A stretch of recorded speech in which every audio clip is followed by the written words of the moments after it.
类似什么虚空假面这种东西。 I really do think the buff to the Q and it being such a low pass point is a huge upgrade. I remember talking to like Ali after the hero got changed, and he was like, "Yeah, I think the Jakiro's an offlaner now. Like Jakiro's good enough that you can play it in the offlane just because of that buff." Yeah, Mage Slayer, honestly, even Dragonlance or something. Yeah. 这个毒电体包括 IG 也都非常喜欢用。 Liquid Fire is a lot of damage at level 1 too. Like it does a ton now. So you can actually see前4手感觉秘密的阵容更好一些。 Yeah, the Storm is necessary for Team Spirit's 偷的技能也好。 The Jakiro, usually they'll pick something like Disruptor or Bane from a Ploshka here, but instead, since they don't have as much setup for the relocate, the Mars is most likely going to be with the IO for the early portion of the game. You do need a mid laner that's going to be that setup. Storm Spirit's been the best one so far this tournament, I think, especially for Toronto, Tokyo. The Terrorblade, really nice lane matchup against the Mars. You can eventually tank the spear with your illusions. The spear will do damage to multiple targets, but it won't. It'll only impale one target. So you can tank those in the early laning stage, and then also Terrorblade's like a pseudo range hero in the laning phase. So ET frontlines for you. You'll be able to hit a lot more on the Metamorphosis. But they're super greedy on Team Spirit. Sorry, on Team Secret. You have Magnus Terrorblade. That's a pretty weak mid game. Big damage, huge late game damage, like borderline unbeatable just because of the empower buff on top of the TP base damage.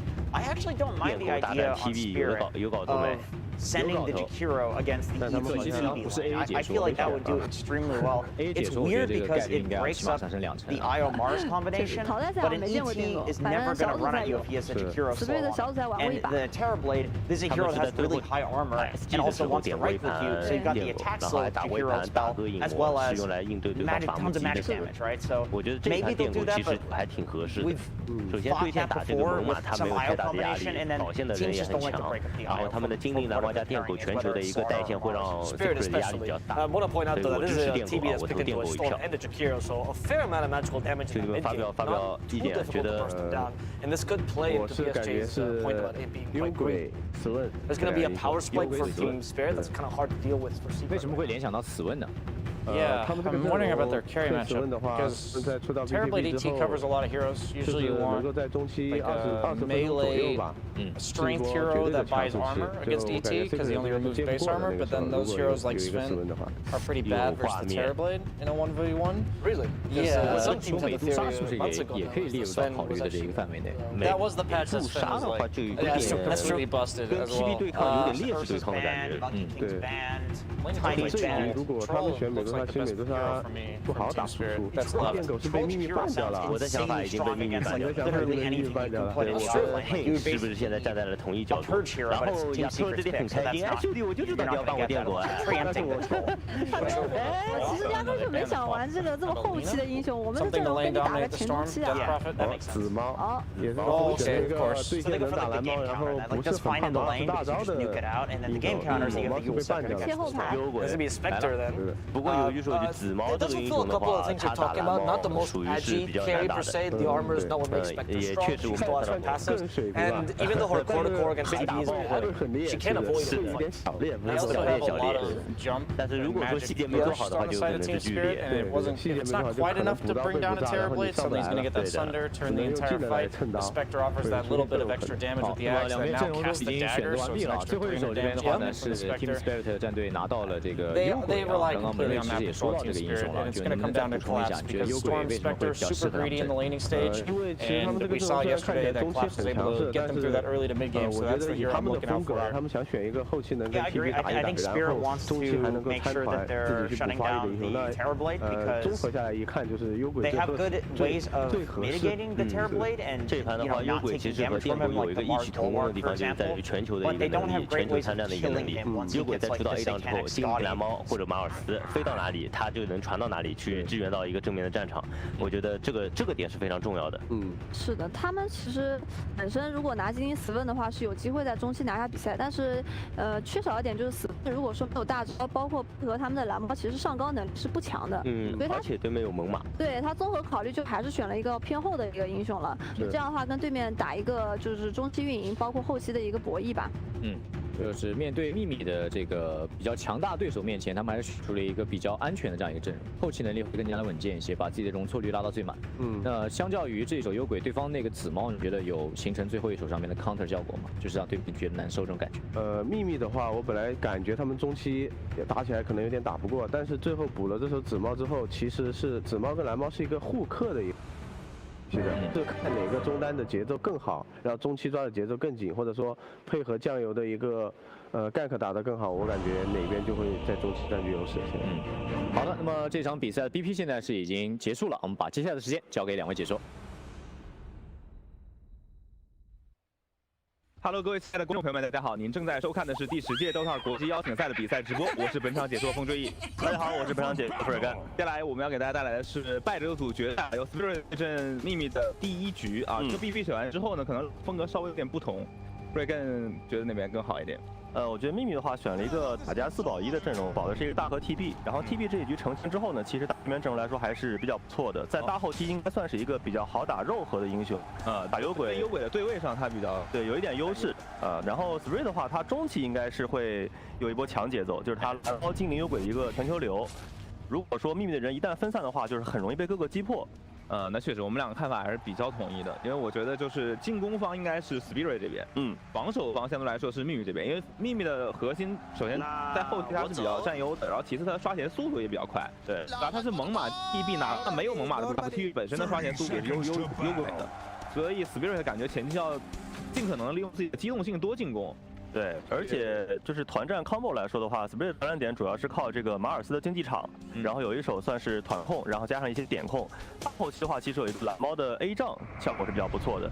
然后秘密这边呢，就是马格纳斯大将算是双团控，然后拉比克这个其实很关键，就是拉比克团战如果能偷到双冰封路径的话，会形成一个3团控，这个 combo 效果就很爆炸了。再配合紫猫的异化伤害，感觉能让对方瞬间减员。我甚至觉得。这盘猛犸如果是那种团队装猛犸也可以，就是因为幽鬼猛犸你还是需要团队装保护队友的，然后其他几个点位的爆发打到中后期其实并不高，如果说能把阵型保持好，就顶住幽开大那个第一波。其实秘密这个团战就是围绕 TB 来打，后续是很好打。对，其实秘密它酱油就是3、4、5号位的技能智商，其实他们这3个英雄的成长性非常好。对，就是马格纳斯的授予力量，然后后期大招。What the panel has talked about so much before, there's such a young lineup overall that just makes things really exciting for the future for the Eastern European region in general. And then on the other side, you have Team Secret, who have kind of, you know, TI has almost in a kryptonite in a way, and it's weird to say because this team has had so many land victories across the previous years and have just looked dominant year after year in so many tournaments, and T has just not been it. Yeah. And I think I'm trying to. 对，主要是他们一直在赢，然后一直在赢强队，所以他们确实非常自信，而且他们本。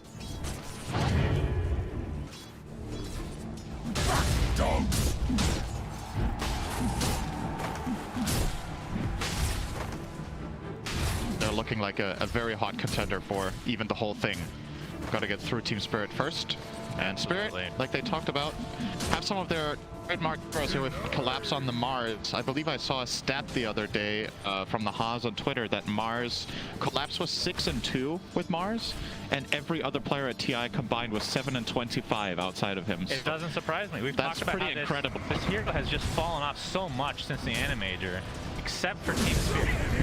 I don't know what he does. I mean, buys the armlet. Well, right now he dies. From Matu in that disgusting form of his, and the right clicks from Puppey. It looks like it's going to be enough. So first blood goes the way of Team Secret.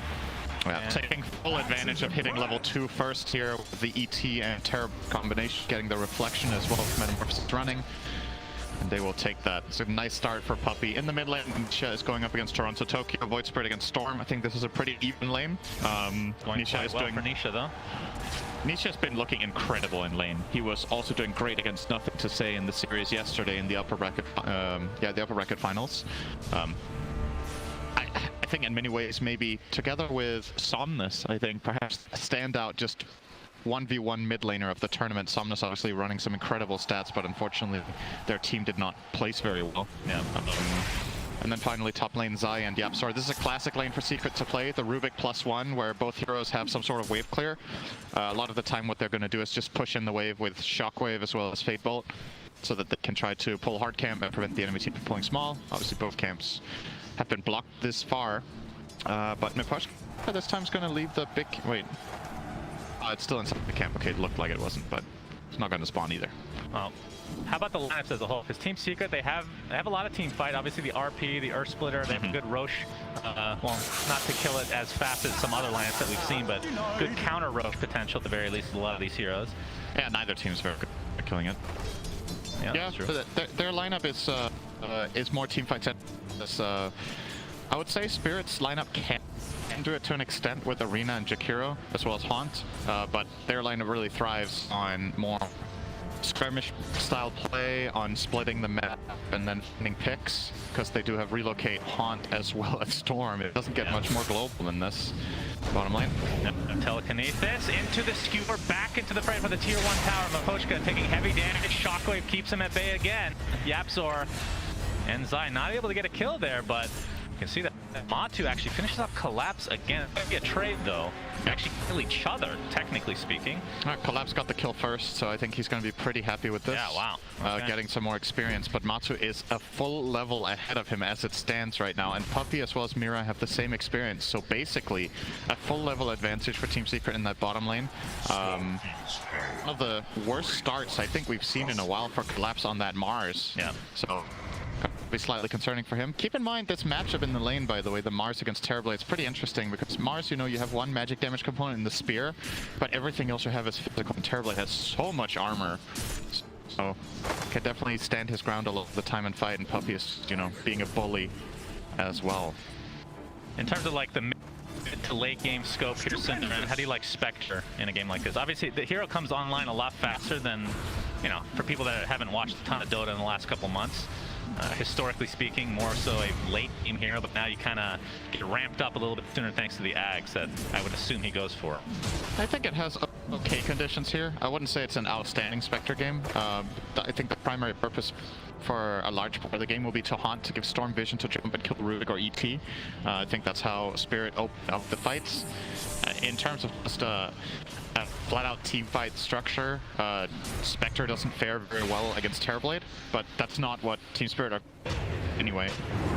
Bottom lane. Yeah, Miposhka, Astro Step's going to connect from Nisha. That's going to be an easy kill for Secret here. Bot lane, Mira is still connected with Collapse, who he's off to a little bit slower start, but I mean, if this was any other Mars, like, oh, they're actually doing pretty good. Not too bad, considering this hero is just so unpicked. Or I guess just the win rate more specifically. Not doing too hot. Matu 28 and 12 in terms of his actual CS, and then 38 for Yatoro. The chances, Synderen, of another Rampage Yatoro in this series. They're not, I'll say. I think based on his percentage, pretty good, right? Team Spirit's chances of winning the game are good, but yeah, finding a Rampage in a game like this would be pretty unexpected. It's just... That's more not a word, by the way. Puppey getting a crash there. Good effort, though, Synderen. I just had to correct you. What's that? Unexpectable is not a word. Just now. Okay. Teaching English to the masses, Synderen. There's nothing better than inventing words. I mean, I agree with that. Yatoro is going to get run a bit at here by Zai and YapzOr, but obviously has already got that level 6, so yeah, he's doing great in the safe lane. He has very good conditions here. I think Secret aren't too phased though, because they've also, you know, got what they wanted. Magnus is getting a good start, almost has the Helm of Dominator here, does Zai. And of course their safe lane counterpart doing well too. And let's not forget Empower for a hero like Terrorblade. Yes, he goes into ranged form when he pops Metamorphosis, but he also has really base damage. That means that Empower percentage based improvement is pretty significant for Terrorblade's ability to win fights. I mean, still obviously really good when he's in melee form too, right? You don't have to pop meta or anything like that. You actually farm at a higher clip than you're used to as a Terrorblade. As Nisha has the Ace Rune bottled up right now, Toronto Tokyo is trying to push out the wave. And, well, it's like Toronto Tokyo pressuring a bit, but doesn't have any back, so likely not to go for a kill here. We'll be getting a D ward though. And top net worth Nisha, like you said, off to a really good start for him. 600 difference between the mids in terms of just gold discrepancy here. Yeah, that kill he found earlier onto the Jakiro definitely adds up. Their CS is definitely the same, but Nisha does have 10 more knives than Toronto Tokyo, so a bit of a level advantage. Aiming for the bottom rune here.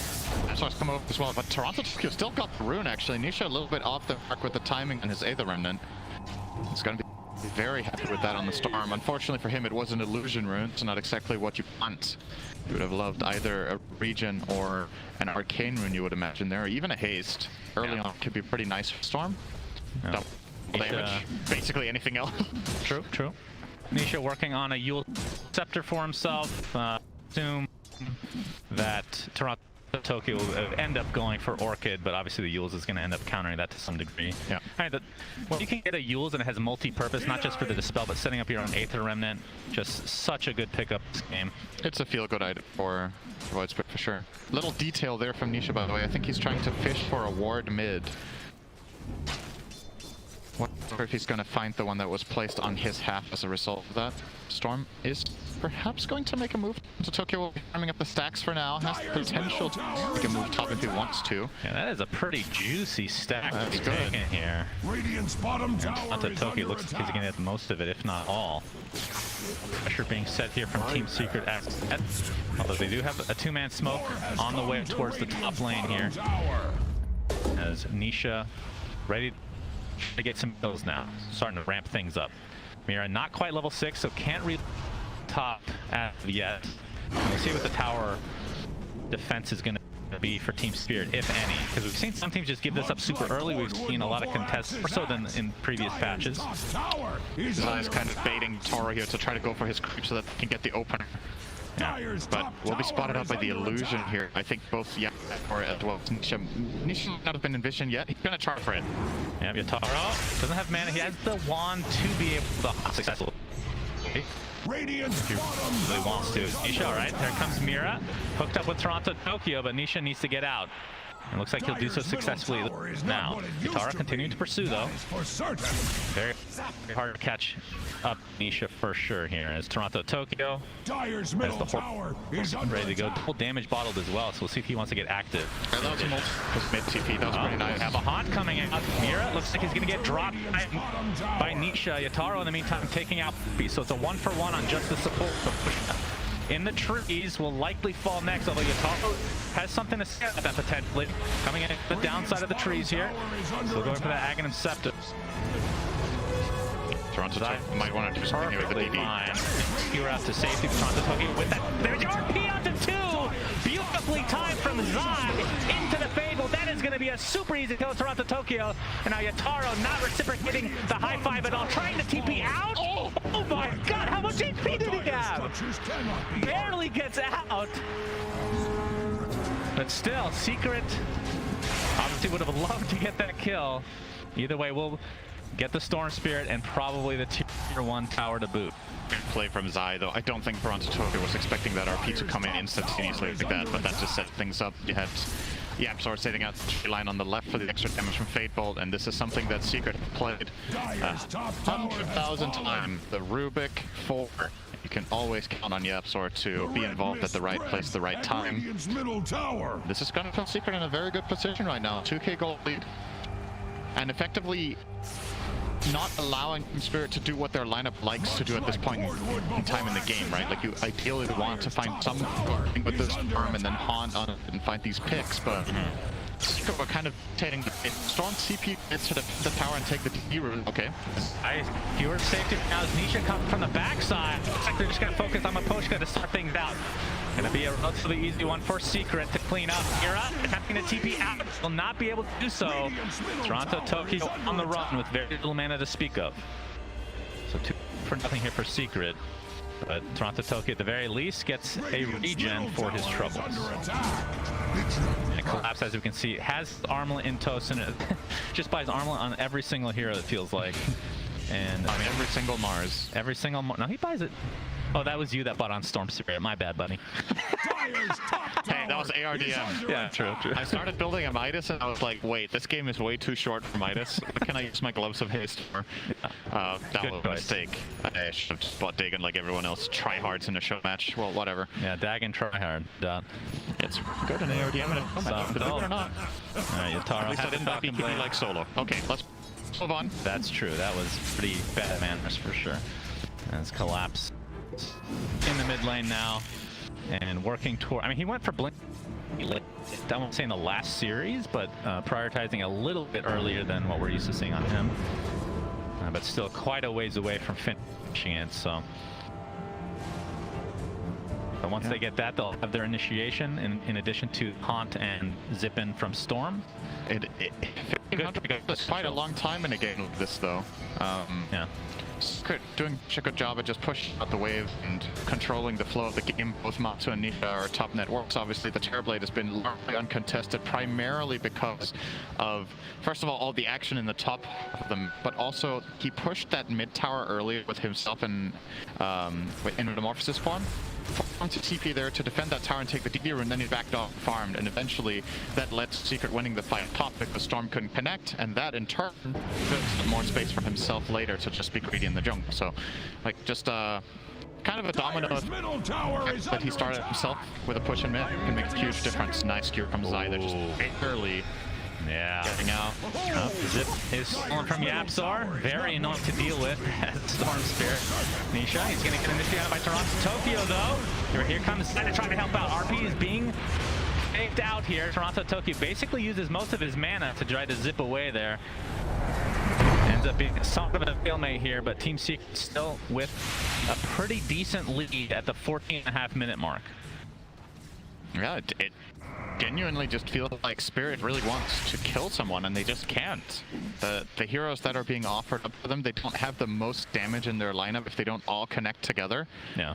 And Secret are very tight-knit when it comes to these team moves that they're making. There's always the protection of the Rubik, of the ET, of the Mag, and it's only going to get easier for them when Zai approaches this Blink Dagger very soon, so looking very good for them. Interestingly, for Spirit, top net worth actually currently the Mars, but that might be some trouble here. Telekinesis in the midst of all this chaos. He's trying to run away, but Matu is able to get credit for that kill and the tier 1 tower as well. So Team Secret off to quite the good start here. And like you said, Zai not too far away from Blink Dagger. Collapse still like 1,200 away from finishing his. And I feel like the Blink Dagger on Collapse plus the Ags on Yatoro are the two big, like, that's the power spike that you're probably going to try to get a little bit more aggressive from Team Spirit's perspective. For sure. My concern for them right now is we've seen a similar strategy to this being run by IG earlier in the tournament.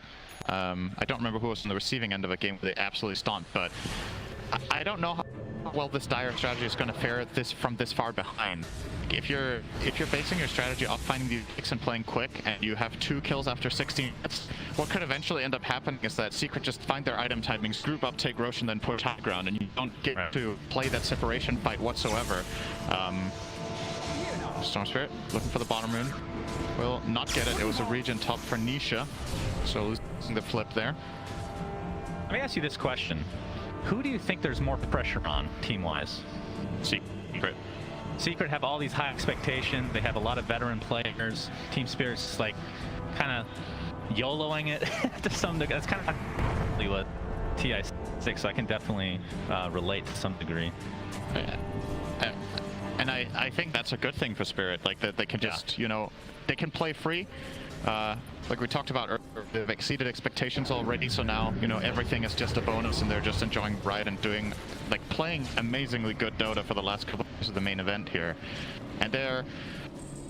I feel like the thing about this game for them is they bad of a start in a single game of the main stage, I think. So you gotta try to find some sort of recovery path. When your team has been used to just having the momentum in all of these games, you're like doing great, you feel yourselves, you're making moves, they're just working, and now you're hitting like a brick wall basically 17 minutes in. And here's the play from Secret we were talking about. Just group up and take Rosh. Like what are Team Spirit really going to do about this? Nothing, it seems. They probably know it's happening, but this is a pretty slow Rosh based on what some of the Roshes we've seen at this tournament. But regardless, Secret will get it successfully. So that is an Aegis for Matu, who's closing in on, I believe, his Scotty here pretty soon. Yeah. Just a point booster away, essentially. I think they might go high ground with that, no joke.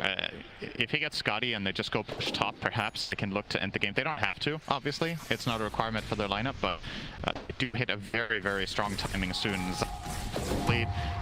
Maybe you wait for the Ags on Void Spirit, but that might your Aegis timer anymore then. This is like 2,000 away. We'll see what the choice is for Secret, but for now, still just very calm. Again, Haste goes to Toronto, Tokyo. He does have the Kayasan, so and they do have the blink on they Collapse, have the blink on and Mars. they have the Ags on Tara. So they want to do something here for sure. There's the smoke. Maybe they'll try to find Matu. He will have the Aegis though. Haste. And a Zai Magnus covering on the respawn. Yep, wrapping around the Roche pit. Looks like Zai might be the first one they run into. We're not going to do more Christmas songs here. Zai able to blink out to safety. On with the rest of it. Zip it from Toronto Tokyo. He's basically had mana. Now Zai gets the skewer off, but it's on an illusion. In the meantime, a post-game gets picked off. There's the big arena coming through with the Earth Splitter to follow Matu.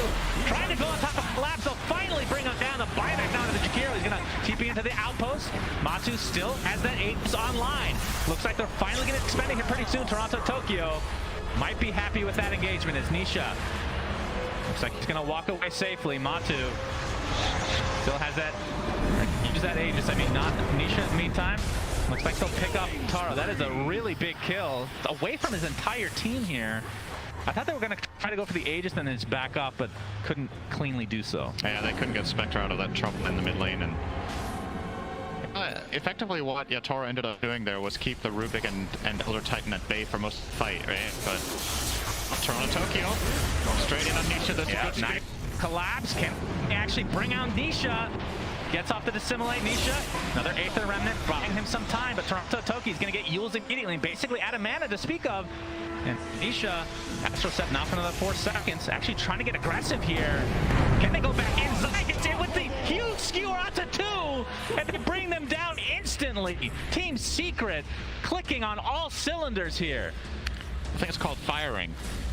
Clicking on all their mouse buttons. Clicking every button on their keyboard as Matu trying to go for this tier 2 tower here, top Cinderin. Gonna get glyphed off though. I don't think they're gonna get it this time around. And yeah, even though Team Spirit do lose a lot in this engagement overall, which is a very extended one of the kind, at the very least the Aegis is down and Secret will probably not force high ground, but the advantage is building. 7,000 gold lead now. And it just looks like it's going to keep going up unless Spirit can find, again, some sort of picks. That combo actually so sick. Tower is down, but he's coming in, like you said. Mom is in a lot of trouble. So Yutaro jump in, but there comes Zai. He gets off the skewer into the telekinesis, but Toronto Tokyo is more than Sunder on his teammate from Matu, trying to keep himself alive. Yaxor stealing the electric vortex, but Matu attempting to TP out. Will he be able to do so in time? Absolutely. Just no damage coming through as Zai uses the RP on the retreat. It's pumping up all the right place. Toronto Tokyo getting extremely low in the meantime. They take out Io, and it looks like it'll be a trade for Zai's life at the very least, but Nisha's not done yet. He destroys Toronto Tokyo. He has so much mobility to work with. Now, Dissimulate not online in time. There comes the Spirit from Collapse. So Spirit at least gets something out of this, but they still lose Toronto Tokyo. I think Nisha wasn't really expecting that Spirit to come in there. Collapse, obviously extremely confident on his Mars and caught him before the Dissimulate cast, so they get a nice extra kill there. Actually a really big streak to end Yatoro getting the 700 bonus gold from killing off the, what was that, monster kill streak on Nisha. So a little bit of the first good fight really here for Team Spirit. They doubled their kills from 3 to 6. I didn't even realize their kill count was that low. Yeah, it was not looking too hot. And still isn't, but it's the first step of the way. Collapse jumps in, looking for Yapzor. Toronto Tokyo makes his way here as well. They should be able to pick him off. It takes a little bit more effort than you would think, though, as Matu pops that meta, going on top of Mira now. Toronto Tokyo picks up the rune, but Mira not able to be saved here. Miposhka, that is the big pull, Cinder, and I don't think it's going to save him this time. As Nisha comes in, finish him off. Does have the Aghanim Scepter, so Resonant Pulse has 2 charges, does more damage, and more importantly than anything, silences. And the question is, what dispels do they have for Team Spirit? I think AB is built for Collapse right now, but still quite a ways away. It is a big concern for Toronto Tokyo for sure, that he's this far away from solving this Ags. Secret will definitely try to take advantage of this and just look to get on top of him in the fights. Void Spirit Most of the fights so far that Team Spirit have taken, it's really been Toronto, Tokyo leading the charge, going in first, finding some sort of vortex, and they try to pile onto that. That's very dangerous now if he doesn't see the Void Spirit, because that's instant counterplay.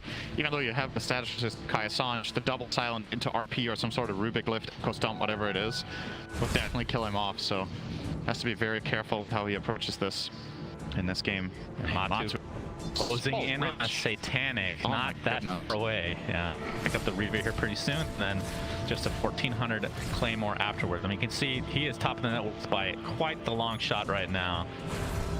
And things right now looking good for Secret, but Collapse. All right, we have the skewer from Zion to Collapse. You can see the Horn Toss will Echo Stomp. Look at the layer in from Team That's perfectly done. And Collapse will want to add the result.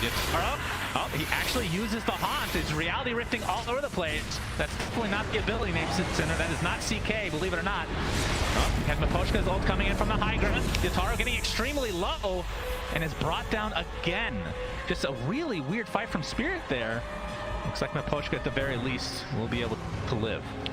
I think they were hoping to find Secret there, but again, they're ready. They have the heroes there, and the opening from Collapse just gets instantly countered, and when they try to help him out, it's just not possible. Like, Secret are in a way too strong position there. Very easily make quick work of the Mars, and then Spectre with the Hunt, like you said, maybe a little bit of a step. Yeah. Horn Toss into the RP. Toronto will be able to get the clap jumps in a huge arena. Taking out the Rubik to start things up. Matu getting extremely low. The Sunder on his teammate will live as a result. And Zai burned down to Miposhka's dual breath. So Spirit having a really good defense here. Tanic is picked up by Matu, but he's stuck in a lot of trouble here, Cinderin. And he's going to be brought down as well. Team Spirit, they're not done yet. They have Nisha in their sights, but you can see the silence coming out on Toronto Tokyo, who's not scared to pursue apparently, but probably should be. Yeah, Nisha can kill him in 5 seconds here if he sticks around. He is thinking about it. He has some power still. All right, Collapse was looking for him. Yeah. Okay. The blind spear, typical. Sometimes it hits. For Collapse, it feels like it always does. Yep, true.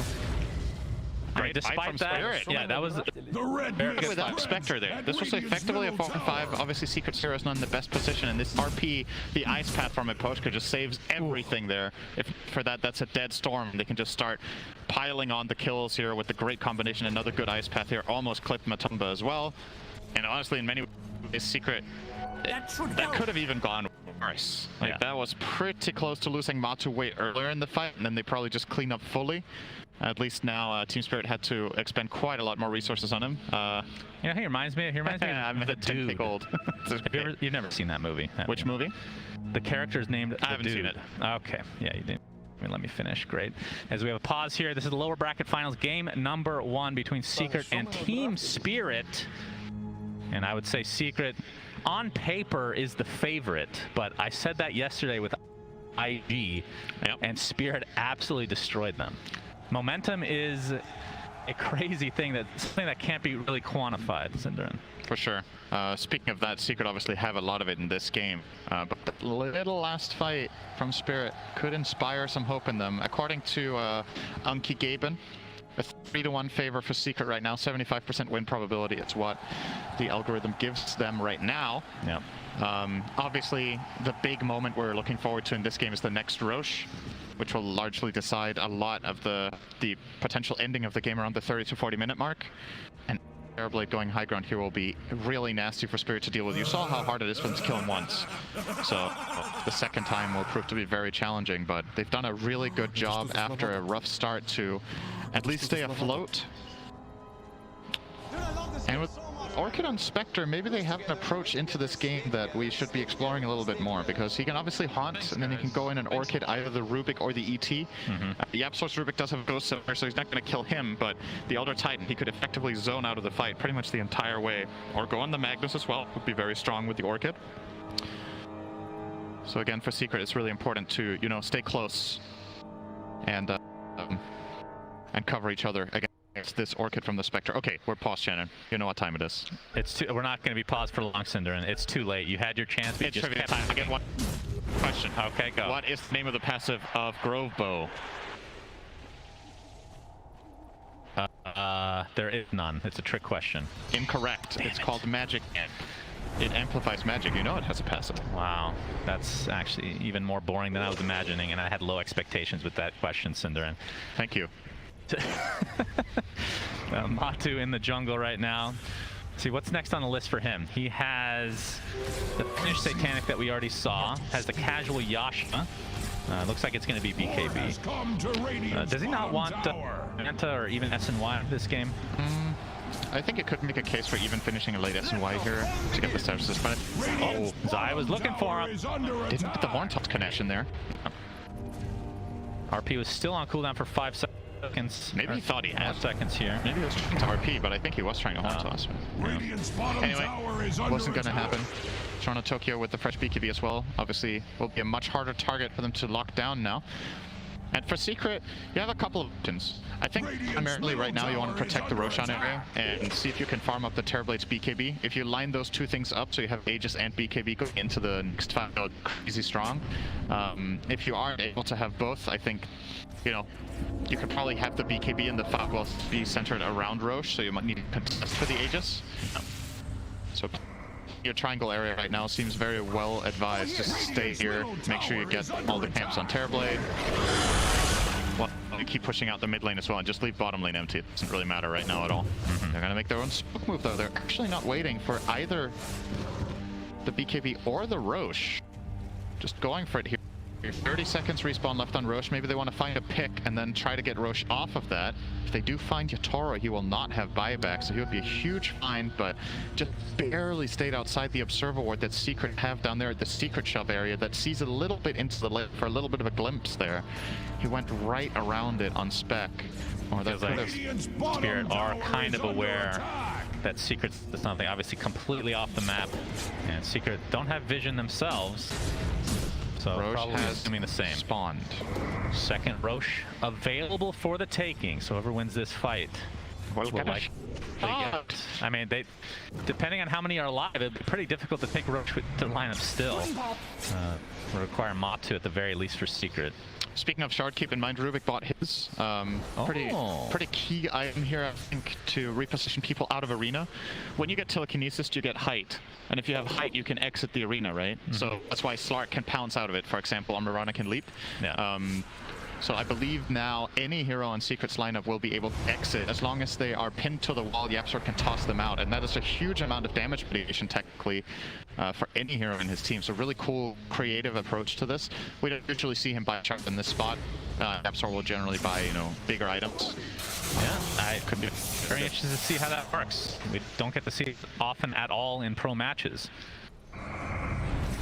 Toronto Tokyo offering himself up a little bit here, but will back off. And you can tell the tension here. Oh, Secret are just staying grouped up as 5 the whole time. And here comes the key item, Matu. Will be completing the Blacking Guards, flying out. He held his wand for this, obviously doesn't need the slot anymore, and they will use this BKB to try to claim Roche. He is so insanely far ahead of everyone else in this game on that Terrorblade right now. Yeah. Paladin Sword will go to the bank. All right. Keeps the Titan Sliver. No surprise there for Terrorblade. Indeed. And perfectly crafted for Terrorblade. Yeah, you're right. He's going to attempt to solo Roche for now. He effectively has double damage when he's empowered with the Titan Sliver. Titan Sliver, yeah. That is pretty crazy. If only he had Shard, it would be even more disgusting in his melee form. But something tells me, Nisha, does he have? He might be taking the Shard off of Roche. Nisha's Shard is quite good. Spirit, no, this is happening. And they're planning their way to attack here. They do have Spear, vision, of course. Not quite in range. Miposhka gets off the ice path. Of course, they have some pretty good zoning capabilities here with Miposhka's. Oh, he's going to get initiated on the start with Toronto Tokyo. Jumps in with the BKB. Can't really find anybody though. Miposhka gets full HP. Climbs a huge arena onto several heroes. But the right clicks from Matu might be enough for Toronto Tokyo to take a tumble. He gets out just barely with any HP. The Taro in the meantime, he's going to take the damage from Matu instead. Nice. Zai gets in with that skewer collapse, taking additional damage here. Roche is still in half HP, so they can't really steal it. It looks like Yatoro will go down. No hunt available, even if he buys back here. So 2 for nothing as Collapse looks to be the third. Team Secret is doing a really good job of armor tackling, but not good enough here. Cinder as Miposhka stuck in harm's way. Zai able to get to safety here for the moment. Dissimilate Looks like Nisha might go down if they can find a little bit of distance here. Oh, the Sunder from Matu, keeping his teammate alive. Toronto Tokyo gets dropped now. Double kill from Matu. The Sunder on the teammate. That is absolutely huge. And this is going to be a dive back now for Mira. A full team Secret lost nobody. Spirit actually executed that really well, but Secret with the double buybacks and the supports coming back into the fight immediately really helps the deal there. Elder Titan and Rubik having a huge impact both on their second lives. Appstar with the stolen ball lightning gets a lot of it. And this opening for Secret actually doesn't work very well. So you commit a lot of spells from Void Spirit. He still gets healed up by there, and here's using Arena. The RP in response from Zai buys enough time that at least the Aptor stays alive for a while. Will buy back, of course, and spells down. This is the kind of situation that terribly just cleans house in. And, like, everyone has used all their resources. He still has full HP and mana. It can't deal with Matu at all. Very elongated fight, and it did require 2 buybacks for Secret. It's still only on the supports here, as they're able to claim full racks here, in all likelihood. So Team Spirit on the back foot now. 16k net worth lead for Secret. Aegis online. Who got the shard? It looks like it was Nisha as expected, so the Dissimulate's going to have that extra ring, and it will does more damage too, I believe. Oh, all right. Puppey gets picked up. That's technically a dive back. We'll see if Spirit can actually. Toronto Tokyo has to activate his BKB. Oh, Zai faking out again. That RP is Toronto Tokyo is who they really want, but Nisha will find a collateral in the Poshka. Yeah, looks like the relocate will take him back to safety as well. Yep, so we're going to steal the level 1 Spirit. It's probably the single worst spell he can get in this game, so X ball work. Not going to be too happy with that, but yeah. Nice pick from Toronto Tokyo. Again, delaying here. They're not going to get pushed without Puppey alive, but still 3.5 minutes left on the Aegis on Matu. You would imagine that Secret just go down mid to top as soon as Puppey is up. Will be the shortest path in these barracks. If you wanted to push in the top lane now, it would take you an extra 10 to 15 seconds, which could make a big difference. Yep, and Team Spirit have to find a way back in this game. Of course, this is only game 1 of this best of 3, so not a do or die scenario right now. But Matu looks pretty unstoppable. Working on the Silver Edge right now that will likely, I mean, it could replace the boots or the Yasha, depending on if the Aegis is still in tow. As it looks like Secret is going to smoke up now. And no. Okay. Goes for the Resonant Pulse in mid-ball lightning. Doesn't work that way, sadly. For Secret fans, that is. And Puppey getting harassed a bit. Has the Ghost Scepter to try to live through. Yep. This could be a really big jump from Zai. Any horn toss on key target could start up this fine heal game. There's the horn toss on. Pops BKB. RP not going to be expended here. Collapse has to pop his BKB instead. The RP is expended in the end on a single target here. Is Mira getting harassed by Nisha, creating all the space in the world. Collapse is dead, but does have buyback. He used Arena, though, trying to stay alive, so they know if he buys back, key ability is not there. Yeah, but now smoke up from Team Spirit. Trying to delay. Flap will almost certainly have to use his buyback here, but like you said, no ult to work with. Maybe even just giving up this second set of barracks here. It feels not impossible for them to kill Matu twice. Their lineup just doesn't have that good single target damage against the Terrorblade right now. Yeah, meta is almost down though. We'll see if Team Secret want to bide their time here. Still half on the Aegis, but that's not really going to align really well for another meta afterwards. And obviously couldn't even go for Megas to begin with because that tier bot still stands. Nisha is going for a Dagon. So going for the blow up build. Has the Eon disc, so can survive if he goes. I mean, I've been seeing Nisha do this a lot where everybody goes in with, like, jumps in, for example, picks one person off, brings them back into the fray, and then Nisha goes in the front line and just goes for the supports to make sure that creating all this havoc that they can't even do anything about. I think that's one of the biggest strengths of this hero in general, is just control. Like, we talk a lot about Void Spirit's ability to kill single targets with all the damage from Astral Step and the Resonant Pulse and the whole combo, but in a lot of situations, if you're in a game where you don't need to specifically kill heroes all the time, the zone control from this hero is incredible. You create so much chaos, the every balance that, you know, he has the use that he can now start potentially using offensive because he disc. Yeah. It just makes things so easy for the Magnus and Terrible to set kills in the meantime while he just controls basically the entire enemy team. So, kind of a big deal if there ends up being a fight in the next 3 minutes, but Courier was just killed for Toronto Tokyo, and that had the point booster on it. Yeah. And he has enough to finish the Ags, but obviously cannot combine it. So, I mean, that is a game-breaking spell to not have, upgrade I should say, with the Electric Vortex AoE. And Secret should have some idea that that is the case here. It's Matu. Pretty much ready to go here. Meta's up in 10 seconds. Looks like he's going to be working on, I don't know if he's going to get to this point, but consuming an Ags of his own. That extra meta time and the Fear Edition. Wait, 2 racks advantage for Secret, and they are looking very, very good in game number 1. Yeah. Can choose Doll for the next Rosh. The early respawn is in 2 minutes, but they scanned out Yatoro. If Nisha finds him here. Oh, Nisha. Oh, they're in the area. Gets off the Spectral Dagger, though. They're going to see him.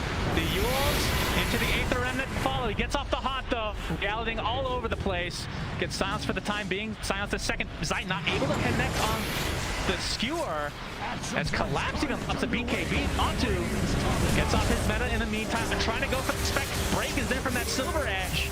And Nisha not going to be able to connect on a kill here, but they do make Spirit use a lot of resources to try to defend here. There's the Horn Toss. Matryoshka's getting dropped immediately.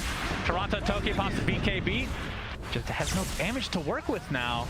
And this turns into a 5v4 as Matu just hitting the buildings. And Secret still have all their spells except Elder Titan ulti, so the RP is still in play. Zai as well as Nisha's discs are used now, but they're gonna get megas off this. Spirit just aren't ready to fight. So mega defense attempt here from Team Spirit. Up the horn toss from Zai, and I would assume the RP to follow here pretty shortly. Enough damage to Taro, gets off the Manta for now. Looks like he's going to live for a little longer. The Yules from Nisha in the meantime. But the Fade Bolt on the other side take out Yatoro.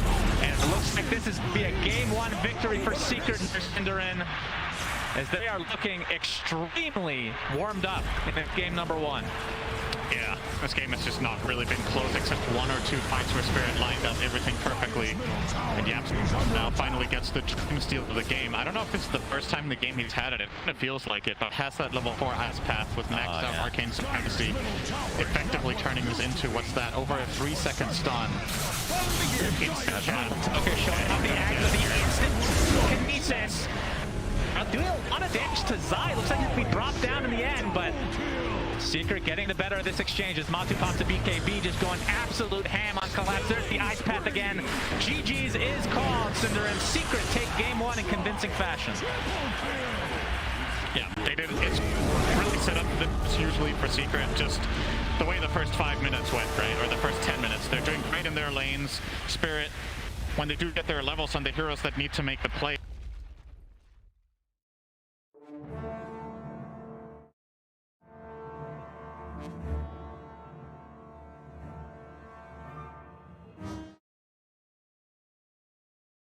or just doing some really, really good hero placements on the map, right? Yeah.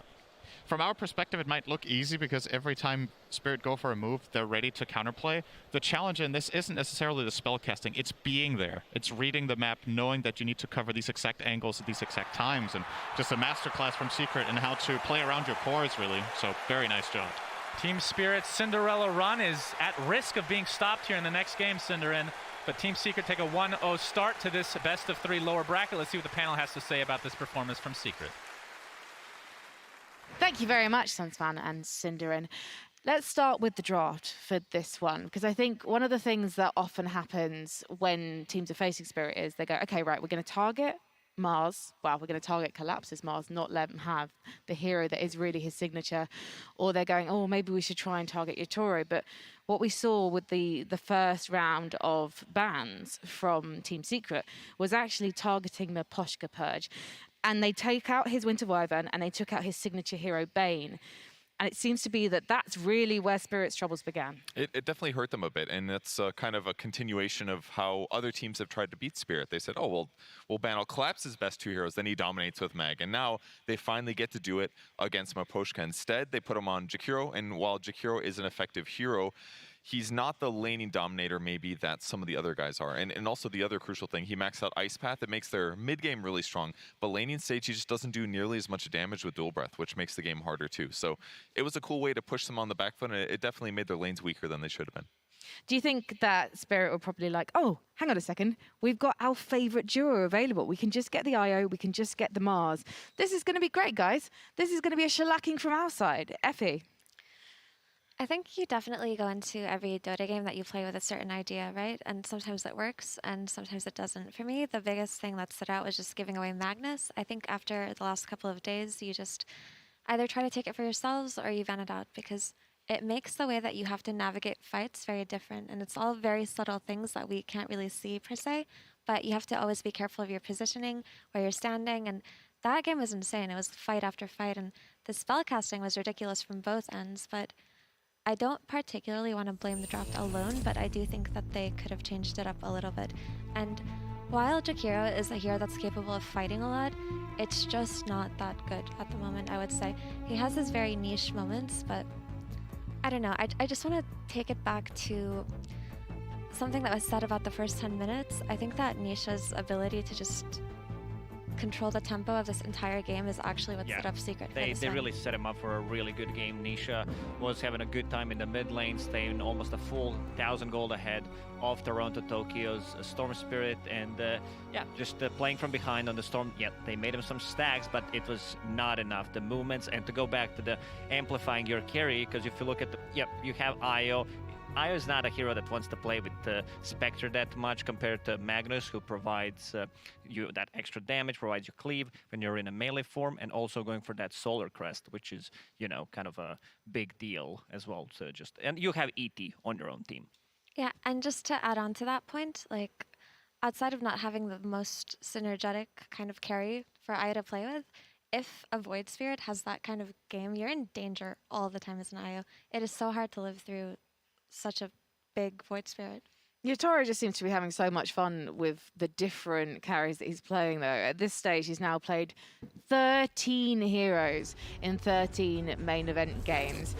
So the question is he going to be going for a pick we've seen before for this next game? Yeah, they might just pick another hero for him if it's available, because for the long duration of time, there has been this meta carry where you try to counter a certain lineup with, just picking stuff. How do you counter this? Like, you don't know what he's gonna play. It's very hard to focus on him. It's very hard to go into this matchup and try to prepare anything, because you have no idea what he's gonna play. But there's also a bit of an extra spice coming into this matchup, because you have, Toronto Tokyo in one of the pub games. He said to Matumba Man, see you at TI. It's gonna be 2-0 for us in 20 minutes. So far, it didn't happen, so I want to see them bounce back. Can I just shout out to production, you the real MVP, for trying to get that Spectre to fit somewhere on their graphic.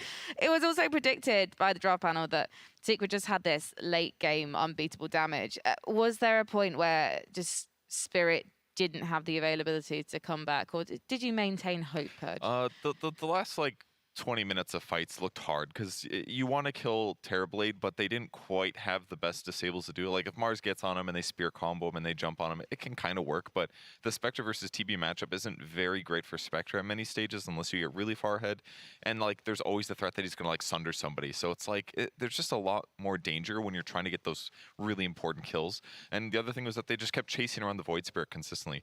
Like, Storm jumps on him, tries to catch him, he casts Dissimulate, then he jumps this way, then he jumps that way. You spend all this time chasing the guy, but it's you also need to kill TB in the meantime, because he's killing somebody else on your team. So they picked the wrong target. Yeah, I can see what Team Spirit decided to go for with this kind of a draft, having a global presence with Io, Storm, and Spectre. But the Team Spirit heroes, Team Secret heroes were really good at just standing the ground and taking a fight. You have this, super farm TB who can always use the Sunder, and Spectre, as you mentioned, it's really not a good matchup against Spectre into TB, into ET as well. Also, one cool play there is Puppey. He was holding a Fang Grenade. Usually we see Shaker who is the one, the primarily one. This might be even a better one. The two supports, they die in one hit plus Fade Grenade. Effie. Yeah, no. So I wouldn't say that they picked the wrong target. It's just that there were too many targets, really, because, again, going back to that lead that they got in the first 10 minutes, typically you don't want your games to go that way against line of second Snowball. And just to take it back a little bit, we were talking about the Magnus factor. Just the hero's existence and the way to play around him makes it so that the fights are always going to be a little bit awkward for you, who you're going to go on, where you're going to take it, right? These things that we don't see may look a little bit objectively like, oh, why this guy? But that's just the strength of that hero. It's a very subtle kind of threat on the map all the time. Well, while Team Spirit may have somewhat limited experience here at the International, their opponents, Team Secret, have been here countless times before. So let's find out some of their favorite memories. My favorite memory from International that I myself attended, you could always say that it was TI7, the grand finals, but really what I felt like it was the turning point for me in that particular tournament was our series against Virtus Pro in the lower bracket. GG, well played. VP realized the truth. The truth is Team Liquid will eliminate them from the International and advance forward into the next round of the lower bracket. After that, it was kind of meant to be to win the whole thing. For me, yeah. It's they're kind of intertwined, these two moments for me. One of my favorite memories is obviously that I won the TI that I played in. So the first one, I mean, hands down, obviously, comparison to the losses of the other ones. The feel of TI1 was that it was definitely unique. Some things felt very professional, some things did not. The Chinese, they started a strategy, which was every time you died, they would make loud noises on their desk. They would hit it so hard that you would feel it from in the other booth because the desks were connected. And so they said, don't do that. We also, started kind of jumping around every time they died, or because they would see us. They would literally see us when we would kill them and jump around in our booth. So yeah, they kind of put garbage bags on the windows so you wouldn't be able to see. So no noise, didn't see the enemy, and that's that's how it went down.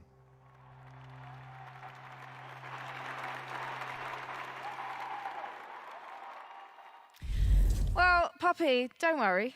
We're into recycling and keeping litter at bay here. So I expect if there's any mess in your booth, it's on you, son. All right, then. Secret looked hot to trot in that match against Spirit. Clearly, they've been doing their homework. They've been seeing everything that Spirit have been throwing at their opponents. Is there anything now that Spirit can do on the flip side, maybe to try and exploit some chinks in Secret's armor? Effie? I mean, well, all I can say about Secret right now is they are on their A game right now, just looking at that game one, and Spirit have to be very, very careful about giving away certain heroes, I would say. And I don't want to make everything about Magnus, but he really has been the hero of the last few days. And I think if they just address what they're going to do with perhaps the Magnus and the Tiny and the Mars, and which one they place more priority to, and to just make sure that they don't get sloppy in the early game, they definitely have a chance to strike back.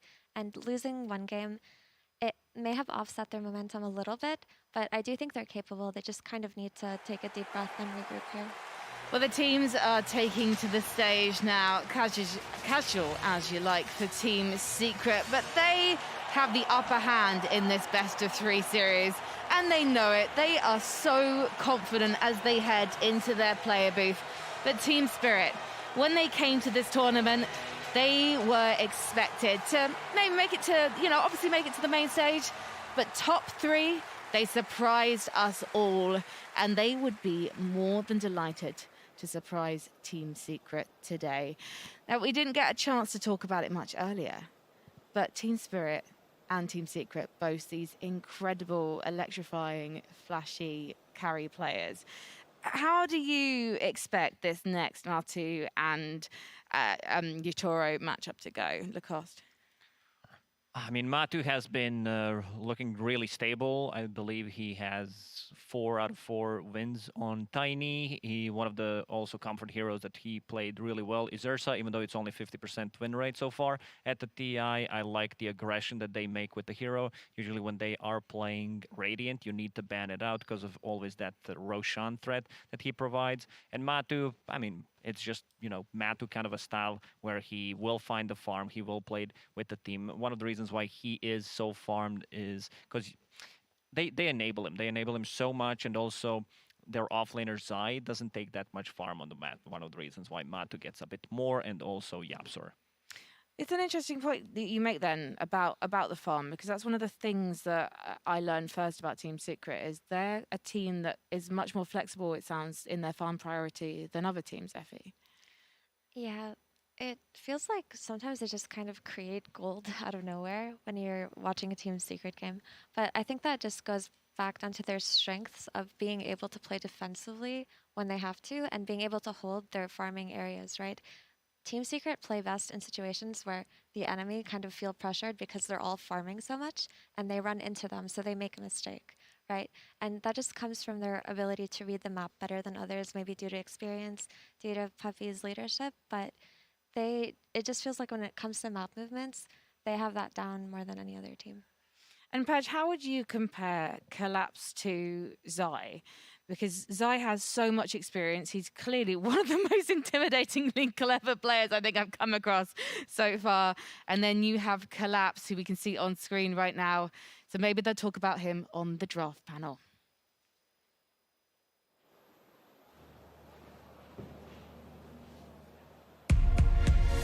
Team Spirit versus Team Secret. Game 2. Hello. We're here live with draft number 2. I have my 2 stellar panelists. You can turn around now so you can see the draft. Okay. Great, wonderful, thank you. Great direction. And we're here ready for game number 2 between Team Spirit and Team Secret. BSJ, before you gave us a great rundown of what the game would happen in the game. As you said, Team Secret just needs to hold down in the beginning, and then later on, they'll be able to come online. Yeah, you think that's what happened? You saw the Team Spirit's team fight. Like, despite their effect that they were down by 7K, 8K gold, they were still able to get some crucial kills and some crazy ice paths from Miposhka that I think kept them in the game. But that early momentum, I think that first death in the lane by Collapse was very detrimental for them, because in the mid game, his job is to set up all the plays, Storm Spirit to follow up, Spectre to follow up. They had a lot of follow-up, but he was forced to be defending his mid tower rather than playing on Secret's part of the map, and you just saw that's how they accrued a massive lead. There's a lot of Spirit team fighting too. I think a big thing that we thought during the draft that they were going to do was kind of play the map more, but it really is in Team Spirit's style to just run at you and kill you in team fights. So perhaps lean more towards like team fighting heroes in this game is an option for them. Not that Mars is particularly bad at team fighting or anything, maybe a little bit more. But if we're talking about the style of Team Spirit, we always think of them as group up around the mid-game timing with a strong carry, team fight as much as you can, and win the 5-on-5 engagements. And that is not what this draft looked like. So are you saying that we want to go back to basics, Jenkins? Yeah, I think so. I think that's fair. You know, Wisp being banned out perhaps makes the Mars a little bit less of an option that's appealing. Perhaps so Tidehunter could come out. There you go. Yeah, we got a Magnus on Team Secret, of course, looked great in the previous game, even against a hero that's considered to be somewhat of a hard counter in the Spectre, or definitely a hard counter. It's just that this new style of Magnus that people are playing, it's not necessarily countered by Spectre in the same way. Like, Magnus isn't really about team fighting or just team fighting anymore. It's also about the repositioning element and pickoffs. We got it. There it is. Okay. So now, what do we do against a Tide, BSJ? You want some way to easily counter the Kraken Shell. We've seen Silver Edges, we saw the PA. I'd say Disruptor's a worthwhile candidate here. Doom is probably not on the table here, because you would have like a shown mid lane and off lane first 2 picks. But just straightforward, ease of execution. We use this spell or this combination to kill the Tide. Teams like Team Secret, like, yes, they're going to value strategical advantage, but ease of execution is always something you want to consider at this main stage of TI. Enchantress, okay. Well, this is... I think Secret is the most successful team with this hero. They absolutely snowball the lanes with Enchantress and then just have a monstrous mid-game. And I would assume that Spirit has some sort of preparation for this, that they're going to be second phase picking, or maybe they think that this Tide hero, the way that he team fights, the way that he groups up early is something that can deal with an Enchantress. And he can stand in front of a tower, for example, and not get pushed early. I don't know how much in trouble I'll get for talking about what Seb said behind the scenes, but the offlane meta is Helm of Iron Will right now. Pretty much every offlaner is either building Armlet or Helm of the Dominator, which allows them to get that early sustain, the 6 armor and 6 HP regen from such a cost-effective item. And what that does is it allows the 4th position, in this case the Lion, to roam on mid and give a lot of momentum to the mid laners, such as these spirits, the Storm Spirits, the Ember Spirits. And what Enchantress is so good at that most other 5s cannot do is she can harass the offlaner through the armor that the Helm of Iron Will gives you. The impetus is pure damage, and she also does a lot of harass in the early game, which delays your ability to get that Helm of Iron Will. If you saw last game, Zai, he went for the Tango Quelling Blade straight into the Helm of Iron Will, and that's a kind of build that a lot of offlaners want to go for, but it's quite difficult against a hero like Enchantress, who's so powerful early and then also breaks down that timing with the impetus. It's a kill hero as well, right? So if you have anybody else show up with an Enchantress in the lane, like 4 position Earth Spirit, I don't know, like any 4 position, you're going to get a kill on the Tidehunter. And then you also, like if there's a carry, you and the carry alone can kill the Tidehunter just because there's so much damage. There's a creep to go in front and body block. I think, you know, you can enchant, which of course can be purged off, but the purge is not that good in the early game because it requires so much HP. So that's not super effective. So the Enchanter has become quite popular for Secret, but we haven't really seen other teams pick up this strategy too much. What is it that makes it so special about this team? You just have to be an Enchantress master. She's not a hero you see some other team pick and you're like, oh, we can try that out, it's gonna work. We were talking about how many permutations of the map that you can play purely based on the creep you get. You know, if you get a Wildkin, you're gonna look to pressure towers. If you get the Hellbear Smasher or the Centaur, you might be ganking with it. If you get the Satyr, you might be harassing or burning their mana with the blue one. Yeah, it's like, there's so many different things you can choose to do purely based on the RNG of the camps. And it's not a matter of which one's better than the other. It's like, okay, I've got this iteration. What am I going to do with it? There was a point in the NADPC where I remember that Enchantress had quite a low win rate, and the pub win rate was like 42%, too, pro-level pub win rate. And then people started copying like the Puppey and some of these like European teams rotating towards the mid tower at 5 minutes, where a creep with that much armor is too strong for a lot of lineups to deal with. It's like the earliest tower pushing timing that you can really get out of that enchant. And then the win rate skyrocketed in DPC, and then it skyrocketed in pubs as well from that single rotation, because the earlier you do a rotation, the more impact it has because of the butterfly effect on the game. And so I think it's little things like that that make good Enchantress players good at the hero. Tanking the tower with your heal, things like that. So while most people would consider this hero like a micro-intensive, very mechanical hero, you're talking about the tactical implications. Super macro. It's actually a very easy hero to play. I mean, you're microing one thing. Yeah, and you can just send it down a lane, and it's really about, like I said, like using the catapult timings, and then late game you're just kind of walking in and dying and then buying back if you're Puppey. I think this is a really cool pick for Willow because it's a support that can solo kill Enchantress with even just like a +1 stun, and she might even be able to do it with just the Bramble, but the Bedlam doesn't get slowed down by Untouchable, even though it is technically attacking. But Team Secret also is likely to take a Spirit hero for all the reasons I talked about with Enchantress, and you could potentially do Willow Puck, which the Terrorize Fear combo with the Coil on 4th pick for Spirit. So I think they're setting up some potential, like, 5-head, this is what you're going to pick, we know what you're going to pick, pigeonholing you into a specific hero, and being ready to deal with it. And the comfort pick as well, because that's Miroslav's best hero, traditionally. I like the Willow here too because it's a Yule's buyer and a 4-staff buyer versus the Magnus. So it gives you some sort of way of dealing with the Horn Toss, which I think a lot of people, that's the thing that they're questioning. Like, okay, how do we deal with this hero? It's not really, let's pick purges and dispel the RP. Nobody cares about the RP anymore. It barely matters. It's all about that Horn Toss. So a hero that can pick up both of those items and a hero that will also get in there where you can Yule somebody, because that's a pretty short range. And there are other heroes that might pick up a Yule's, but like Willow goes in the fight because she can press W and she's just immune to everything. We might also see a Morphling, though, with the Willow. Oh, that's true. Wouldn't you be able to also set up the Bramble Maze a defensive way so that Magnus can't just jump and skewer? Even if he skewers through it, like he gets stuck in one of the Brambles, and it gives you some sort of follow-up, some way of killing him. Yeah, for sure. You get the Juggernaut now for Team Secret. What's the reason behind this pick? It's just so good against Willow specifically. It's a Jug Mag combo. Yeah, it's just a free Jug game as of now, and it's similar to what we saw last game with Matu's Terrorblade, is they had to pick heroes that killed it after the draft. So it's a hero that its innate survivability mechanic has not been dealt with, which makes it so there's much more limitation. Like, I wouldn't want to pick Puck now if I'm Team Spirit. I wouldn't want to do that combination because Jug's one of the few heroes that can get coiled and not really care for the majority of the game. Oh man, okay. That's a combo. Yeah, imagine a Grimstroke. Okay, like if you name the two most difficult lanes to lane against as a Tidehunter or even generic offlaner, Juggernauts in both of them, and then it's probably Grim Jug and probably Enchantress Jug as well. The only other here is like maybe CM or Jug. Lich Jug, something like that. But I think both of these heroes are worse than Lich, though. Like, you basically have the two strongest Jug lane pairings. If there's ever a rotation to this safe lane, it's like a guaranteed kill. And I don't even think it's necessary to have a rotation to the safe lane, because Ench Jug will dumpster a Tide. So I'm curious to see how Team Spirit deals with this.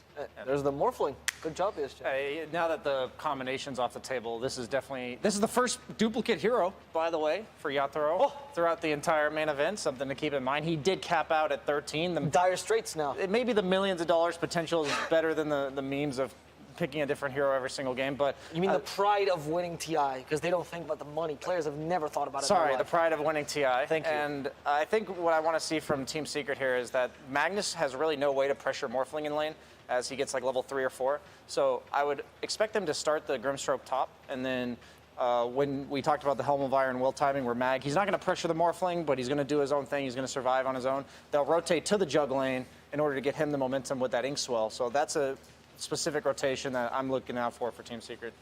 I want to make a point, if we go back earlier about Grimstroke Jug, that most people stop playing Grimstroke because of the Inkswell change, I guess, right? Where now it takes longer to get the stun off. Yeah. But this might be the one combination where it's actually beneficial, because getting the movement speed buff on Jug for longer, especially against heroes like Tide. Yeah, well, you get longer spin on them, and then exactly. It's like the spin you're not hitting anyway, so they don't need to be stunned. You're just click move it. You're just moving on them. That's literally it. Yeah, it's really strong. I'm worried though for Spirit that they do get a Morphling illusion from this Grimstroke that presumably is going to be a 4 position here. So that will be a very early Morph illusion. But then on the flip side, the Willow Morph combination doesn't exactly have great counters in general, just because it's one of those like extremely strong combos. A lot of teams were first facing it for a while for that reason, because it requires like an entire draft to counter. So just getting a Morphling illusion is not like, oh, the game is over by any means. They also have the budget disruptor from Grimstroke, the Phantom from his second ability cannot be dispelled by Tidehunter, Kraken Shell. So that's true. You can afford to use that in fights. It'll buy you an extra couple seconds that he's going to have to use to hit that bug off. And that might be just enough for them to ignore the Tide long enough to bring down some crucial targets like the Morphling.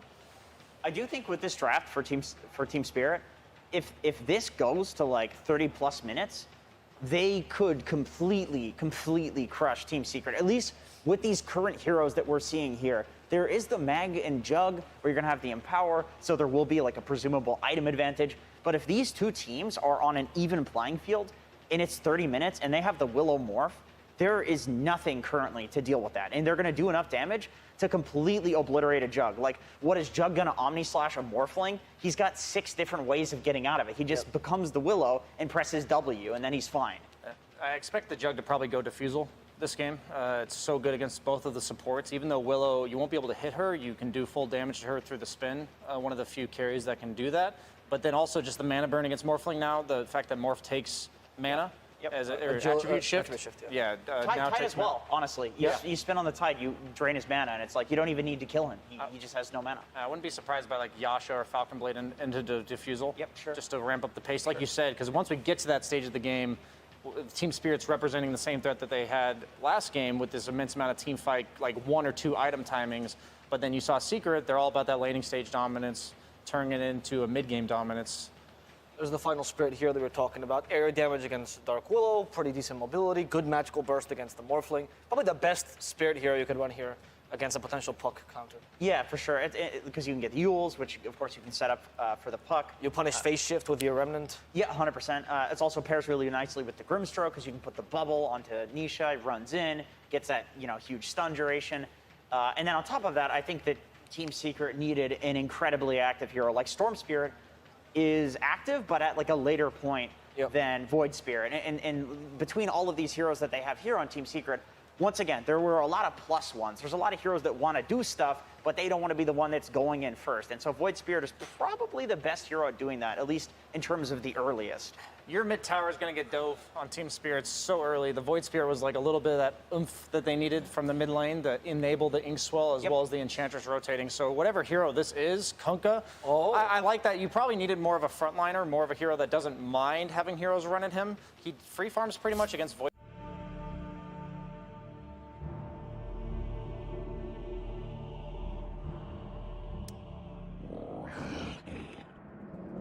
Choose your hero.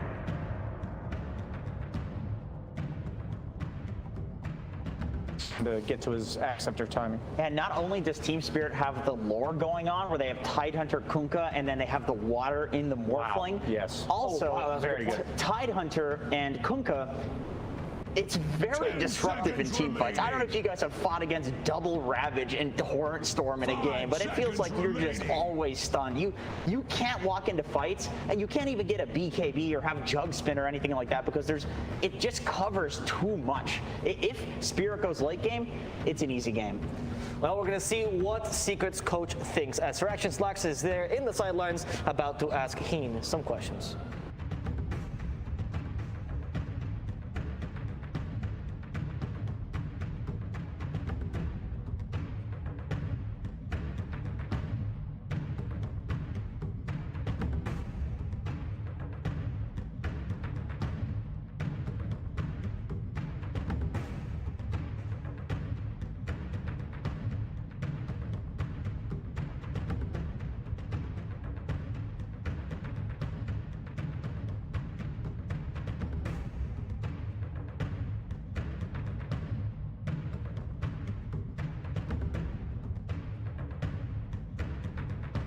Thank you, sir. Action Slacks Suns favor with Cinder. We got game number 2 of this best 3 of the Lord Recompense for TI 10 Cinder.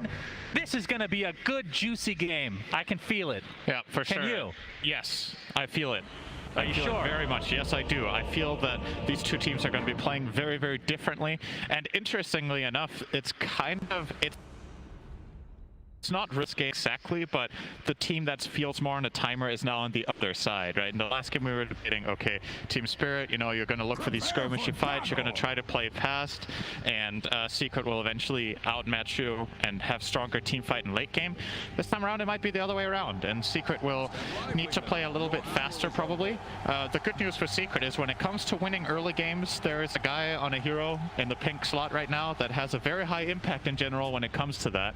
Puppey on the Enchantress can be absolutely disgustingly strong early on in the right conditions, and I see this as the kind of game where Enchantress can actually shine. You're not playing against anyone who deals with your enchanted creep.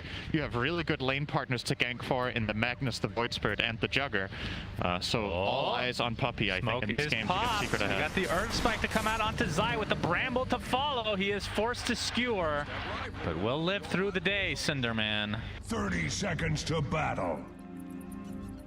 He'll be able to walk back and should be able to be fine to help contest these bounties, I would assume. Not sure if Team Spirit's going to stick around for a while, but do get some good damage to start this game out. So looking at the lineups, obviously Morphling, Dark Willow, that is a combo that I wouldn't say it's quite at the same level as Earthshaker, but it's close. It's really, Perhaps is going to run into trouble. Yep, that is trouble. And his name is Matu. See the Grimstroke coming out with the slow into the Blade Fury. Matu gets first blood for Team Secret. Spirit, we're just not expecting Secret to have rotated over there and planted so many heroes, and he just walked straight into it. Usually as Tide, you feel pretty confident level 1, but this late matchup is kind of scary for you. The Jugger as well as Ench, and of course you had the Grimstroke as part of that play as well. YapzOr resisting the temptation of skilling Inkswell for the first blood, didn't need it, so he goes to lane with Stroke of Fate, which is much better bottom together with Magnus. You just want to push in that wave and try to open up for pulls. Also a better trading spell for him against the line of Miposhka. They're going to be hitting each other a bit here in the bot lane.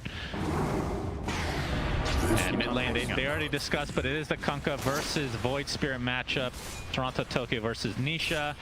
Kunkka typically very good against melee heroes. Do you agree with the panel on this matchup overall? He's favored in this lane. I think it was PSG that ran it twice as well.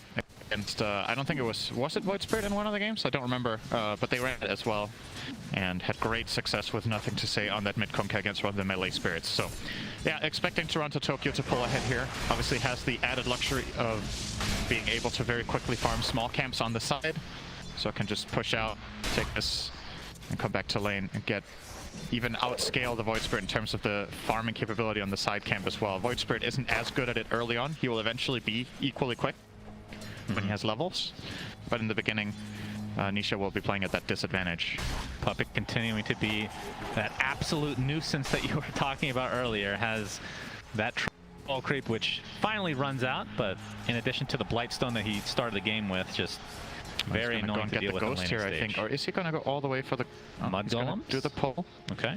It's a 3 creep pull. This is the small camp you want to see if you're looking to deny a wave. The Ghost camp is very, very good at killing the creep wave, and he's going to protect it as well with his own hero, as well as one little skelly boy running after Mira here. And now he's going to go and take a golem. Uh-oh. Golem time. There's first stun coming out, as Mira just going to continue to get harassed here, but this is kind of what he has to do. Bramble, all right, we'll cut the Puppy. Oh, he gets 2 procs on it. All right, Puppy outplayed by Mira here, and the tip ensues. And that was just flat out a rare mistake there from Puppy. Usually very mechanically skilled support player, but Mouse was not working as intended there as he walked into 2 brambles. I think first one might have been dodgeable, but the second one definitely wasn't. Mouse was not working, and potentially his monitor if it continues to go down that road, Cinder. We've seen that before. When I did play the show match yesterday, my monitor did go black, so maybe that's what happened. Would explain what's happening there. But he's definitely back. He TP'd correctly, so he does see everything, I would imagine. Puppy and Cinder are good friends, guys. Very good friends. Okay. I believe you. One thing I do want to mention, Cinderin, the Grimstroke here. Yep. You talked about how the Phantom's Embrace is really good against Tide because he can't crack and shell it off. What about like late game? Dark Portrait against a Morphling. That does sound very good. That is very good indeed, yeah. I think it's something YapzOr will be considering. Obviously, about Dark Portrait, it is magic immune. You can't really hit it with stuff from Team Spirit, and it's very fast. So only in their lineup, only really Morphling himself can kill off that Portrait. So would imagine YapzOr has definitely got that in his mind. But to me, the primary reason they're picking it is they want a support that pairs up well with Jug. Oh, we're seeing kill Mira here. No way out of that one. Blade Fury finishes him off, as Collapse can take some residual damage as well. So, yeah, Grim together with Jug for the Inkswell, and of course the silence against Tide. Chase Shockwave back into the right click of Zai. So Secret off to a good start in terms of just the kills here. And we can see mid is advantage for Team Spirit, 31-3 to the 23-5 of Void Spirit. Keep in mind that a lot of those CS are the small camp, so basically neck and neck in gold right now. 50 ahead here for Toronto Tokyo. Surprisingly enough, there's more denies on the Void Spirit than on the Kunkka, who will often be able to bully out the other melee hero and then find those denies, but hasn't really been able to dominate Nisha. Nisha, again, similar to game 1, just doing exceptionally well in lane. Doing what he needs to do for sure. And now that he's level 5, now he can start doing the same thing as Kunkka, so he's going to be farming up a small camp next to the lane and close in on his level 6. So from Secret side, Juggernaut, Cinderin, not a hero. It's not like the standard carry these days. Like Morphling feels like more of a go-to pick for a lot of teams is Mira. Versus Puppy again. Let's see if he gets brambled twice again, not this time around. But going late game, Secret, like, can they survive the late game? Jug does scale better than he used to, but still not the traditional, like, super mega hard carry that we're used to seeing. And I would say, theoretically speaking, yes. Do think their lineup can handle late game. Do have, obviously, hang on, Collapse. Okay, Matsu will yield. Back off. Empowered Void Spirit and Jug can definitely fight late game. It does feel like the execution ultimately should be easier for Team Spirit with the Morph Willow, with double Ravage when Tide gets Refresher. There's just a lot of stuff that Secret will need to play around effectively, but there's no time in this game that I would just flat out write them off. I would favor the other team at some point, but the Dire lineup can definitely win this game even come super late game. That's obviously RP is always going to be an X factor. BKB piercing stun, empowered cores. The portrait might become the X factor, as you pointed out, as well. So I think Secret aren't too concerned. Okay. As we see Blade Fury from Matu in the top lane, you can see the Centaur making his way over to try to get a potential stop here, but Shadow Realm is going to keep alive at the very least. Collapse very low on HP here, and Matu does have his ult, but no mana to work with. His Puppey going to get ganked here from Toronto Tokyo. X with the boat coming in. And Collapse just wants to get some XP here, Cinder. Oh, okay, the stomp comes out. Puppey still survives, but finally that second right click. Yeah, if that stomp would have hit, he might have lived. Both of the Team Spirit heroes just narrowly dodging it there. So it's a good game from Toronto Tokyo. The dude who find a kill. It's going to cost him a little bit of health on the mid tower, and actually his bounty rune here will be stolen by Nisha. But Collapse was in trouble. He needed help. Oof. Nisha, did he get vision there? I don't think he saw him. Oh man, that was super close. He must have. The TP out from Collapse there. Okay. Was looking for the higher priority kill potentially. Yeah. Bounty. There's now Mira. Very wary of this area now, but is back to basically full HP. And Toronto Tokyo on this Kunkka Cinderin. What's the build this game? We've seen Halberd. We don't really see Radiance anymore, but I mean, it's not the most unusual thing for a mid Kunkka. Might go phase Armlet. Okay. Nisha's opening up on him a bit, just harass. Level advantage right now going the way of Toronto Tokyo, by the way, as Nisha just trying to be annoying here. So yeah, you like just Armlet into what then? Armlet Halberd doesn't sound too bad. Halberd against Jug can be a little bit dicey because, you know, you need to find the right timing to get it off between Omni Slash and Spin, but it also just gives you the inherent tankiness. YapzOr look very dead here. Nice setup overall from Team Spirit, and Miposhka very kindly gives the kill to Yatoro. What a bro. You'd never do that for me. I have a very good reason to not do that for you. So you say.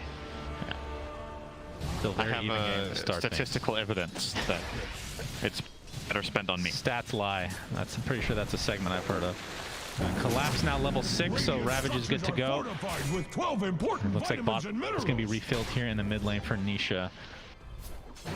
So what's the go time for each team? Is there a certain item? Is there a certain level? It's like mid potential gank on Toronto Tokyo, taking heavy damage. Still has his boat to work with, and here it comes. The run buff is there, but Astral Step is going to do a lot of damage. In the meantime, the reinforcements have arrived. Look at the Tidebringer just destroying YapzOr, and there's the Curse Crown into the right click. Mira actually gets credit for that one. It's a 2-0 as Toronto Tokyo being pursued by Zai. Not able to find an RP though. And now Puppey, heavy harassment. In addition to this, Tidebringer with the X into the turret. That's going to be 3 kills potentially going the way of Team Spirit, but there's the RP to try to counteract this. Zai gets it off onto Mira, but the Shadow Realm keeps him alive for now. The Hadouken is coming from the Seder Tormentor Cinder, and the Skewer's going to miss, but the Shockwave into the Hadouken. Puppey gets credit for that one. What a sick combo, Shockwave into Shockwave. That's right. They didn't have a new name for that one. That's why I call it. Is that the only spell that... That's a terrible time for Tribute because we have X into the Torrent again. Toronto Tokyo won't be able to find the kill here, but is wreaking havoc right now on Team Secret. Such a difficult hero to kill in general, especially once he gets that boat off with all that damage mitigation. Spirit had a very good read there of how much they could get away with on Toronto Tokyo. Very nicely done, and they do come out victorious in that fight slightly. And with RP down for another minute, Secret will probably just chill, farm, and more than likely look to stack up some more Ancients. They haven't really stacked yet, and I think now's the time that you want to start building up for Jugger to really start making some progress. Puppey will stack both camps here. Leave the bounty. No, he will take it. Change his mind. And this shouldn't be a surprising thing for Spirit either. In the next couple of minutes, they will want to try to invade that triangle, get vision out, try to fight. Their team fight obviously extremely strong on the back of Kunkka, Willow, as well as Tide. When they all have their 6s, Willow is a little bit away. I would imagine they give him the tome and give Lion a lane for 6 since he is very close. And some could be flying out to Willow, it is indeed. So Miposhka Should be looking to find that of death somewhere sometime soon. And Yataro queuing up the SNY into E blade. We'll see if he look at sticks Secret's with that. wording, by the way. Very, very centric around that bottom half. Obviously, again, multi-purpose warding. They want to get info about the enemy team on their side so they can make ganks, but this also effectively works as a very nice protective layer for the triangle, since invasive moves from Spirit will be impossible without a smoke, and if they smoke, they're likely to do it down here, so Secret will see it coming and won't have to be scared of the smoke all the time when heroes are missing. They will simply know when it gets popped. Bottom lane. Yeah, Matu trying to push here. We see some TPs here. There's an Earth Spike into the waveform with Toronto Tokyo making his presence known, but the healing ward does go off for Matu, keeping him alive. Looks like he'll be just fine as a result. Zai does get X'd after the skewer comes through. Gets the RP off though. That's against a counter Magnus, it looks like, as Yataro jumps in with that waveform with the double damage on Nisha. He's gonna get waveform into death. Big there for Secret. Nicely done from Team Spirit, knowing their limits. Yeah, great hex from Miposhka there. As soon as he comes out of that dissimulate, gets instant hex, doesn't get a chance to use the second astral step, and they do find a kill, defend their tower effectively with this, at least for now. They will expend a lot of spells for it, however. Only Ravage is really online. I think if Spirit want to hold this tower, they need to bring down Tide now, or they're likely to concede it. Secret are kind of sticking around. They seem a little bit indecisive, but well, they had a feeling there was a ward. They're going to find that one. That's smart. Yeah. Matu will be fine here. We did see Morphling turn into Magnus, and that is kind of hilarious. You waveform in, you skewer them back. I mean, this early on, that's basically like having a blink dagger. That has pretty high impact. You get him power too. Yeah, true. Pretty strong. Nisha, see the smoke coming in from Team Spirit. Looks like Nisha is going to be their target of choice. A very slippery hero to find though, but that's what X is for. But Nisha already on his way to his jungle. Yeah, going for a different build this game. This is going to be a little bit harder. They can get the Torrent to start things off into the Earthstrike and the Finger. Nicely done from Team Spirit. Blade Fury did not go off in time for Matu. Yeah, despite all of the wards Secret had earlier, two of them either got expired or dewarded, and they just did not have the read that this play was coming in from Team Spirit. Very nice. With the Torrent opener and the burst, and they're gonna just rotate straight back down to bottom to try and still defend this tower when the Jugger isn't here pushing. First of all, they knew that he was in the triangle because he wasn't pushing bot, and now that he's dead, they can very easily hold this with the primary pushing hero of Secret on the sidelines. Team Spirit will defend that bottom tower, no problem.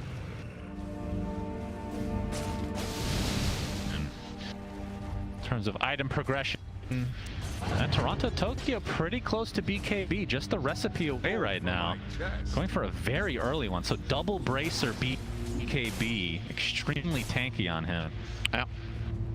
Not very often you see BKB this early. What are your thoughts? Yeah, I don't know how good it is in this game. It's really against the Void Spear more than anything. Primarily Void Spirit, a little bit of the Grimstroke silence, you know, but it's not.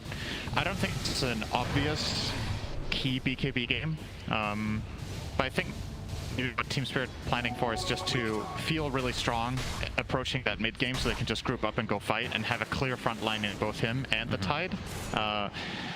You could argue that Collapse doesn't want to frontline in this game because of the Grimstroke silence. It just puts him at risk of not getting Ravage off.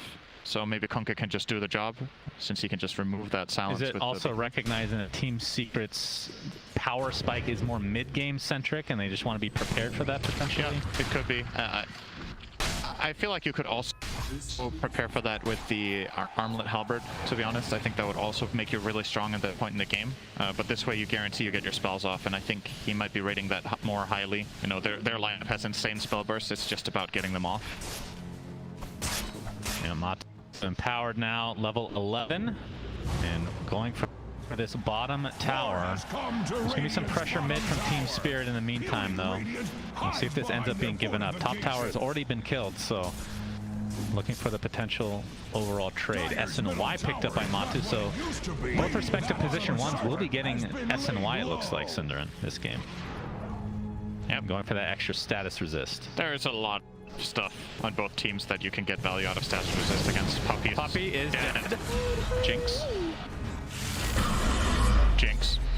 You can't say, you're not allowed to speak until like give you a soda. I think that's the rule. Is that how it goes? That's how it is in America. That explains the obesity rate. A lot of jinxes going on. Zai in the trees. Obviously not with a Blink Dagger yet, about 500 away, but Blink Dagger is on the way for Collapse. So Collapse off to a much better start than last game. That is for sure. He has the hood. He is a super tanky. Oh, Soulbind with the Phantom's Embrace. It's not going to connect on anybody in terms of a secondary. Miposhka is taken out by Secret. Good connection there from YapzOr on the Stroke of Fate, but it can't really follow up. And there would also have been a BKB for Toronto Tokyo anyway, but maybe they were hoping to force that. So Secret hold their tower, but it is getting very low, and you imagine Team Spirit will just make another attempt there very, very soon with their tide and get that cleaned up. It's looking great for Spirit compared to last game, right? Like, not only are they ahead on gold in the game, but also the overall flow of the lineups is going to help them get in a very good position in the mid game. I think Secret were hoping to get more value out of Puppies and Enchantress in this game, and Mira just didn't let it happen on that Dark Willow. Contested him a lot, got the kill like we talked about earlier, slowed him down and made sure Collapse still, despite playing against a very hard lane in my opinion for Tide, he did completely fine. And they're just rolling off the back of that. Secret probably will have to be cautious with fighting for a while. Yep, for sure. And it's unfortunate because when you have a Juggernaut, you kind of want to, I mean, it is, like you said, an empowered Juggernaut, so you will be farming at a much higher rate. Doesn't have to go for, like, I mean, we've seen Battle Fury way in the past, but more Maelstrom or Echo Saber type builds. Just straight for the tanky SNY because you can take advantage of the cleave from Zai here. But we'll see what Secret wants to do here to try to get back in the game. It's not exactly an insurmountable lead by any means. But anytime you have a Morphling and you're off to a good start, that usually bodes pretty well for the Morphling team. And I would assume he's going to go E-Blade first before the Ag, so that's when Shadow Realm really becomes completely filthy. Dire's top tower. And I believe it works with the Talent, if I'm not mistaken, right? The waveform striking through targets. Yes, level 20 Talent. Oh god, yeah. So looking forward to that one. Morphling is gotta be one of the hardest heroes to balance in the game. Yep. Along with Rubik. Well, Rubik is more bug fixes than anything, actually. And here goes the mid tower. So Toronto Tokyo will get it. Secret will annoy him a little bit with the glyph. They might as well. Actually, they're gonna back off. They were worried that Secret were turning this into a fight, so showing a lot of respect here. They're also one hit away, and now it's gonna get denied instead by YapzOr. Damn, respecting the Blink RP potential. Might be it. I feel like Kunkka was pretty safe there, but there is the risk, I guess, of getting Blink Skewer RP'd and then Omni-Slashed under the tower, so perhaps there. Yeah, we didn't really talk about that potential, but obviously Omni-Slash will cleave because of the Empower on top of that. Then you have the Soul Embrace. They do have good wombo combo potential. But Team Spirit still sporting this 3k net worth lead. You can see AC. Dire's top tower is under attack. And Spirit Vessel almost done on Mira. Right, the Tokyo. No, not able to save his teammate. Mira gets taken out by Nisha. Really wants a high five, does Nisha. Not even his teammates high five. Not only playing solo mid, he's just solo in the game. There's no one else in it. Lion will high five barely dodging everything here, Miposhka. Tranquil Boots, win mess there.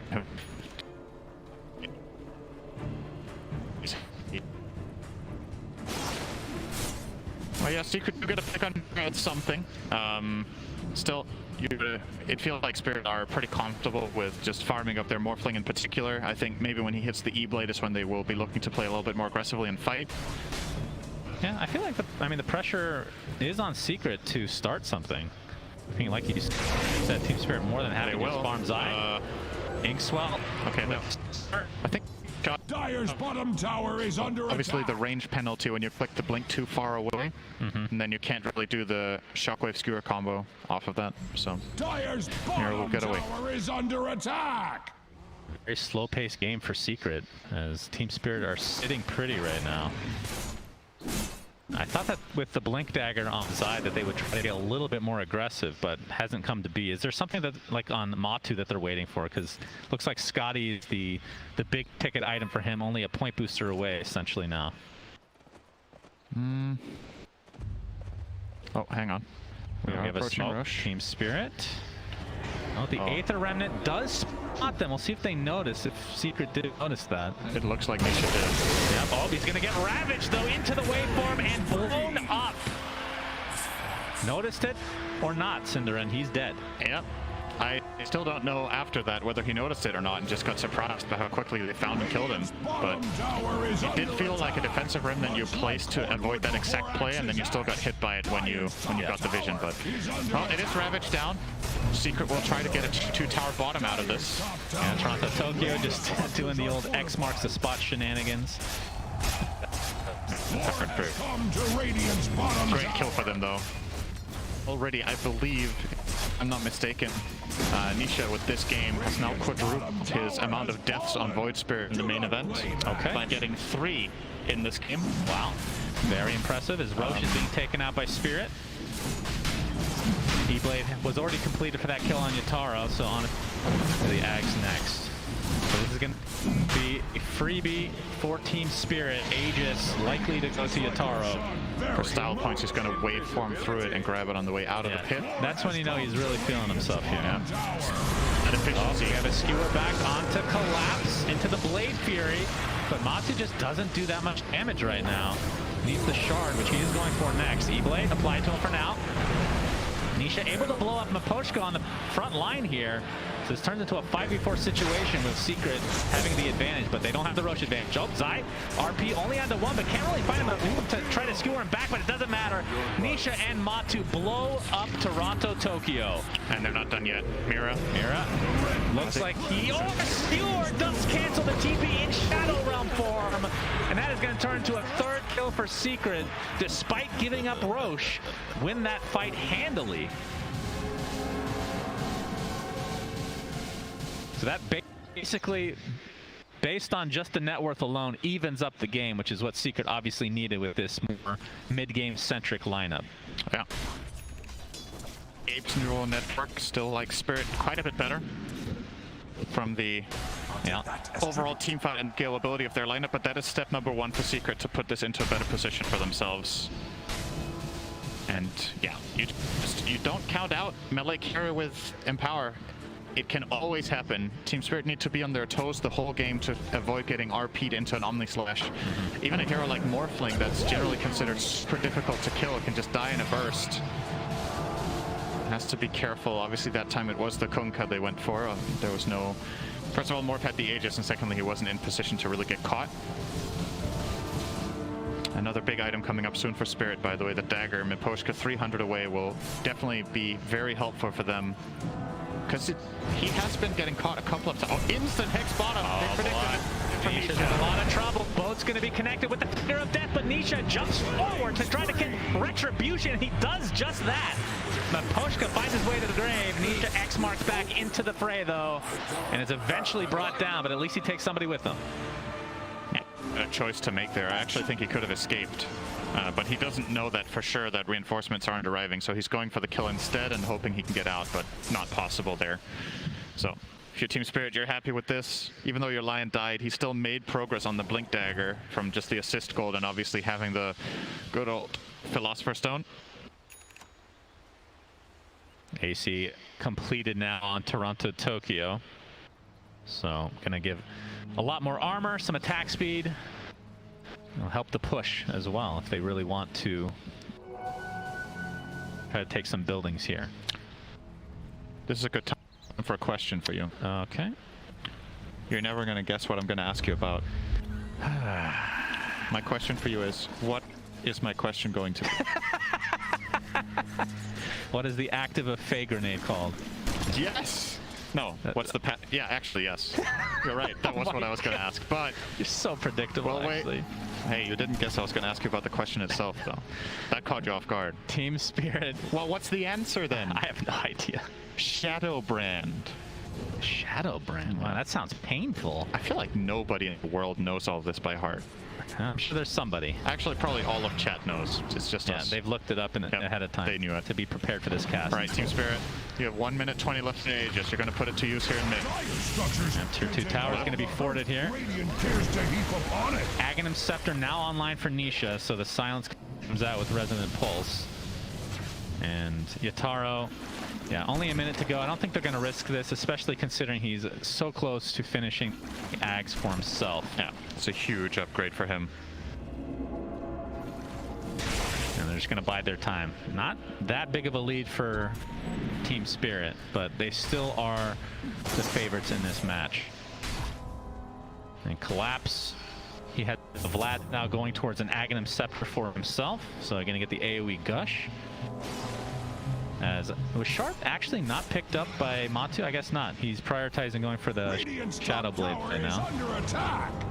I figured that the Shard would be pretty nice for him this game. Apply Scotty to everybody he's hitting, get the extra attacks and more movement speed.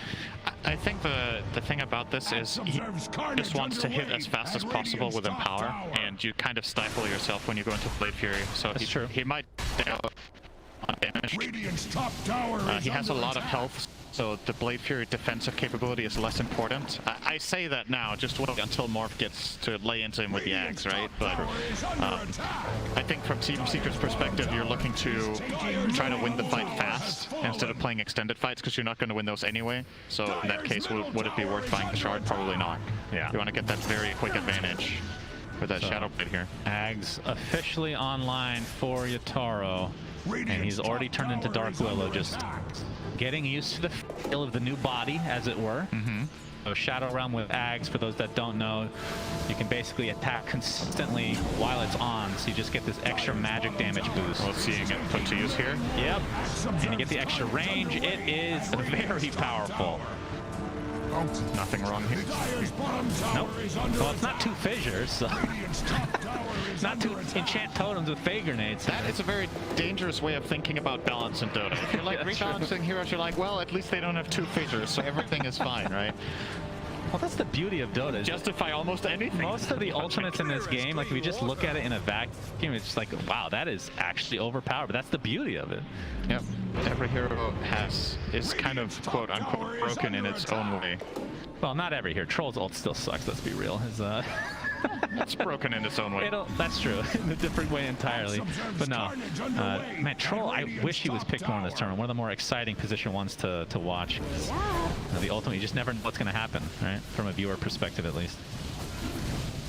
Puppey taking out some illusions here. And the real question is, Yapzor working on an axe, and he is. So about 1,800 away from finishing that. Dark Portrait could have a big impact on this game, as we illustrated earlier. Yeah, he is also queuing up the Shard. It does give him some interesting counterplay potential with that strong Dispel. If he precasts it on Jugger or Void Spirit when they go in, can obviously save them from Ravage or from Terrorize or, you know, line combos. As long as they instant press one of their defensive abilities coming out of the swell. Could prove to be really useful, but not. Zai gets off the Horn Toss Skewer into the RP, but the BKB is activated. Fire really going to help him get the Omni Slash, but a lot of it in the tank was creeped. So Toronto Togi getting some backup with Collapse. Huge Ravage. Down goes Matu, and now you see Yatoro at his best. E-Blade double kill, 3 dead for Secret. In his Shadow Realm form, just decimating. Nisha able to get but very unfortunate that there was a creep wave there, Sinner, because I think he was dead. I'm not even sure he was dead there. It's possible. You gotta look at the stats for this. Like, it's... I don't really like this try from Secret. I like the logic of going for the play itself, but you got to take into account what the numbers are, right? This is a Kunkka with 3,000 health and 40 armor. He has AC and Blast Rig, so super tanky against this Jug Magnus combination, and kind of seemed like the bait the whole time that they put him in front like that. Oh, no. All right, deadline trying to ward. Nisha finds so many picks in these games on the supports just randomly, you know, instantly assassinates the Willow and now finds the Lion. This is still, despite losing those 2 heroes in the end for Spirit, a huge win for them. Getting the core kill onto Mag and Jug, and having RP and Omni. See the replay here. So look at this Omni. So that's like 4 3 swings. There's no way. All right, it would have been close, but yeah, you're right. I think he would have lived. He is just insanely tanky, and Willow, more flow, just kills more flow. everyone. Sure. That would be funny if for no particular reason it just changes the hero name temporarily while you're in that form. Just combines them. And Secret have now smoked up, so trying to get back into this game. For Morph in this game if he took half of another hero's name. Morph Hunter. Morph Hunter's pretty good. Yeah. Morph Spirit? Morpheon. Almost sounds like a Matrix thing. You wouldn't know anything about that, of course. Secret trying to find something here. Nisha at the top of the hill here. Actually going to use the Tome of Knowledge for himself. Toronto Tokyo Company are trying to gain control of their triangle RP again. is up again. No Omni for another 5 seconds though, so Team Spirit probably don't have the perfect timers here on spells. They might have felt like if we go right now, the ultis are down. Secret will have them now though. But regardless, is not gonna, the fight will not break out anyway. Roche up in 1 minute. Silver Edge complete on Matu to give him the possibility of killing Tide very easily. And of course, I think Matu plus Nisha can just kill the Tide from full HP if they get the Silver Edge hit in and they just go to town, both of them together. But Collapse has been doing a good job at not getting caught out. Interesting to see Tide not really play a frontline position for the most part of the lineup. It has been that Kunkka BKB. Yeah, He waits behind and finds the Ravage. He can straight up buy Axe right now and Collapse, but obviously wants to preserve the back in case a Roche fight has is going to come here soon, I would assume. And so, Puppy's found. The X with the boat. Puppy, Crimson Witness. Will it save him, Cinderin? That is a red Nature's Attendance. Absolutely. He lives.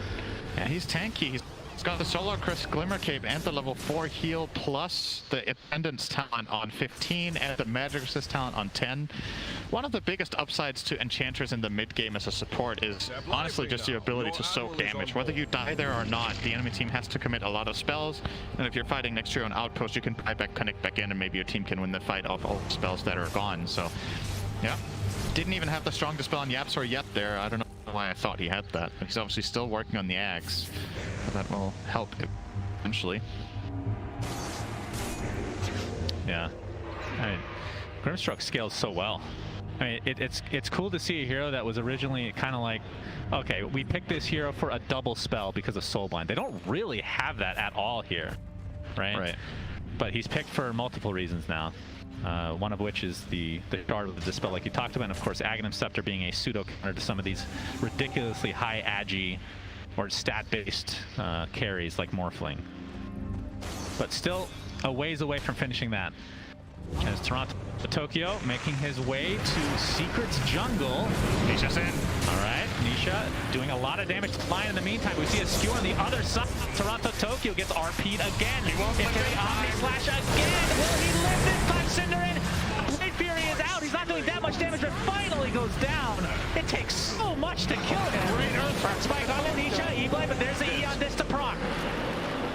A huge kill for Secret, but my lord, Cinderin, gave it almighty. That took a lot. Yeah. Into the Roche pit, I assume they will attempt. Yeah, no buyback on Kunkka. They don't know this, obviously, but they might have a feeling because of the Chrysalis that he was showing in that fight. Doesn't seem like they have the confidence to try to push for it, though. Even 4v5, I think Team Spirit can still win a fight. Well, they don't have Ravage either, so maybe not, but I'm never counting out Morph Willow. True. Crazy stuff can always happen, and they're going to find it. Initiation, Yataro's in, but Nisha jumps, and it blows up the Lion. Buyback to come right afterwards. Looks like Puppy's going to live here. Matu continuing to go ham. Double kill for him. 3 for Team Spirit. Yataro in his Shadow Realm form gets the silence off, and they actually bring him down this time. Impetus does quite a bit of damage. There's the Astral Step to follow. Has his attribute shift. They just not doing enough damage to him. Yataro getting spinned out with that Shard Matu. Into the Aether Remnant. Another buyback for Team Spirit. Yataro gets the waveform off. There's the burst damage from Lion. Yataro finally taken out by Nisha. It takes so much to kill these heroes, but Secret find it. E-Blade combo I've seen in my entire life. He did a grand total of like 150 damage with his E-Blade Adaptive Strike on Matu. Fully strength morphed. He threw everything he had in the bag at him and it was nothing. And Secret, all of a sudden, this one fight, oh my god, talk about dropping off a cliff. Look at these graphs. Oh, yeah.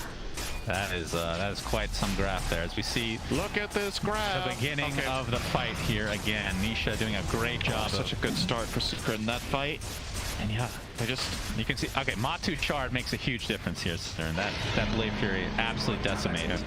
I really like his choice of waiting with getting it until after the Silver Edge, though. I think that was so overall a good choice. So we're going to see the rest of this replay play out. Try to pay attention to this E-Blade coming in. Out of all things, I am focusing on it because it's such a standout low damage spell. Yeah, let's wait for it. Morph down this far. So they find Jack here, and here it is. Boom! Oh, yeah! Damn! That felt real good, I'm sure. Well, Zai very animated. You don't see that very often, but Team Secret, knowing that they have turned this game around. Double damage is available for Matu. He's going to bottle it up. Aegis is in his inventory. Secret know how much is at stake here and how they are very experienced players. They know this game is hard and they know they were behind. So that fight means so much to them. And they're going to try to snowball off at Matu. And the Silver Edge will not find anyone. He's actually going to run through an Ob Sentry combination here. So Team Spirit know he's coming up. I'm not gonna lie, I'm not even sure who took the shard because every single member of Secret has their shard now. Might have been Yapzor. I think it was Yapzor, yeah. Probably. So that is very cool to see. And Matu and company waiting for all their ults are back up, so it can go at any time now with that Aegis still in tow. As Collapse has a Shivas for himself. I mean, from Team Spirit's perspective, is there an item or maybe a talent that they're needing to get to take to the next level here in these fights? I'm wondering if Tide needs BKB. Oh, they found him, but Matu. Yeah, Mabasha gets stopped. Matu, that's going to be the Aegis. Good catch. And not a ton expended here. They got what they came for. Really, really nicely done. Not overstaying for the second kill. Straight back to mid. That's a big pick. That Aegis is important for Secret if they wanted to pressure some high ground, and now might have to calm down a little bit. Yeah, for sure. Especially you can't show emotion like that. It's not on brand. Take it easy, bro. Well, you have the initiation on Toronto Toki. He's going to force out the BKB, so nicely done for Secret. It didn't look like they were wanting to commit anyway. So ends up baiting that out. Butterfly now on Matu. Any big talents we're looking forward to here, Synderen? 25 is close for Matu. You can go for the extra HP or Omni Slash duration. Nisha's huge. Yeah, Nisha's is, we've talked about that so many times. 25 Ghost Ship Fleet. Yeah, he might take the Tidebringer cooldown as well. It will lower the cooldown from 4 to 2 seconds. He has a lot of damage items, so could be a decent choice here as well. Morphling 25 will more than likely take 2 waveform charges. Will most definitely take 2 waveform charges, especially when he has Willow in his team. You turn into Willow, you waveform through the entire team twice, and well, you probably don't do that at this level. They'll probably position properly, but you get the idea. Next mark. It's all about the theory. Yep. Yeah, Secret can't really access the base right now, but they do have them cornered, and that's what they really want here. They have Team Spirit pinned down. They will find the one avenue to exit their base, which will be through this bottom lane. Yeah. As Secret are clearly holding on to the triangle. I mean, something to keep in mind here is we can see the buyback status. Matu doesn't have his, but everybody else on his team does. And 0 people from Team Spirit have one, but obviously Team Secret won't be privy to this information, or at least most of them, as Morphling only needs a couple, or 400 gold to get his. And now new neutral items are dropping. Cinderman. We got Spell Prism. Okay. Goes on the Morph. I think he's going to keep it. Very good for him to get the CDR. As we have a Ninja Gear on Secret, so could be potentially put on Zai. Yeah, I believe he picked it up there, so we'll give him that single target smoke so he can get off his initiations without being seen. And Matu gets the Penta-Edged Sword. I think this is one of the best heroes in the game to get this item on. You get the, obviously the flat damage range, and then the maim that Sanj used to have. Old Saint Yasha maim. Man, happy they brought that back actually. I missed that. As Yataro is in his Dark Willow form. Zai is going to show in the bottom lane, but only to defend. Keeping a safe distance here. He's going for a BKB for himself as well. not be seeing me around. Very tense game here, Cinder. And heck, initiation from Mipochka. Into the gush to follow. Collapse actually blocks off the tree line. Very nice. And with the finger and the E-blade, Zai takes a tumble. Puppey. They still have buyback on Zai if they really want to fight here. Puppey feeling pretty confident. There's the jump in from Nisha. Trying to go for the Dark Willow. Not going to be able to get the kill yet. Looks like Secret are playing a little bit more defensive, but they do force the buyback out of Zai. Yeah. Secret, that was a little bit uncharacteristic for them. You know, there's nothing for Zai to really TP on. There's no tier 2 tower. There's obviously no outpost in this area that he can connect with, and Team Spirit have all the opportunity in the world there to disengage. There's nothing pinning them down so that Mag would be able to connect in time, and eventually ultimately that just feels like a wasted buyback that doesn't really give them anything unless they find an opening now. Nisha completes his Octarine core. YapzOr will complete his Axe in 50 gold, and despite that, Secret are still looking to fight so close to a really key item potentially. Try to. He's gonna get sheeped right off the bat. This will be a dieback for Team Secret, and they lose YapzOr as well. Matu, he's gonna get a TP cancel as well. There's the Terrorize to follow. Team Spirit. 3 quick kills in their favor. They had that old Obs sentry down here from 4 minutes ago. Wow. That Secret was standing on, and it makes all the difference there for getting that Hex onto the Mag. I think YapzOr got one shot with the Kunkka cleave as well, by the way. Definitely disappeared somewhere. That was just that Silver Edge hit onto the Mag. YapzOr just vanished. That's huge. They don't have buyback on Jug or Mag. Yeah. At least if they push for it, they could almost win. This is reminiscent of the IG game in the upper bracket that we started out the entire main event with, where Team Spirit fall behind. They find one key fight, and they just go for everything. Let's see if they have the confidence here to do it. They know there's no buyback behind. They don't know about Jug. Yeah, not knowing about Jug means that they probably play this a little bit safe. So they're going to get the bottom set of racks. No, we collapse with Team Spirit here. Yeah, they're going for the win here. We have the X into the boat. Down goes Puppey. He does have buyback. Nisha jumping in, trying to buy some time for his team, but still 40 seconds away from these core heroes coming back. Nisha, Eondis does proc. Fortification is finally forced out for Team Secret. Team Spirit looking to finish this game number 2 to force a game 3 in this lower bracket finals. Dark Portrait is available for YapzOr. As we see the Soulbind, there's the Dark Portrait. Morphling doing a lot of damage. The Silence coming in from Nisha as well. Yatara getting extremely low, trying to focus the Ancients. He dies, but buys back into the game. The Ravage now, though. Nisha's dead, buys back himself, focusing on the Rex. Where is Yataro? He's still trying to make his way onto this side of the map. They're just going to focus the Rex. Spirit takes game 2 in very, very exciting fashion. What a way to win that game. You know the saying, wards win games. I don't think Team Spirit, when they placed that ward combination down there, expected that that was what was going to win them the game 4 minutes later. But what do you know? Secret wander down there, they get caught off guard, and they don't have their buybacks. And this is a game that Secret pulled back from looking really, really rough. They get into a favorable position, they lose their Aegis on Matu bot, and then they still continue to play offensively in the enemy jungle, and they get punished really hard by an incredible play from Spirit. These guys just have something. Yeah.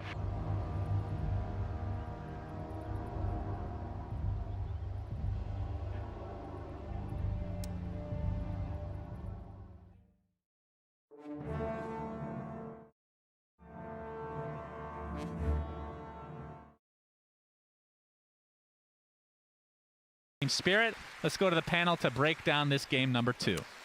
Thank you very much, gentlemen. Effie, as soon as you saw the draft, you were just like, yep, Spirit have got this in the bag. And you were right. Yeah. To me, that looked like a really free Morphling game, to be honest. There was no pressure for him on lanes. It looked like he would hit his timings really well. And, of course, he had the Willow combination. I know that a lot of people were praising Secret's draft maybe in that game, but it didn't look very good because I don't like the combination of Ensh Grim supports, and I don't want to just make this about draft, right? Because they took some really good fights. Nisha played out of his mind, and it looked like there was a moment where they were just back in the game. But I don't know. I don't want to make it specifically about drafts, but there is a couple of things that I wanted to highlight, which is number 1, Dark Willow looked so good in that game, right? Yeah. And when you think about it, BSJ was talking about this Helm of Iron. Sorry, I'm like out of breath. I'm like drinking. I mean, we also But ran yeah. out to the desk, right? Yeah. So it's allowed. Sorry, I'm like I haven't caught my breath yet. But so BSJ was talking about the Helm of Iron Will meta and how Enchantress is actually one of the very good heroes at punishing that, right? Because she hits it through armor and kind of zones them out of the lane. But the thing about Willow is she's a lane support. She does not really go mid unless she has to. So she was able to just sit on that lane and secure his game. And oh boy, did she bully the Eng. We like a little bit of a bullying Dark Willow. Never underestimate the tiny fairy.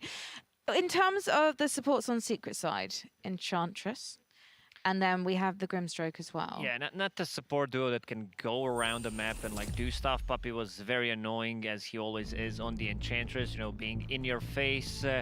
I feel YapzOr should have given a bit more farm priority to be able to finish off that Aghanim Scepter. Could be a game changer. Unfortunately for them, there was no big boy Philly, no Philosopher draw for them, because it can make the difference. It's probably the best item you can find on the Grimstroke, especially in this situation. So you want to make a replicate out of the Morphling, which did not happen. But to go back to Dark Willow, I think he had a really good game, and also a bit back to lore, you know, Mira playing the Miraska. So, you know, a bit of a nice Purge, catch with the name. Would you like to see an Enchantress and Grimstroke maybe swap lanes? Almost certainly no, just because it's really important that Enchantress is able to stabilize Juggernaut, and that's why it was so important that Mira did a good job pressuring him, because Puppey made that uncharacteristic mistake. He walked through 2 Bramble Mazes and that got him killed, and Enchantress typically wins lane. Now Puppey still had a great mid and late game because he was tanking team fights, and that gave his team a lot of opportunities to do like disables on Kunkka with Omni Slashes, but eventually Team Spirit got those great hexes and disables, and that's what opened the game up. It was initiation. And that's Dark Willow's strength, really. Like, if you place brambles on ramps, that's it's so hard to dodge those. And I was thinking about it, actually. So not only does she outright click the Enchantress, it would have to like force Enchantress to play on the lane and not on the side, which is something that Enchantress does not like to do. And if she did that, she just gets gushed by Tide and killed by the Dark Willow. So I honestly feel like maybe a lane swap would have actually been better in that. Team Spirit did a lot of good like smoke rotations, invading the enemy triangle, going for that Juggernaut kill, using the torrent from the fog and getting also a couple of stacks from there. Also nice cute little play from Collapse backpacking his Vlads while there were smoke, so you can see them coming. You know, they're coming through the creep wave, but he's backpacking it, so there's like no that buff on the creeps. And yeah, just the efficiency of the Team Spirit has been out of the roof so far throughout this tournament. Do you think, though, sometimes Team Spirit are allowed to get away with certain mistakes? Like, for example, they didn't get away with it because Secret farmed them, but when they got Roche about 22 minutes in, they were then just picked off by Team Secret. And that was a great advantage for Secret, but they couldn't quite capitalize on it. And I'm just wondering if Spirit deserved to lose more from that moment. Yeah, typically they would have lost more, but given the nature of their draft and how Morphling was under no threat until Juggernaut got a Scotty, and then maybe another heal reduction item even, it didn't translate into any kind of map control, really, just because of the nature of both drafts, right? And for Secret's draft to have won at that point in the game, they would have had to take it very, very late, because then that's when they would have struggled. But a hero that I wanted to highlight, who was kind of an unsung hero, was the Kunkka, right? He tanked so many spells.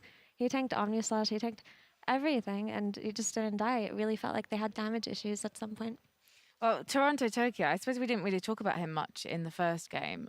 In this game, then, he's your MVP, Effie? I think collectively they all played very well. My personal MVP would probably be just like the Mira plus Yotaro combination in that game, but his hero did a lot for them in terms of absorbing damage. What about you, Purge? Yeah, that was really impactful. Like having those really tanky strength heroes with high armor. In this case, he got the AC relatively quick with the SNY and the BKB, and he was the frontliner. And it's really important to have that. That was something the Team Secret draft kind of lacked. It makes it harder for Zai to do his job, to jump in, initiate, catch the right people. So he had to struggle with that a bit, unfortunately for them. So. But as a whole, he played excellent. He's had great Kunkka performances pretty consistently throughout the tournament. He's still had great GPM, last hits, everything. So yeah, still playing really good. Wasn't 20 minutes, but it was a good game for Team Spirit. So in some ways, we're now going to see a bit of a grand reset between Spirit and Secret, because this next game wins it, the cost. Yeah, this is just the best of one, and which team can reset. I think for Team Secret, they had a huge boost of confidence once they won against OG and dropped them to the lower bracket. This was like the big rivalry, not just in game, but also on Twitter. A lot of memes, they had some beef before, and this is where Team Secret, got a bit of a good win in the back. Looking at the team spirit, this is the team that just doesn't care. They don't care about what's happening in the game. They're gonna be playing this top tier Dota. They're not gonna be over using their abilities. There's not gonna be almost no mistakes made. When you watch them play while they're winning, it's just beautiful. I don't think I've seen team perform so well under so much pressure and being so relatively young. They have some experience coming out from the Silent, their coach, and also Miposhka, but the rest of the team is very young. That really showed, I think, yesterday when they won their match as well. I was surprised when they won. They sit up from their seats and they're not freaking out when they got top 3 instead of top 4. They're like, all right, we won. Next game. It's like, Frank, you said that earlier about Miposhka. He's like, oh, we haven't won yet. That's like the Kuro mentality that we've heard in years past. It doesn't matter until you win the whole thing. Well, one game stands between Puppey, who has been to 10 internationals. Standing between him and the final is, of course, Team Secret. This could be his last game on the TI-10 stage. So we're going to check in with him and find out what he thinks of his teammates. I probably have the best connection with these people than any team I've ever been in. If all of us didn't need to play Dota together, we would be in a very, very good spot as people. Nisha is our quiet, skilled boy, really great guy. Nothing bad I can say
Radiant team pick.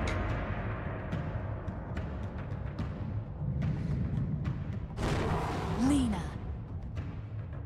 Gonna be Lycan's job. I think it's gonna be Lycan's job. They're not gonna have a hard initiation. They're gonna have cause chaos, and eventually you'll separate, and the Tiny will be able to land his abilities. I think it's gonna be Lycan's job. They're not gonna have hard initiation. They're gonna have once they get the fight started, chaos, and eventually you'll separate, and the Tiny will be able to land his abilities. They have a lot of once you get the Tiny Lycan timing, the Wyvern's really good against Tiny because of the slow from Winter's damage on Team Secret is Arctic immense. Burn. But that doesn't matter if you're hasted.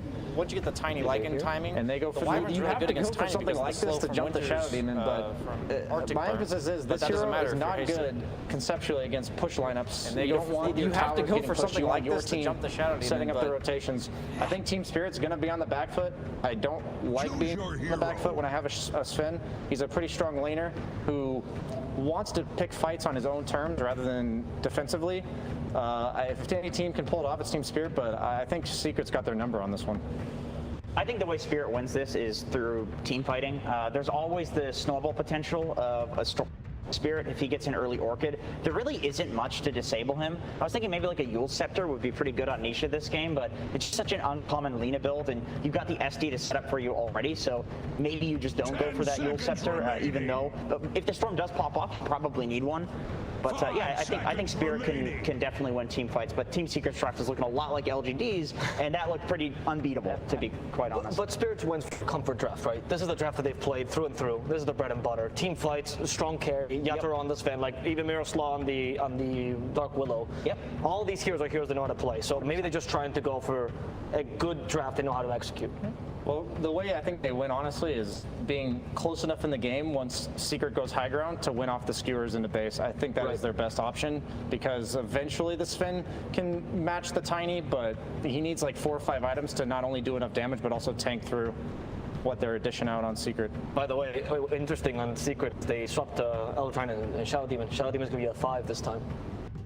I see. I think ET's going to be the 4. Yeah, ET running in and disrupting seems really good this game, and as a 5 you can't do that because you just feed due to no items.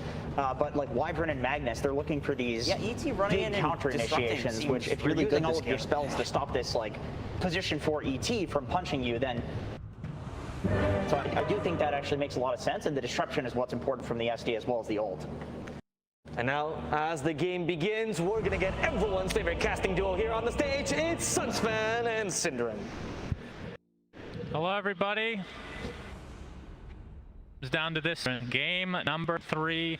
Millions of dollars on the line. Team Secret versus Team Spirit. We have a Tiny Lycan combo again, but sadly, no Christmas tree. Oh no! What does he have? He has a regular tree. It's very, very sad to see. Maybe if they win this match with that extra few $1 million, he can buy the Christmas tree for himself, Synderen. But what do you think of these lineups? What a game this is going to be. Yeah, so Secret are playing a strategy that's very similar to what LGD did yesterday against them with the Tiny Lycan.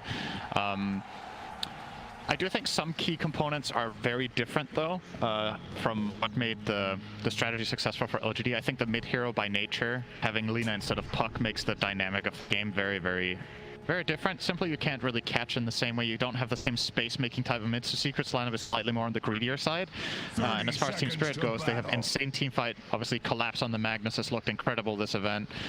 They have a lot of initiation power with the Storm, as well as potentially a Dagger Sven somewhere down the line. So I think it might sound crazy seeing how Secret got absolutely destroyed by that Tiny Lycan yesterday, but I think Spirit actually have a really good shot at this game, primarily because of the difference in the mid lane, the way they set it up with their bans in the draft, and then always that wild card of Mag. Indeed, and it seems to be a wild card in every game because he's picked every game, gets past that first 50 days of ban. Disruption. Disruption from Puppey, as Collapse will try to make his way to that top lane here. And yeah, this is going to be, I don't know, with the... We talked about this in game number 1, and maybe we can revisit it a bit, but a lot of pressure on Secret to perform because they are the experienced ones. Team Spirit kind of free-flowing, I guess is a good way to put it. but this has to be a pressure for everybody right now. Because I remember back in the when we did DC in the lower bracket finals against EG at TI6, everybody was nervous on both teams, and that led to a lot of mistakes, which made it really exciting. Right. So we'll see if that ends up coming to fruition in this game 3. One thing to focus on for Secret when it's crunch time and you really need to get the win is that in this tournament so far, Nisha has been a standout player in that mid lane, and he has himself one of the best possible matchups against Toronto Tokyo Storm playing as Lina. So even though we don't have that same playmaking potential that we saw out of KCLG yesterday. Disruption, Matu's there. Okay. All right. Oh, neutral creep gets the first blood for the neutrals. That's a lot of extra gold for all those creeps. They combine, and then you just get even more gold when you kill them, Cinder, and that's definitely how it works. Denying first blood gold, though, that's pretty big. That actually sounded like a suggestion Slax could have come up with. Oh, if the neutral's killed, they should get all the bounty, and then if you kill the neutral key, it gives 300 gold. It gets larger and larger. Why not? Why? I don't know. Just because. Why neutral items, Cinder? And I love them. Well, why not? So Mott's playing the Tiny, as we alluded to. Collapse finally not... And he's playing Magnus this time, Cinder. And basic performance that he's had this tournament has been quite stellar. It's been kind of his showing out party. Is we have a disruption again, Collapse, putting himself in the way of Matsu so that Mirror does not collapse the pawn. Well, he needs to be a little bit careful here, actually. Puppey coming with the illusion skewer. We have the skewer with the shockwave. They're going to try to 1v1 battle this. The Brambles come out as well.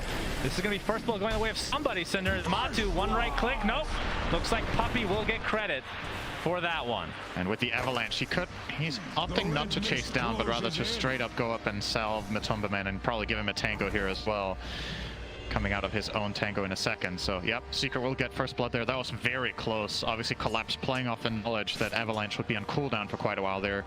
That's been nerfed over time. It's 26-second cooldown level 1. Honestly, for what it does, a really long one when you think about it compared to other heroes. So, probably need some buffs to Tiny after this TI so that he can do better in lane. Yeah, I'd like that as Curry. Yeah, of course you would. From YapzOr. Looking forward to the briefcase being shown here in this game. But Nisha in the mid lane on this Lina is at 19-9 for CS versus the 11-1 Toronto Tokyo. He's gone woods. Yeah, I can't blame him. This is not going super well for him, but he have a nice stack here, so we'll be getting a good amount of gold overall. But Nisha is just left to his own devices, Cinder, and that's... We've been seeing him on Void Spirit mostly this series. It's a scary proposition for Team Spirit to leave him be. Puppey. Being harassed a bit here from Collapse as Matu making his way over as well.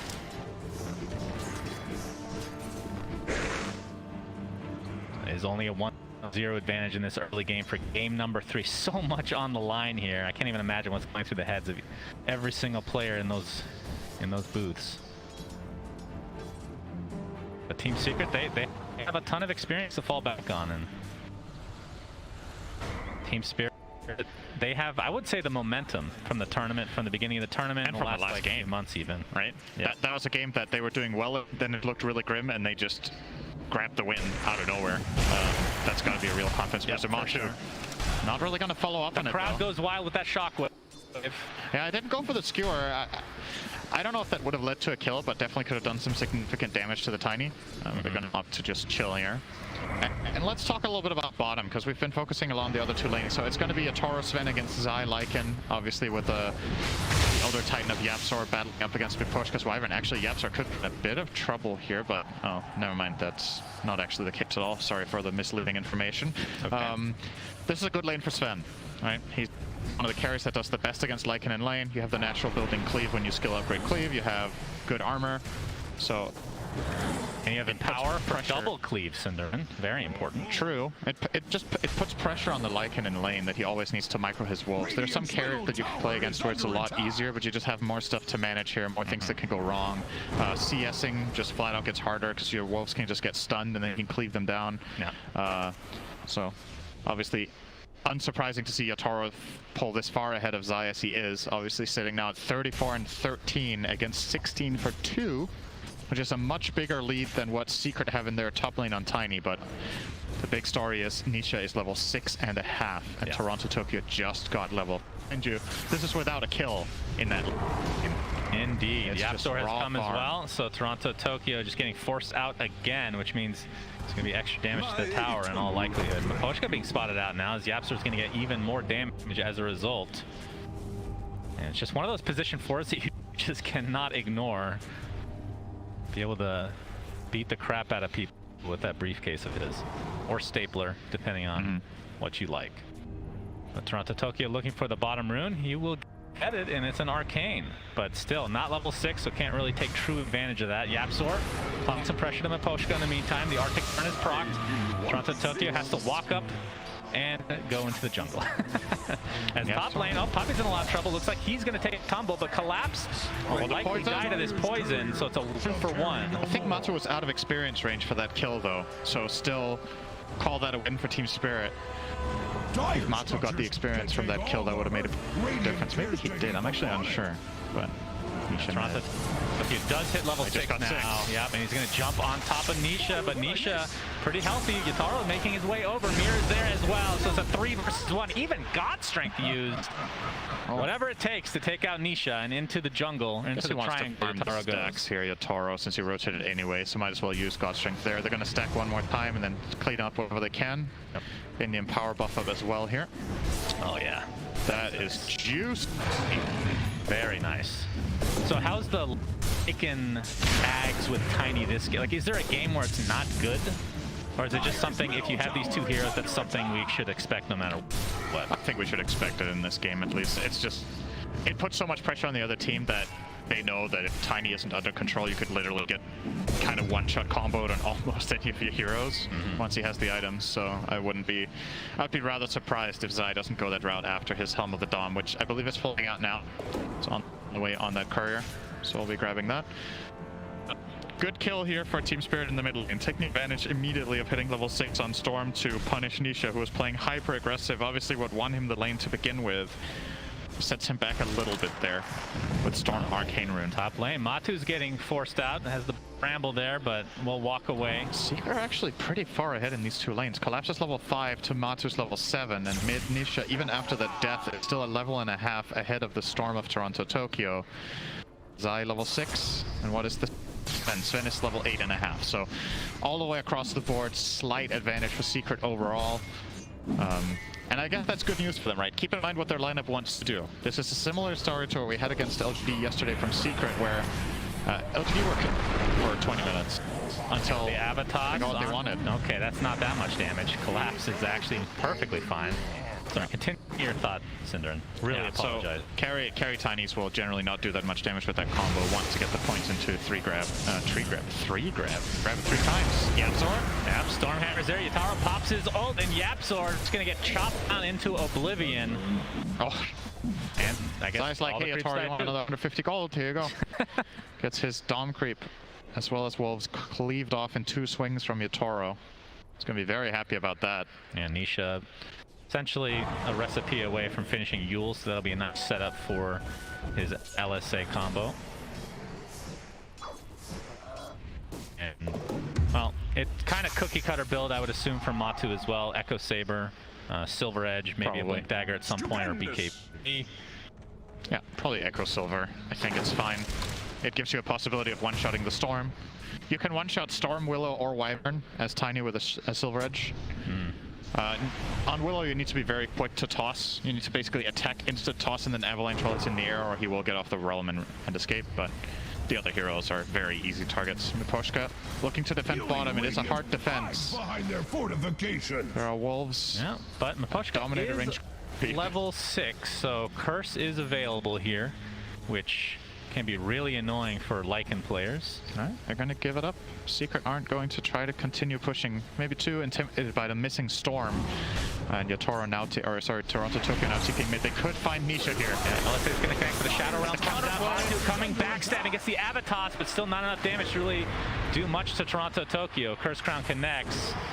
and they'll break up the fight completely. I feel like there might have been a potential play there for Secret to get a stun off from Lina onto the Storm if the Avalanche toss were staggered as much as possible out of Matsu there. Oh, the big jump in from Toronto Tokyo, and to terrorize the follow. Puppey's in the vicinity. Can they save him? Shadow for the disruption is there, and now Toronto Tokyo looks to be the one taken out. It's going to be a 1-for-1 though. Laguna Blade expended, and now Mira getting absolutely beat down. Looks like Puppey gets credit for that one. So a 2-for-1 overall. Who died first between the laners? I think the Storm was killed off first. Okay. Yes, he was. Did get a return gold onto Nisha there, but in the meantime, of course, you got to look at the rest of the map as well. Secret are gaining this bottom tier 2 or tier 1 tower, excuse me, with the siege creep. Oh, nice denied from Push. Actually, almost got it there as Wyvern. But Team Spirit will trade for top. Didn't get the last hit on Yatoro, but still opens up the map a little bit. Yeah, Yatoro has the Mask of Madness, going for the Echo Saber, Blink, and then BKB. And from there, I would assume Silver Edge. Yeah, Silver Edge could be a thing. I think maybe on second thought in this game you might want to just go AC. I don't know if you want to get the silver at all. You want to blink in and then you're going to just stand and deliver. I don't know if you're going to get the Silver Edge surprise jump.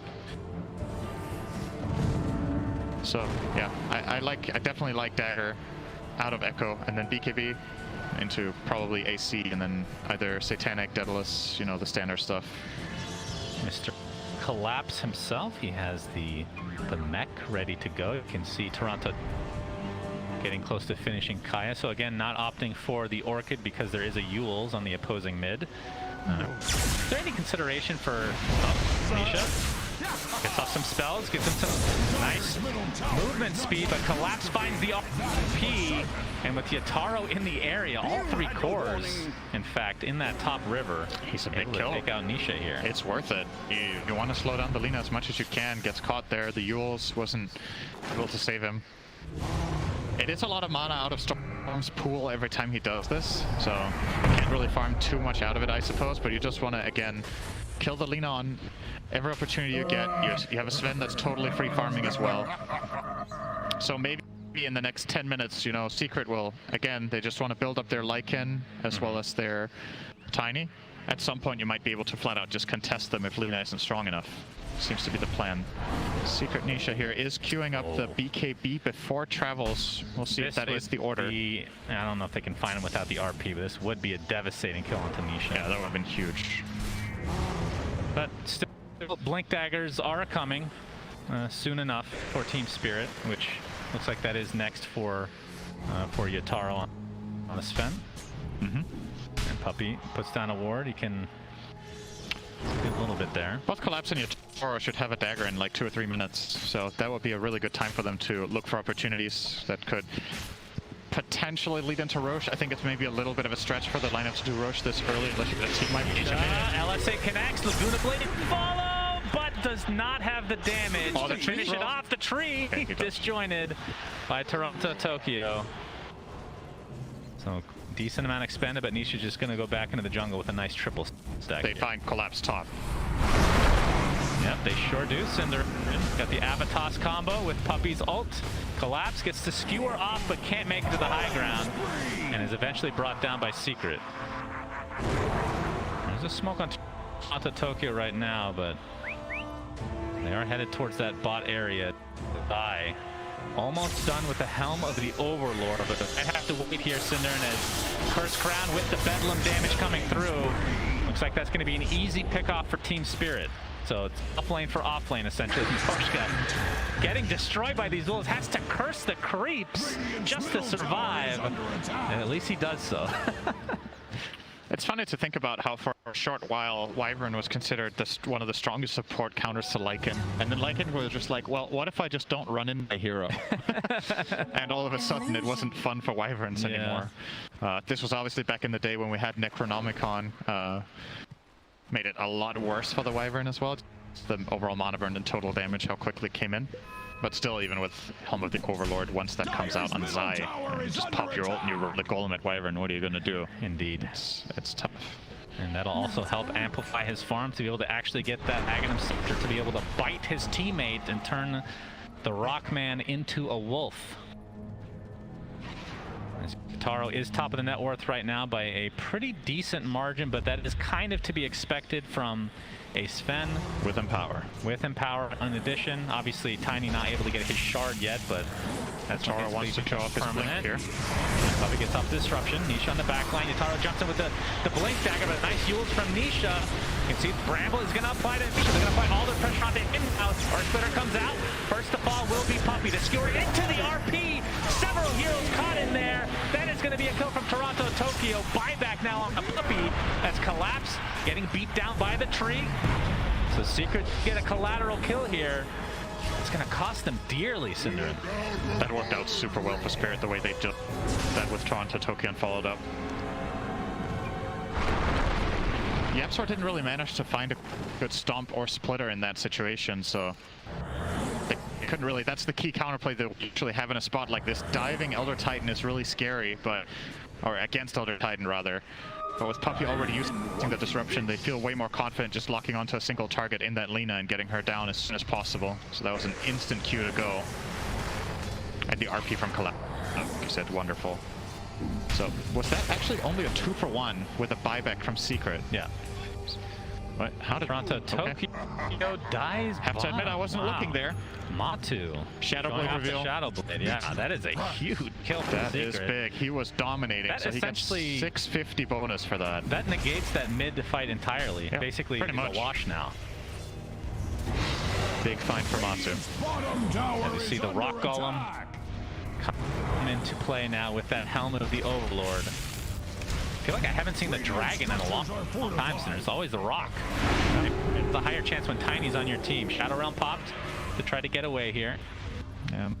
Matsu's gonna wait for another tree before it finishes this tower, or they might just not do it at all. They're gonna respect the potential play here from a Blink Skewer, as well as a respawning Storm, and Secret are gonna wait for later. Honestly, I understand.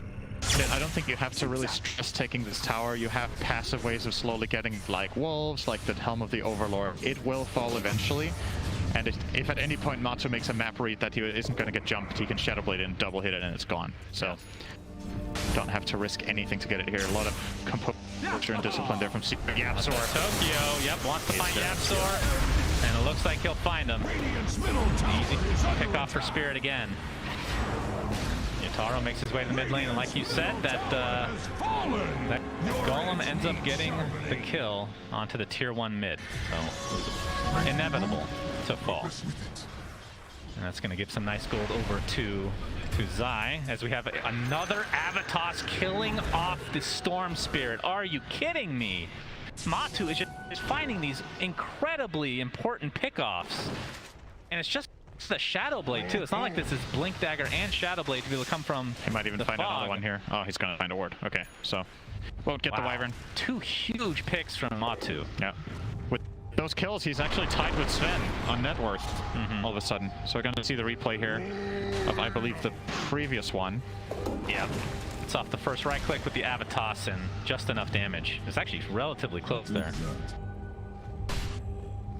So a couple very important deaths going in favor of Secret this time. Toronto Tokyo 4-3. So he was 4-1 before that. He was having himself quite the game.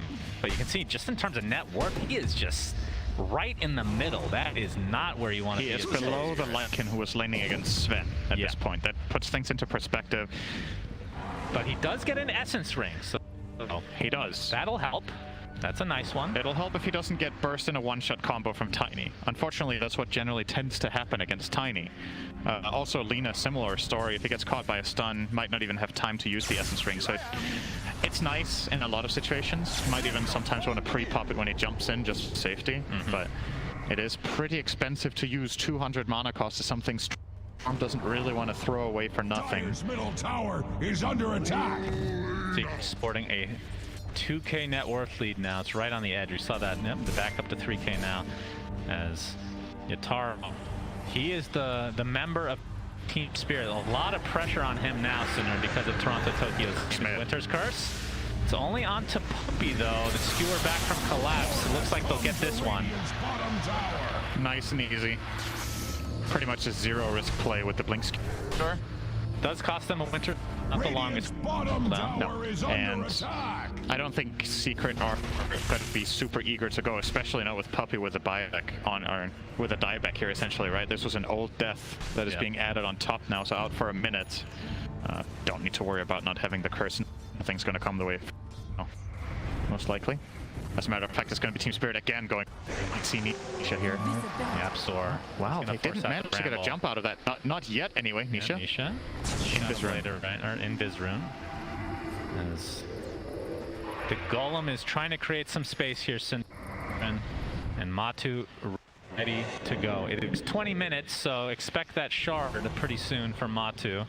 I mean, how much do you prioritize that for the Silver Edge, actually? It is really important to have. Yeah, Golem is dead, but it's okay. There'll be another one soon. Sorry, we're asking about the Silver Edge and Tiny? Yeah, when do you prioritize the shard? So, like, it is quite important. Good question. I think probably now that you had these 2 kills that you just got, you might want to get the Silver Edge first and keep the snowball rolling. I think if it's less of an active game from you, where you're just more farm-centric, you get the shard as soon as possible. Under these conditions, I would imagine he will finish the silver first so he can find bigger and more frequent kills. Toronto Tokyo picks up an Orchid, by the way, so a little bit later one, didn't prioritize it first. Obviously, we talked about the Yules on Toronto, or on Nisha. And BKB. Yeah, he has to go for the backline. It's got to be like an Elder Titan or something. He kind of has to Orchid Shadow Demon when the Scepter comes out, right? But Puppey does have a Ghost Scepter, so he can't solo kill him anyway, and Sven can't kill him either. If Puppey is quick on the Ghost, he can counterplay a lot of the stuff that up here from their team fight, except the Skewer, of course, which will get him killed. So they can Orchid Skewer him. That's a lot of stuff to use just to set up for the 5, though. And any other target can potentially be saved or at least delayed by Puppey. Storm can't solo kill Lina with the Orchid anymore, as Nisha got the BKB. Obviously, they've been playing from ahead against the Storm the whole game.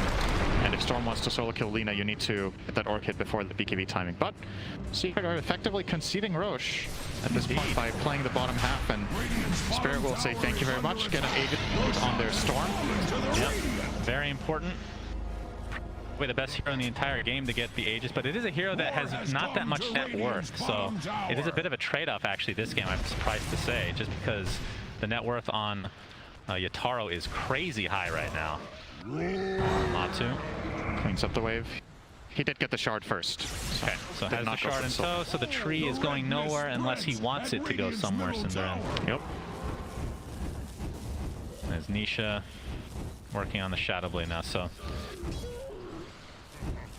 from Secret's perspective, is it just, I was going to ask if they're going to wait out the Aegis, but it looks like Matu wants to at least get some, I was going to say chip damage, but not with Tiny. Fortifications pop, and Pushka's in the area, has his curse available. Needs to find a target next to Tiny so that Matu kills a teammate. Friendly fire is definitely a thing. Oh, it's going to effectively get a deny out of that. I don't think Spirit are too happy with this. They TP'd down multiple heroes and they didn't even get to mount the defense that they were trying to set up. And they will now have to just back up and go top. So at the very least, the deny, probably a little bit of a little thing going their way. Not too great, but Act online. We have the Wolf Bite in the game. Oh boy. So Matu. Did PSG LGD have Elder Titan in that game yesterday? I don't think they did. I think they were against it, right? Yeah, I'm not sure. So expect if Elder Titan is also in the play together with Lycan Tiny, that the Tiny will ignore all the armor too, effectively dealing pure damage at a wolf with a tree. This is the most... I mean, if you told me about this hybrid a few years ago, Synderen, I wouldn't have believed you. There we go. Matu is now a rock wolf hybrid with a tree that you can't see right now, but it's there. It's not his tail. That's a tail and a tree somewhere, Synderen. Yep. Hidden. Not sure where he... In the tips of his bowels, probably. He has a very big mouth. Probably coming out of his mouth, yeah. Money to burn. That's what I would imagine, at least. Lore-wise, it makes a lot of sense, you know? I don't know what's so funny about this act. It's just, it never gets old, I feel like. Gonna TP bot. Looks like Secret will still want to make another move here, but they didn't really accomplish much with that first shapeshift or the first wolf bite. It's up again in 40 seconds, but at the very least, for Secret. Team Spirit aren't really progressing on the map. They still haven't taken the mid-tier 1 25 minutes in. They're not really opening up that much. So the obvious play for them is to go top, which is now being marked by Yotaro. He wants to go there. Has to be really careful though with the flank angles that Secret's lineup can find in that area. Secret do have a pre-placed obs that is expiring in 10. Might want to get a one up there for when you lose that safe lane tower. Getting a ward somewhere around your outpost can have really hard impact because the enemy team will often play up there. Sometimes you can find some like cute spots that are less likely to be dewarded, and that could lead to something big here. But Secret have lost the area entirely, and that means you just concede this tower. They're going the way of Toronto Tokyo. Aegis for another minute and 40. Yeah, and they're Secret just want to wait for that. They only have one tower to their name, like you're saying. So this Aegis, it feels like more of a denial at this stage. You can only basically get a tier 2. I mean, the tier 1 is still up for Team Secret. Like, see, Matu picked up a Blink Dagger. Not sure if Spirit has seen this yet, but you have a double damage now with Shapeshift, and it could be a Blink reveal for Matu. I saw this yesterday. I think we've seen this many times. It did a lot of damage. All right, here comes the Wolf Rock. Matu has his BKB ready to go, pops that Shadow Blade. But Team Spirit, they know. But does Era know? Is he? No, he's dead. Oh my God, he dies in midair.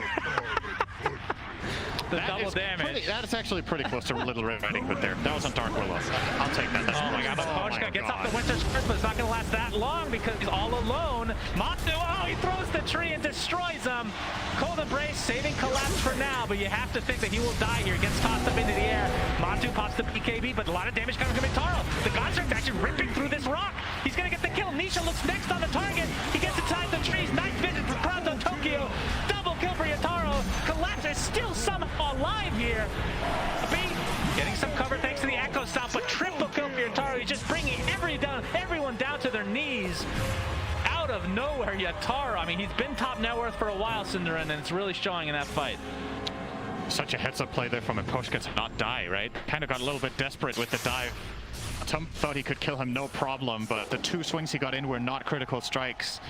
And Poshka got to reset out, dodge the tree throw as well. You're going to see the replay here. So the 2 swings come in here. Curse. None of them crits. Now he wants to throw the tree that gets blinked.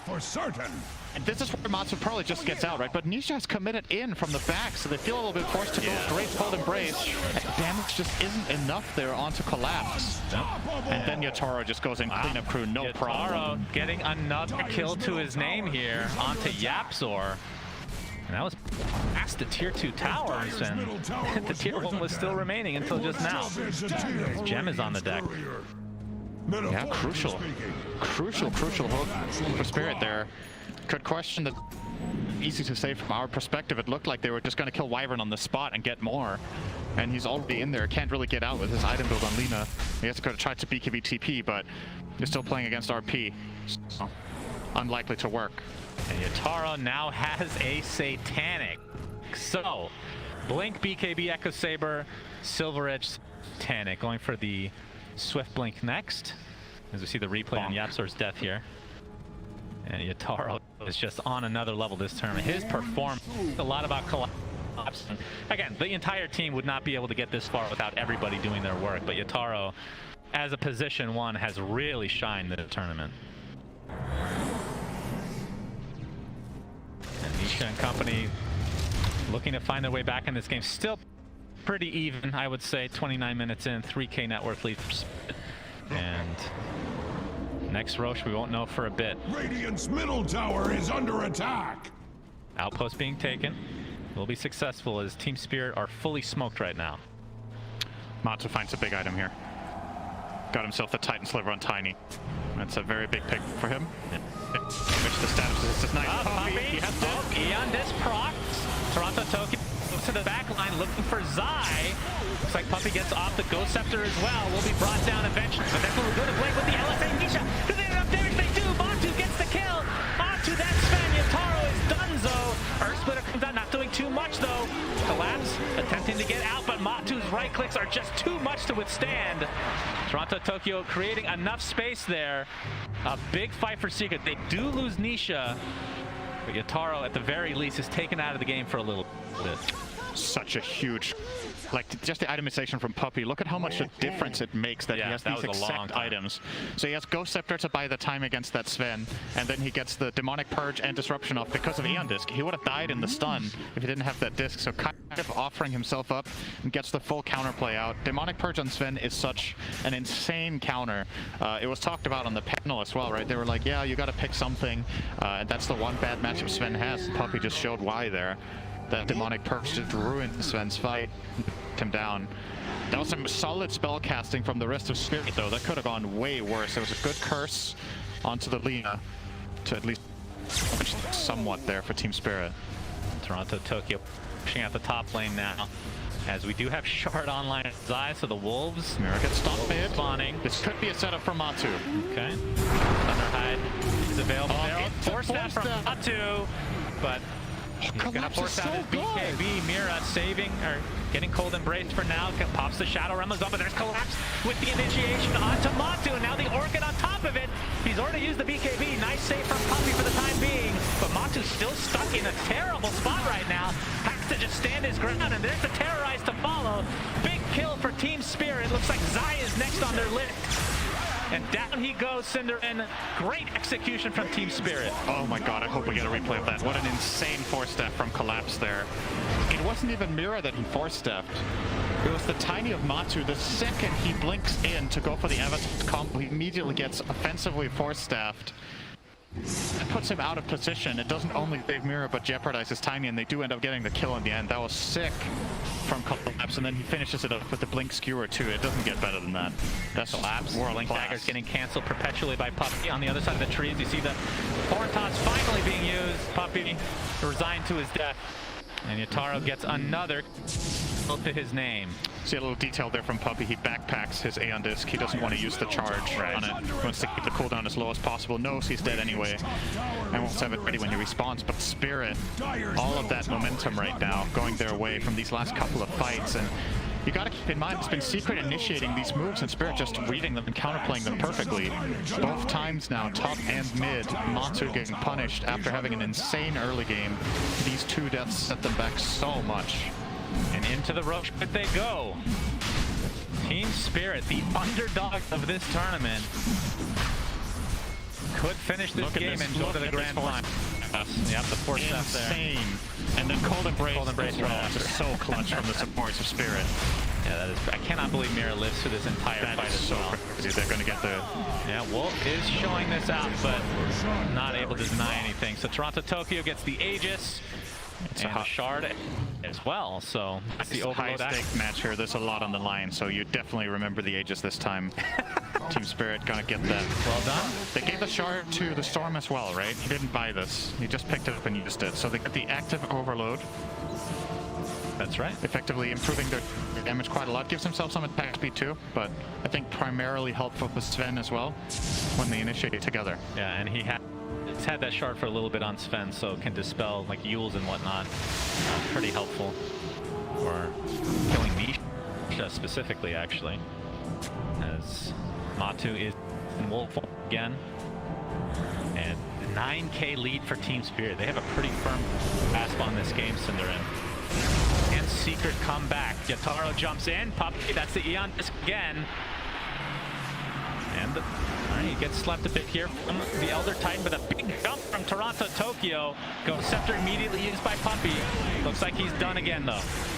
Does have buyback, but again, that Aeon Disc is going to be on cooldown for quite a while now.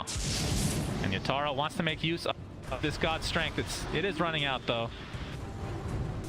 Dyer's Looks like they're not done yet. Still 3.5 minutes on this Aegis. They don't need to get over aggressive here. We've seen a lot of teams do that this tournament, in fact. And really, their only high ground is Sven, and I would assume he will want to be ulted in most of these cases. Yeah, for sure. So there's like a small window. There's a lot of risk involved with having the Sven hit the tower when you're playing against Blink Toss, right? Like, it's kind of the skewer problem that we've seen teams run into in the base as well. You are facing. Yeah. The Wolf is a hunting. There's a gem on the Storm though, so Toronto Tokyo should be able to react in time as long as he is not under a ward, which he is right now, but he will find that one. Matu will redirect his attention to Mira. Seems a bit hesitant to jump, and he's too slow. That's a very quick Shadow Realm again. So Mira with the quick fingers, Matu gets nothing out of that. Opted to go for the Howl cast first with Lycan at the same time. I don't know if that was a bit of a tell. I am not sure if Mira noticed that, but either way, he gets out, makes the right read. And look at the bounce back from Toronto Tokyo. Look at his net worth. Yep. It was not looking good for him halfway through the game. Obviously, Yatoro creating a lot of space, and the rest of his team as well, trying to make this massive comeback. But second net worth, I would not have thought that would be the case at 35 minutes. Just masterful play from Team Spirit. And again, whoever wins this game will be playing PSG LGD in the grand finals of TI10. So something we maybe haven't touched on so much, right? One of the key things for Secret in this game, compared to a lot of the games that they do well in, Nisha has been so quiet. Oh, they might have found Matu. Does have the BKB Avatos to follow, but Collapse gets saved. And Matu is just completely alone, Cinder, just looking for some sort of collateral, but it's gonna happen. Down goes Matu, does have buyback, however, and expect Team Spirit to force this out. I mean, they had to use basically nothing. They don't have the bottom towers for free if they want to, but they might look for more. They have another smoke on the Wyvern. Sven's God Strength is ready with Swift Blink. And Toronto Tokyo gets the Orchid, but they don't have a whole lot of mana to speak of. Still the Aegis intact, and they're going to use it. It did cost Secret the Laguna Blade, and there's the Winter's Curse. Not going to last too long, though. Nisha getting jumped, but there's the BKB. Right. Team Spirit still super happy with this exchange. 13k net worth lead now. And Matu, I would assume they want to force this buyback. Yeah, the Wolves in the lane are going to try to cut this wave. Zai making it more difficult for them to reach, but we'll kill them off now with the Storm to save those precious seconds of the siege. Oh boy, Arcane Rune on Toronto Tokyo as well. Yep. BKB is ready as well, and they know there's no BKB on Lina. That's big. Puppey has to be ready here to save Nisha. They're going to jump him at basically all costs. High ground defense there, Team Secret. Oh, Toronto Tokyo goes really deep, and there's a big skewer for Collapse on it too. Good lord, double kill for Yatoro. Basically, just one Echo Saber double slap. Absolutely filthy stuff here for Yatoro again, and a great initiation from Collapse. And this means likely a mid-rax to follow, but Puppey's going to get initiated on. There's the this to proc the buy now to Nisha. Mod has spawned naturally. And it looks like they might actually be able to defend this. The God Strength is running out here shortly. Cinderin. Matu in wolf form again. But there's that really annoying Curse Crown with the Shard into the Bramble.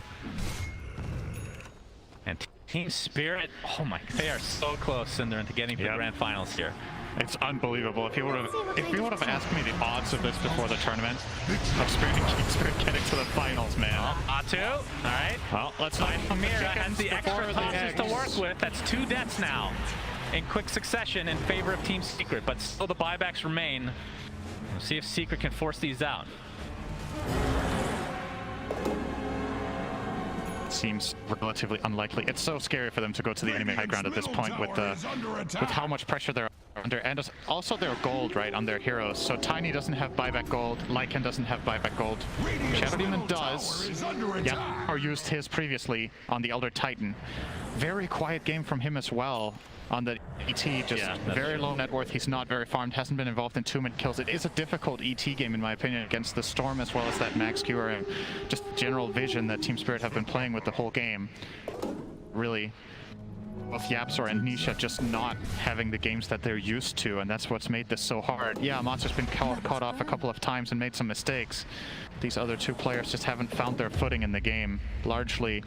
I mean, look at the net worth. Yaps pearl bottom by a long shot. That is so uncharacteristic. That I literally cannot remember that ever happening. It's very rare, and it's also, if you think about the way Secret prioritized these heroes, I think having all the gold on Puppey has been massively impactful. I think his net worth has been put to really good use, but in some of these strategies we've seen from PSG LGD where they play a 4 Elder Titan, he ends up having an Aghanims, and he just becomes a fourth core. That's just not the case for YapzOr here. He doesn't ever have the opportunity to really go in and get much done. Maybe he doesn't feel like it was an option anyway because of the hero matchups. Like maybe he just thinks it's too hard against Wyvern, Sven, and Meg to ever do it. Puppey has definitely survived through a lot of this, but Yatoro now has a nullifier. So you can dispel Eon this. And well, Puppey is going to get the disruption off. Gets stuck inside the bramble, pops the Ghost Scepter preemptively, but he's going to die shortly after. Great curse. Yep, that's a huge curse on the 3 heroes as Team Secret gets RP for Collapse. And the breakbacks are there from Yatoro. Triple kill for him. Creating an ultra kill. With Tegan, another rampage at TI-10. Absolutely, Yatoro does it again, Synderen. Holy Jesus! Yatoro and company are right at the edge now of going to the TI-10 Grand Final. Secret have 0 buybacks. If they just get a wave into the base and go for towers, it's over. They could finish maybe even before Lycan responds. Oh, they're definitely going to go for this. 100%. It's over. They're going to call GG. The underdog story is still alive. Team Spirit move on to the Grand Final. What a performance. Team Spirit, man. It's hard not to be rooting for them right now because they have been the underdogs for so long, even in just their region.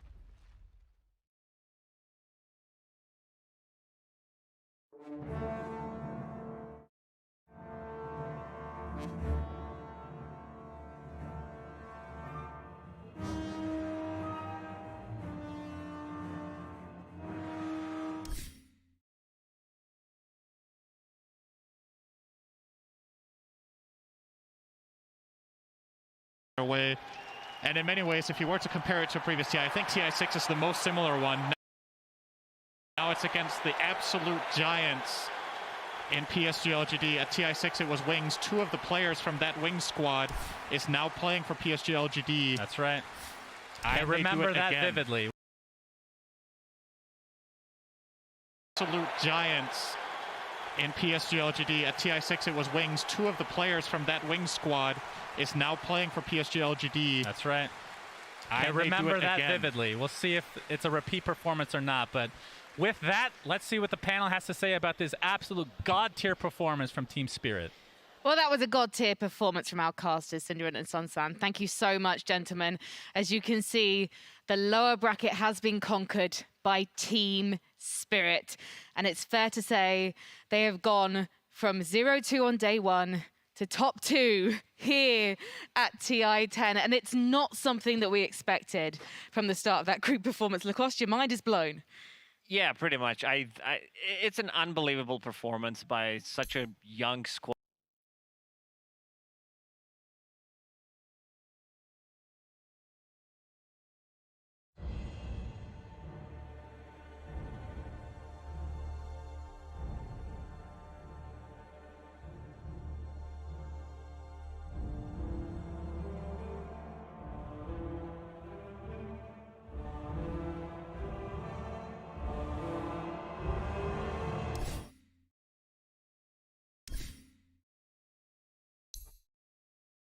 They show up and have a slightly rough start, but then they just get to prove themselves, and those are the best stories. Evie, I want to come to you in a moment, but right now we do have to head down to the sidelines because Avo is standing by with Puppey. Thank you. I'm here with Puppey. Top 3 at TI. I know that's not the expected result, but still impressive for a lot of teams. I'd like to ask you just a bit about the game that you just played. It was rough. Everything was going wrong. So every time we got something, we went a little bit too further. And basically, we just kept on losing momentum, basically, on our heroes. And, you know, it was still kind of like good at some point, but we couldn't abuse the Lycan Tiny whatsoever because we were just getting caught off guard all the time. So, yeah, pretty much. Your team comes as one of the strong teams at TI, and also a lot of innovations. The draft, other teams started copying some of the things you were doing. Did you feel like there was a bit of a target on your back this TI? Oh, I don't think so. I think it was fine. I think everybody here started realizing, because everybody was kind of drafting similarly, I would say, in this tournament. We had been seeing like we saw like every type of draft from every other team once in a while, but I think like the ones that actually get to abuse it to the potential are the ones that were winning, obviously. Is there anything you'd like to say to the Team Secret supporters? Thank you for believing in us. You know, as the numbers go, next time second place, next time first place. I mean, it's fine. Losing sucks, but what you gonna do? Life goes on. Exactly. A surprising defeat for an incredibly strong team. Next year, as you said, if the numbers go, we're gonna see them again in the grand final. Back to you. Thank you, Ava, and thank you, Puppy. I think that's what they call a classic Puppy interview there, Purge. Yeah, it was good. He was pretty straightforward about what happened. Their little skirmishes went a little bit rough. Their best moments were probably Matu killing Storm twice around the enemy jungle, but what was significant is their gold advantage never really catapulted high. Like Sven, Yatora playing that, was able to keep his net worth so high the entire game that eventually he actually just had more net worth than Tiny, and they just won some fights. It was really impressive by Team Spirit. How did you find the performance, Effie?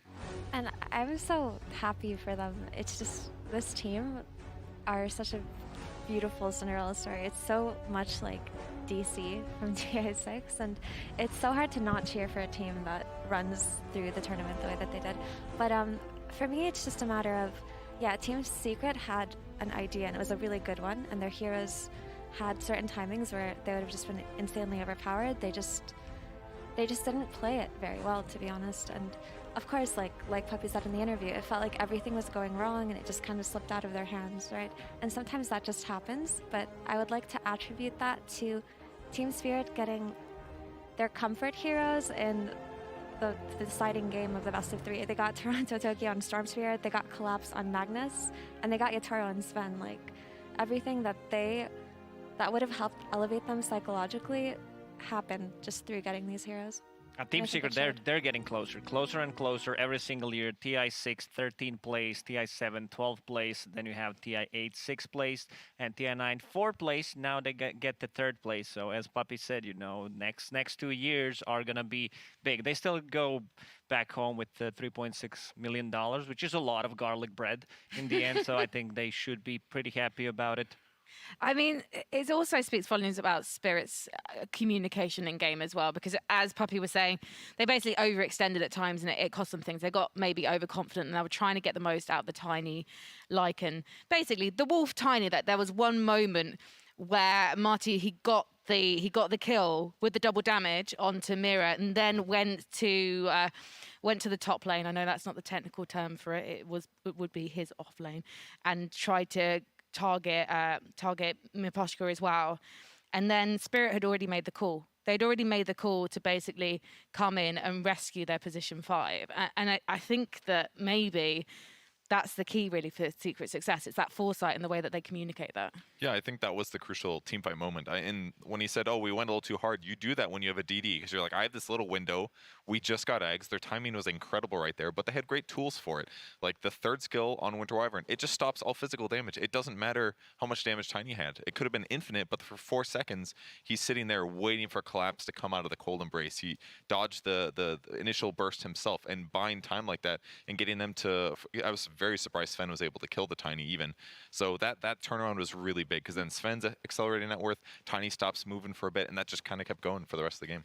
Well, so Action Slacks is standing by with a TI10 finalist. So let's see what they have to say. Ladies and gentlemen, I am here with Miposhka, the team captain of Team Spirit. Hello, you're here. This is it. You're on your way to the grand finals. Just tell me how you feel out of the booth, man. To be honest, I guess I actually don't understand really what's going on right now, and I'm not even thinking like about our place, and I guess I just don't really understand exactly what's happening right now. So right now my feelings is like, oh, fine, we're gonna play again today against LGD, so I'm thinking about next game. Well, that's a very good headspace to be in. Let's just talk about your journey that you got here. I'd like to remind you of a few things. Fnatic, OG, VP, IG, Secret.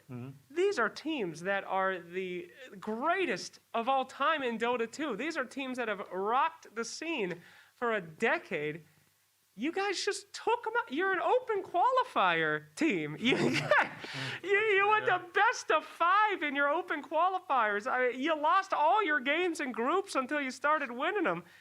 Not almost. We lost only against. In the first 2 days, or first day, right? Yeah, we lost 6 games against Vichy, LGD, and Secret. Right. Against good opponents, but we won other games. Of course you did. Well, obviously. But this... Oh, we lost against favorites. Remember. But with all of that, you turned it around. And you have defeated the greatest of all time in the land of Dota. What was that like to start off with that hard road and then just do this? Can you repeat, please? Yeah. How did you turn it around? I don't know. Like actually, when we came here, we practiced a lot. We played a lot of Clan Wars, and our warm days was really hard. So we know that we also won a lot of Clan Wars when we played against teams which are here. So we know that we are not that bad. And we have some ideas and we have potential. So we know that we will show how good we are. Well, you're definitely showing how good you are here. So after we lost in our first 2 days, we know that Gigas, we played not that well that we could. So we need just to make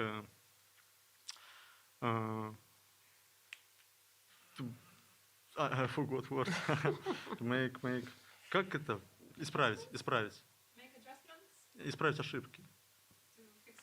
Yes. We understand that we just need to fix our mistakes. Yes. We know mistakes, and we just start to fix it, and we just keep playing. Just keep trying to make preparation for every opponent, and that's it. It certainly worked. Well, this is an incredible moment for you. I mean, you'll think about probably for the rest of your life. Yes. Before now, and then a few hours from now.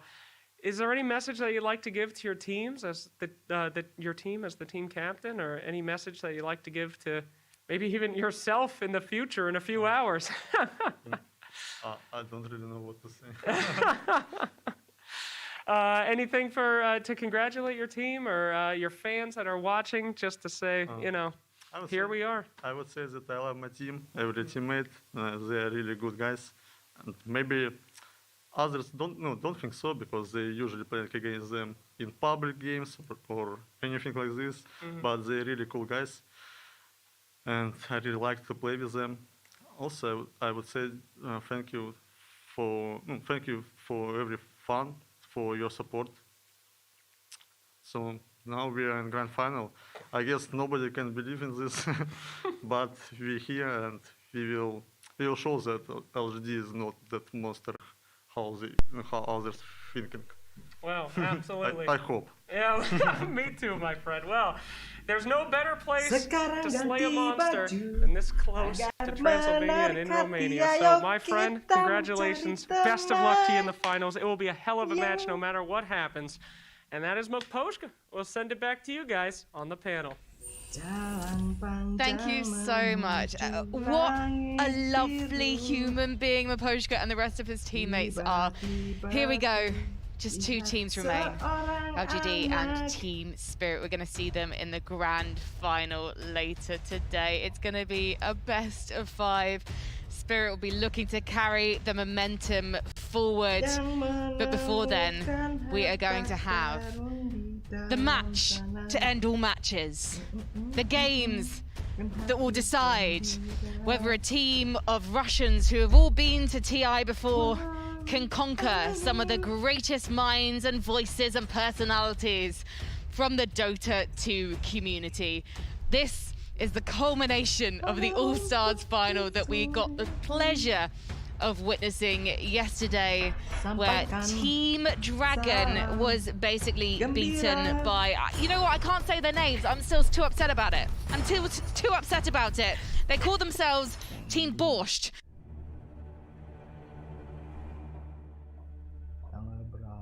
Finalnya,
So much. She was one of my Dota tutors. She came and helped me learn so much. Unfortunately, I haven't put much of it into practice yet because we've been here. But do you have hopes for this team, Effie? Can they avenge Team Dragon today?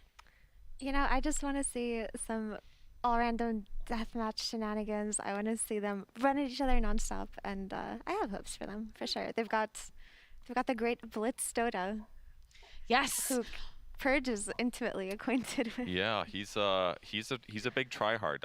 When I was getting ready to leave for the event, I was like, weird. I see Blitz online every day playing ranked. What could this be for? He's been practicing, guys, for this moment. But what Effie was also hinting at, Purge, is the fact that you used to be on Team Zephyr with Blitz back in 2014, 2015? 2014 is correct, yes. And you the good old days. You peaked with this epic battle in South Korea. Oh, yeah, I was the highest win rate pro for a good, 6 months there. Yeah, it was better than PPD, Puppy, trash compared to me that year. And then eventually we started losing and it dropped. But, you know, I was good for a bit there. You tried to resurrect the team, didn't you? Team Veggies, I believe, during one of the... No, that was me. I was just tagging along mostly. Oh, okay.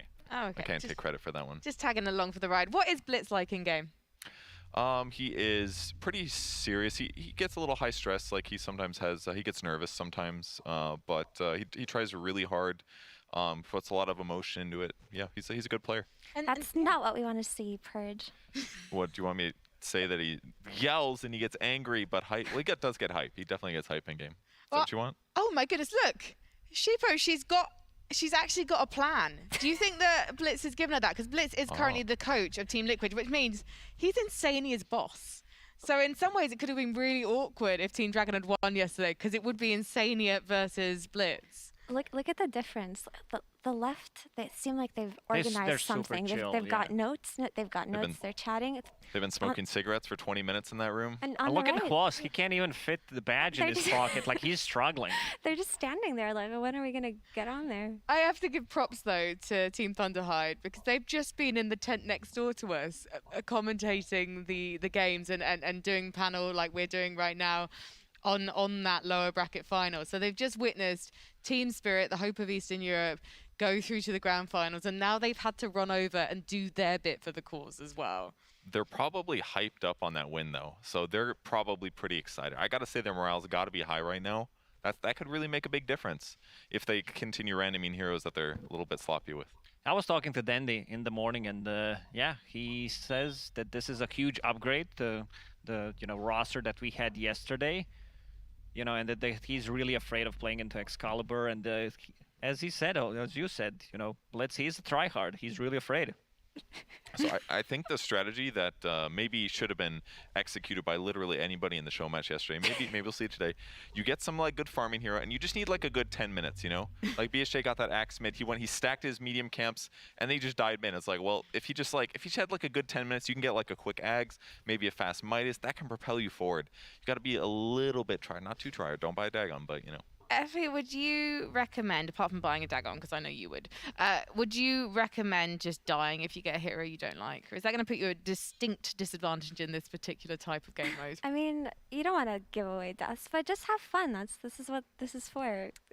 We're just talking about stacking camps and farming for 10 minutes. That's not what we want to see. We want to see just a deathmatch, bloody battles. You just need a casual 10 minutes of farming to get a quick level 10. That way, anytime you respawn, you got your talent, you got some items, and then you run at them. That's all. Just a little. Believe me, I don't want them to farm all game. If Purge had played it, it would have been the most boring thing in the world. I'll call it. If streamers get Templar Assassin on Wagamama, they win 100%. I love that Effie's just like, no, we want to see actual action, and Purge is like, no, this is a coaching session. I want to see patience, farming, and not have any fun. But you know who's going to have fun? Slacks and Sumi. Ladies and gentlemen, welcome to part 2 of the TI10 All-Star match! I'm Sir Action Slacks here for you, and with my lovely and wonderful co-host, Sumi! Hello, everyone. Hello. It's just me. The stadium's empty, so continue. All right, Jake, so what do we have today? We have 2 teams fighting for the ultimate title Oh, that is right, Sumi. This is what people have fought for in All-Star Match forever, for so long. We have it up there, replacing the Aegis of Immortality, the Aegis of Immortality, in fact, the cheese. They fight for the cheese. You know, a lot of people in Dota think that only the Aegis matters, but the cheese also matters, and that is what our community team and our Russian talent team will be fighting for today. Yeah, you'd think so, but ironically at this event, many have not really cared about the Aegis. But no, that's okay though. They've left it several times. At any rate though, the All-Star Match separates the strong from the weak. Yesterday, we saw Team Thunderhide, the Russian broadcast team, absolutely decimate those that I shall not name because they mean nothing now.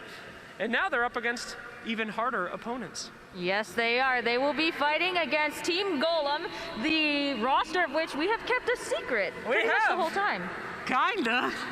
What do you mean kinda? Oh wait, until now. Until the panel. Until the panel.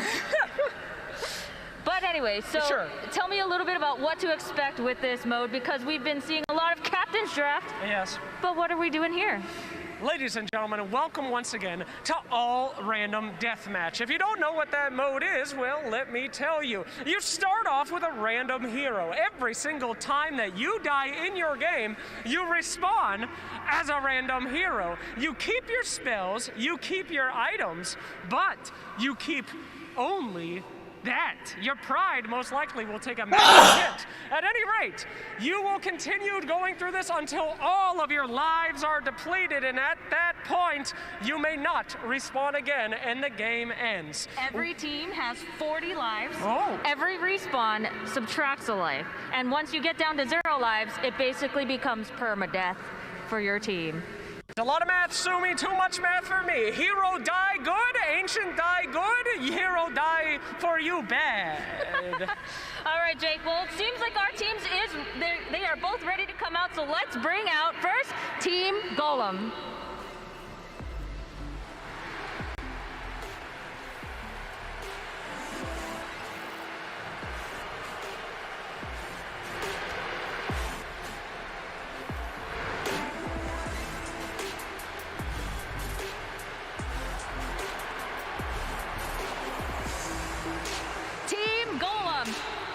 A team comprised of precious community members for Dota 2 is bringing the pub experience to TI because 4 of their players will need to slash roll for mid.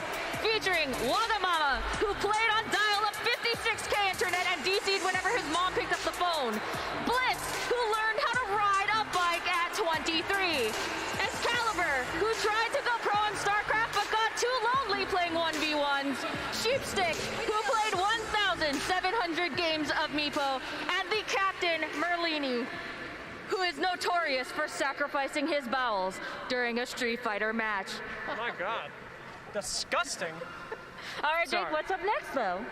Oh, are we doing next now? Well, you might have remembered them from yesterday, ladies and gentlemen. It is the unstoppable, the Hard Boys, the Thunderhides!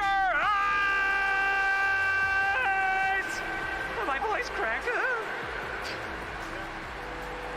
Oh, no.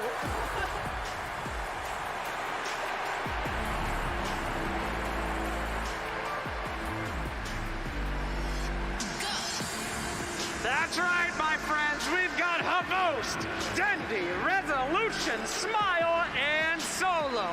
These guys had absolutely zero mercy for the boys that came out last night. And now they seem to have no mercy for the folks that are coming out here today. They keep trying to rename themselves Team Borscht. We keep asking them not to, but they'll do it anyway. Havost, are you ready to take another team down? Yeah, for sure. Another CIS team in the finals. We represent the same. God damn, hell yeah. Dendi, you are representing yet again your region, your skill, your people. Any thoughts on this match? No mercy. Ooh, I feel it. Resolution, you always say something nice. Would you like to say something not nice this time? You don't have to, it's okay. I think we come to this match as the favorites, obviously. I mean, look at them. Like, this is not going to be a game. Wow. Super easy. That was surprisingly brutal. Thank you very much. How we feeling for the game, boys? I have no idea how to play Dota, but we'll eat them. They got no chance. Okay, seem confident yet again. Team Thunderhide getting ready to roll with this. And now we have a quick interview with our very own Team Golem. Sheepstick, tell me, you saw your friends get a little bit obliterated yesterday. How will you do things differently to secure the win? I mean, we've been playing competitive ARDM for 17 years now as a team, so I think we're a little bit better than those washed up players. So I think we got it. Washed up players. They called you washed up players. Oh my goodness. We're on a roll here. All right. Do you have anything that you want to say to Team Thunderhide? Hi Roman. Hi Dendi. Hi everybody. They waved back to you. All right. What hero do you want the least and why? Techies, because I lose my soul. Techies, because you lose your soul. All right. How did you prepare for this match, sir? Trying to pump my team up. I'm the most experienced here. I've filled the most pre-TIs, pre-grand final panels here. So we're ready. Thank you. He prepared the panels by being ready. All right, the final question, and perhaps the most important question of this entire interview. Are you aware that your comms will be live on stream during the entire match? No one told me. No. Well, you know now. Gentlemen, ladies, everyone, we are about ready to start this match. Teams, please head over to your pod. Go! It's a beautiful tradition once again, sending these poor people to the slaughter for our entertainment. It's what we're all about here in Dota 2. Jake, you have to put a more positive spin on it. Give me a positive spin on what we're about to see. IceFrog literally nerfed every hero I love into oblivion. Techies will never be picked here. Omniknight had one game and he lost. I don't have to be positive about anything. I'm extremely upset for the last year and a half. All right, thank you very much, Jake, who is the biggest Windrunner fan. Thank you very much for all of your time. Thank you. Are you cutting me out? I'm still You can't do it alone. I'm still here. Continue. All right, Jake. So, we talked about this a little bit yesterday, but for the people who may not have been here yesterday, let's talk a little bit about the meta. Oh. So, yesterday you told me, and we saw, that both Team Thunderhide and Team Dragon built, I think they built like 10 Dagons. That's right. That is right. It was mostly Team Thunderhide. These guys know all random deathmatch. I told you, don't itemize like a normie. You're not going to have the same hero over and over again. You need Dagons. You need Blinks. Somebody but a Veil! A Veil? Banana Slam a Janna? They can't hear you, Jake. They can't hear you. Moron! You don't buy a Veil! What if you get Anti-Mage, alright? You got to pick items that will transfer to hero to hero to hero. Aghanim's Shard. Does it transfer or doesn't it? I literally don't care. But Aghanim's Scepter does, my friend. That one is always a good one. Every hero has an Axe. So now, what is the best hero to be playing in this mode? They said no techies, so... It is techies. I don't know why. I mean, Brian is just too incompetent to understand the power. You need to pick a hero that is going to be good for you. For example, Sheepo, one of the greatest Meepo players of all time. Fantastic hero in this game because no one knows how to play against that hero because it's been irrelevant for 2 years. Things like that pop up that you can use your Dagon Meepo to win the game. Now, Sumi, keep with me here. All right. That's the power. Don't play normally. This is all random deathmatch and you're against tryhards. You have got to think outside the box. So tell me yesterday, Team Dragon, it looked like it was pretty even, and then suddenly they were 4v3, or they were 3v4, and then all of a sudden, all three of them died at the same time. That is right. What do we do to avoid that this time? Well, you probably don't pick bad teammates. I think that right here, Team Golem, they have some strong teammates. They have someone that might be able to stand up to CIS, because let's be real with you, that region is dominating so far. This is quite similar to our grand finals here coming up. But Jake, the Eastern Europe region, they have ex-pros. Yes. I'm sorry if I confused you. Golem has literally no chance of winning. I'm not trying to make this weird or anything. Blitz is on the team. I won't lie to you, I asked Blitz to play one game with me to raise my MMR to boost me, and he lost 8 in a row, and then asked Fog to fix it. I mean, the guy has no clue what's going on. He's Liquid's coach, for God's sakes. Oh my gosh, I hope Team Liquid is not watching this. Jake, you are putting everyone on blast tonight. There are no blasts here in Dota. This is actually very non-toxic behavior. I disagree. I very much disagree. All right, let's say some positives, okay? Yes. Wagga Magaga, this guy, don't mess around. Drops items all the time, picks them up before someone can steal them. He ain't pulling no swindles.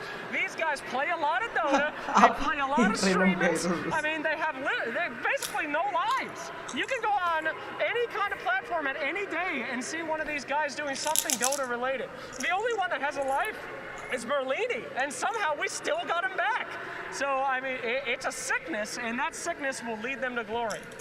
All right, well, they have people that apparently have no lives. I'm so sorry to the team that will probably be watching the VODs later. But let's talk a little bit more about Team Thunderhide. Yes. They are our home team right now. They are coming in from a win. They have experience on the TI stage, both yesterday and literally like 8 years ago. That's right. Team Thunderhide is a team with a lot to prove. Not that much to lose, though, because they have lost many times in recent memory. Much to prove, though. They do not want to lose against these guys. Is there any bigger shame than losing to Blitz Dota? I'm not sure that there possibly could be. So, they're going to try hard, as we saw yesterday. I don't even think they were trying that hard yesterday. There was a lot of laughter. There was a lot of joy. Yeah, a very strange thing to see. But, Jake, they said no mercy today. They did. Does that mean that they're going to try? Mm-hmm. Or does it mean that they're not going to try and it's still going to be no mercy? What? Not gonna try? It doesn't matter. Whatever you just tried to say does not matter to me. What matters is that Dendi was not smiling when he entered the arena. I've never seen that before in my life. And delicious cheese. I don't know if you've seen Team Golem. Many of them look malnutritious. I think that they are actually going to try to just live by getting that cheese. It is a big motivator for them. Hunger, literal hunger. Delicious cheese. We have to balance this out. So I'm going to say Team Thunderhide, okay? Team Thunderhide. Yes. Team Thunderhide, I mean, they're just motivated by being here. When's the last time Havost has been to a TI? I mean, they just want to literally come. So their motivation is to continue to stay on the stage for as long as possible, potentially warm up the seats of Team Spirit. That could help. It's chilly sometimes in Romania. If they can get enough accumulated lower heat to support their brothers in their region, I think that that is a big motivation for them. So I'd expect a longer game. I'd expect a lot of cheese to be eaten outside the booth to make it a healthy playing environment, and I expect them to do extremely well. Do you think that the fact that they are experienced Dota players and captain's vote will transfer over to ARDM? No, I don't think their experiences at all will transfer over to AR. I don't think anyone's experiences transfer to ARDM except for Panic and Fear, which is something that a lot of support players and Dota players know. So captain's mode is for tryhards, all pick is for the people, and all random deathmatch is for people that just gave up. And if there's one thing we have in plenty on this stage, it's a lot of those people. Are there people who like main ARDM? Main ARDM? I hope I never meet him, Sumi. I really, really do. But if you're watching out there, really do. So hey. You know who's the real sickos? The ones that made ability draft. What the hell? Yeah, Purge gamer people. My God. All right, I like ability draft. That's Sorry. great. All right. All right, he's stepping away. That's fine. Sumi. Yes. What hero do you think would be the scariest hero to see late game in an all random deathmatch? And this is a trick question, so really think about it. The scariest hero? What do you mean scary? You mean scary as in, oh no, I have to play this hero? Or scary as in, oh no, they have that hero? I'm saying thick boy waddling out of the jungle, level 30 with random items. Which one do you not want to see rolling out? Well, honestly, Tiny, tiny, a strong hero potentially, but you have to have the right build. Shadowblade. That is true. We haven't talked that much about. Shadowblade's a fine one. In Vince, as we in the Dota community say. So Who says that? Huh? Who says that? Somebody. If you say that, please type yippee in the chat. Anyways. Items that make you invis, items that make your movement change. Don't get things like Ghost Scepter, that's pathetic and hilarious, unless you're planning on building E-Blade, which is also pathetic and hilarious, but at least you can pretend like you're participating. Either way, itemization is extremely important. It's literally one of the only things that you can control in a chaotic mode, like all random deathmatch. Do neutral items get dropped in all random deathmatch slacks? What is this, a quiz show? I don't know. I mean, never played this in my life. I don't know. Probably. I don't know, Sumi. I can't even. Shut up, Sumi. You don't know. Yes, they do. Okay, great. I just said that very confidently so that he doesn't know if I actually know or not. The answer is yes. They work together. Okay, well, no worries. Our teams are about to get into it, Sumi. Yep. I want your final guess. Who will be taking it here for the grand champions of the All-Star game? All right, well, I'm going to go ahead and pick Team Thunderhide because they are experienced and also because that means you have to pick the other team. Yeah, Golem will definitely win. Yep.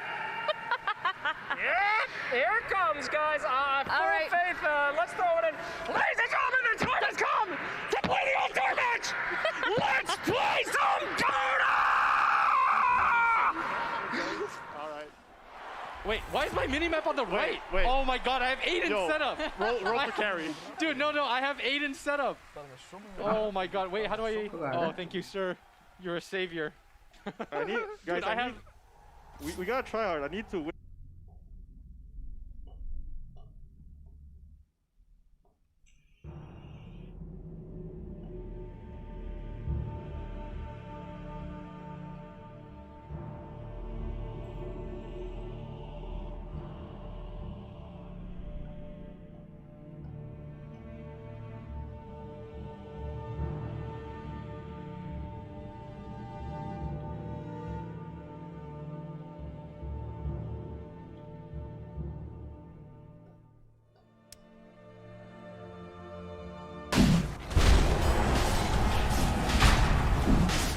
Ah!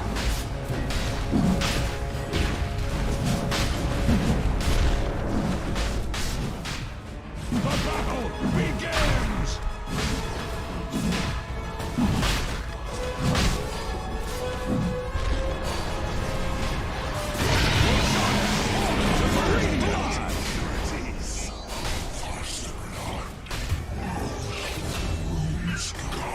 The embers still burn.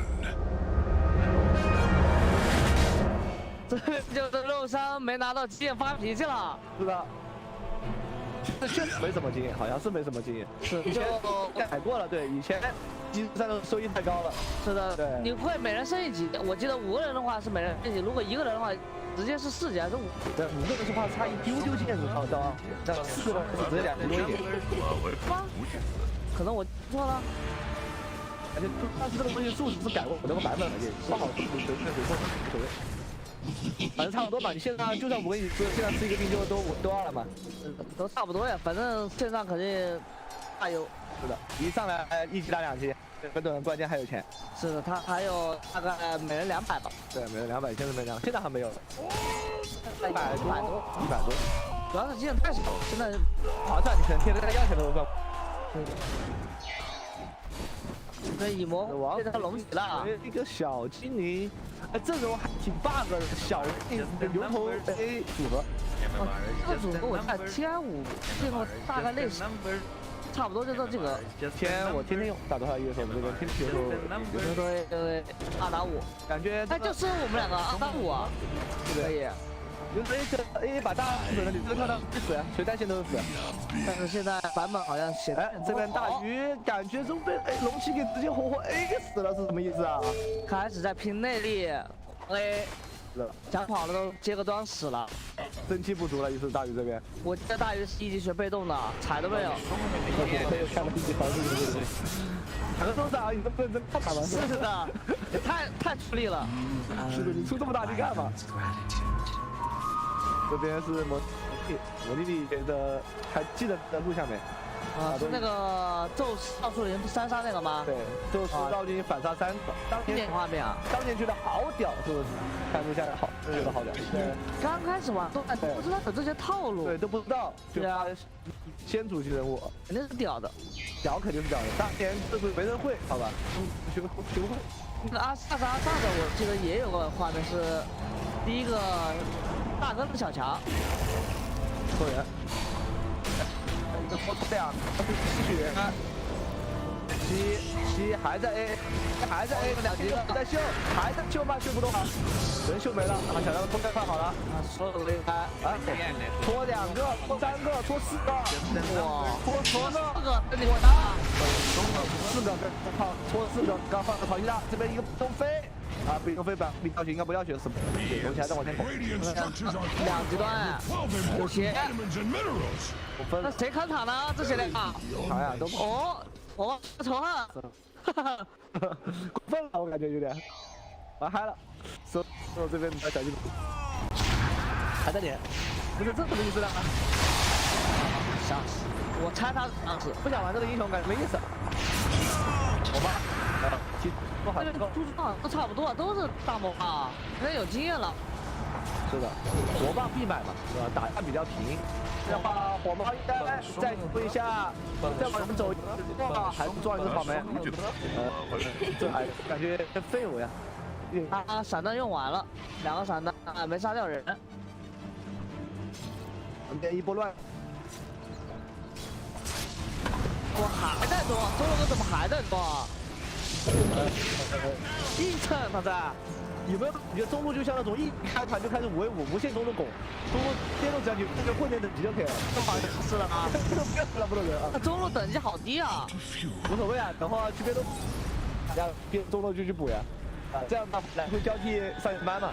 上班，觉得自己行了的就来中路 PK。是的，你觉得你行了能打，你来接个班。又不见了，哥转啊！撞过了，他刚刚撞过了。剑圣这英雄没有鞋，且赚等级低的时候不知道是有啥用啊。也没有问题。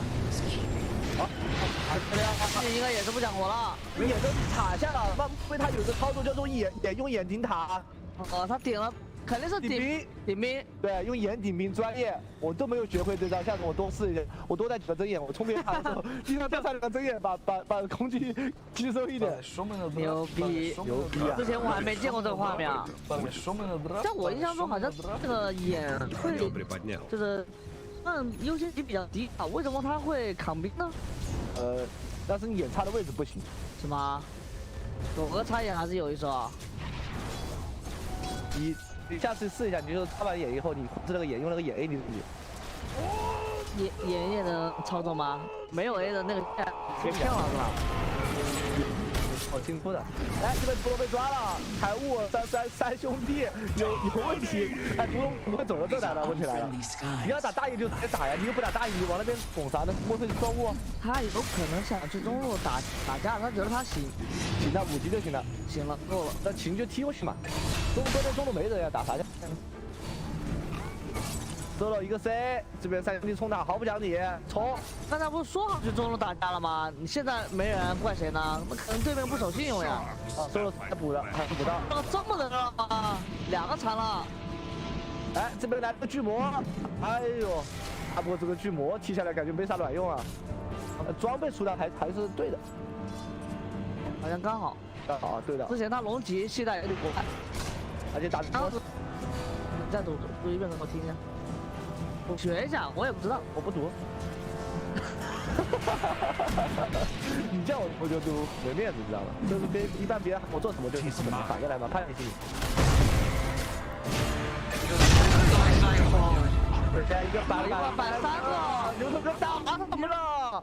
这打他一个人是不是在上路一个人玩第一题？他刚打的时候应该是6级吧，大4级吧。别人都是3、4级小朋友，然后还收了好多兵，收1到2波兵。对，刚刚2个人头就是3，再加5个兵。4个兵5个兵，反正就这一波打下来的话，大概600块钱这个大，差不多吧500块5到600吧。起飞。这上路你看小地图上路一个人都没有，他刚刚一个人在上路一直空补，硬补了6。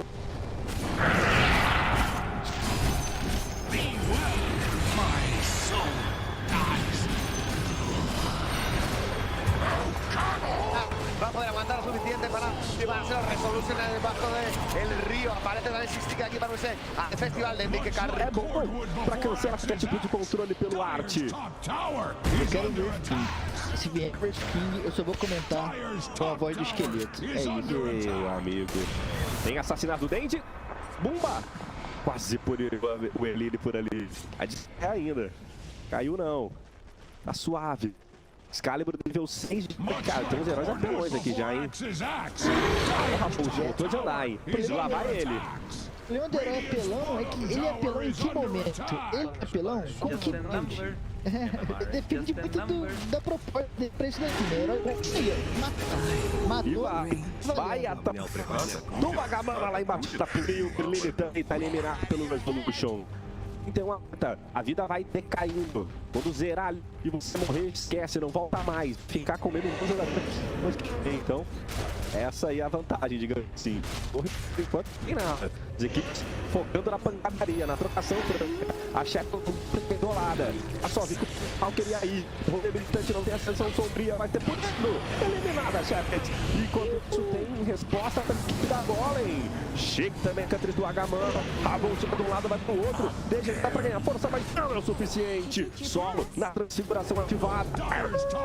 Viva o Lobinho. Mas o Lobinho tá encontrado. 4 caras no bote. E o Bolso tá punindo 2 equipe da Thunder High. Perderam 2 heróis, 2 vidas importantes e não fizeram o objetivo, né?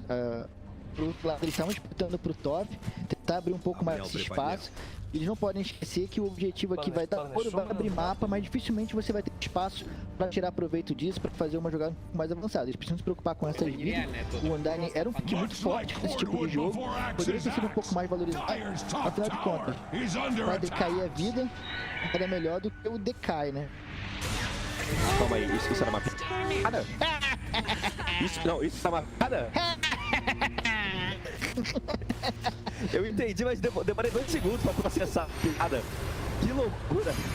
A monte de Tinker, hein? O herói do meta. Já vai cair a monte. Grande. De rápido demais. O Tinker entramos um down. Prova do Berlini. Cancelado e tem que condenar no pé.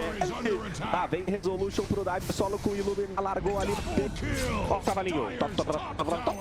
Finaliza. Tá bonita. Com o seu ponto Lancer.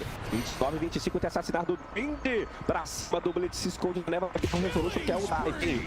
Resolution tá endoidado. Enquanto Excalibur faz o solo. Blitz também punido. Toca de 2 pra 1. Também de Oracle. Vira pra cima do Resolution, mas ele ainda terra chamuscada. Oracle é o alvo. Tem criaturas batendo no Resolution, mas ele ignora completamente. Vem pra Daiha. Deca pra cima do Resol. Não consegue bater. Assassinar. Bata chamuscada pra poder ter. Merlin eliminado. Lá vem a Dark Willow de volta na mão da Shepherd Kid. E vira no Resolution, vai ter uma cor amaldiçoada. Labirinto é perfeito. Tem de cara. Uma morte. Esse morte se chama Excalibur. Dominando pro jogo. 26-21. E o Blitz tipo aço. Claro, chamou pra Daiha. Parou pra digitar, morreu pro chiaço, igual um inhame. Foi zoar e fez bosta, essa é a verdade. Mas é o primeiro momento em que a Thunder Ride coloca uma boa vantagem. 6-2, tá ali com 4 vidas na frente. Na verdade, quando o Doom tá o Sniper também, vai ficar uma diferença de 2 vidas. O último movimento foi muito bem feito pela Thunder Ride e agora conseguiu punir. Eles estavam na T2. Tá por oportunidade. Caraca, que foi. Lá no top ainda é o Alvo Ravost. Não. Boa engrenagem erguida ali. Pra poder... Nossa, olha esse take da criminosidade. Consegue fugir de tranquilo, vai embora pra casa. E o Ravost tipado ali pelo solo. Olha o Blitz. A vaca louca contra o Boi Lobo. E aí, como é que fica? Não, pode dar samba, inclusive. Se organizar legal, todo mundo. E o Blitz vai ser punido. Tá lá, eliminado no Resolution. 11 minutinhos. Fumacinha, é isso. Pra frente, Thunder Ride. Antônio, patrimônio líquido pra gente, seu Antônio. Libera, moleque. Se o seu Antônio trocar outro, vou lá no cabine dele, velho. Batida crocante pra cima do Excalibur, tá punido. E a chamou a mão do Ars Art. Chamou o GG, ó. Chamou o GG no wall. Cancelou. Ah, não pode. Isso aí é tóxico, hein? Chamou, é GG, filho. Só chora. Então, ou seja, a equipe da Goblin já perdeu. Já perdeu. No final do jogo, ter provavelmente os moderadores vão fazer uma análise disso. Pode, velho. A partir do momento que você chama de... Olha o aperto do Shaolin em cima do Agamama. Shaolin que tá falando aí apertando todo mundo. Salve, tá ali, ó. Merlin, nível 6, consegue escapar. Coroa suave pra cima do solo, é o alvo do momento. Vem a mão de solo isolado, aí o Dende. Com a aba, tendo a vida. Mão de Deus é gasta pelo Merlin. Aterrorizado com a Shepherd's Kid. E aí, em grito do Fúrio. Do Agamama, toca o barco, parede, bonito, no solo, correndo, o tempo emprestado. Ele vai embora, reposiciona. O Resolution tá ali em cima. Aparece Ramon, tentou segurar, mas não pegou o Excalibur e o Resolution tá punido. Axe é o próximo alvo. Ramon tenta. Na investida de bateria, o solo vira. Tá chegando no Ascard. Tinha no dente também. Lá vem a cavalaria. Surto é gasto. Pesadelo pra cima do Axe. Merline tá ali quietinho. Alô, Edron, cansa pra serem ativada. Olha o Blitz, tá aqui esperando o momento certo, mas tomou a fissura na bolsa. Agora não, tem gancho certeiro do Ramon. Naga, nem clica. O Blitz foi dominado, lido como um gibizinho. Show de caixinha, show de horror. Cara, o Axe, ele errou a lâmina de abate, ele tinha a chance de dar um triple kill naquele combo de vácuo parede. Ele dá a primeira lâmina de abate, a sua unidade entra em tempo de carga. Ele não consegue ganhar o attack speed, não consegue progredir a possibilidade. Alô, seu Antônio! Merlin, por isso tem uma Death Prophet de foto de exorcismo ativado. Arte tá finalizado, cai o Shake. Opa, o Blood. O Aba é o porco? O Aba é o porco. É um porco ou não? O Aba não, você tá maluco? Não. O Aba como virou um porquinho ele é um então? paladino que faleceu. Um pouquinho porque em modos. Entendi. É um porco. Gol? Ah, eles vão pro Rocha de novo? Parece que estão combinando, né? Tá combinado não sai caro. Não saiu caro, vai ser hoje que vai sair. Não mais. Eu tava... Ele foi correndo em direção da... Parece que deu um duplo clique na sua adaga. Linkou pra trás também. Um show de horrores até o momento. Todos estão de parabéns, correspondendo a todas as expectativas desse showmatch. E ó, está se agrupando. Vem o Roshan sendo iniciado. Roshan de número 2. A união faz a força. Já mostra isso. O Dota é jogo de união. O Dota é um jogo lindo. E o Blitz pegou esse cara e agora o Thiaguinho já tacou, né? Ai, eu vou ser herói, muito bom. Tem, pô. Roshanzinho 2. O Excalibur tá na maldade. O Excalibur tá na maldade, Cristiano. Ele tá. E o Dente que pega. Quase morreu pro Roshan. Ai, meu pai. A parede tá ali. Me ajuda, Cristiano. A parede tá ali. O vácuo vem. Cara, você já foi invacado, irmão? Porra, várias vezes, cara. Já foi embalado a vácuo? Já, inclusive até paguei por isso. Que isso, que coisa boa. E agora, hein? Azedou? Eu acho que vai morrer todo mundo do time da Thunder Ride. É o combo. Eu acho. Relâmpago, do parede, solo, tá de pé ainda, eliminado o Resolution e Blitz. A Nep tá caindo, tá punida também na sequência. Pegou o rolante, o acabando escapa. O Arte tá no campo continente no vento lá atrás. E o solo, magnetizado, vem atrás ainda do Dende. Tá esperando o Melin do pagode. Vindo pra cima do Earth Spirit. A de pé, o Dende não morre. Isso da Fosco protege ele no pó da rabiola. Vai virar pra cima do Arquicid, que é o alvo do momento. Tá aí tirando onda. Excalibur é o alvo de novo. Partida pausada, Resolution. Que hablas, manito? Depois desse pause aí, eles vão ser punidos por tempo reserva no próximo draft, né? Isso se tiver um jogo 2. Acabou cometendo aí um erro de acordo com as regras. Eliminado. Excalibur tá punido. Excalibur tá punido. 20-12. Equipe da Thunder Ride tá na frente, hein? 20-12. Equipe da Thunder Ride tá na frente, hein? Eliminado. Não, você quer fazer o personagem, você faz era o retorno. É o retorno? Tá dando eco? Eco. De Merline. Vai sair? Eu não consigo fazer o... Acho que o caveira. Opa! Olha o Resolution! Matou, cara! O spray... Nerd, né? Nerd total, Resolution. Que loucura. É mais um esqueleto de caveira. Vocês estão deixando puto aqui já, velho. Vamos embora. Isso, velho. Como assim? Eu vou tentar aprender a fazer o caveira. É o esqueleto, cara. É o esqueleto. Não dá, velho. Tem que ter muito agudo. Muito agudo. Lá embaixo tem Golem erguido. O solo é o alvo demandada também. Tá de pé. Ainda solo. Que loucura. Afinal, pedra mole em água dura. Não, como que é? Água mole em pedra chupeta de pau. Que doida. Olha o Aba. Vende. Tenta por Excalibur, mas ele não regenera muita vida. De vida. King tá isolado. Pede a primeira. Tem gancho certeiro no fundo do top. Vira aí. A lança. Faz embaixadinha com o Agamama. E aí, o Vende volta. A chefe. A chefe tá de paradinha. Só aceitou. Sabe que não tem o que fazer. Tem que ser eliminado. E a chefe é kit congelada. O Vende no entorno dela. Vai fazendo a dancinha do Vende. Não sei. Tem briga rolando? Tem. Solo punido, mistura instável. O Agamama vai ser daivado. O Resolution não quer brincadeira não, hein? O Resolution quer ganhar, quer morder o queijo. Tá ali, o Ult Doctor vai ser punido. E o Excalibur é o alvo. Bloqueia copa a copa indo End. O House chega, mistura instável, bate. Tem a Terrorblade ligado. O Rabão tá punido. O Agamama também. Ainda espera o Excalibur. O David vai até o final. Não quer saber. Não tem tempo emprestado desde eliminado. É o tempo abate do Excalibur. Tem Macrop no Resolution. Consegue escapar? Não! Caiu fedendo na fonte, a barriguinha de lado ali, ó. Parece até eu quando tô acordando. Moleque, isso aqui foi muito bom pra Thunder Drive. Eles estavam perdendo feio, né? A casa parecia estar caindo, mas conseguiram essa defesa muito bem executada agora. Isso pode ter trazido o Golem de volta pra partir desse time que o Time matou bem, viu? E não precisou fazer muito. Aí a farpa veio forte, hein? Não é farpa se for tu. Aí a farpa veio grossa. Veio pesada.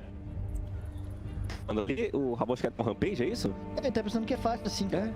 Ele tá querendo organizar um rampage. Aí é mole, né? Pera lá, pô. Bagunça tem limite, cara. Pelo amor de Deus. Rampage tem que ser bem dado. Tipo irmão Urso, quando dá um beijo na gente. É sempre bem dado. Aquele beijo instalado. Mas o Mr. Krata, tá ligado?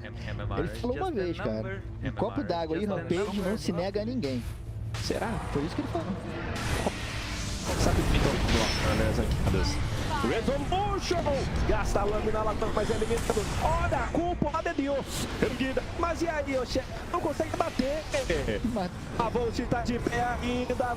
No cajado suíno, vira um pouquinho também. O adversário tá eliminado. Campo congelado. Campo bonito. Mas cancelado. Macrop no congelado. Já tira também na sequência. Tá punido. Tem ele. Tem ele. Eu vou matar vocês, golems! Eu vou invadir o castelo de Grayskull, He-Man! Me dá esse livro aqui que eu vou farmar!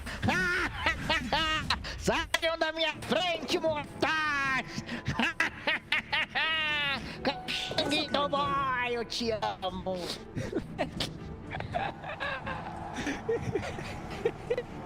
Alô, pra ontem esse boss line aí, pelo amor de Deus, cara. Por favor, nunca te pedi nada. Mentira, pedi bastante coisa já.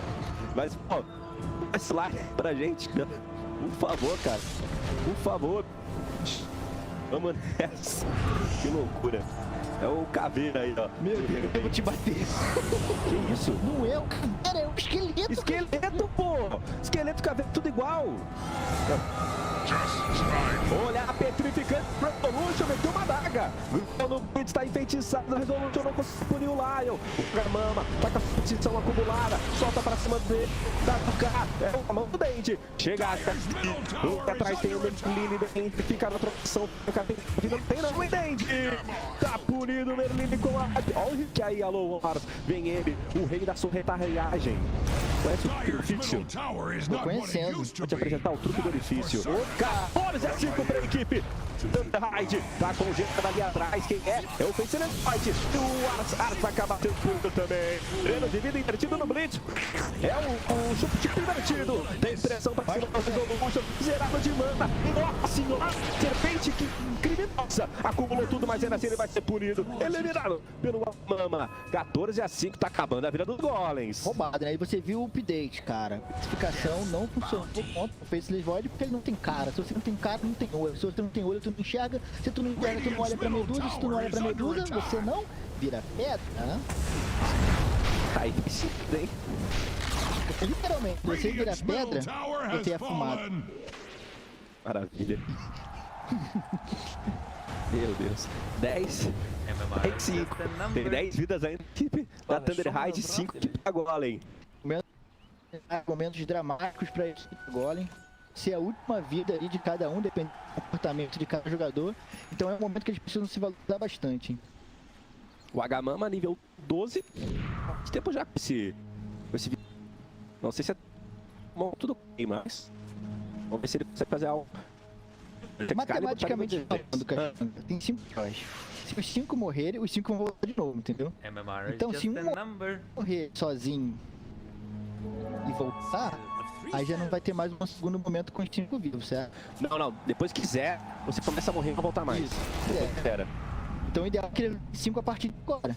Não dá mais pra tomar picote, senão eles vão ter mais um segundo 5-man, né? Vão ficar muito agilizados, eu diria. Vamos lá. Dá uma calmada, né? Pancadaria franca. O solo de Storm, o Ars tá de Hoodwind, o Ravon está ali de Shadow Shaman. Só tá com medo aí, tem bola relâmpago. Uma daga na mão da Link. Libera pra gente a build dos jogadores ali em cima pra gente ver se tá rolando o Dragão, que da Dragão aqui era essa, né? Eu não vi mole. E veio da terra pra cima do Shadow Shaman. Pode ser uma Resolution. Ah, no cérebro, tem que estar bem. Meteorítico na mão da chefe, dela tendo que bater aí. Ninguém morreu inacreditavelmente. Sky Solid Resolution. O 2 puntos da Thunderhide. Tiro de elite, mas e aí? A Rudy falado. A também eliminado. Tá em 3 jogadores da equipe da Thunder. Temos um jogo. Meu curso. Mais do que isso, cara. Virada acontece aqui, Caxanga. Eles executaram um combo muito bom. Inclusive checando a build de Dagon, que é uma build explosiva que mata herói. Muito bem-vindo aqui. Esse tipo de jogo. Por exemplo, no Supug, né? Então isso é muito eficiente. Eles têm um combo muito alto. Podem simplesmente apostar nessa line, jogar no Cronosfera e garantir um vitória. Cadal que ganha? Não. Isso, alô? Vamos fazer uma show de Brasil. Que loucura. 7-5, tá no limite. Meu, Caxanga, tá escrito. E os narradores do Brasil é 15 dólares. Rico. Corri. Dá pra fazer uma brincadeira. Tá, pô. Dá pra fazer uma pepinha em Noronha. Pegaram o bicho tá grande na mão do Top. A bolsa pro Piro, trocadinho pra um tempestade. Eletron tá ficando de Nick apenas no ar. Ele o alvo, o ganho de carne. Desmembra ele, fica ele solo. Desmembra. Não. Perdeu o Fred. Aí não tem graça. Não come aproveitar do potencial. O herói mais forte desse é Brandon, certamente. Tá entregando. Toda a vantagem já foi. O Resolution vai morrer agora pro entregaram toda a vantagem que tinham. Como eu falei, essa line que montou agora a equipe da Golem com a equipe de está funcionando muito. Ele rucou o Excalibur, que tem um de capuz da audácia da Golem, ele é um Pug, né? Tem nenhum não sei, dessa vida ele conseguiria sorar, mais conhecido como Solar. Chorar.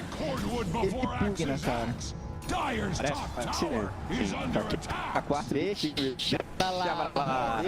Sem papas. 25 minutos, munição top nível 14. Vai utilizando aqui dos seus javalis. Temos um Ars nível 14 com uma Templar Ataque. Vem com na mão do Agamama. Dente. Tá silenciado. O Pacto, mas era assim, tomou um silêncio na sequência. Oh, de daga. Grudou em alguém? Não. Ele está louco, tá muito otimista, cara. Ele se aproveitar da visão noturna que tem o Slark, né? Ele é um dos poucos heróis que tem essa visão noturna privilegiada, então ele tem informação do time adversário, mas eles têm uma sentinela ali também, então o Dandy sabe que ele está sendo visto, e sabe que ele viu todo mundo, é óbvio. O posicionamento da escada, agora parte do Dandy. Já viu a narração de Voromeio? Já, Cronos! Chavinho bizarro. Bem de polido. É o alvo do momento. Tem um coito energético. A Enigma deu um buraco. Tá no ao mesmo tempo, irmão. Que normal desce. E o GG é chamado, mas só acaba o jogo não, amigão. Só acaba quando morre todo mundo. E aí, temos o Necrophos. Resolution na mortalha fantasmagórica. Ativar, tenta reposicionar pela sua vida. Corre. Tem a Blitz ainda. Tá com efeito de dilatação temporal. Não consegue utilizar o seu pulso mortal. Acaba o efeito. A canalizar de novo o pulso. Vai tentando ganhar tempo. Translocou pra longe. Resolution vai ser brincado. Bloqueio com a culpa da Shepherd Kid. Tem mais sendo canalizada pelo Merlin. Linda! Agora ativada. Tem pressão ainda pra cima do Necrophos. Passaram o seu chain dentro da base. Merlin vai buscar? Não. Brincaram com a comida. E a comida foi embora, sambando na cara deles. Paredão de Necrophos. Acabaram. Olha lá. Zerou a equipe da Golem. E agora? Esse é o momento principal, né? Porque agora, no final de contas, ninguém mais vai voltar. Inclusive, tava na dúvida se eles, por perder essa última vida, né? Não deixariam quem já morreu antes, quando tinha vida. Eles tinham 4 ainda, agora não tem mais nenhuma lá. Agora o sonho acabou. Eles montam uma line com o Magnus. Olha quem tem lá, Magnus. Não sei se o Magnus tinha essa daga já, porque Templar Assassin, por exemplo, tava com uma build de bota arcana. O que não faria o meu sentido. Agora sim, o Dandy tinha o que é como, né? Não precisou vender nada, não precisou punir pra ter punir, que é um meta também do Deathmatch. Dependendo do que você pega no momento do jogo, você vende o seu item pra colocar uma build que possa. Que tipo fizeram sentir isso ontem. Hoje eu não consegui perceber. E o problema maior continua sendo esse Pugn. 12 mil de patrimônio líquido, fez uma build defensiva e ainda traz bastante dano. Uma equipe de Golem. Querem pegar na surprise. Moda foca. Não pode. Será? Ride não pode errar. Solo. Nossa, o que não estunou ali com forma de pedra? Que não quis, ele não quis. Ah, faltou dele, hein? O nome disso é piedade, meu parceiro. Se você sabe o que é, você precisa aprender. Será mesmo? Muito com caixinha já hoje, tá ligado? Ô, louco. Piedade? Piedade. Piedade. Tá perdoado. Obrigado. Obrigado, saudades. Quando a de DD dali no pé grande, cara. Vai virar a cronosfera. Bota a recarga de cronosfera, San Antônio, porque eu acredito que a Golem tá esperando justamente isso, ó. Todas as lutas que eles fizeram boas foram em volta dessa cronosfera. E a Shep está conectando muito bem essa crono. Inclusive, vai ser a condição de vitória pra eles. Preciso de mais uma fight. Então, o jogo e agora? Chamaram. É agora, hein? É a briga do momento. E time, já mandou o Agamama.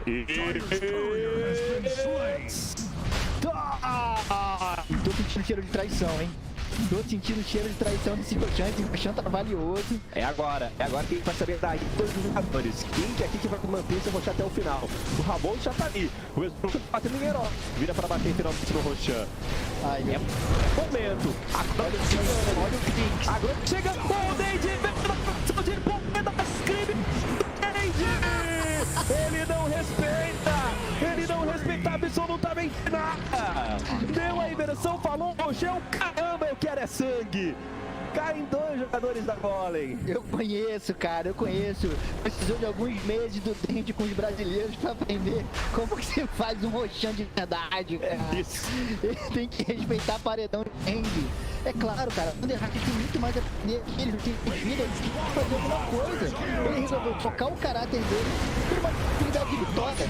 E agora cai a casa da equipe da Thunderhide. É de voltar na mão do Merlin, tem que estar ali dentro revelado. Não tem pra onde. O Art tenta fugir, Rabush vai do lado, vai pro outro, encurralado pelo tempo que age, baixa a cortina de fumaça, tá eliminado. Tem a Dawnbreaker chegando com o Martez, é vitória da time da Golem.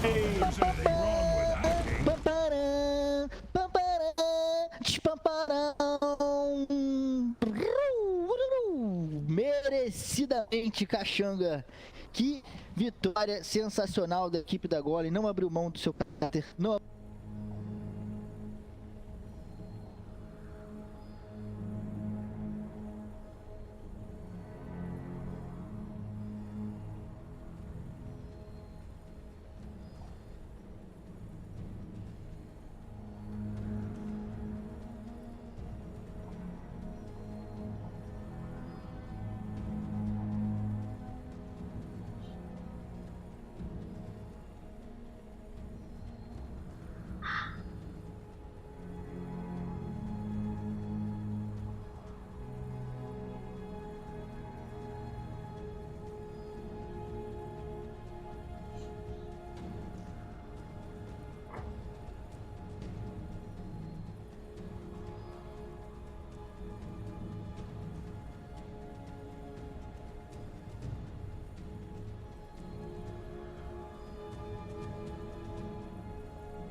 Troll.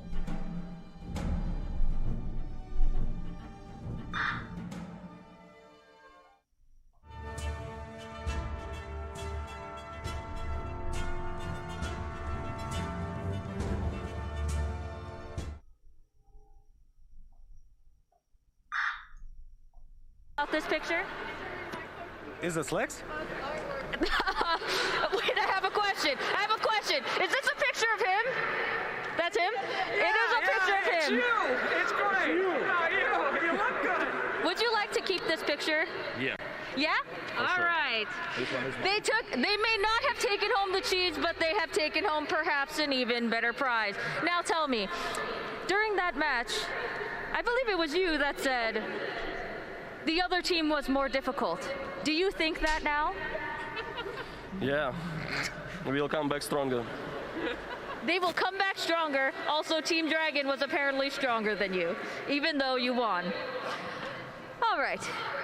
What are your thoughts about playing all random deathmatch on the TI-10 stage? I think it's the best show match in this In this universe. in this patch. The best show match in this patch. Very good. All right, next.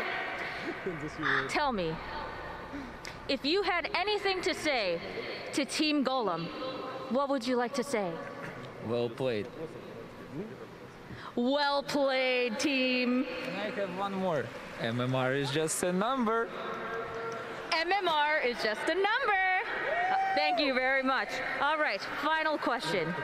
You were sitting in the VIP suite, and you were talking with Effie about the game, and Effie said that you were going to win it all.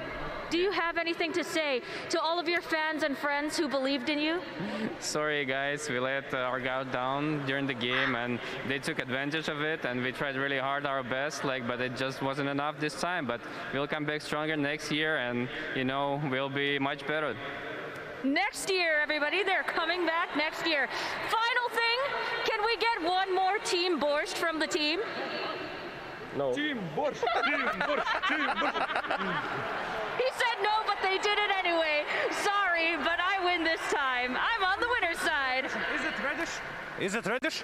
No, it's cheese. You know how in TI they win the Aegis, but they have won the cheese. Jesus, are you still talking? Get off the stage. You lost. Nobody cares. All right, let's go. The winners, please grab a cheese and then make 6 feet away from each other in a very safe manner. 6 feet, spread it out. Ladies and gentlemen, get ready for the ingestion. It's what you're all here for in this sick ritual. Maintain safe distance, remove 9 masks, and eat 9 cheese! Eat it! Yes!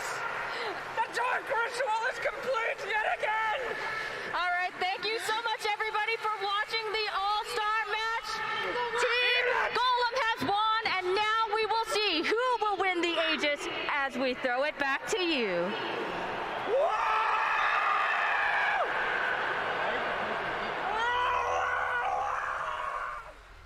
Well, congratulations to Team Golem indeed. They get the cheese, but all that we really care about here on this grand final stage is who takes that thing right there. Who takes the Aegis? Who takes the International 10 World Championship? We're here to crown a champion.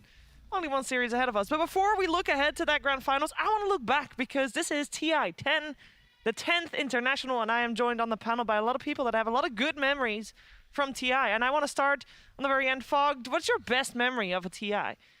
Ooh, that is tough.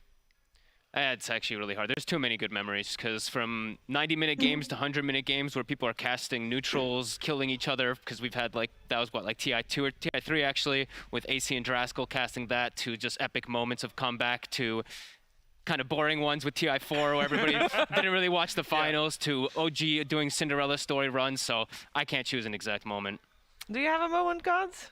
I mean, I have a few. I mean, you mentioned some of the different TIs. Like I remember like Sing Sing playing Meepo at TI4. I mean, TI4 did have some good games. I also remember OG's run at TI8, coming from open qualifiers to closed qualifiers to winning TI itself. That was insane. So there's just been so many like amazing stories at TI. What was your reaction to seeing TI1?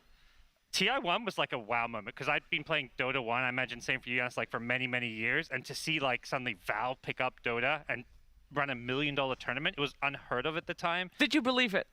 Not at first. Definitely when I first saw, I was like, surely $1 million? Like esports tournaments had like 50K prize. Yeah. And like that was like unheard of. And then when you see this tournament happen, you see like Dota 2 in like, well, not in person, I was watching online, but you're saying like, wow, this is legit. This is for real, and this is like, going to be the future for a lot of us. Yeah, and I know that you started watching at TI3 in 2013. What was your first reaction to watching Dota on the stage?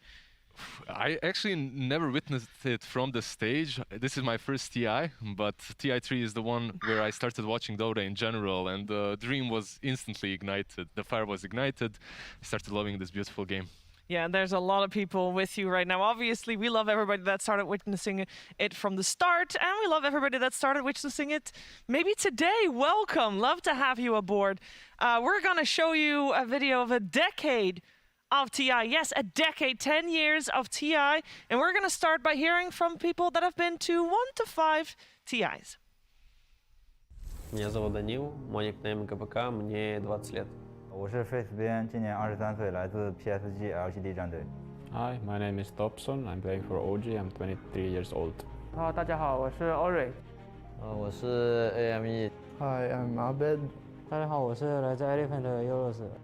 Hey guys, I'm Matumbaman. I play for Team Secret and I'm 26 years old. Так, первый интернешнл это, скажем так, проверка нашей команды, но для меня это как, скажем так, очередной турнир в Доте, который, турниры в Доте будут еще. This is my second TI. 今年是我第3次参加 TI。第4次。I attended 5 TIs in total as an analyst, player, or coach. 我觉得 TI 主要给我人生带来就是打比赛那种激情吧，就是我感觉打 TI 就是是一件让人热血沸腾的事情。最直接的物质上的有一些改变吧，高额的奖金。TI definitely brought me money. That's the one thing. It also gave me a sense of purpose to what I'm doing with my life. It's something to reach out for, to achieve this big thing for your life, and winning TI definitely was one of them, and winning second is my current goal, so it definitely gives some purpose to your life. I mean, the most memorable moments are probably just, lifting the Aegis, the finals, and of course the craziest comeback games from TI8 that we had. Some crazy games against LGD and EG, so those are the most memorable games, like the ones we're about to lose, but then we bring it back. 应该是我们 TI9 被小狗1打5吧。 Probably my first TI, it was TI6. The first time I saw all the players I looked up to. 应该是 TI7 吧，当时第一次打 TI， 然后有人有了，然后就当时记忆比较深刻吧。For me, it was TI7 lower bracket game against Virtus Pro. That was kind of the turning point for our team to win the whole tournament.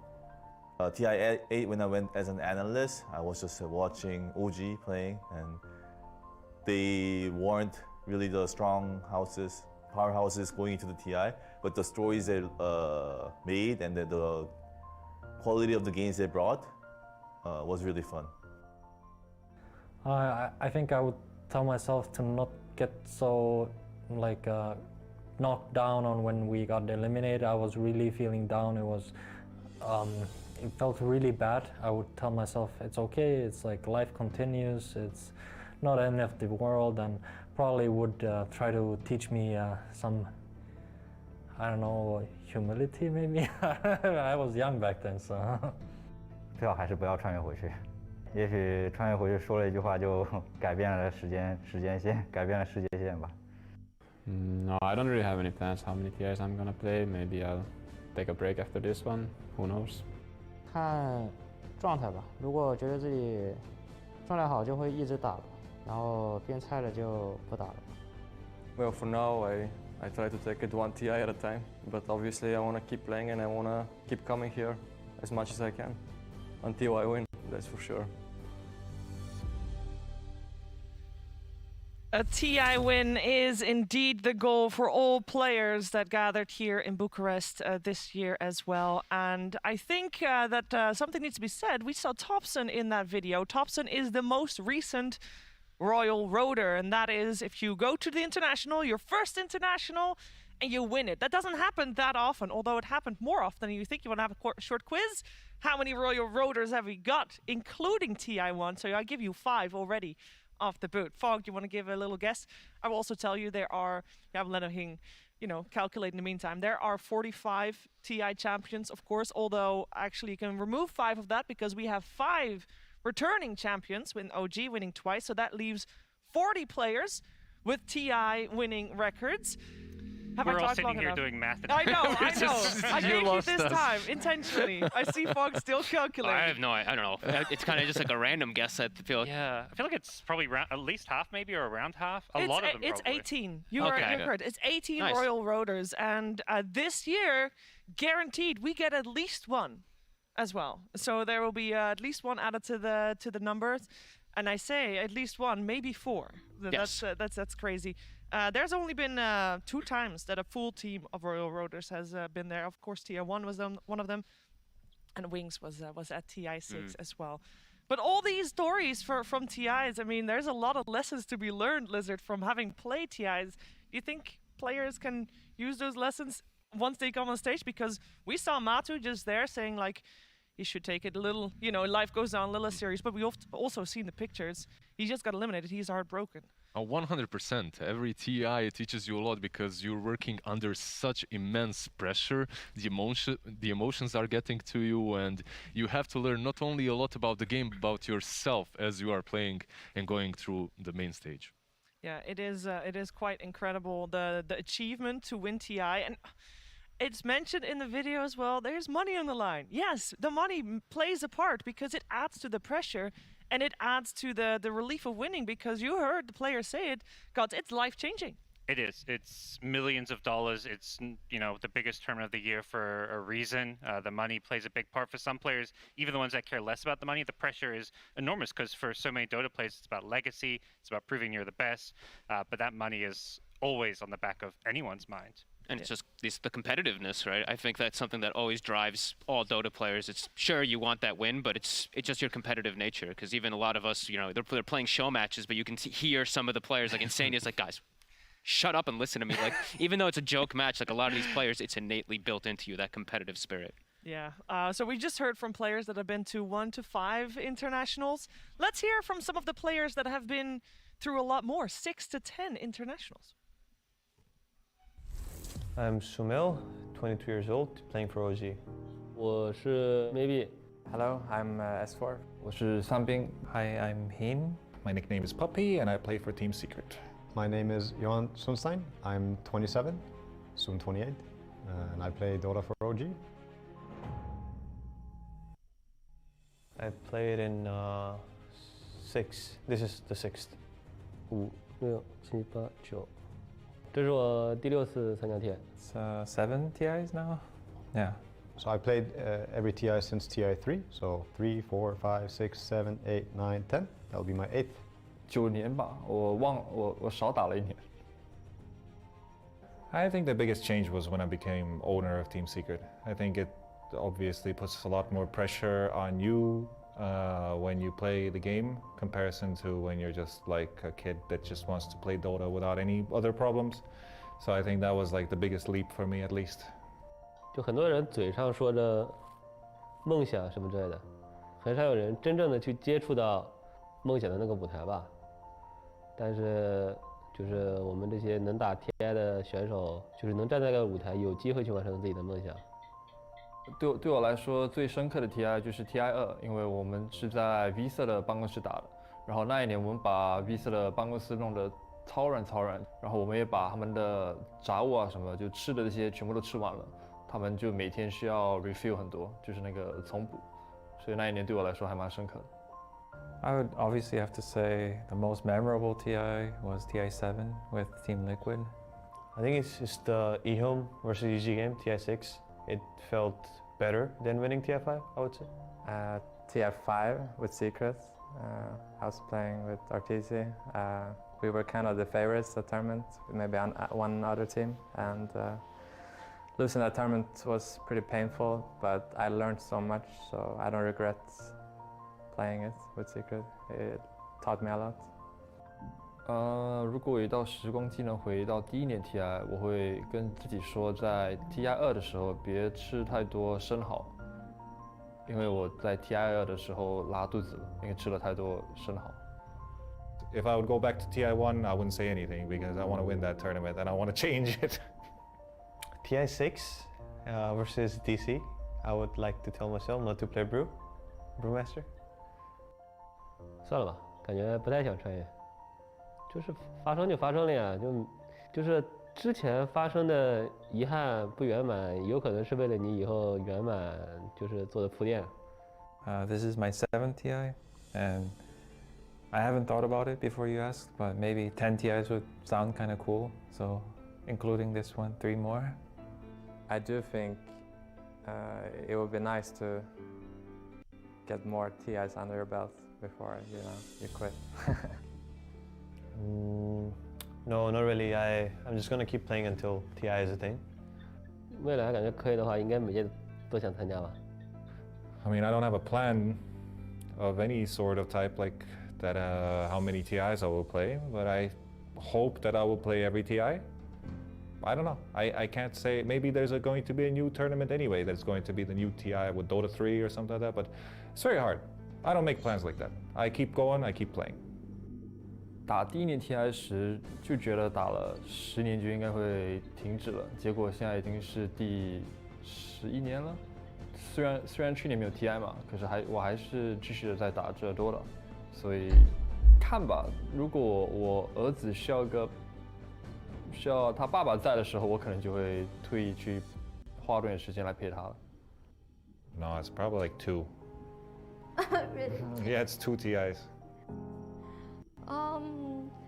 Yeah, you're trolling me.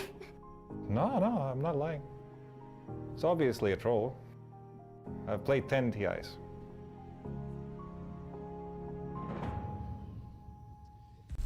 There is one thing that you can count on when you see these guys talk about Dota. They don't think about giving up because that competitive spirit, even if people say, guys, I'ma retire, they'll be back, Fog. It's not a thing. People just, it draws you in. Yeah, I really liked hearing like how there's just a difference between a lot of the players were saying like I would go back, but I would change this, and some of the other ones would be like I wouldn't want to change anything because mistakes build your future, or you don't want to change something that would have caused you to change the whole entire spiral of the future. So it's cool to see the differences how they all think about it. Yeah, it is definitely very cool. I mean, I say that people sometimes retire and they come back. When we focus on the grand finals ahead of us, there's one name that is very clear there, because Zhao8, TI champion of TI4, did really good. After TI6, he's like, you know what? That's it for me. It's been a good run. Absolute veteran in the scene, of course. I'm gonna call it quits. So he skipped TI7. He skipped TI8. He skipped TI9.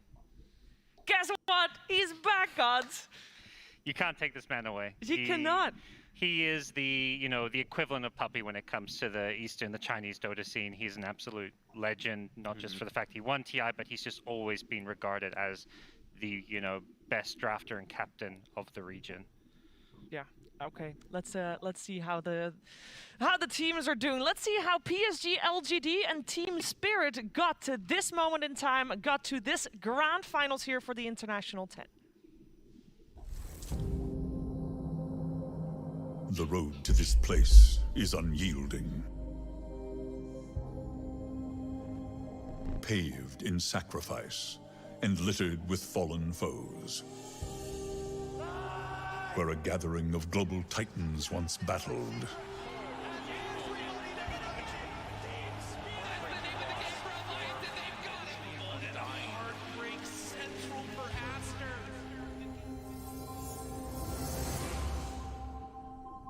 and 2 contenders now remain.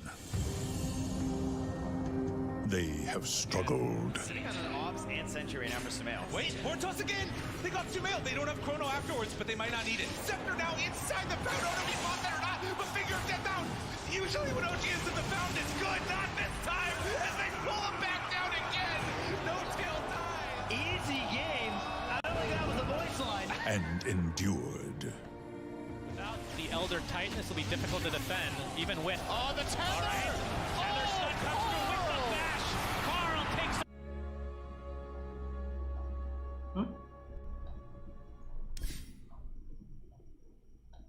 What the?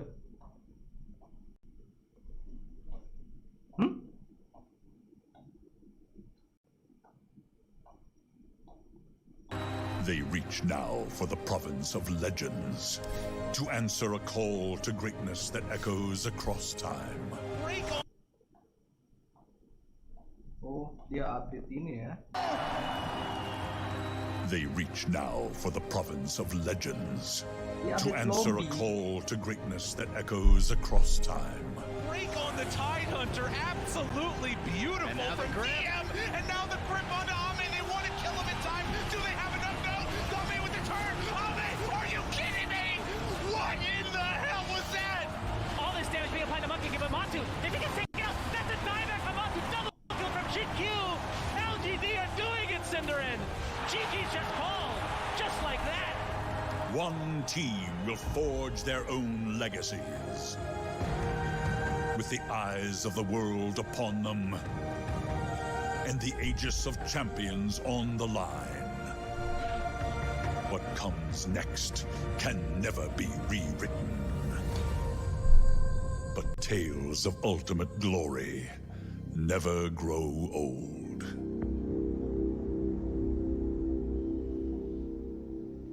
Oh, goosebumps. Grand finals time. Lizard, we got PSG, LGD, and Team Spirit in these finals. Did you expect that? Did anyone expect Team Spirit? Maybe there were a couple of odd ones out predicting Team Spirit in their brackets as the grand finalist, but after dropping early on into the lower bracket and PSG LGD just being on top, these are 2 completely opposite roads that led them here. Yeah, it's the team everybody expected in the finals against the team that nobody expected in the finals. Yeah, and this should be such a fun one because I think Spirit has absolutely proven themselves time and time again throughout this tournament, not just to have any type of flukes or anything that people say. This is just pure talent on this team, so it's going to be a crazy matchup. You could write a book about the flair that Team Spirit is bringing to the table, from picking 13 different carries to having the most rampages on one single guy to improving tremendously through the lower brackets. Now, there was one thing that Toronto Tokyo actually said in an interview on the Chinese broadcast yesterday. And it was, yeah, I don't know why everybody didn't think that we were going to go this far, because we've been doing really well, but maybe that was because it's only in scrim. So I went asking around, and Team Spirit has been crushing it. If you ask any other player that they have scrimmed, then yes, they would have said, yeah, Team Spirit, they got what it takes. I even got from Seb, he said they think the Team Spirit will have a better chance against PSG LGD in these grand finals, Gods. Yeah, and I think the fact they've been able to make that deep lower bracket run, there's something to be said for momentum. A lot of people on paper would have pegged, Team Secret to be the favorite in that lower bracket match earlier today. But that momentum, when you're going through that lower bracket, it just builds up. Playing with confidence in Dota is something that's just so important. And for Team Spirit, it's not just the confidence, they've got the skills to back it up as well. They do indeed, Fogged. They do indeed. Yeah, the confidence is definitely a big thing when you go on the main stage and you have the balls to say GG easy after some games, let's be honest, right? And then also just the confidence as well in the interview for Toronto Tokyo to say things like that. Oh, people didn't really expect us to make it to this point, but we did. These are young bloods. They have to have that confidence, so I feel like that's always really good to have going, even when you're playing against legendary players. Yeah, when Collapse was asked before the tournament, would you rather play upper bracket or lower bracket? He was the only one of his team that said lower bracket. There was no hesitation. It was, you had to say it like within a second. It was upper bracket, lower bracket. No hesitation. I don't blame him, because they're looking so amazing under pressure. This team seems unfazed by emotions completely in the booth. They're seemingly having a lot of fun and just crushing it. they actually played versus PSG LGD in the last Grand Finals, the last tournament before TI. They took a game off of them, but they improved since then quite a lot. It's going to be explosive TI Grand Finals. I think so too. We talk a lot about Team Spirit, of course, because PSG LGD, they have already locked in their slot, had already locked in their slot for the Grand Finals yesterday. So they have had plenty of time to prepare for their Grand Finals opponents. They were able to study and watch Team Spirit make it all the way through their fellow countryman IG yesterday. And of course, this morning, we saw Team Spirit take out Team Secret there. So they've been watching, they've been studying, they're ready. I think Team Spirit is ready too, though. So it is about time to get these teams on the stage.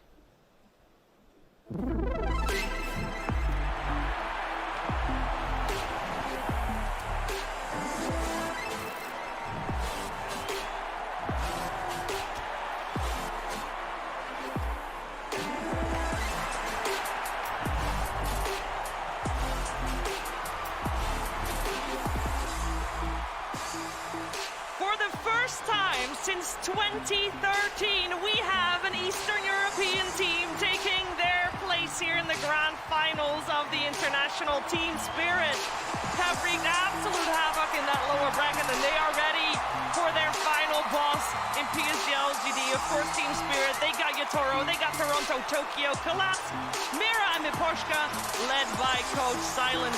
Yatoro being the youngest player at this international as well.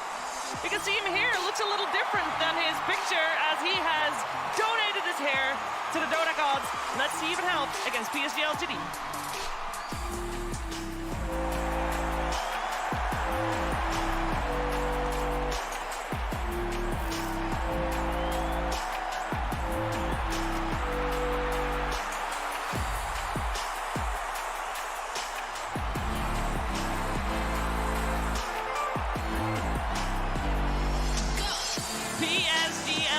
Was there ever any doubt that this team would take their seats here in these Grand Finals? These 5 players and their coach have been favorites for the last few months. Everybody saw this one coming, but the way that they've done it, the flair that they've done it with, that is something unparalleled for sure. We got Ame, Nothing to Say, Faith Beyond, Jin Q, Y, and Jaoe ready for their best of 5 Grand Finals.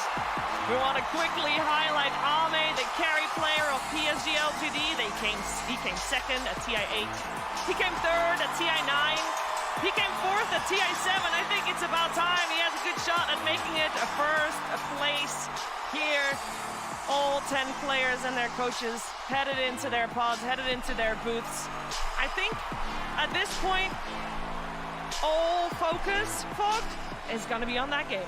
Absolutely. I mean, this is going to be a really cool battle of minds as well, too. As we've mentioned multiple times, of course, when you get to go through the upper bracket, you get a lot of more information coming into these Grand Finals. So for PSG LGD, Xiao 8 probably did a ton of homework. He's probably got a lot to say to his team. And then for Team Spirit, this is, you weren't expecting to just face PSG LGD. You had to make it all the way here. So now it's like kind of maybe last minute scrambling for some of these notes. So it's going to be interesting to see how the mind of Miposhka and Silent work versus PSG LGD when they have all that info. And the same what Puppy was saying, right? There's a couple of strategies that everyone is using at this tournament, so you can adapt to them and just think of it like that. Because PSG LGD, they have been under the microscope for the last couple of months, right? Because of that, maybe for Team Spirit it's going to be a little bit easier, and it's not just anyone that they're facing in the Grand Finals, but still, not a lot of time since the last match that they had. Absolutely. Also, on the side of PSG LGD, there's four players and a coach that have been in these pods on the Grand Finals before. 3 of them ended up being victorious, which, by the way, for Faith Beyond and Y, they are those Royal Roaders that I talked about. This is actually their second TI. They've got a 100% TI win rate. So I think having that under your belt, Gods, the pressure on the side of PSG LGD shouldn't be there. At least a lot less, I think, because they've been there. I think there is still that little bit of pressure that they've never actually, had their back against the wall. I think that's where, Spirit, yeah, they've made this lower bracket run and there's all this extra info that PSG LGD have to look at, but when PSG LGD, they've had an easy run to now. So if they, drop a game or see, find themselves being challenged, that's where things will get interesting. But the fact they've been there before, that experience, that goes a long way. It really does. I think it's also about time that we get these two teams on even playing field, because of course Team Spirit, the name, like, I know that there's a lot of people tuning in and they have seen PSG LGD. They've been to 9 internationals, 10 if you also count LFY in that, of course, and they've had top finishes.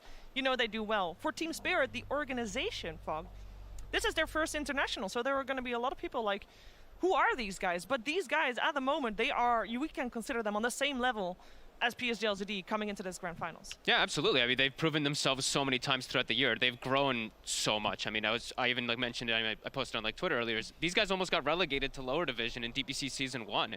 Somehow they've crawled their way. They've learned so much, and yeah, it's just really spectacular to see that these young bloods have been able to make it all the way here to grand finals after such a tough road. Yeah, Lizard, how is it possible for Yatoro to have 3 rampages I don't on know. the main stage? Crazy. It's insane. Not only does he have 3 rampages, how many heroes did this man play? It's just ridiculous to think about it. Usually when you become a pro and you're young, it's because you have a...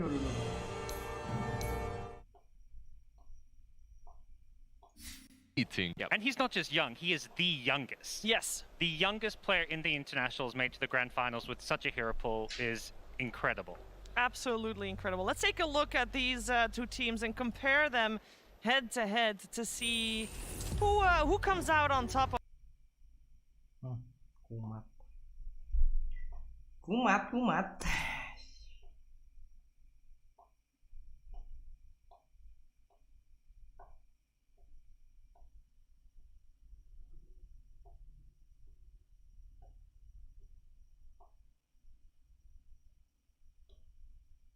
KMMR played it. Several TI's been here forever, but Miposhka's a guy who's been digging through tier 2 teams for years and years. I think he's the big one that I'm looking at, where, Zhao 8, he's like 9.8 KMMR, 10 KMMR, played it. Several TI's been here forever, but Miposhka's a guy who's been digging through tier 2 teams for years and years. Yellow Submarines, Comanches, all these tier 2 Eastern European teams, and now he's here in the grand finals. It's a beautiful story. It really is. I think a lot of people might remember the miracle run that Empire had at TI7, but they had to play with the stand-in because their carry was not there. That was Miposhka's squad right there. And they still came top 8, which is absolute credit to being able to lead a team that has a fresh stand-in to be able to take it that far, and here he is. He seems also having the mindset of, you know what, I don't care about this all the shebang about this grand finals. I'm just gonna focus on the Dota. Yeah. He's just full focus on the games. He comes across whenever there's an interview, very calm. He's got a very good head on his shoulders, and I think something that we've kind of commented on, when we see Spirit win these matches or come back, they don't show a lot of emotion. They're kind of like, for them, it's like the job isn't done until they win TI itself. So there really is this kind of team effort that is always focused on the next game they have to play. Yeah, we heard it yesterday in a winner's interview as well. Is the focus is, we just play a Dota game with friends and we just focus on the game, and once we're in it, money doesn't matter. A counter argument for all the pressure that's on Team Spirit, I would say even that they reached grand finals. Yes. 4 of them haven't been on a TI before. Yeah. Like, how much pressure can you... Obviously, it's a lot, but at the same time, you're living the dream, you're enjoying yourself, and the momentum that they've got because of that, I think is going to be a huge tailwind for them. Meanwhile, PSG LGD, they have a couple of accomplished stars, and I think the pressure is actually on them. Yeah, there can definitely be said, a lot of things said for the pressure on PSG LGD. Nothing to say is here playing his first international, by the way, also potential for that Royal Roader. And this team has got all the pressure of an entire region. Can they bring it home for their country is the question. We're finding out. The draft is right around the corner. Team Spirit versus PSG LGD. Grand Finals, Game 1. Hello everyone, welcome to the draft panel of the Grand Finals of TI10. I have here with me Seb and Notail. And I just want to start off with a question. I mean, Team Spirit, they've had this amazing run. They have a lot of momentum. But LGD, they've seen more Team Spirit's games. Which ones would you guys prefer going into the finals?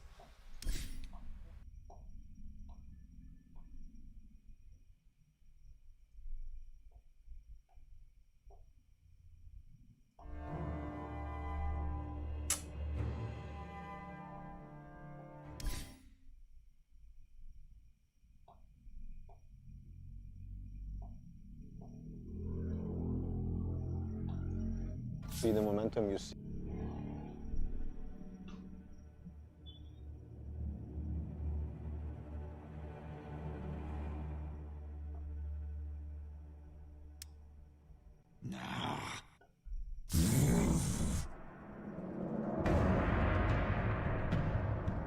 The Raiden side. LGD, they are doing the same that they did yesterday. First combination, they had it both games and they made it work twice. They get it again. This time around, they did not get the Tiny from Team Spirit, which was a big theme. And it's also a big message, right? Because Team Spirit just beat Tiny Lycan against Secret. Now they play against potentially the LGD's Tiny and don't want to deal with it. Does it have anything to do with the bans that LGD went for, or are they, switching gear? We'll see. With first pick, and now they get the normal ET versus the IO, which a lot of people would prefer. And the way you might maybe want to deal with this is now try and get a hero that protects versus the ET coming to your lane. It could get the normal ET versus the IO, which a lot of people would prefer. Instead, this is just to protect the IO. Maybe want to deal with this is now try and get a hero that protects versus the ET coming to your lane. Because could have been the Monkey, ET, and Tide, and the Tiny. There's so many lanes that you go to. This casual gyrocopter, I think the lane could be atrocious for them. I think there's a little bit of a tournament meta thing, right? Because teams that they pick out, they've been banning out Ursa against them in the second phase. I think Ursa 5 seconds remaining. Teams when they pick out, they've been banning out the Ursa against them in the second phase. I think Ursa one of the few agility carries that can match up against other Titan. You have the ultimate to get through. Exactly. Yeah. You can't man up in the lane. Even he can't. His aura doesn't pierce in range. Exactly. You can't get close to him. It's a lot of counter. And one thing to mention here is how both teams covered really well the Magnus angle. Think about it. Like they open the Wisp. Then they go into ET Tide. Tide is considered a very good hero into Magnus just because of how the team fight happens, right? The Ravage covers the Skewer back because the Ravage is such a big AoE spell that you're gonna fight wherever you want with Tide. Obviously the Kraken Shell against the Magnus RP and stuns, it's really hard for Magnus to fight into Tide because you either RP his teammates and he's gonna counter initiate with Ravage, or you RP the Tide and he's gonna get the Ravage off anyway. So you're kind of setting up the Tide for a great Ravage as Magnus, right? So LGD, Team Spirit, sorry, they go for this Tide, kind of making the Magnus second pick, like 8th pick, instead of the Ursa really hard for LGD to go for. And this is one of the first games on the main stage, I think, where Magnus has been completely ignored by both teams. These two teams have crushed games with Magnus. They decide to still ban it now, which of course is still going to be good, and especially going to be good with the Ursa. I wonder if they're going to look at it. There's a Yatoro hero, I don't know if we've seen. Has he played TA safe lane yet? No, but maybe he had, actually, like maybe in the group stage, but he does play it for sure. Yeah. And this is why I think now LGD is thinking really hard about it. It's like, what are they gonna pick that's gonna mess with our strategy and potentially our win condition? I think they want this Ursa to stay as a win condition, but there's also heroes in Dota that can make it really annoying. Teamfight is also something of it. Like Tide can be good versus Ursa later on in the game. Like this whole scaling and how you want to fight, Tide can be overwhelming quite often. That's why it's also one of the top heroes of this tournament. But yeah, I'm looking for the Yatoro TA this game. So far, I want to see it. So what I've seen from the start of the draft, we have pretty strong lanes coming out from IO Ursa, and there's a lot of team fight coming out from Team Spirit. Is it something that you guys think about, like how you want to match the team fight? Is that something important for LGD right now? I think for both these teams, it is important. These teams excel at team fighting. I think they think about it a lot drafting-wise. They have proven every game. These are the Mag Wyvern teams, the ET Magnus. Like these are heroes that are really excel at the 5-on-5. They abuse positioning. They abuse vision. These teams are the finest teams at doing so. So of course they both do think about it. A lot of other things can happen in the Dota game. It's such a complex game. So there's the team fight part, there's the scaling part, there's also the laning phase, Ursa, the timings. For example, you will need these timings in this game to actually be able to enter these fights, because if this is an Ursa who's behind and you're playing against ET Tide, all of a sudden it looks super overwhelming. It looks like your heroes are really trash. But if you actually get Ursa to the point where he needs to get, he can destroy the enemy. He can go in first. He can do so much for his team, be a front line, like do all these things, Rosh at minute 10. He will play with Aegis into Tide, and now it's a very different way to play the fight, right? Ursa's just going on Tide. He has Aegis. Tide doesn't want to click Ravage. The whole team fight changes completely. This is why if they can get the Ursa to his timings, he can break a tide. If they can't, and these things are going to be decided with the second phase that is coming up, they're also going to be decided with the laning setup. And I do also want to mention how these two teams, in my opinion, are probably the two best laning teams of the tournament also. They will punish each other's for every opening that they're going to, you know, every angle they're going to expose, they will punish each other's. So the Ursa timing, is that something you'd like to see, like LGD, should they commit the rest of their draft towards making that timing stronger? I think we were talking on the panel yesterday about Secret. They sort of went with some, I don't know, some Wyvern Magnus, but they didn't commit to making that strategy work. I think Secret's early Roche and early timing strategies were some of the fastest and strongest and well executed of the tournament. Ursa was a big part of it. Enchantress with TA was also another way to see it. Tidehunter would like the game to be a little bit slower. Like if Dota starts happening in minute 15 to 18, you got your 1-2 items, you're very happy. Ursa doesn't allow that to happen. He might be going Roche at minute 9. He might be going Roche at minute 12. These things speed up the game and force them to maybe address that in the draft. If they can't address it really hard in the lane to slow down this Roche happening. I want to mention how you see LGD's approach on the second phase, right? As Johan mentioned, like they banned the Troll, they banned the PA, they banned the TB. They're banning what they think. Scale. Yeah, they're banning what they think is going to scale into the Ursa. I do want to mention the Lion pick, which I think is really, really strong, really powerful. First of all, it does not expose their draft, and yesterday we talked a lot about first pick versus second pick, which is now like second pick, meaning Team Spirit, they are past the danger zone because now they get to react twice. With picking this Lion, first of all, it gives actually Tide a better lane against Ursa. It's going to negate the pressure, the aggression from Ursa on the lane. And Lion Hex actually is one of the best tools against Ursa. Ursa can buy the shard, he can buy Aghanims to get away from stuns, but Hex is mute, kind of. He's not going to be able to get out of Hex. So LGD now have a very clear fight condition, which is they get the fight on the Ursa, they Hex him, they burst him. Team Spirit, that's Team Spirit's fight condition, and LGD don't really have the tools to stop that. Ooh, wow. Okay, that's new, and that's great. Hey, Ame, he played this in the finals versus Nana Major versus EG, and his Naga looked pretty solid there. I mean, I play a lot of Naga Siren, so I think this is a great Naga game so far. I think the lane is good versus Lycan. I think the matchup, you guys were talking about scale. I don't think Ursa scales at all against Naga Siren. Very, very true. Yeah, yes and no, I would say. There are a lot of fights where Naga can feel very underwhelming. I don't think the strength of Naga is ever going to be team fights. You see it in this patch where illusions don't ever get to do a lot in fights. Peel illusions are kind of different. They stick on you, they hurt more, and they keep coming. Naga illusions, they can get wiped quite fast, quite easily. They don't have the best tools right now. There's one thing that I see though with this Naga pick is, so now it's another bite strategy, right? Exactly, you see how these guys are going to fight. You can already imagine it. Sleep might be very good. What about you trade bite for sleep, disengage, and take the fight after that? Maybe that's what they're thinking. They're going to make it as hard as possible because LGD heroes, they don't push out lanes very well, right? Ursa doesn't want to show and clear waves. That's not what Ursa does. Neither does Wisp. Lycan can do it to a certain extent. So the way this game should develop in the mid game is Naga's going to push out all the lanes, already making it really hard for LGD to find the fight that they're looking for. And if they ever find it and they bite the Ursa and they're ready for the fight, sleep is going to happen. They're going to disengage and take a better fight on their ground. You also see what they can re-engage with here. Yeah. Like the team fight from LGD is quite simple. If Ursa's out of control and he has a Satanic and a Skadi and a Basher and he's bitten, he's a big problem in the fight. But still, if you sleep that and his 4 other heroes, if they don't have BKB, they're just going to die to the Sleep Ravage. And can Ursa fight alone, even if he's bitten?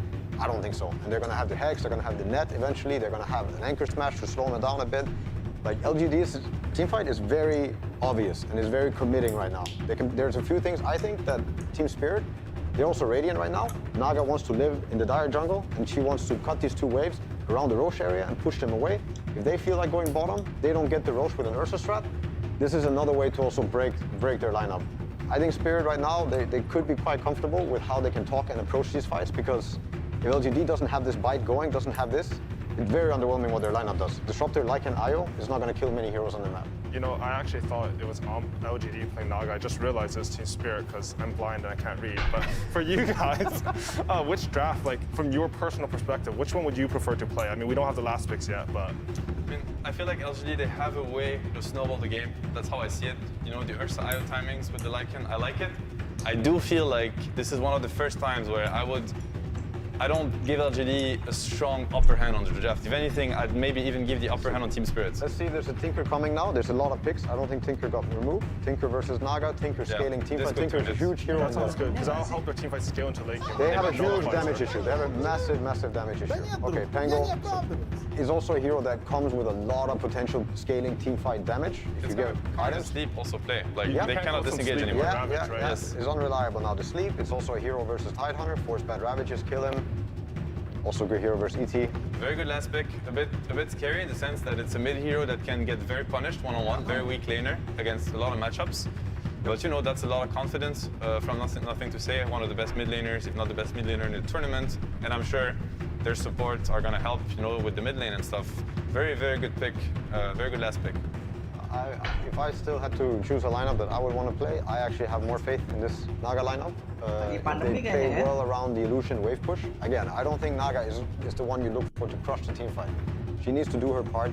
She needs to do the sleep, maybe get some illusions on some supports. But this game, in my opinion, should be looking like Tide, Lion, ET are messing with them and getting some pickoffs through the lanes, forcing TPs. Eventually they get very far ahead, like economy-wise. And this is going to lead to more openings. Naga can maybe join the fight, get an early Scotty, like take over the fights with a gold advantage, or just keep playing the map. I like how you're talking about how Naga splits up the map also, because when you have Naga starting, what I found is you want your other heroes to be able to pick off the enemy heroes, right? They already have that with Lion. They have some additional damage with ET. So if they're playing the actual Naga game, I agree with you. I can see it being very successful. One more to kill on the side lane.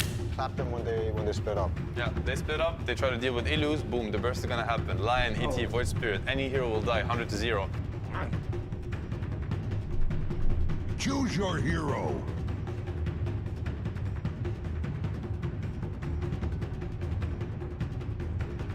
On timings. If they don't get this Ursa threatening the Roche around minute 10 plus, this means the whole game is going to slow down and Naga's going to get into the jungle, get these waves, Lion's going to get closer to Dagger, and if you create that, I think Team Spirit's line is going to be really fun to play and it's going to be a very hard game for LGD.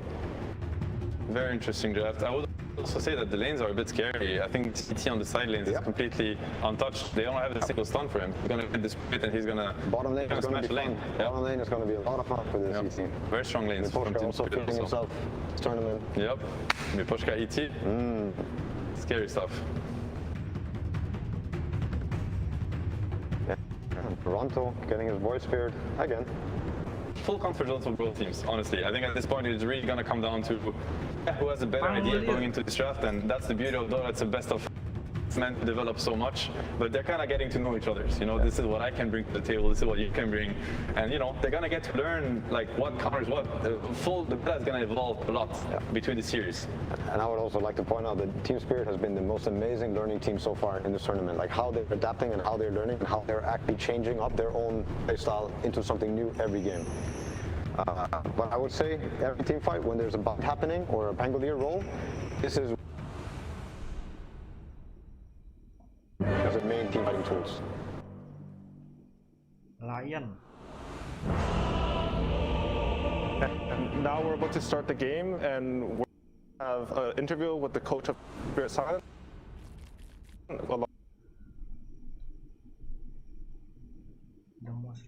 To me. Smells Team Spirit. Это что за слова такие? Smells like Team Spirit.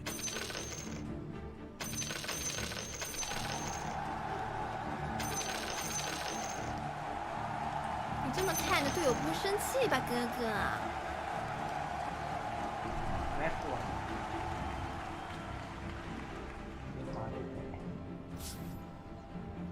啊？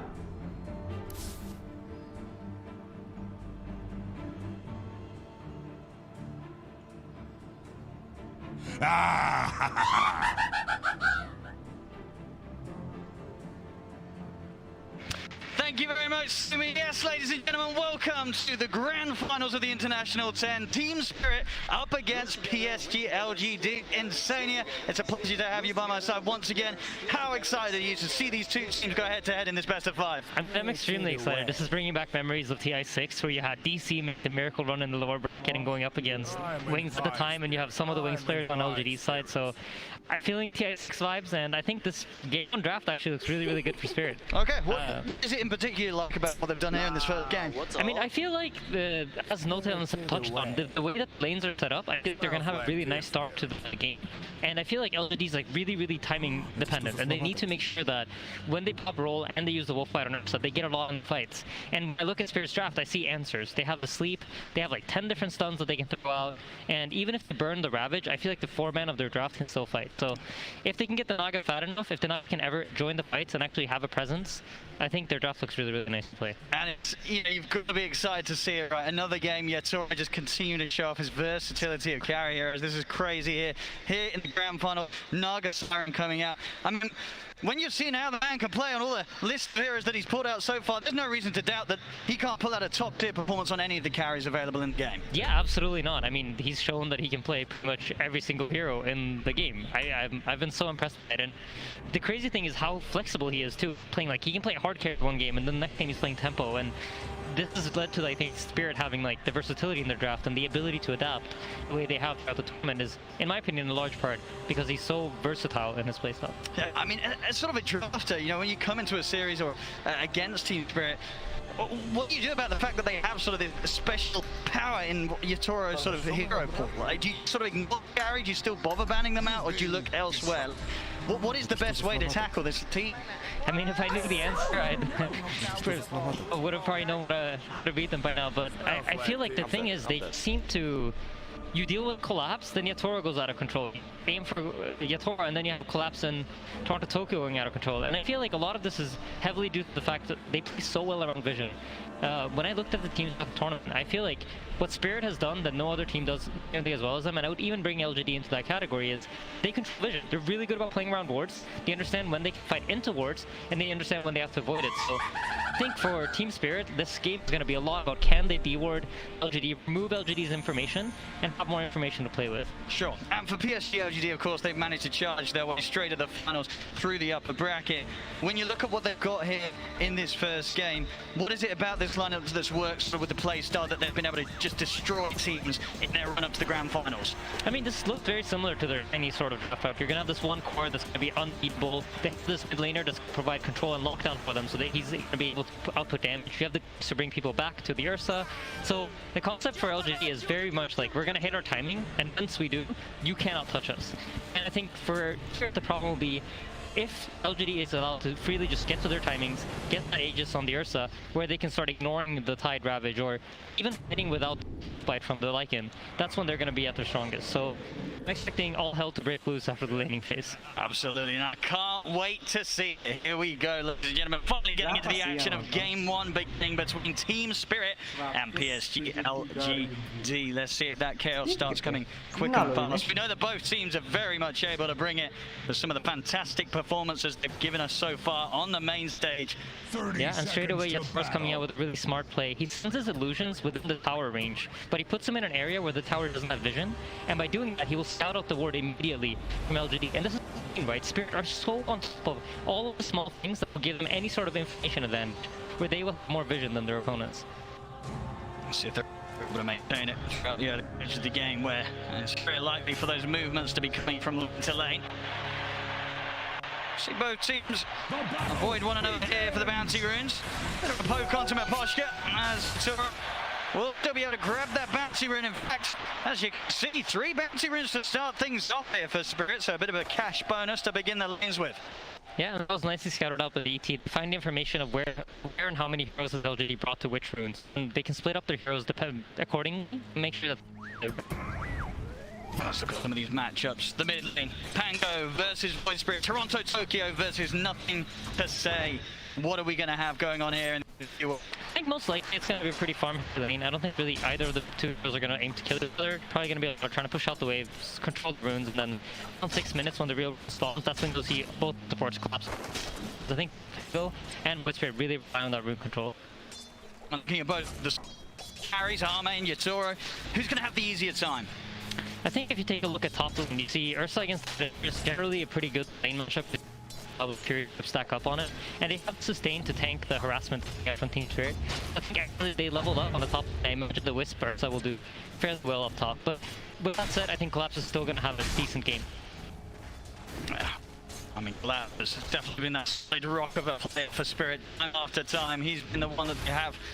Very happy to get that prioritization, get his game in good shape so that he can be the one to lead the charge into the team and start the action for Spirit in the mid-game. Yeah, absolutely. And bottom lane, Yatoro's kind of playing this type of laning where you're not going to be pressured at all. LGD's priority here is first to make the Lycan farmed and make sure that they're like playing for their own farm. So Yatoro's going to have a great start.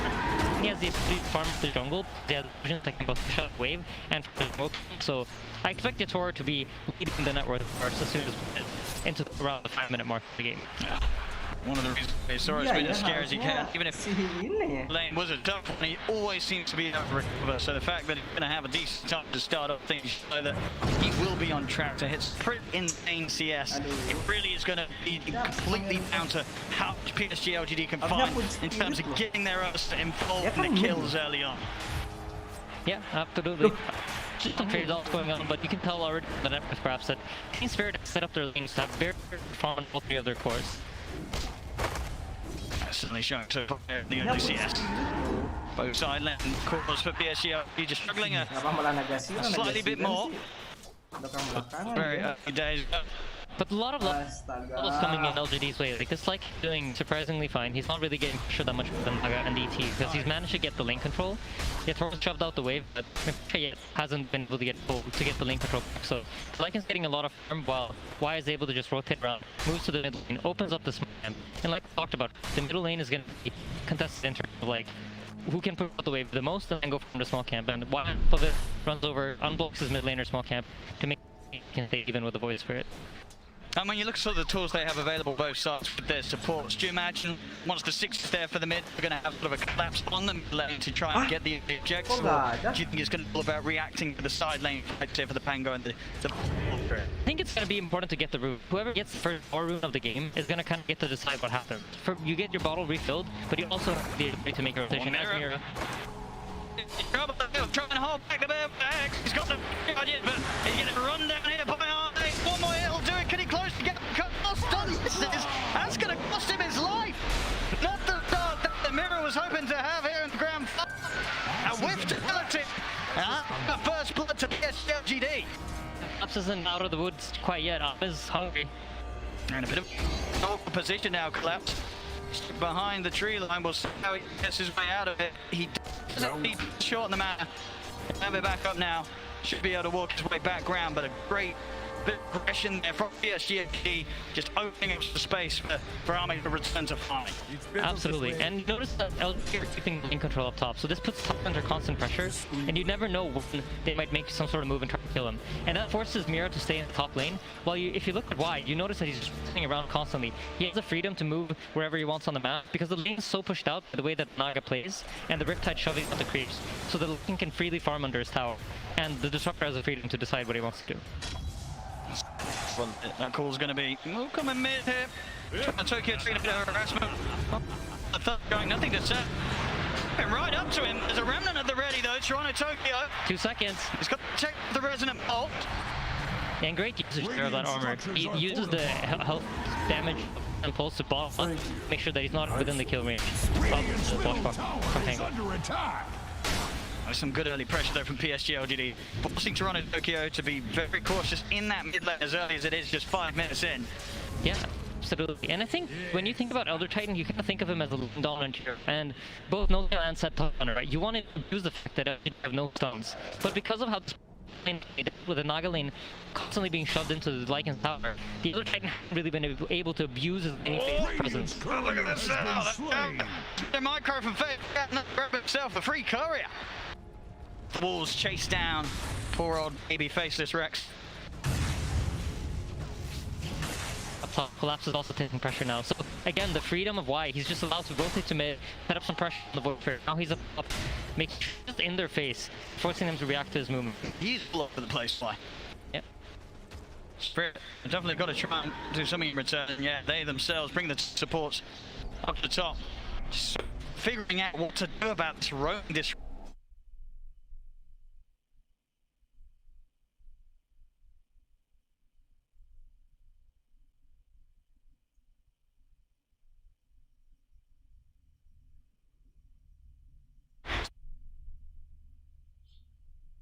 Enggak kok, enggak ada update. And he's going to be aware of it. He knows that he can make a spear and the Pangolier won't really be able to respond. Excellent. Behind it. He's going to just away. He's going to miss the dissimulate though.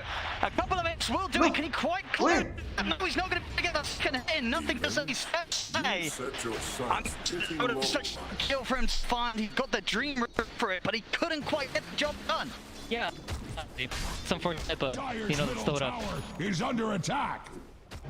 After though, he's gonna TP to the middle lane here. I'd be scared to do this. Let's see if he has will to change. Oh yeah, he's got the PD going for a few seconds. Why? A little bit. Yeah. Trying to get feels that he can get in with the step. I know. And if you take a look at the network, you see Toro, he just start being a farm even more. But I'm impressed by how well they're just able to keep up. Largely due to the fact they had link for so long for the top lane, they were able to just keep their heroes. The heroes so power. Feel free to again, Team Spirit. Both Mirror podcast. There's never the opportunity for Army to get any kills here right now. Just getting much complete refarm level. Yutoro is Tyrant. He's having no troubles whatsoever, but Spirit trying to limit anything else going as the Earth to this Earth.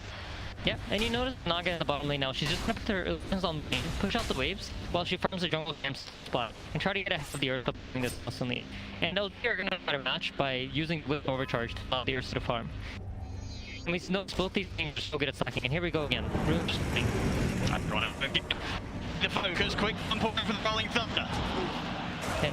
Snarky and secure though, so if they manage to survive these 20 seconds and nothing bad happens, this is a cue for them to have. The Iron game, 8 minutes in, only the 2 kills so far. Yeah, I mean, it's a mission. Neither team really has anything to do yet, and ask for slightly later timing game. The Tidehunter is now finally at level 6, so if there's a look for some sort of rotation, I think it's go for the Ursa, so there might be even the possibility of the Tidehunter rotating out of this lane, making some sort of move at front. You look at the GOG have at their disposal, and you feel that Spirit, they're just not well try and push tier 1 quite yet. I think for Spirit, their expectation to do slightly in the lanes. They haven't been able to do so. Right, but the Rolling Thunder not quite ready again. Not quite yet. They'll get the glimpse back, but further to come in on Naga Tyrant. So Zoro fine. Yeah, a little bit of miscommunication there, it seems. The crash wasn't used on the hero. Teams came in a little bit late. They've got their eyes on, mate. Now that play was made by a couple of PSG inside their own jungle, but he's away. They're down. Continues to put the tier 1 before already here inside of the map. Yeah, I think this is the certainly because I think it owned up the not that I alluded to, but Full is working on right now. He has the ult up. He on the tree with the high ground, but they'll be able to get in front of him and close off his escape. Spirit will finally be able to claim first kill here in the first 10 minutes. He on the board. Yeah, this is a huge kill because it allows for Team Spirit to taking this top lane area. They need this tower to fall. And meanwhile, this is the response of LGD. They looked at their heroes mid, try to prepare a whip from the top tower, and force them to come defend their mid tower. Valuable for the leader Roche. And they're hitting these timing points. No doubt about it. Spirit having to let them do so. I mean, this lane has become a big X factor. I don't think Spirit expected it to be that strong out of the laning phase. And now is going to quickly move into his triangle and start farming up. Much like diffusal lane. I'm sorry, LGD trying to make some move, but I think if LGD gets the farm up right now, they feel hit they have enough map space to where they're comfortable playing cooldowns, just waiting for the ultimate to come online, for the Lycan to get up his item, together with the power runes that Pangolier secure. I mean, in this sort of game where, you know, both teams playing as carefully as they are, just 1 to 2 coming in minutes, you look at the Naga start to feel that for Spirit, if they can keep this game in calm waters and not allow the early aggression from PSG to get to them too much, this Naga Siren will be able to carry out in the later stages, but the PSG always have the means to deal with that. I think to some extent you but I feel like you want the laning phase to go better, so the LG timing come later into the game. So the lanes have gone the way you wanted them to. Must be like at some point now, once City gets items, they're He's going to lead collapse. Drop the standing set as well, but no chance for collapse being able to fire quite yet with the Ravage. Doesn't matter though, he's able to walk out to the go for the glimpse back. He'll simply look for the TP. There's middle tower collapse. Realizing his strength there with a defense, he's got enough tank ability to out of it all. That's the rolling thunder and slick storm. The waste tower is under attack. Yeah, great. He just dodged out the Pangolier spell. Once the roll, he knew that he was. Yeah, just great sense of mind there from Collapse. Know exactly how to play his situation out and get out. I love what LGD are doing though. If you take a look at the top, this is one of the things I loved about OG ran the Wisp to position 3. You guys, item things are really important for you series alive, because if you think about how healing works in Dota, just grow here like heal heals, but the healing items are the amount of heals. So 250 health on a hero that has 1000 HP is like a lot more than it is on a hero that has 3000 HP. So if you hit these item timings really into the game, that really enables you. That given to the Q and farm comfortably. Yeah, why? Position here. No, the six in trouble. I'll be to top. Siren also closing Mantha, and by the looks of it, she's going to get that item before Earth completes the Shadow Blade. So Tor's probably very happy in this game. And when you look against him, you feel a lot of mapping. Say Sirens to farming as long as the song the TP's up. Will he get away most of the time? I think the tricky thing here, if you're out, is we deal with the illusions. How do we deal with putting illusions in our jungle that will scout out our movement and force us to play from Roshan? Because as Dire, no very cool, touched on this a lot. Yusa wants Aegis. This is his most key item, especially when you're going against like Ravage, like Finger, Slayer. You know these long cooldowns, they don't want to use them on your Aegis, so it's going to be important for him to get it. And then as long as he's able to play it up and put loot in our jungle, it's really hard. Like, what are you going to... Their heroes don't have to effectively kill the illusions. And you feel the Spirit there line up, it's up pretty well to deal with the fact that PSG LGD will look for the Roche and they won't be afraid of turning up and trying to put a stop to it. I mean, I think that's where the information game is important. Can Spirit actually use the vision that they're getting to fight off LGD's timing? Because I think it's like the big question mark. Is the first going to be too strong for you to kill? So Fleet will have to fight duration and then try to fight them afterwards. I think we're definitely going to see Yadora start to increase. Against the bottom lane, why? He'll drop the standing storm. David will collapse and go and take him out. Maybe beyond, he's looking to get back for nothing to say being brought over by Xingqiu. They will get pushed. Can the three of them get collapsed? They try to commit their best onto him. They will two-core nothing to send him to job, but they just can't. Isn't there? Toronto Tokyo was all starting to pre-play they have to back up and just accept trade as it is, support for support. Yeah, and knowing that, you know what, they can't me without the Ursa. It's only the Ursa that can threaten my life. Skarl sits bottom alone, pushes out as farm as he can, and meanwhile Yatoro just pushes out top lane, farming at all the jungle. Look at the entire jungle, there are no camped alive. I mean, Yatoro's farm, he is creeping further and further ahead of Arma Ursa. You know, if there's any blood being built and it is just the creeps dying, no, Siren is going to charge ahead and the it's going to be yeah, it's going for a very interesting build. He's buying Active Scepter, and the Active Scepter allows his in there. Heroes are either slapped by his ulti or spell immune. So this will go away BKB. And what you deal with, for example, the Ravage, is by buying a BKB. Or in this Pangolier Rolling Thunder. So he's actually going to be able to lock down the Pangolier during his Rolling Thunder with his it's a very, very smart decision here from the Naga. Very long lockdown. Juice cooldown and increased cut range. He's going to have no trouble finding the target that he wishes every single team fight. Yep, LGD all heavily reliant on the lockdowns. I wouldn't be too surprised to see him use it. He just the Pango can't roll over his teammates. And I guess sort of the smart approach that, with this item, the fact that they sort of deals with the timing where yes, he's going to be more ready to fight than he is, right? He can just sort of be the anti. He just stops it. It's key plan. This is one of the crucial parts of PhD initiation. Shut down completely. Yeah, absolutely. And for Spirit, that's a can we drag this game on? And literally going down during his role, what timing to be able to be looking for in this game. But yeah, we're to see items gear up on LG's side. Take a look at the I think Spirit have won the early game and that there's no chunk yet. And that means the second portion is going to fall slower. There's no shard except for the first half hour of the game. If you're PSG LGD right now, what sort of calls do you make it? Right? And from the court, and we need to go right now. How do they need to be? I think it looks like gearing up to look for opportunity, right? You finish Helm of the Overlord. Ursa now has the defusal build. You're just posing in a mech. You already have the so there's a pool for LGD to get straight up to the fight if it's presented to them. Yeah, with a bit of a ticker. Yeah, the remnant hold back the man, which I think stays trying to close. So you want to keep diving beneath the tier 2, maybe trying to get some fish for a set. But now, Team Spirit, we're going to hit with a sparkle of pro. The match down, trying to get to what they, and as long as he is collapsed all over a TPL, as there's nothing. They're completely by PS. And above the Nagas. During all the time, we're still just look at his 2,000 gold out of the assault already. This is going to be a problem. I believe he just finished his Aghanim Scepter too. Yeah, Mansa and Aghanim Scepter 17 minutes into the game.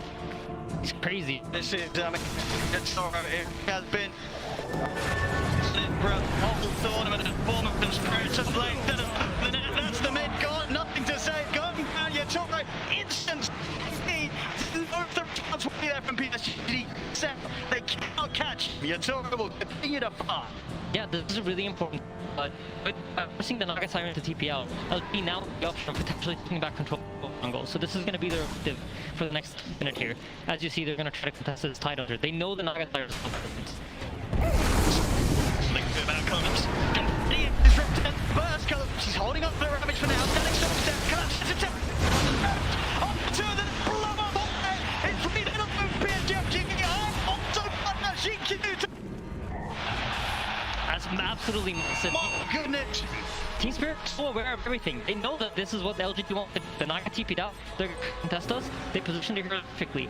You see the kinetic will come out, but there's no storm to pull up because you have the lion in position to interrupt that. Spirit are playing well right now. They recognize where. See, already just in the first 18 minutes of this game, one of the Team Spirit is completely in the heads of PSG LGD. The way that PSG LGD wanted to play, it's just not crumbling. They're falling and Yatoro, he's just going to confuse. Mid-lane, the setup there onto the pan, going nothing to say, goes down. Another kill. I don't know or see how on earth PSG LGD is going to stop this. He's in control. And if you look at the light, you can see he decided to not go for the Aghanim's, for drums. They're gearing up for a quicker time game. I think Mizzen comes out as in Q. They get BKB finished up on Ame. They're going to look for some fight. But the way that his Team Spirit are abusing the vision, if you take a look at the top, like, there's no dire wards anywhere. It's firm control of where the vision is. And the only word that they have, I think Mivosha really just pinged out. There you go. Controlling the vision, they have more information to play with, and this is allowing Team Spirit to constantly be LGD and how they're moving around the map. Top tower is under attack. Trying to Tokyo, he'll show his face, but not worried about any catch. LGD just don't have the members around. Space is made, the tower going down at the top, and there won't be any to PSG LGD here. Spirit just hit the timings, take it. At a pace that LGD's lineup will be incredibly jealous of. This is what they wanted to be. Absolutely.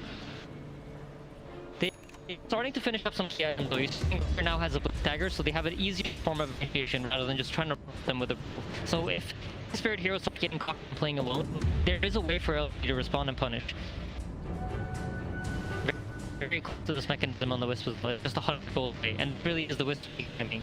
You have both the Holy Locket and the mech to heal the Ursa. And Ursa's closing down, so I'm smelling a fight in the water. Oh wow. Yeah, the next one, it's going to be strong from PSG LGD. And this game could quickly fall out of control. Tower is under attack. And as strong as a Naga Siren is when she's playing this kind of map game and she's able to get the pickoffs, she isn't the strongest hero to fight against. So if you think about how they function against each other, the Naga can't really fight up against your straight ups. If LGD is able to corner Team Spirit, they can take a fight where it's just a straight up 5v5 with the BKB and mechanism finish. Could be Tower lagi satu, tower lagi satu, astaga. Absolute sign, but make them move on their Yeah. first. Let's see if they catch PSG. Must have expected. BKB is out. Dyer's middle tower is not going to Don't for why. The disruptor out of the action. And disruptors are really killed because if the disruptor isn't alive, they can't really go for collapse. Look, collapse. This is so smart. He's going for the Yules, hit it with the hook and a pink dagger. And why is this interesting? Because if you're inside of a static storm, you Yule yourself and you have the hood up and there's physical damage to hit you, you can actually just blink straight out of it. So just really smart decisions coming out of collapse here. We'll definitely have to look out for that play. Let's see if that happens to Spirit. Keep it around this area, the Roshan, as you say, which is just sort of it's a long distance retreat, seems, for PSG LGD. They're never getting back close to this until they're able to find the fight that they've been hunting for the whole 20 minutes of this game. They'll smoke cut now, ready to go. PSG LGD, they have to find like cordwood before yeah, absolutely. And if you take a quick look at him before the fight breaks out, he's decided not to go for the wolf fight. The Recognize won't be able to the way they intended for it. So he's going to build up some damage as well. They're in trouble. For PSG LGD, they know that both teams waiting here up to the side of the river. Radiant's Army is going to sneak the road up to try and take it out. Yeah, for the first time in this game, they've been allowed to take back the Dark Jungle and try to apply some pressure to Roche. Team Spirit also recognized that, you know what, we've given up with that, well, we'll go to Roshan's. That's it. Now, Army's going to slow it down a little bit. The Spirit's coming in, they know. Stop it. No, they're going to put it up to jump. Look at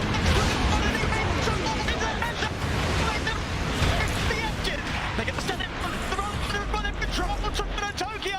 But now, to run it. Actually makes it out of there. Simulate as well. PSG have got the Aegis. Tokyo still go down as Fabian was able to find him. Yeah, really nice play from LGD. Unfortunate event for him. He pulled into the road, but you really want to stay outside with a tether.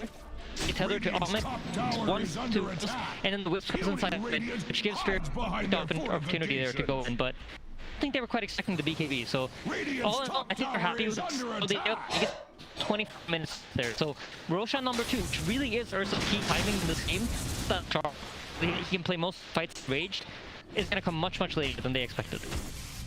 Definitely the beginning of PSG getting back into their control. Absolutely. Now they need to use the fact that they have the Aegis to try to get some map control here. Try to let's push that to play reactive to you, and then once you are able to corner, you're gonna find that team that you so much want. So the hard part here for them is how do we deal with the lag illusions and how do we stop them from just push the wings back and make us play the map game. What?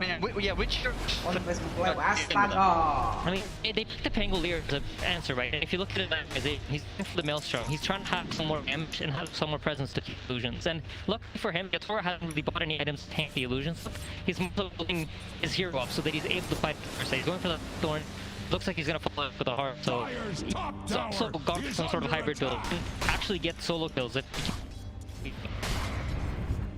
For Spirit right now, despite the Aegis falling into the hands of Arme, you still need to fight. Can you just say just I think bottom. Come on. Shinky will manage to make it there and the round. Yeah, Over the safety of Arme. Yeah, I mean for Spirit, you ideally want your Toro to try to force some gear around the map, and then once you know that the PSG aren't in position to connect, they move down for the smoke, then you can make that move. But the difficulty for them, you can't necessarily go to bring him down to fight. Guys on the 2 of the block, PSG LGD, on GQ. On the down here for now, this is very cool gate, this Arme, very hard target to jump. Pressure continues from Yatora and Agents in these waves shoved right up towards PSG LGD. And down bottom teams are just waiting patiently, but LGD recognized that they TP'd bottom right, so it's very likely to hear on that side of them. Here they come sweeping up towards the diagram, understanding that Spirit's not already moved the piece from bottom to top response to the tier 2 tower. So just smart play coming up from both sides. I think we saw this in the Spirit series. Team Spirit are going to be really fighting on the division, or where they feel comfortable that information they need to take the fight. I think in this way, maybe sometimes a little bit more reckless, and will play with like assumptions. Like if they see you, they might try to aim to fight you top, which we saw earlier. In the early game, we got that. If Spirit's able to get a good beat like that, Radiant's top tower is under attack. Radiant's top tower back to the fight now with do not blame Axe. Ultimate Bloodthorn complete. They're locked down the and the tide. That amp will allow them to just destroy whichever here is their target. Yeah. Something that I know Spirit do a lot when they feel like is take over the enemy triangle of control here. And this is something that I'm sure you're aware of, but Lycan's in trouble. And up here, see the damage to the Bloodthorn really amping up. It's not quite enough though. Faith beyond. It already has ML and done already on the way to the ADC. Additional bit bottom, certainly. Yeah, and this is an open now for Spirit. The Lycan form is down. One of the big tools in the team fight is gone. So in the other series, LGD played the tiny. The Lycan's form himself doesn't really matter. It was all about that wolf bite. But this game, because it's a soft item, seconds of downtime here. Quite. You see LGD pulling back their pieces, not willing to play aggressive on the plane anymore. Recognize the to win a team fight. Team Spirit remaining in the triangle. Slowly staging off the one, seeing what sort of reaction they can get at PSG. Until that Aegis has gone off far. Unlike to find a fight in it. This game once again pulling a bit of a risky territory for PSG, at least until they can hold up for that kind of check. Illusion slowly with they don't really deal a lot with him, but it's something that, you know, LGD might respond to. So they're keeping heroes close by that in case LGD just feel like, oh, just illuminating our tower. Right. And you see, I think Usaid reads out too. He understands based on the fact that there's nothing happening on any of the other lanes. Both our middle lane is pushing out, top lane is pushing out, Lycan's getting a lot of farm from all these ways. Axe observes the team Spirit here. at Radiant's top tower. Nice. Yeah, both teams are just reading the map really, really well. That Spirit, the play that they got throughout all the is on their homework. Collapse, blinks there. Collapse breaks the combo, the set. Yes. For the TPS, anything but a filter. He knows. From right. The setup on the collapse. It looks to run. But the tap is done. LGD hit the tide. Yeah, and this is the result, right, of team has the lower bar and playing so many games. It has that information based on previous games. Where does Team Spirit go when they feel like they're behind? What is there? And I think LGD is one of the best things of the tournament. So using this information that they're gaining about the teams. Specifically going to do they approach the situation and find out smoke fields of most of this very, very limited vision. I just want to point that out. They have vision of on the map. Radiant's middle tower is under attack. Even without the tide, Spirit. Aggressive posture of PSG. Already looking for action once again around bottom 2. Find this in gonna be down for wide. Back up, come again. Still in the burst and off it is. Army. That burn for the Bloodthorn, it's enough to send the back to base. That's an absolute massive kill. And I think like, he could keep them alive. There was no team fight. Here's the tricky part. Do you really out as soon as he gets hit? Because that we have the ability to hurt heroes. That's why it's all in trouble. Another one. It's finally another one gets over. The target and don't walk them in. Gonna be popped by nothing to say. He's got the setup he has. They've got any for Bob Pip, relocate. Kiman. Nothing to say. Safe. From Curtis, they're pushing down the mid onto his. That is for nice play by Faith. They play either with wolves. we're doing this small, right? We've had our draft hitting 5 is really want to play this game, keep finding these opportunities, burst someone really, and use the. We have not set. Very cooldowns. They're just playing this very well, and these where you notice they're not really charging the enemy. Giving the fight used to get. I mean, War has come to Radiant's bottom tower. 3,500 HP. Yeah. How often does CLG really have to get on top now and get out? I just think take a look at how he stay very back with the primary using the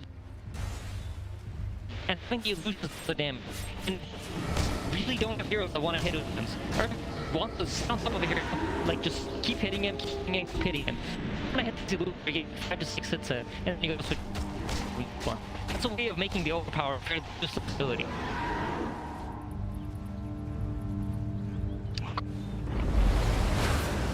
In the mind, the Roshan. Every minute. And that minute feels right off the CLG, that minute is fucking very, very slow.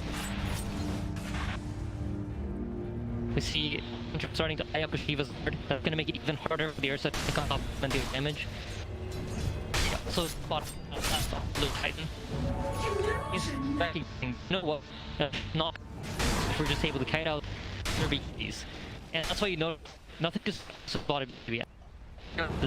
He wants to try to use it to break out of have a longer when the team is playing in the Magic community because there's just lockdown coming out from Team Spirit. Dire's bottom tower is under attack. Nick Ange also playing up a bit Shiva's guard, but I would be surprised if it doesn't change it up. Dire's and on the court he has a full BKB too, so really looking for this game on their very dominant position here. The red mist spreads at Radiant's middle tower. They know it's going to be around the corner, but PSGOG are going to be checking up, looking for the respawn. But they're trying to shoot them over the process. They can jump straight to the GQ. Stopping. He's under attack. No buyback. GQ cannot get back into this fight. Nothing they has rolled out with the ton. So this is huge, right? Both light form of committed as well as a Tangolier roll. So the Rosh got, which is a free roll for Team Spirit. And remember how much we talked about how badly you want this for LGD. It doesn't even matter if the savings comes to use for Yatoro. They just want to make sure that he doesn't get it. Sure, I get sure that it's dropped from the HP game. So that's 1,004 gold that now Am is gonna have to spend for him. Just so to have a little bit of a position to spread him. Expired by PSG and a dead arm. Suddenly, the rest of the lineup, they cannot do anything about Spirit. Continuing their lead here, 7k. I mean, Toro, between him and I, well on the way, but of complete as well. Yeah, and with the he actually has the option of now actually utilizing his own hero too. Well, situation looks at him. The Ursa can't. There's the bash is gonna miss. There's a proc chance on the bash. There's a proc chance on the mid. So it's gonna be hard for these just very itemized by Naga here. For the early part of the game, he knew it was gonna be a map control game. He bought the ag, played. Pickoffs have really led to the win in the game now. Gem picked up by Wild. You can feel the pressure of the vision. They're not getting the vision that they're used to, that they're used to play with in this game.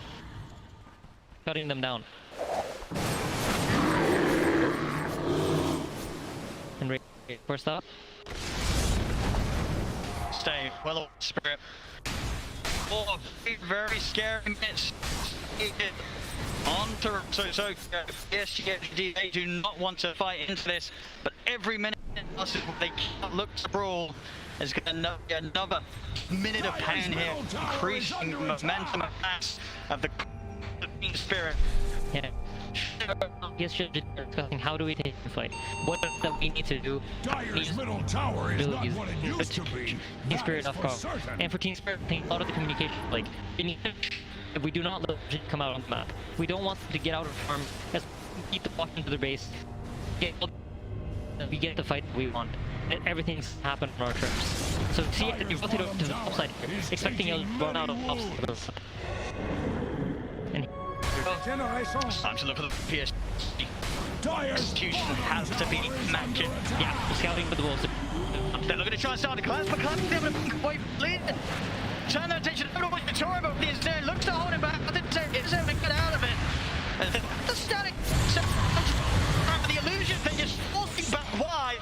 So, I mean, Vittorio's screwed in under the full HP. PSG LGD, they're back to base, but collapse. He's in with just to the time. Put the beat, he turned it wants to, but they cannot stay for this fight. They've got to get back to the high ground, back to the nets. As PSG have to track the safety of the ground. Now, collapse. Set a bit to another BKB. The Foxen, the illusion started. And left in position. They tried to move the play.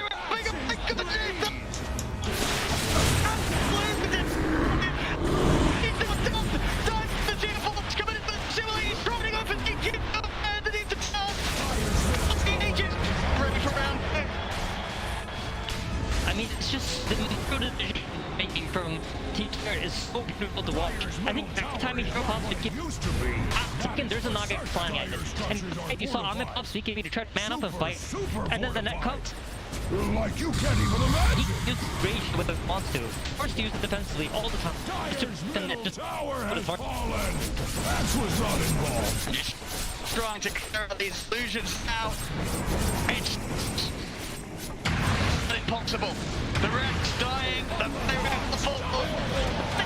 The start of the section. BKB from Armor. He's trying to stay on target, but you're trying to sing their way back. And now ready to go back here. The song end. The Red disappears.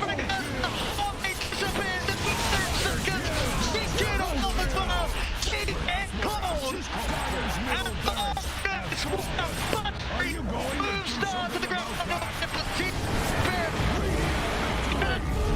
But Aiden, this is how you dream of entering the grand finals of the International. Yes, absolutely. Everything they're doing, they're firing on all cylinders. Their macro understanding of the game, how LG can try to sneak out of base.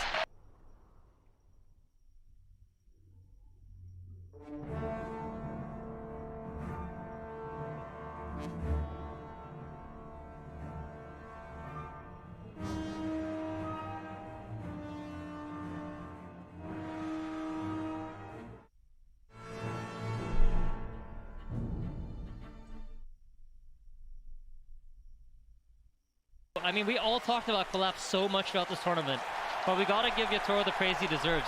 His hero pool is so wide, it's just allowing Spirit to constantly have these conditions, win conditions, over their opponents. And it really is, yeah, just not the fact that he himself is so individually skilled on these numerous carries.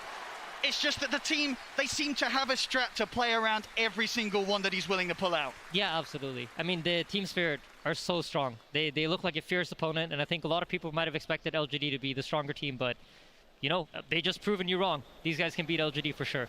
They absolutely can. What a way to start this grand finals. Team Spirit just charging in with the same level of strength that they have shown us throughout their entire run so far up until this point. It's continuing here where it counts the most. Game one will go to Team Spirit. A very strong performance from Team Spirit here in that first game indeed, and I am looking forward to hearing from our five-head draft panel first of all. Gentlemen, how did this game play out compared to what you thought was going to happen? I mean, I think it was an incredible statement from Spirit. It started with the draft. It started with the mentality in which they played this game. You know, they come here to the grand finals, and of course, everybody expects LGD to be the Titan. You know, can they move them? Not only they can, they beat them, they play fearless, they come up with a great strategy. They beat probably LGD's best strategy. Their first pick, the IO Lycan, and they just break it. I think, you know, as a Dota fan, this is what I was really hoping for, is like, can they compete? And yes, they can. LGD is getting tested today, and that's gonna be absolutely amazing to witness. Team Spirit seems to be playing very free, very careless, very aggressive. This Bloodthorn kill on the Ursa bottom was, like you said, a huge statement. I want to say the same thing. This was like a team who saw an opening, they had an item build, they had a timing that not many teams would have pushed, played on, and pulled this off with. This Ursa dying in front of tier 2 also breaks the game at this point, and it's like, it's a very intense game. LGD, they're not broken by any means. They go for this Roshan play, they actually get it, and they're staying alive in a game where I think it's actually looking really hard, and it's really hard for them to scale, it's really hard for them to fight. I think the draft still favored Spirit. I think LGD were not so comfortable with how it ended up looking like. They're much more comfortable if they have a condition where it's like, in 20 minutes we're going to be stronger, in 30 minutes we're going to be stronger, much stronger than you, and we keep scaling. But in this game with the ET, with the Naga Steep, with the Ravage, you saw it, like fights can end like this for LGD.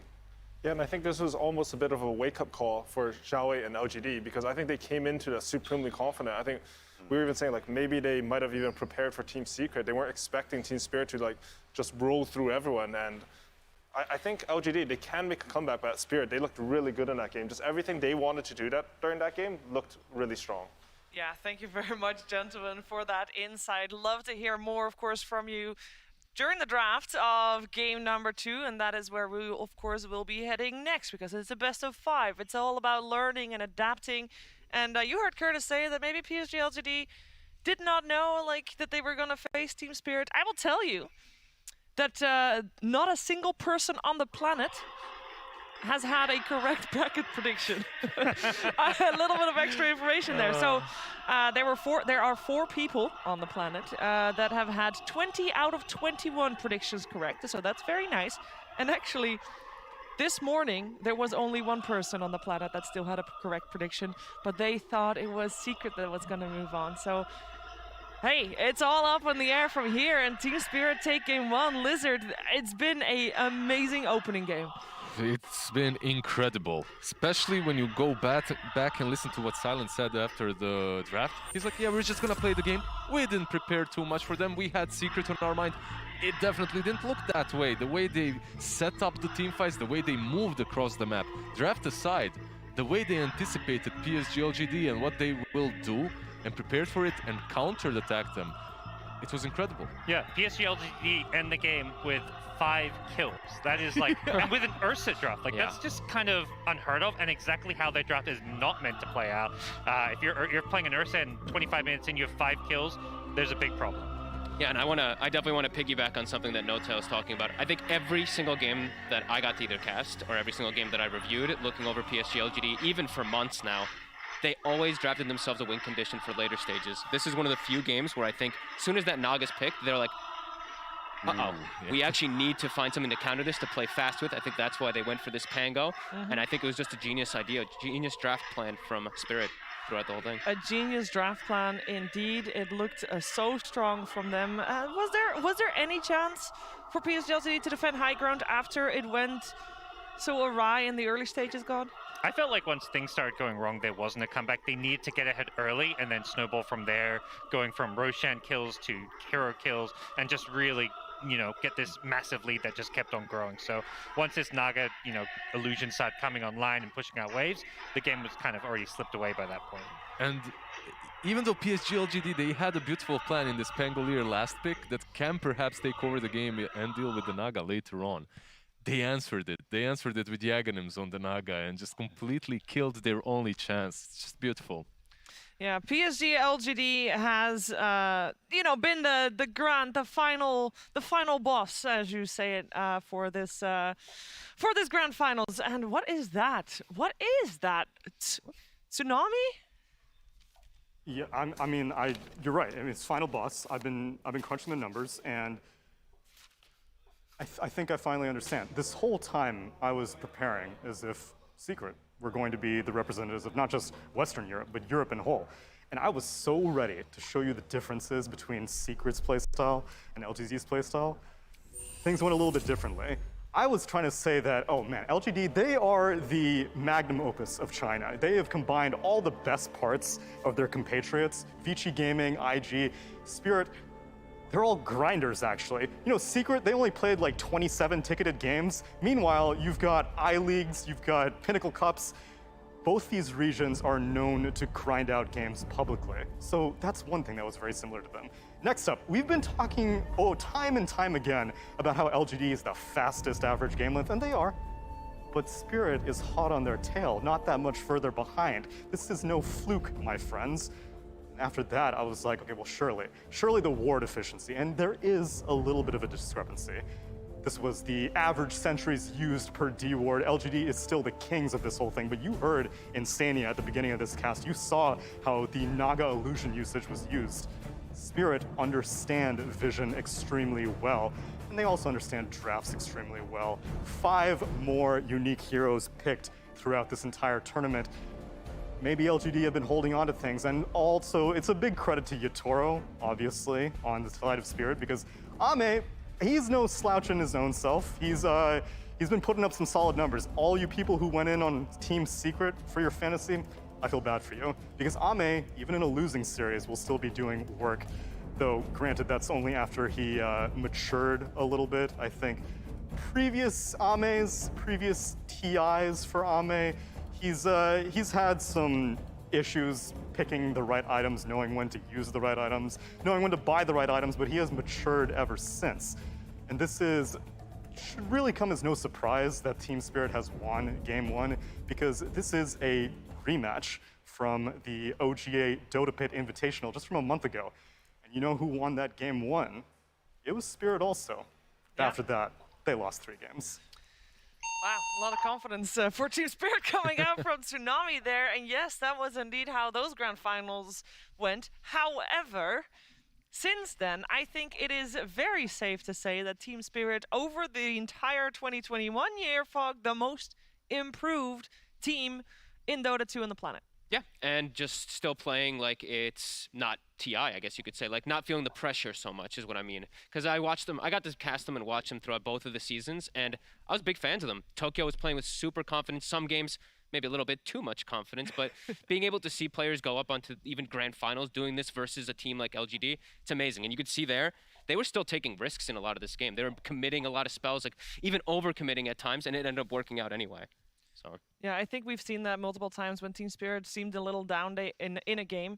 They don't really seem to care. I don't know if that's the right word to say it, but they'll try to make the plays anyway, even if they're not ahead in the game, even if they're not 20k gold ahead. If they're 20k gold down, they'll still try. That's how they were able to get to this point. And that's the right winning mentality. When you're 20k gold behind and you go safe and you buy yourself that BKB instead of that one extra item that could perhaps win you the team fight, you're already signing the defeat. So I really like the mentality and the approach to the game that Team Spirit is bringing to this TI. They give out this aura where it's like, you know, we might eventually lose or get knocked out of TI, but that's okay. And turns out just playing with that kind of carefree, you know, we're just going to go out and, you know, play to win and, you know, anything can happen kind of attitude has really just worked wonders for them. I really cannot wait already. Sorry, for True Sight, I was seeing like multiple conversations going on. You saw Zawait giving a little bit of a speech. We saw just Yatoro just, you know, having some comments back and forth. Ooh, I can't wait. I'm getting way too far ahead of myself with all those conversations. But I would like to hear from you guys what you think needs to be changed in game number 2, because we do talk about learning and adapting, Fogged, and in between best of 5, that's when it matters. These 15 minutes that these players have had, key moments. Yeah, I think I know IO is an incredibly strong hero at the moment, but I actually think IO might be one of those that you maybe step away from, because TI, I think we've said it ad nauseum, it starts to come down to these big team fights. It comes down to these like big little plays that you can do. Sure, IO can do those little plays, but ease of execution is a thing too. So I think for PSG LGD, I want to see them go back to their guns, put Jinkyu on his normal heroes where he's going to be able to scale, have a bigger impact than just, I'm a tether, I'm an overcharge, a heal. I want them to diversify and let him also become that kind of carry mode too, because yeah, he's shown how much he can do as. And when you talk about ease of execution, they had like no stuns that game. Disruptor, Glimpse, they would like, you know, try to catch this tide and then he'd just TP out in front of 4 heroes multiple times. So I think a lot of it is going to come back to the draft, simplify things, pick a few more stuns, and just make your game plan much easier to execute.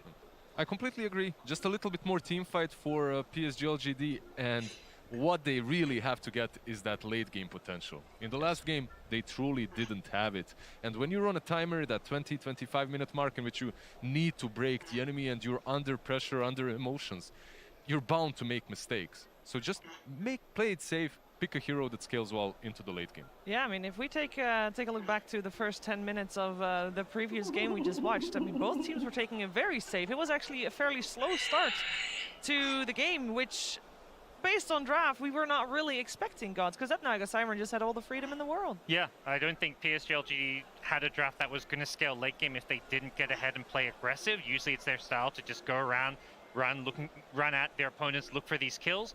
And, you know, when you're playing this Ursa as your carry with a mid Pengalier, you don't have that ability to scale, so they had to be a lot more aggressive there.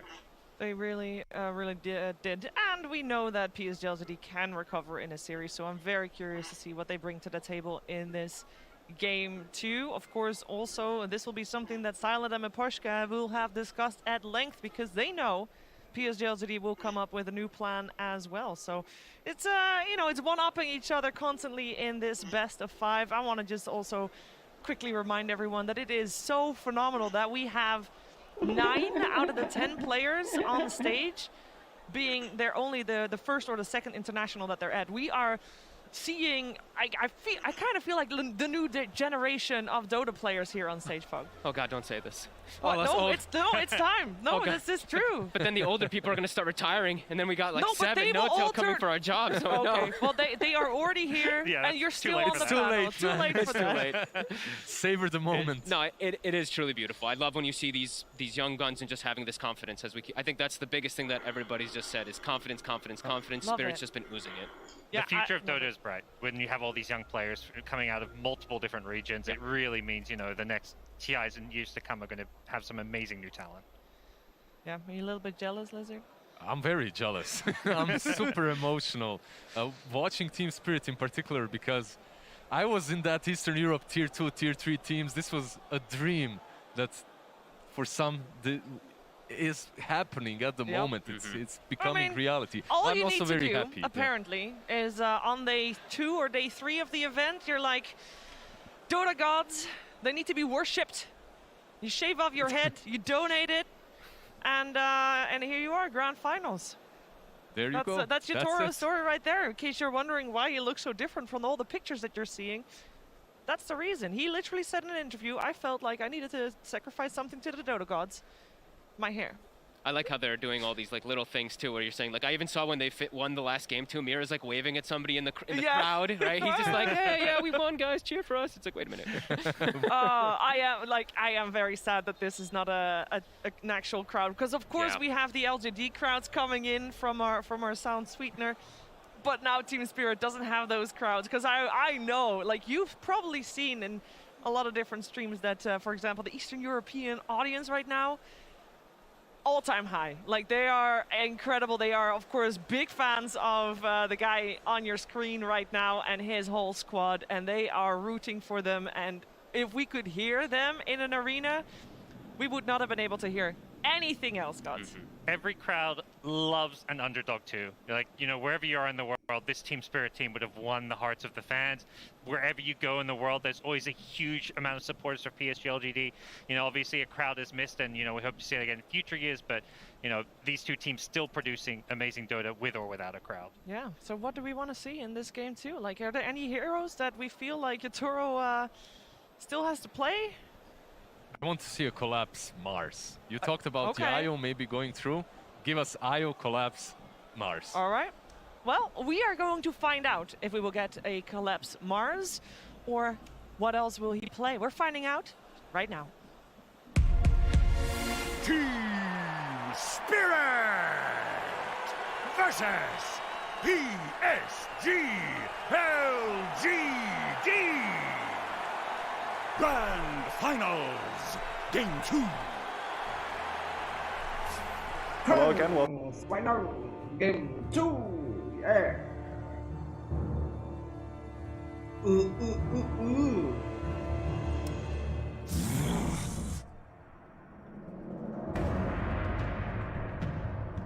Apa lagi ya itu? What do you think that is? I mean, there's definitely a big Radiant advantage, so no surprise that whoever gets to choose side will choose Radiant. And it does seem that now we have two teams that are gonna keep clashing at each other's, and they're questioning the execution versus the theory, because apparently Team Spirit wants second pick and LGD wants first pick. And I think also the way the draft starts is another case of that. This is the exact same scenario of game one. So this is LGD stating that, hey, there's probably something we could have done better, maybe draft-wise, but our approach to these games is the right one, and we're sticking with it. Yeah. I always love to see it when you have teams that stick with their guns, and you could say that Team Spirit were maybe really happy with how the choices went down, where they might prefer second pick, or they feel like they're able to punish them really hard, or whatever it is. I think LGD always should be left with a, okay, now we at least know, like, this is what they want, and blah, blah, blah, and this is a best of 5, so this is also them gonna be getting to know each other better. This outcome of this game is gonna be super important for how the rest will shape out.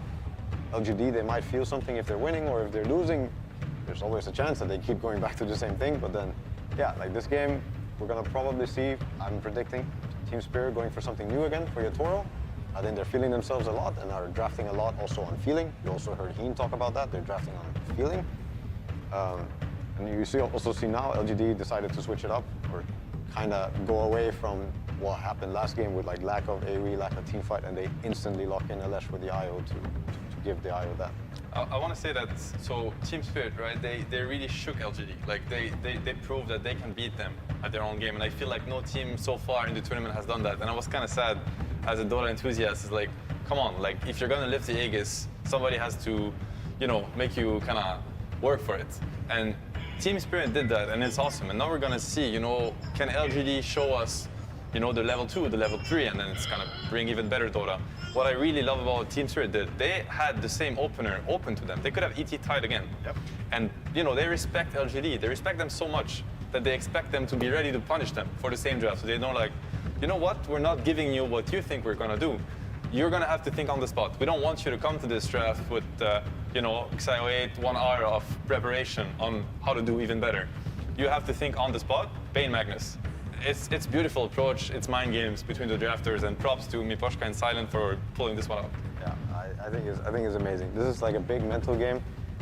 It's always been, it always will be, but it starts here, it starts with the draft, and again, so many statements are being made between the draft, between the two teams, on like, this is what we believe in, this is what we're gonna do to you now, and we're trying to throw you off guard, and yeah, a lot being said. I do want to say that there's something very interesting in my opinion, is like last game, LGD, when they play this Wisp, they're very much looking at connecting early with nothing to say. And connecting to a Pangolier that doesn't have the best matchup, it's hard, you know, Pango doesn't really have a way to take over the game. Leshrac, Wisp, that is scary. Leshrac most of the time wins his lane. He can power farm, he can, you know, like, you start accelerating a Leshrac as a Wisp, he might take over the game. And I feel like with the Pangolier, it's not the same. There's a lot more abuse to be had with the Leshrac. You can get the mana, you can get the Soul Ring, you can get like the runes, you can get certain.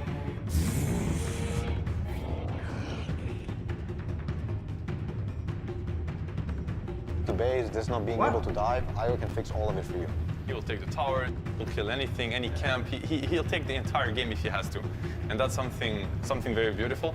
Another thing to mention, in my opinion, is we have not seen Collapse yet out of his, you know, trifecta, Magnus, Tide.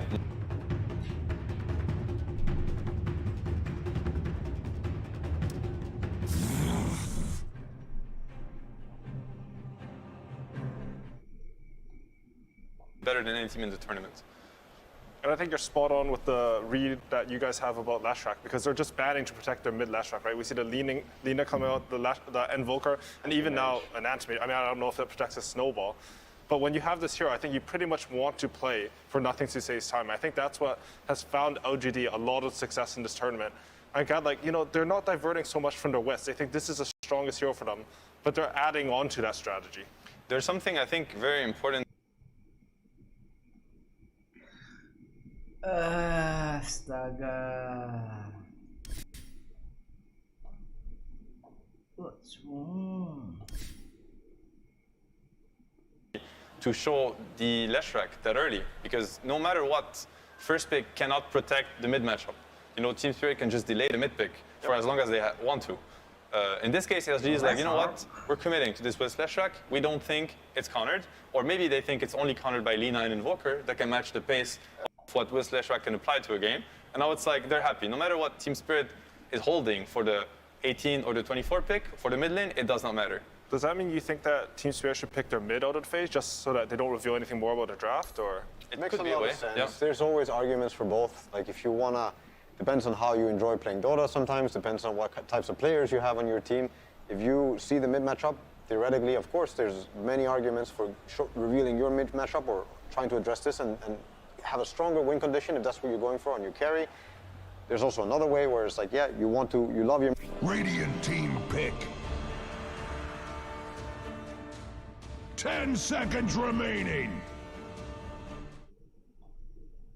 It all depends. If you pick anti-mages out, but if you pick some carry hero here and you say nothing can beat it in the game, it makes a lot of sense too because you want your mid guy to stabilize the game. And he needs to have a really good start. Like the better the start, the better, because you're going to need him very early. Could this be Shaker Morph coming? Yeah, there it is. There it is. So that's one of the... So you have these combos, right, that are very hard to pick. And there's only 2 scenarios in which you can actually pick them. And probably that's one of the strengths of first pick is first pick has the double pick, right? The Shaker Morph. Yes. Yeah. There's that, and also you feel like quite often with this phase you might want to commit just cause it's going to be hard to counter, and there's this and that. But don't you think this Willow was a protect pick against this? But potentially, maybe it was even a setup for the Morph. I think, like the way I look at it is, they're trying to take the win condition away from the Mag +1, and I think Shaker Morph has a way to play fights and scale into the Mag +1. In my opinion. Yeah, they do. Yeah. But I think I don't know if they thought about it, but Willow Bramble is one of the best abilities against the Shaker Morph. The Aghanims, you can't just roll through the fight. If there's Brambles on the ground, you instantly get pulled down. I don't know if that's what they were thinking, but I also think, like Seb said, they're maybe threatening this Morphling to come up. And if they have an answer now they trap them. Or if they feel like they have an amazing answer to this. There's many things about why this Shaker Morph here makes a lot of sense. It's not stoppable, drafting-wise. They're picking both heroes, in the same phase. You cannot stop it. Mechanically, drafting-wise, you can't stop it. The AA cannot be picked anymore because they have shown the Bane and they have shown the Willow, meaning, like the big counters to the Shaker Morph are kind of hard to pick for Team Spirit. It's a win condition. It's a very strong, combo that scales into anything. Very powerful second phase from LGD, and that's what I think why they are the best first pick team in the tournament, because they understand the weaknesses of first pick, but most importantly, they abuse the strength of the drafting order of first pick. They're like, you cannot stop me from getting what I want, and what I want, I think it beats anything. Yep. So from your guys' perspective, of the 2 drafts, like if you were in their shoes, which draft would you actually prefer to have right now? It's a hard pick. I kind of want to lean towards LGD, but don't know how you feel about it. I would say LGD in a way, but at the same time, I can also see where Team Spirit is going with this. A lot of people would say that Lash, Shaker, Morph are all heroes that are good against Willow. But I see amazing Bramble value here versus the Lesh, the IO. You can break the tether. You can do a lot of stuff in team fights for the Shaker and the Morph.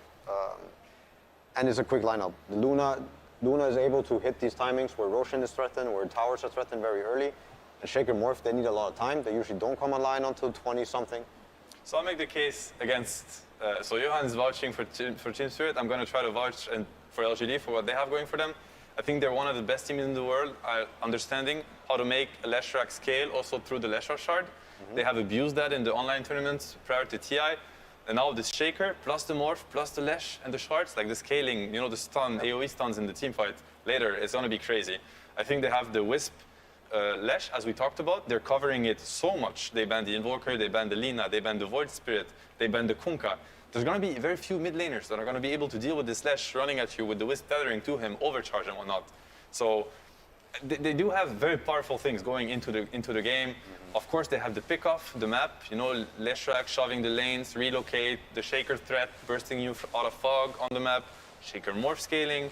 There's a lot going on, in my opinion, for LGD. And yet again, you look at the 5v5, you look at the lineups, and you can theorize all you want. No, you also have to keep track, and that's why drafting is such a complex thing. You have to keep track of how the lanes are going to play out. Because if Team Spirit, they destroy the laning phase, none of that matters. The game might just be over in minute 10. So do you think they're thinking about a lane right now? Because in my head, I thought LGD, they were going to pick Rubik, right? Counter the skewer, but instead they go with a Nature's Prophet. Maybe a stronger laner into that Luna. Very strong into the Luna Willow or Luna Bane. No matter how you look at it, this Prophet lane should be heavily LGD favored. And it complements very well what's happening. The Leshrac pressure with the Wisp, now you have Treants, meaning You do get a kill, you get a tower. Prophet connects, Prophet ulti. You know, I think it plays very well to their game. It's gonna stabilize the game by... Choose your hero. 在 Inggris。但是他中期很怕先知的资源，对，而且他基本上属于一个单核，对杜拉的就是依赖性特别高，一定要把握好这个大哥，就是基本上就是属于单核单输出点。是的，就是这一把是开始我已经前中期了。是的。好，那么两边阵容现在选择完毕了。刚刚这首先知出来之前，其实小哥哥就分享到，感觉有可能是这样一个英雄，能不能帮我们补充一下？你觉得这个英雄出来之后，老干爹现在一个整体阵容的基调大概是怎样？我觉得看起来很舒服，但是还是要看 teams 中 can 路 fight, 的 I will 情 still 况。 put a lot. Like 先知也 if 是一 you 个 take the 帮。 laning phase aside. Astaga. 我觉得如果这个 TS 前期他的经济排到前3的话，我觉得就好赢。那跳导你怎么看这个最后一手两边这样一个对线？就确实是像小何说的，这把就是老干爹的其他的点先知和。Inggrisnya diem.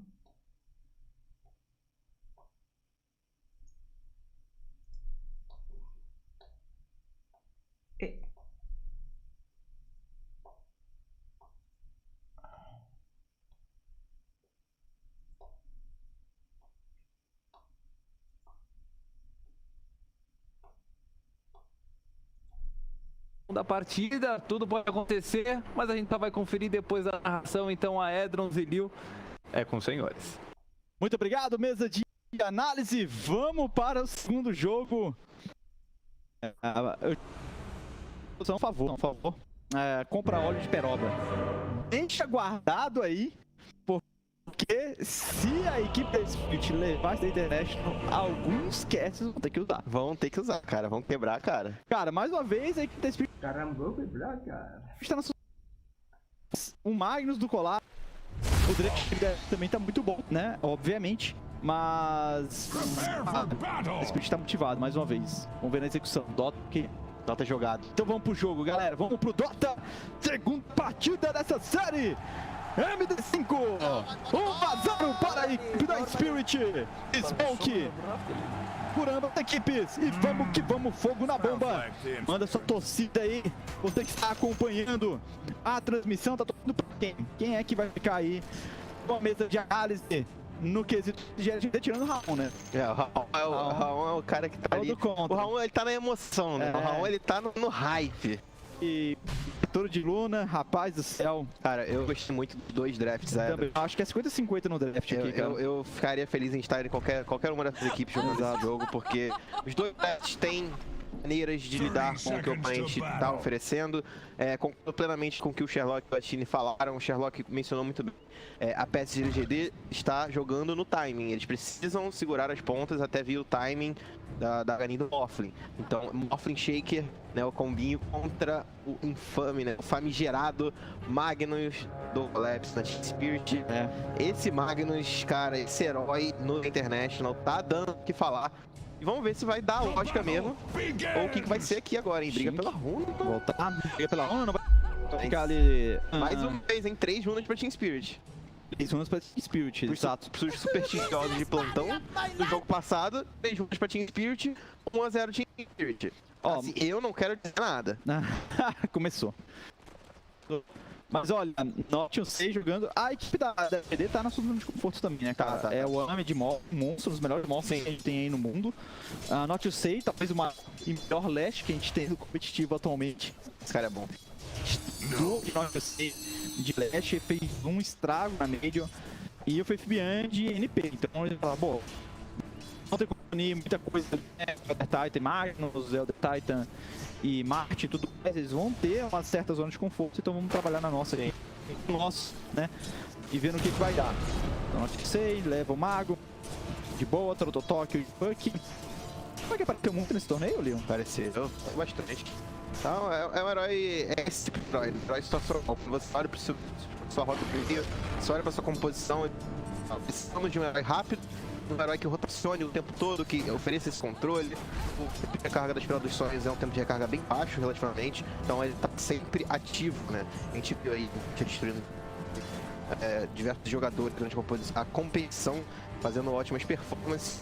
Cara, eu tô curioso pra ver como é que ele vai jogar com o Faith dessa vez, né? Ele é um pouco diferente. O Nightcroft em relação ao Lycan é um pouco menos de fight, mas split. Ele pode aparecer em fight, a Fúria da mesa faz um estrago legal, mas é um herói diferente, né? E já que a fase de rock está um pouco mais para conversar um pouco mais sobre o conceito do jogo, né? O BDS estava falando ali sobre a PSG LGD não ter se juntado em 5 na partida passada, né? Faltou aquele fator da PSG LGD, aquela equipe chinesa que se junta realmente, oprime o adversário, domina todas as áreas que eles precisam para farmar e com isso vão construir vantagem. Isso não aconteceu no jogo passado. E a Edras, de novo, esse jogo, eles estão com um timing mais devagar, né? Então, vejo a Team Spirit tentando repetir aí o feito da partida passada. Então, é a Toro avançando aqui por cima, Shink, se ele der uma boa fissura, eu já ia dizer, uma boa fissura protege e segura, mas o Shink acaba tomando bastante dano, e a Toro lotado ainda. Olha. E dá fissura na distância da torre ia ser complicado pro Yatoro, mas quando ele tem bastante armadura, consegue voltar. Onde só o Toro Total, que eu acho que é uma movimentação, hein? Um clutch bom ali pra escapar disso. Queria tomar. E a equipe da PSG LGD tem que trabalhar muito bem essa fase de rota. Outra questão também, outro questionamento aqui que tem que ser levado em consideração é se realmente o Blade vai ser uma boa pedida aqui para segurar pelo modo. E vem aqui muito capaz de suar, tirando a Luna, tirando o Magnus, mas o Bane com pesadelo ajudando, né? Se ele estiver no time, ele consegue salvar antes do dano bater. Você fica vulnerável durante alguns segundos, meio segundos, se não me falha a memória. E ele pode salvar alguém.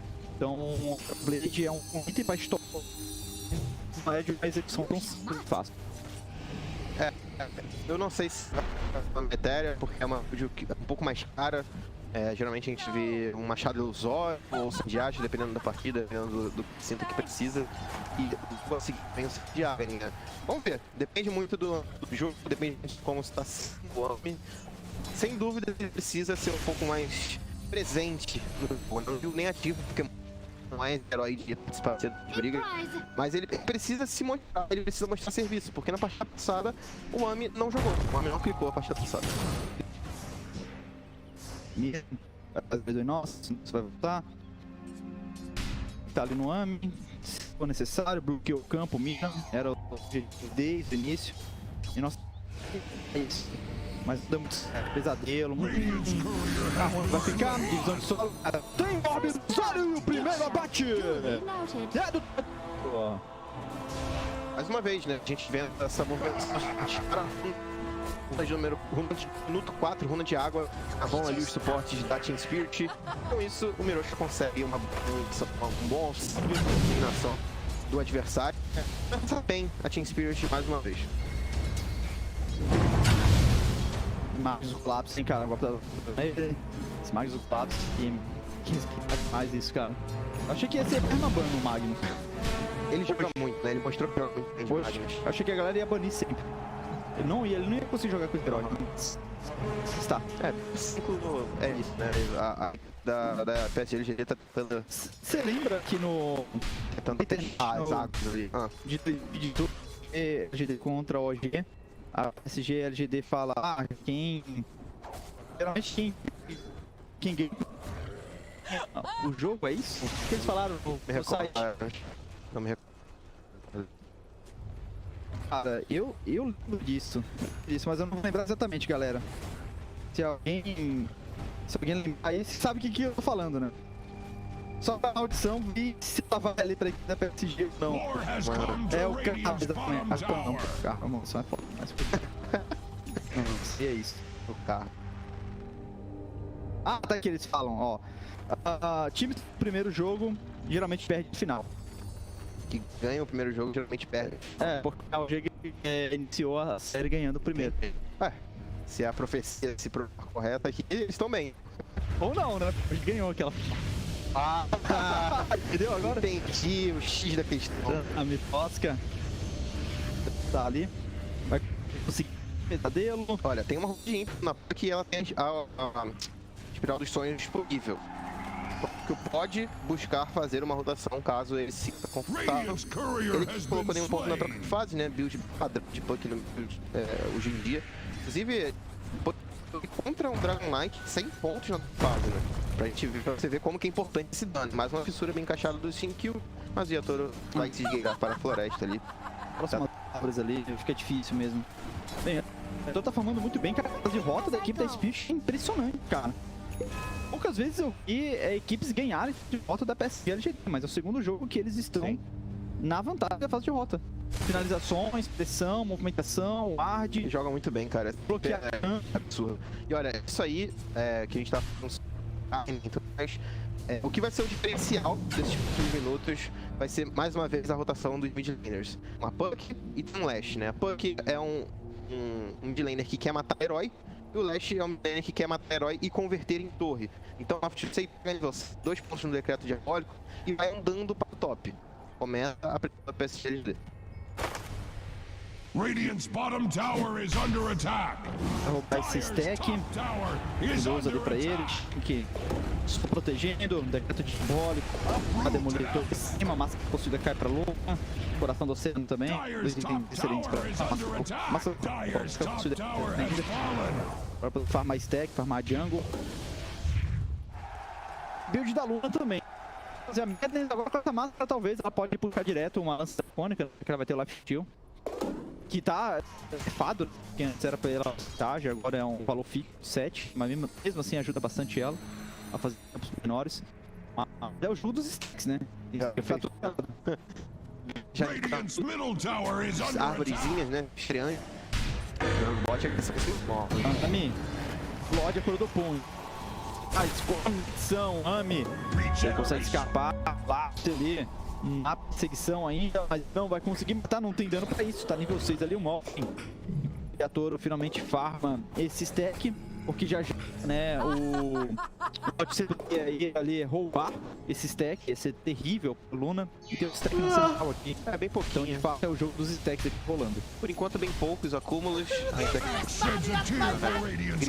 Né? A ação que você pensa, meu Deus, não precisa fazer um acúmulo, senão já era esse jogo. Tem apenas um acúmulo no Lance Strike. Começa ali, Team Spirit já se move pro bot, talvez o Toronto queira se juntar à sua equipe. Sei, vai agredindo aí um pouco o Jinkyu venha numa que exatamente o que acontece. Puxa uma F2 para mais uma movimentação de fumaça, porque a Edras, eles estão vendo o Yato embaixo da sentinela. Eles vão tentar matar a Luna lá no top. Smoke, fissura, controla, pega a Luna, são 3 da perseguição e a tá morto. Não tinha nada pra fazer, não tinha ninguém pra defender. Eles querem matar o Ami, mas é o Morphle que troca o atributo. Ataca, pipoca, pesadelo, complica a conexão, Cordopum, troca o atributo de novo, cadê o dano? A Cordopum estoura, agora fissura, controla, vai parar, Lapse vai morrer, e para pra longe, um broto por ali, ele vai descer, ele corre como se não houvesse a jogada dele, ele não tem o teleporte, pelo que parece, ele se esconde, as bolinhas, ele tá parado ainda, a bola vai pegar nele, eu não vou, o quê? Que isso? A bola não pegou, eles não viram! O colapso! Sai daqui! O colapso! Rapaz, não é possível! Inacreditável, e a roda de baixo vai cair. Sai com vida, o Mag capa ali por pouco. Beijo de lead, even though LGD they're taking down more than towers, just that stacking up. We're seeing Spirit here. Look at Chance put out here. They're walking for Toronto Tokyo, right? Yeah. Because they the Dream Coil. That's about far initiate, so you can or you like that from Faith Beyond. If they're gonna smoke in, you're gonna catch that puck. And instead they're gonna find the towards the mid lane down this ledge. Yes, Toronto Tokyo picks up that kill. And with that, a 3,000 gold lead early on for Team Spirit. I feel like in these 2 games from PSG LGD, Om did a similar last time on the Ursa, where he kind of stayed in an area which seems like surely, you know, like you're in trouble, you know? Right. He ended up ducking the Ursa in the top lane. And this time, you know, they got a variable trade that a tower after that, which I think was part of the plan for PSG LGD. Broke zone back on bottom tower, shoved the wave back out, and that even in behind the tower for Courier and everything down here, they're not willing to just give you the take the kill and give you the power. They're able to defend after as well. Right. Okay, but now they're coming mid. Mira. Get onto the bramble. Thought about that RP, but called it off afterwards. And again, nothing to see in the lane. Starting to push down this tier 1 tower with XinQ in tow. And why? They'll get it. Because you think about traditionally what people think of the styles of Spirit definitely going the more farming route in this one. You saw there for a second the last hits that Yatoro has. 135 compared to 69 of Omni. Yeah. Oh, Yatoro actually spotted out here, but they're not going to have anything in time to catch. But it also comes back to just the idea of punishing that Dream Coil, right? It was you killed me, all right, congratulations, but I'm a Leshrac. I don't have any cooldowns. When I respawn, I'm coming right back. I'm taking that tower. But as you said, the timing's like, I had said before, like, we love picking for scale. We like to be very balanced. We're comfortable going late because we make better decisions at that point in the game. And even though this is a fast lineup, it does have some game to it. The more you get to that can really go against anything at this point. It's a little bit terrifying. You're not wrong. Actually queuing up the Dragon Lance right now on Ame. Obviously, could maybe just slow that later and we see the Axe if he wants. Yeah, we see that a lot versus the Luna. It makes like a really nice little matchup, right? Where she's kind of got this like zone you're trying to play out of and kite her just a little bit. Gives you that tank ability with all this magic damage there too. Really balanced play to start out with.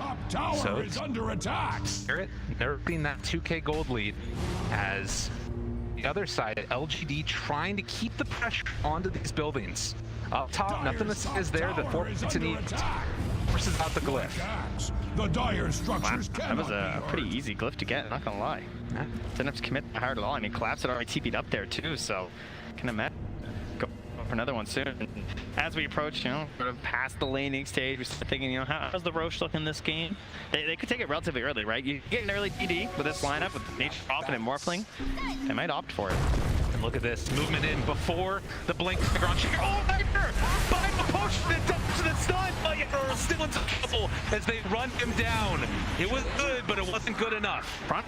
Thing, but they're too tanky. I mean, you see these step-up heroes, maybe you're, you know, sort of thinking about going for the Dream Coil, but it's a bit too much. They're just so tanky right now.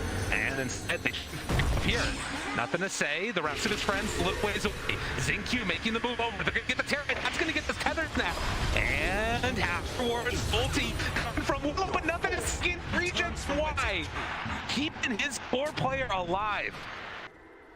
With the wand, with the IO that's fairly hooked into the Eternal Shout as well, they're going to have some issues on Leshrac without the Luna being I mean, you just get blown up like that. I mean, obviously a great Nightmare dodge of the stun that came in. And need to get that BKB online as we've seen time and again. And Yatoro trying to get towards it now. As LGD starting cut a little bit to this lead here. So we're getting a little bit of free time right now. I'm going to farm up. Toronto Tokyo and just think about like his role in this game, what he can do. You know, Puck obviously pretty versatile in terms of builds. They even aimed it there. I'll have to get out of some even for the and their very nice play and preempt that by blinking somewhere else for the TP. Could have set. They also have the Orchid ready on this push here, so with the relocate in 5 seconds, everyone can be top lane right now for PSG LGD. For Team Spirit, they don't see very much. I mean, the rotating at bottom lane, I think they just have to counter push.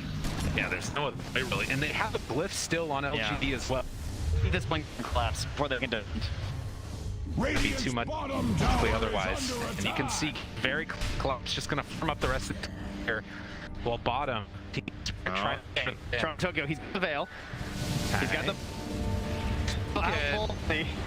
This guy's crazy. We've seen it time and again. And Fate Beyond shows up. Fate Beyond spots him. Silence is there. That's the Orchid reveal, and he is. Yeah, he's really great. Yeah, turns out. He's under attack. You got creep wave. That's quite a bit of gold. Dyer's top tower over that play. It does stop the back protection though. This is going to stay alive a little bit longer. Forcing LGD in this area for a bit, but eventually will fall. And already back to that bottom, just put it back out too. So very well orchestrated there for PSG LGD. It holds the key. Courier delivering block here to Collapse. Oh, yeah, he's got a few more things queued up. You guys might have seen already in the share, the forward step. He's made a couple plays. Under attack. Perhaps some highlight real ones. Absolutely spectacular. I need more of this game. Tough. Not if LGD have anything to say about it. They've also had a few highlights at times. And on that Berserker with the Morphling, you just know that there's pain coming if they're left to free farm in this one. That's really the worst part of just staying in the upper bracket. Less highlights, you know, less games to play. Enough, yeah. Especially when you crush your opponent so hard and finally you challenged now by Spirit. They're up one game. Cinderella story that hasn't died yet. See, continue on here in this number 2. The BKB is done. Taking a look at a few of these other items around the map. Collapse has that blink done. XinQ getting closer to his, has it completed as well now. So all of the big fighting items online. That's a different thing. So obviously as the offlaner, you got to get these like earlier items, get a bracer, mech, and you get your blink tag. When you're playing as a support, you just get one thing you're striving for. It's kind of unfortunate when they match up like that, because like, oh, it feels like your offlaner can actually play, but I think this is an excellent appreciation to have right now. With the way that they're all kind of set up, like, he can just lurk for so long. He can just wait on the side, and what kind of vision is going to catch him, right? Maybe an orb. Maybe you take a fight at 8 like this and have the advantageous vision. Oh, back! Immediately save. He's going to look through that. Nice jump out there.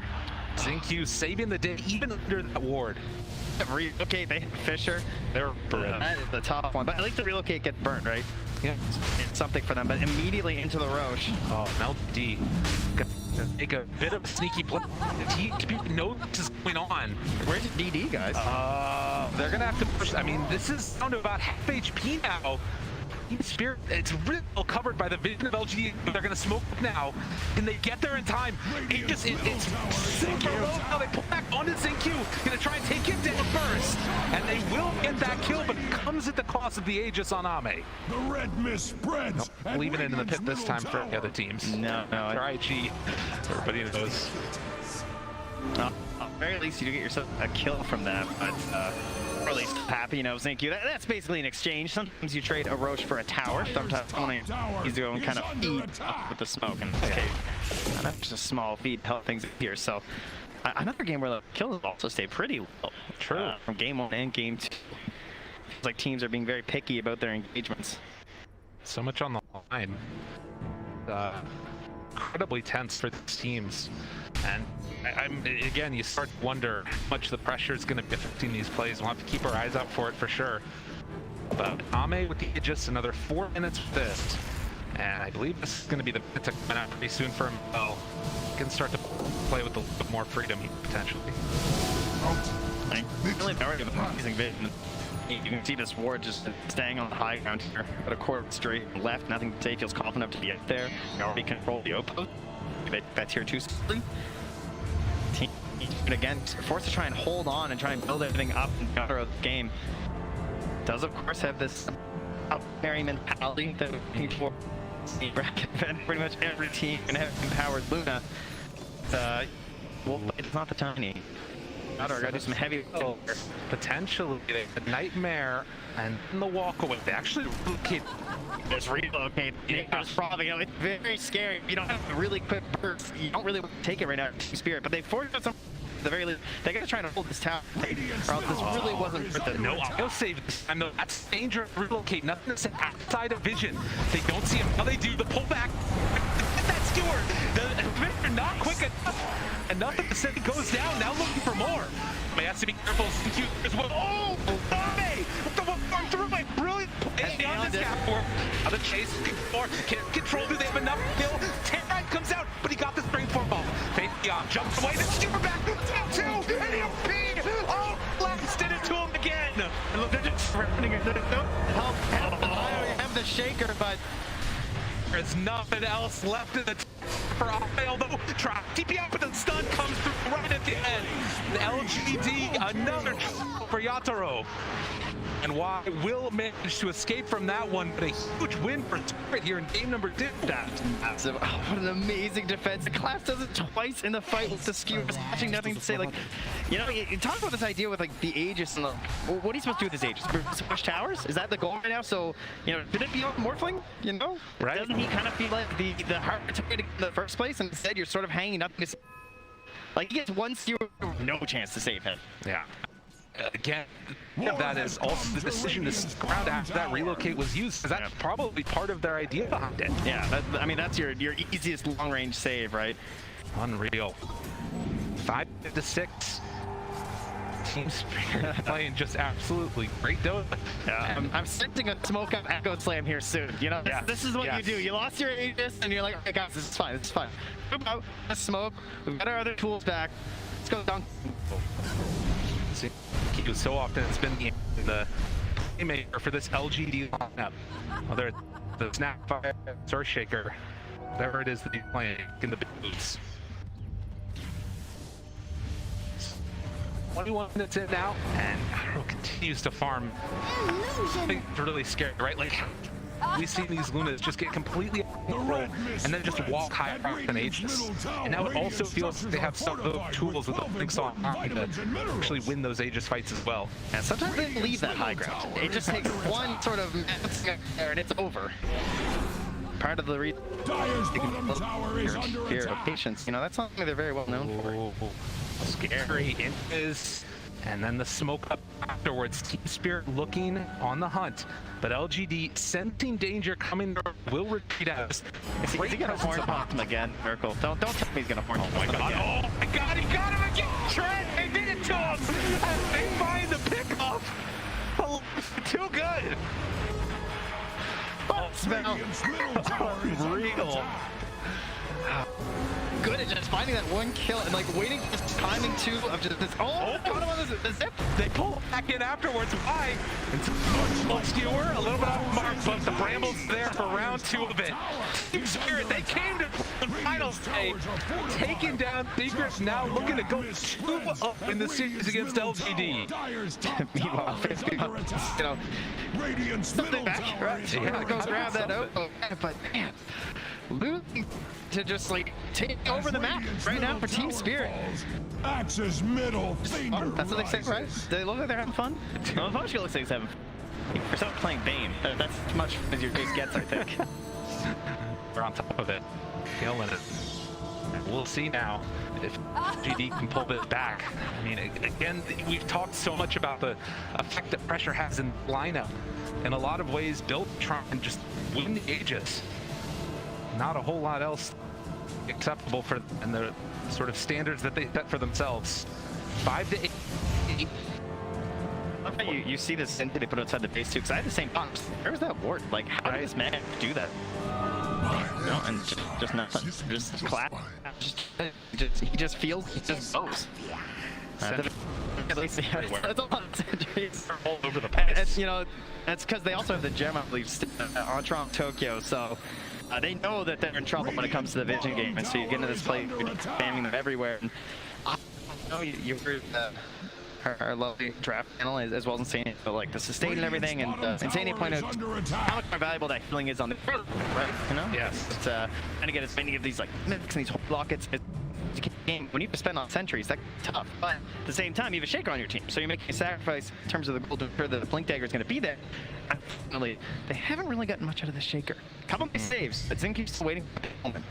And it's tough, right? Because you have to sort of make that chaos happen first with the rest of the heroes on LGD, and specifically Nothing to Say. And he's built all these items to try and stay alive. The Eternal Shroud, going for the Halberd, now into the Plate Hell. And it has just not been able to be enough to keep them alive against big plays from Collapse. And in the game too. And nighttime once again. What do we do? Smoke. You got night vision, right? You have the advantage there. You're gonna have to rely on the trans for that is the vision that they have at night. But yeah, it certainly belongs to Team Spirit. Absolutely. Move up to the high ground. Zinq feels like he's late, but they drop down the ward right away. Zinq, man, get out, has that shard to create that separation. But again, a ward dewarded, and taking away vision. They're just gonna do the sweeping motion here, right? They actually scanned ahead to see if he could blink in there. He's checking Tiger. So bad. He's ready. He feels them. Dude, he is so on. Waiting for the vision. He's so far back now. He knows. Fool me. Oh, God, that was close. Fish afterwards. They're sensing it. He's feeling it. Hey. Game close. But that was so cool to spell those. You can just fit. Well, sometimes you don't catch anything. Sometimes you get yourselves the big old. Yeah. You know what's also so interesting about this? Like, those two outposts are still held by LGD. They're keeping so much pressure on the map by LGD, and Team Spirit, that interest in trying to take. There's looking for the kills now. Yeah, and unfortunately, it's going to be a very long Roche spawn. That's kind of what the plan for Team Spirit, right? We don't want to rush anything. We just need one more good fight. We're going to clear this entire base with our Luna. We want the Roche for that, so they're gonna be trying to control the pit. I'm gonna sit in there, be very disappointed for 2 minutes and 20 seconds. There you go. And that's just time for PSG to do. So what can we stall for here is the question. She's coming up relatively soon, say the egg. We're stalling. So whenever you get in trouble with Morphling, you look and say, how good is my eggs? Is it? And it's like, oh yeah, we picked more shakers. We have that going. That's going to be the big window that they're looking for. Only 0.1 chance right now for that shaker. But can still be devastating with all the lockdown that you get. Interesting thing that we're going to have to watch during that will be the fact that the Andis on a puck, right? Like, you can't catch and change. Even just trying to like go through the stats actually active on Trump. You know, just trying to like keep chaining him down. So he's not gonna have the Radiant's middle tower is under attack. After that, we also know that Collapse, he really likes these kind of geeky items, right? He doesn't like geeky. See the lane that's gonna make him. There's the Andisk out. Toronto Tokyo not concerned, just blinks away after the Andisk is procced. And also getting that D-ward again. So the question will be, when they come ground, you know, will you find this big more shaker player? Are you going to catch these heroes without the immunity they need to survive? Right? It's a pretty terrifying duo of heroes. Faith_Beyond shows for a second collapse, looks for an opening. Tower is under attack. The pullback with Skewer, and immediately gets the kill. Nothing is free, not even pushing out a wave. That's the kind of punish that you need. I mean, it's pretty free on this map, right? Because they are moving around as a unit for Team Spirit. That's why we're spotting some of these heroes just like Faith_Beyond railing the spot, pushing out a wave, nothing to say. That's why they control the outposts for so much longer than you might expect, considering the position that Team Spirit was in. But punishes are free, and so they'll go back once more for a point, look into the Roche pit, and then wait another 30 seconds, and they'll go back and But look at this, they have that Aghanim Scepter done on the Morphling now. Puck also just finishing Aghanim Scepter and has an Arcane Rune build. They're like sending in wide first. These slow movements in. They tip their back. Oh, they have it right away. Know they're there. Collapse. Oh, he doesn't go for it. We've seen them go these three so many times. Collapse. Not surprised. He's thinking about it. Xingqiu is back there. Oh, they're just yeah, they're waiting on it. Beyond the meantime, farming on the other side. Radiant, they see that pit there. Says they're going to send in the troops though. So, PSG LGD, they're in the know.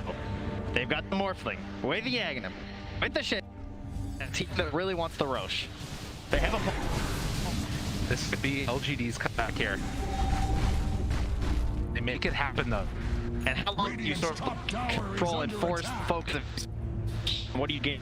I mean, again, they're fanning out a bit here, and you have the teleportation of a 10 seconds for Faith_Beyond. Yeah, you have just farming the Dire Ancient now. So, are they gonna cut this Roche? They know they're in there right now. How they did they just give this up for free? It's still inside here. They're moving over now. Faith_Beyond getting some trades out. Starting to move in position. They're gonna lay down these burn bullets. They're actually doing this so slow that maybe PSG are just kind of fine with this. Are they give a push for this though? I think they just can't get in position, right? I mean, they don't have the best vision around the area. They actually see enough right now. I mean, they know they're in there. They've sent in treants, but again, how do you that initiation when, you know, you're so reliant on you gotta just at this point. All right, well, LGD that one up. We'll see if it comes back to haunt them later, as Mia's gonna push out this lane up top. Faith_Beyond very close, and they're gonna have to deal with their lanes, because this is one thing that's definitely beneficial for LGD is their split push potential. Faith_Beyond BKB with that Orchid. Dyer's middle tower Q shows is up. under attack. Burrow up on the high ground. Nothing to say there as well. They have great vision on Team Spirit. Now showing in lane. Fly.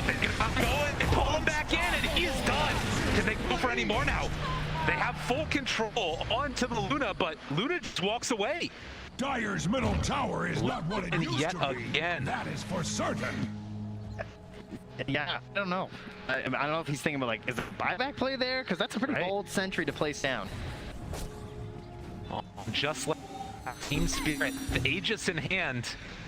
Faith could maybe go for a play there, but Toronto not showing himself has the boots to travel They with the had rest the of the vision, team. right? They had the ward near the base. They actually saw that Ame was moving over here. Oh man, this is such a huge pickup if they can get the spider leg walking in, then get him with Ortos, chase him down for more Ame. He's done. Deep Spirit, everywhere they go, people die. It's the ward game, you know? Just spot him head over there. That ward near the base. Lets them know Spire. they chase down. And now they go up. Will they leave? The real question. There is a glyph of El Radiant. True enough. Radiant's middle Walk tower the is top under ground, attack. and Adoro going to start beating away. Claim this area. In the meantime, Faith's going to try and push up that top side, but catch him right over the collapse. Pops back in, breaks the coil. Team Spirit, they're just playing too clean today. LGD need more. They don't have buyback on this Morphling.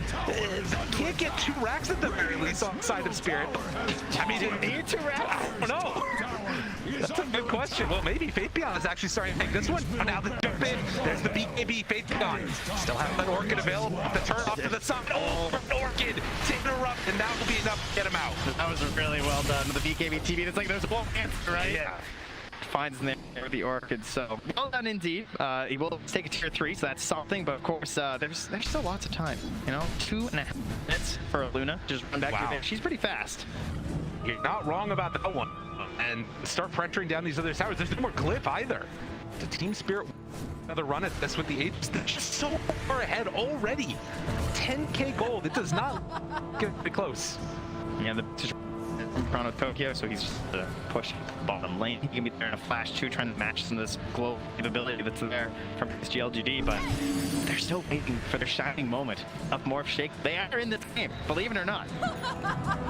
Just haven't had an opening. Satanic now done too for the Luna. Couriers just flying in everywhere, dropping all these new items, the Team Spirit. I mean, almost 10k gold up on the next hero on the enemy team. LGD have an answer for this Luna, particularly with the Aegis. And it looks so brief. The path to victory for Spirit go over LGD. They got a guard that's way with them though. Be honest, the next one. They're scanning that he's actually still there, so he's going back to Toronto Tokyo. He's gonna try to hunt down Big. And off to the side, they get the vision.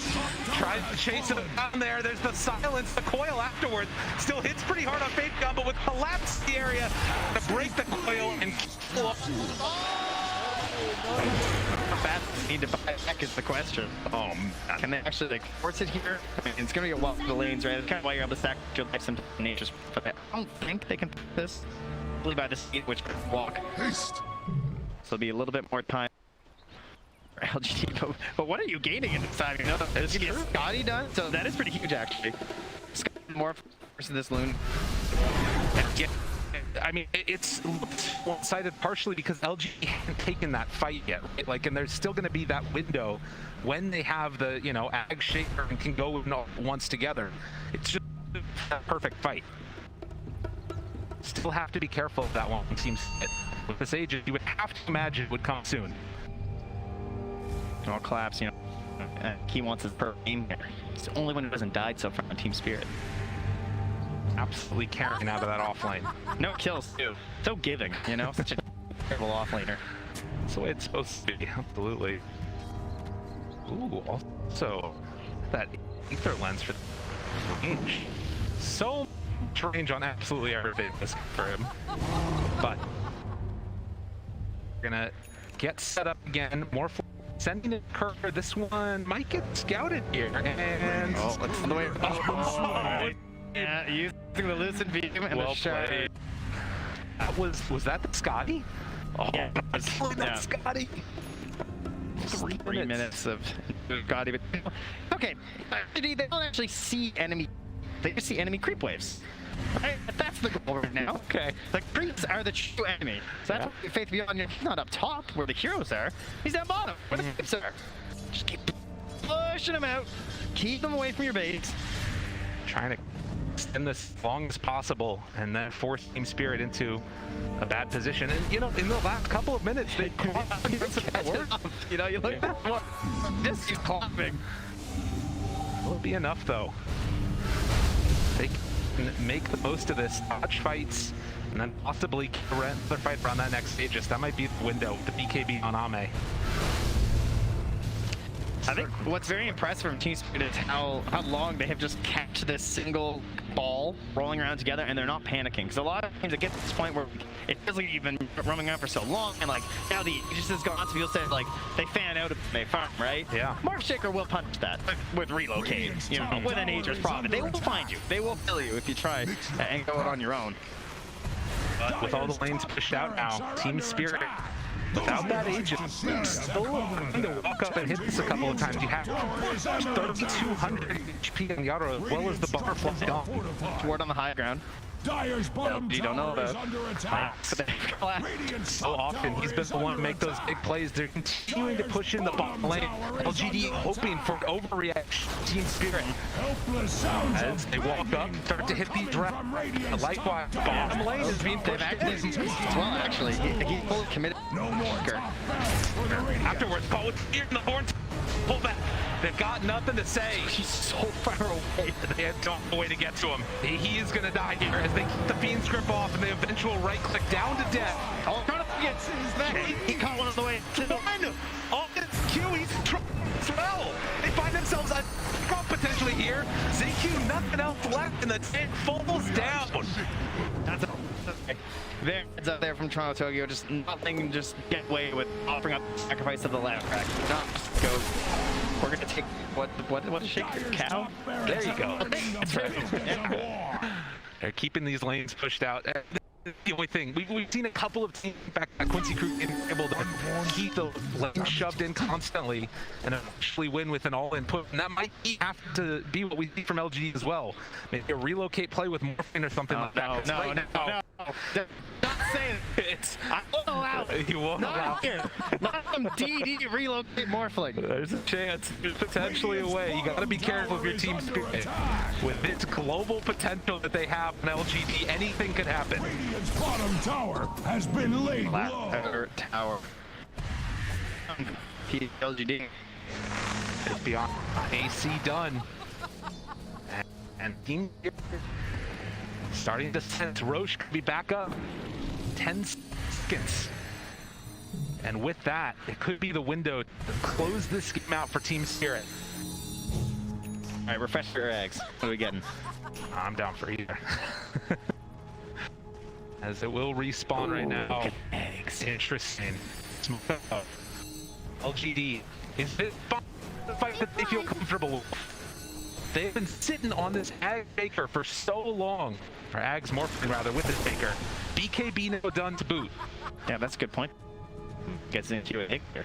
That would be kind of nice. You can see Team Spirit not comfortable just hitting away the Roche pit. Nothing to say, walked in. Throw up front center. Jeez. Nothing to say, they jump in. There's the jump. Whoops, the dead by and returns the fight, destroys, nothing to say. They got him, caught to the side. Ame, some trouble, hit it from below him. How many are there? Doesn't matter as they chase down and kill Bob. A great win for Team Spirit as they will find more and more. Unbelievable. Oh, the pace continues. Yaro just chases him down. And afterwards trying to buy a little bit of space. Nothing to but can they kill Gold? Try and pick down, but no, it won't happen. Upside, Toronto will fall. Afterwards, Yaro moving in. He's big, he's bad. Una tries to fill him up. The finger, the pullback, the left, he's got him. Thank you. They did as well as they turn it. Another one bites, but then bites. On sync. Absolutely dreaded. Yaro's too big. As they catch it again, push back, they got him caught. And gonna maybe find the nothing to say. Down low, dead. Another huge win, Team Spirit. They won't be denied. The Warthog catches on the ZQ. Yaro just slaughter. the way they play these are so instant with one another. Sorry, well, tower is under attack. Unreal. And we got excited for this young team's present. They have been absolutely dominant in this one. 2-0. Wow, congrats to Team Spirit. Yeah. Seru ya. We crushed the lanes and we're totally owning this game. They were patient. Yes. They knew their timing. They watched for the only way for PSG LGD to get back in this game, and they just blocked it out. Hah? Ada lagi? Gitu? Unbelievable showing here from this Enggak, kan? team. The patience, the calm, cool collectedness, and now one game away from being able to raise that Aegis. Unreal. Very socially distanced crowd. You love to see it from them as well. As we get ready to go into this game number 3, but the man behind it all, Miposhka right there, captain, and keeping everybody with a cool head. Yeah, well, Ada lagi man ya? behind PSG LGD. What are the options now? I don't know. You know, you came in, you were the favorites. Everyone expected you to be the ones up 2-0 at this point, you know, for Team Spirit to be digging deep. He's got to come up with these plans. He's been challenged now twice. He's lost said challenge. What is up for game 3? We'll have to see as we head back to the panel. Thank you very much, Trent and Lyrical. Yeah, this game started with us talking to Zhao8, who said regarding the Magnus pick on the side of Team Spirit, it is all in our plans. And gentlemen, the plan didn't work, Tico. I mean, so first of all, PSG, they're very aggressive early on. They're taking top tower, taking mid tower, trying to go for bot. And then you see how Spirit, they kind of shift away from that aggression. They get up some aggressive wards. Again, Miposhka, MVP in all of these games just because of his vision. My glasses are foggy. They're now gone. But then you have the ability for Spirit to bide their time. And at 20 minutes, they then just turn it up, right? They get this shard of Magnus, and they're just going fishing. As soon as they see someone, whoop, come on over. We got a pot coil. We got a bramble maze on the Willow to go for. We got an Eclipse. We got an overfarm Luna. Yeah, again. I'm looking forward to seeing how they're gonna nerf Toffs after this. Like, it's insane. Well, how are you gonna nerf Collapse? I think that is a little bit more short term, because that is something, Synderen, that I think PSG LGD is gonna look to. Yeah, I think so, honestly the most important way that that Spirit are winning the games right now is on vision. So a really big part. It looks amazing when you hit all these horn tosses, but the reason Collapse is finding them is that they find themselves in good position where they have better vision. And I think a really key part of that strategy is the Luna pick for the night vision. So, you know, I think what PSG LGD were thinking when they said they had a plan for this, you look at their draft, right? They have the relocate away from horn toss. They have a hero like Morphling who's really hard to kill in it. They have a really long range stun from the Shaker. So they have potential ideas that could work against this. The problem is you can't be ready all the time. Like, you have an idea of where the enemy might be seeing you, but every time you're caught off guard, you get that snap pick, and they just keep building and building and building. So my suggestion going into game number 3 is I think you have to ban Magnus, and then aside from that, I think, you know, options are open, or you need to set up the draft like you did in game 1, where Magnus was actually ignored in the first phase because of the way the picks went down in that order. Yeah, let's talk about the start of this game, Tsunami, because it felt a little bit like a repeat of the start of game 1. Especially because it was another IO draft. Granted, it was a much more different approach to IO, but the dynamic was still quite similar. And I think the cheap initiation, both literally and figuratively, has been very, very popular over the past 6 months. We saw, like, Beastmaster's Aghanim Scepter being like, I don't need to commit to a fight. I can just toss axes from miles away. Ember Spirit has emerged to be the most popular of the spirits as of the past few months, just because if I get a slight chains, great. Otherwise, I don't really need to go in. And now we're seeing the prevalence of Horn Toss, where it's like, I'll fish for a skewer. If I don't get it, I'm already going back to my base anyway. So I think they're, like Sin said, if you don't think that you can get vision superiority, you're not going to beat Spirit. No, and they didn't beat Spirit in this game too, T-Gov. I want to talk about the Shaker Morph combo, because that was something that we saw PSG LGD go for, and we thought, okay, you know what, they got a set draft, this is what it's supposed to do, but it didn't do what it was supposed to do. Yeah, again, it's something that you need time with, right? Like, Morphling needs to get to a couple items plus the Ags to then really join into the game. The Shaker needs to get to his levels to enable the Morphling. Like, you need to have your own map to play.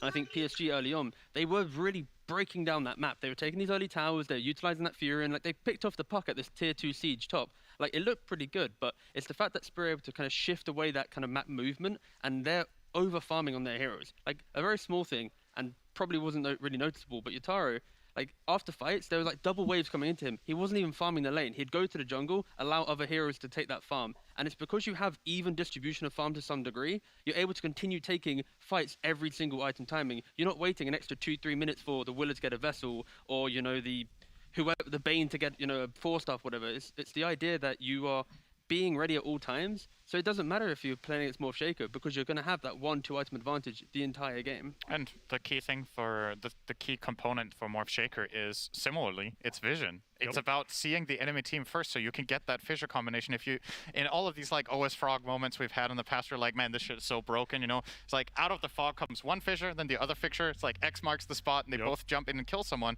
The problem is, I think we saw that like literally one fight in this game after they got it. Because every time it was Team Spirit that got the initiation. So, I mean, hats off to them. I'm honestly just super impressed. I was one of the non-believers, I'll admit it, going into this finals. I thought, okay, this LGD have looked so dominant. Even though Team Spirit are catching steam here and are looking really good, I still think they're going to falter. And at this point, LGD need to pull an IG from, which major was that? Against EG, the reverse sweep Singapore major. They need a question mark. Yeah, they need a question mark. They need something. They need something. I like that you said, you know, honestly, I'm really impressed. I know that, you know, you got the Purge voice line going. And speaking of Purge, we're going to him right now because he has more on Team Spirit. Thanks, guys. You heard from Toonami before about LGD's strengths right now, but let's take a look at what Spirit's doing. One of their big advantages right now is how versatile Yotaro is playing as a carry. And if you can pull out these really effective tools in the right games, it gives you a big advantage in the mid and late game. In this first match of the series so far, Naga Siren with the fast Ags after the Manta gave them great tools against these highly mobile heroes on the PSG side. Very useful against Pango to limit his rolling boulder. You can use it against Ursa to break Enrage. You can send your illusions on Ursa to force him just to retreat, not to engage. And these are some of the tricks that Spirit's used so far throughout the entire tournament, actually, to just break matches. In the previous match that they played against IG, they also had a big advantage too. It wasn't necessarily from, well, it was actually for some weird hero picks here. They grabbed a PA to give them AoE break against the Tide. So in this match, they also used kind of a cool combo that nobody really expected to just punish the enemy lineup. But what was still really obvious, and has been the case for every single Spirit lineup, is that they play so well together as a team. They cover each other's weaknesses. They follow up on each other perfectly. It's like their mind melded together, and that is the reason that they're currently 2-up in the grand finals here of TI10. Yeah, it is honestly incredibly impressive. They're on the side of Team Spirit. They're one game away from taking this championship. There's 4 first-timers in their squad, 1 second-timer in Maposhka in their squad. And of course, Silent's got a lot of experience. This is his 5th international, but his first as a coach. So there's that as well. And this team is just on the verge of winning. And I want to talk about that because mind games, a big thing in the TI finals. And we talk about the mind games regarding the money. I think the amount of pressure that PSG LGD is under, last TI that is won by a Chinese squad was TI6. And before that, it was all like 1 TI for the side of China, 1 TI, not China, etc., etc., etc. But until TI6, and since then, there's not been a Chinese teams winning it. And there's so much pressure coming on these players, on their backs, because they were supposed to be the champions, Toonami. A consistent theme of all of the exit interviews that we've seen from the Chinese teams is a great deal of national pride. Yes. They don't feel like they themselves are like, oh, you know, we lost, you know, we'll come back stronger next time. They're like, I have failed to represent our region in terms of Dota superiority, because even if they don't make it to grand finals, they have let another region beat them, and they have somehow created more competition now for LGD. Whereas Team Spirit, on the other hand, every single interview I've seen from them, they're just like, yo, I'm just happy to be here. Yeah, I don't know what game we're playing. I just play a game of Dota that we happen to be on the States, Synerin, that we happen to be playing for extra $13 million. by the way, they don't care, or they don't seem to care. Yeah, it's not getting in their head. I do think it's a pretty key point as well, because as much praise as we're giving Spirit here, and they deserve all of it, I also don't think LGD have fully showed up today. I think some of their moves, they're a little bit hesitant, they're a little less hungry. It seems like there are some nerves, and it's kind of unbelievable when you think about it, because the rest of the tournament, they have looked unstoppable. They've had games where they were super far down, they make the right moves, they win. And perhaps like, it's always easier to look weak against a team that's playing out of their minds, but it's like there's always a little bit of both, right? So I think for me going into the next game for LGD, Xiao8 actually plays the most important role in the next game, even though he's not even playing, because the team needs to get into the right mind space. They need to get the belief that they can win, and then I think the adjustment they need is that draft. I like the IO suggestion. Try something else, right? It bombed out 2 games now. You're playing against a team that clearly knows what to do about it, so you can still come back. But what are your first phase bans, though? Are you still going to do Mag Mars? Because I think you have to target Collapse. Again, the key thing here is the fact that I believe PSG had the choice of going for first or second pick, right? And they themselves put them in the position of allowing Spirit to ban out the Tiny and the Monkey, forcing themselves to either ban the IO themselves or pick it, right? So in this position, it does feel like you'd like to see something different from PSG. The IO hasn't really worked out. Just add some more stuns, add that ability to, you know, break down the map a little bit better, and then they should be in a good stead. And, you know, going back to the point of PSG and the expectation, you think about Spirit and how they got here. They just played the lower bracket game, right? They're 1 game down, they win game 2, they win game 3. Like, that momentum, that is so hard to attain, in any competition, right? So that is very much why they're feeling confident. And of course, you do have the head kissing versus the belly rubs, and therefore head kissing is 2 up right now. All right, gentlemen, here they come. It is time very soon. We'll see game 3 of this grand finals. And this 3rd game could potentially be the last. Right now, Team Spirit is up 2-0, and it has only happened once before that a team was able to 3-0 their opponent in a grand finals. PSG LGD, we know they have it in them to force out that game 4, but we need them to believe in themselves and in their draft as well. We know also that they can do it. Faith Beyond and Y both have already got a TI win under their belts. They won TI 6 with Wings. We have seen Ame being in a grand finals. TI 8, of course, that was one of the closest grand finals we have had, and unfortunately Ame wasn't able to take it, but it came very close, and we knew that the pressure there might have been a little bit too much, but we know that he can do better than what he is showing right now, Tigov. Yeah, it's just so difficult, right? Like, when you're 2-0 down, this is really where you need to kind of just come together. And even if, like you say, one person hasn't been standing up or the team hasn't been performing to their best potential, they just need to rally around what they've been doing well to get to this point, right? Like, they're in the grand finals, they've clearly been doing something right. So this is where you just need to kind of break that off, reset, go again, treat it like it's the first game in the series. That is so hard to do. It sounds so easy when we say it. Hey, just don't think about that you're 2 games down. Just play a game of Dota, Tsunami. How hard is it? But the problem is they've just now lost as many games in this grand finals as they have throughout the entire tournament. True. I don't know if they're used to losing. They have having to repair is a challenge, and Spirit has had to repair on their journey here. And having that lower bracket run, coming into the past 2 days, playing 2 series means that in their second series, they're already warmed up. LGD was sitting here waiting for the Secret series to finish. They have not had to be on the back foot and be like, oh my gosh, okay, we gotta change our dynamic. I have no doubts that Xiao8 would be able to deal with that, but it needs to come now or you're gonna lose. Isn't it kind of crazy to think about that no matter what the score is in this grand finals, LGD has a better win rate at this tournament than Spirit? Yeah, like, that's true. By far. Like, it's not even close. No, yeah, it's not. Even if they 3-0, their win rate is still way worse. So that's what finals are about. Like, it's the final game. Have you got it when it matters the most so far? Spirit definitely do.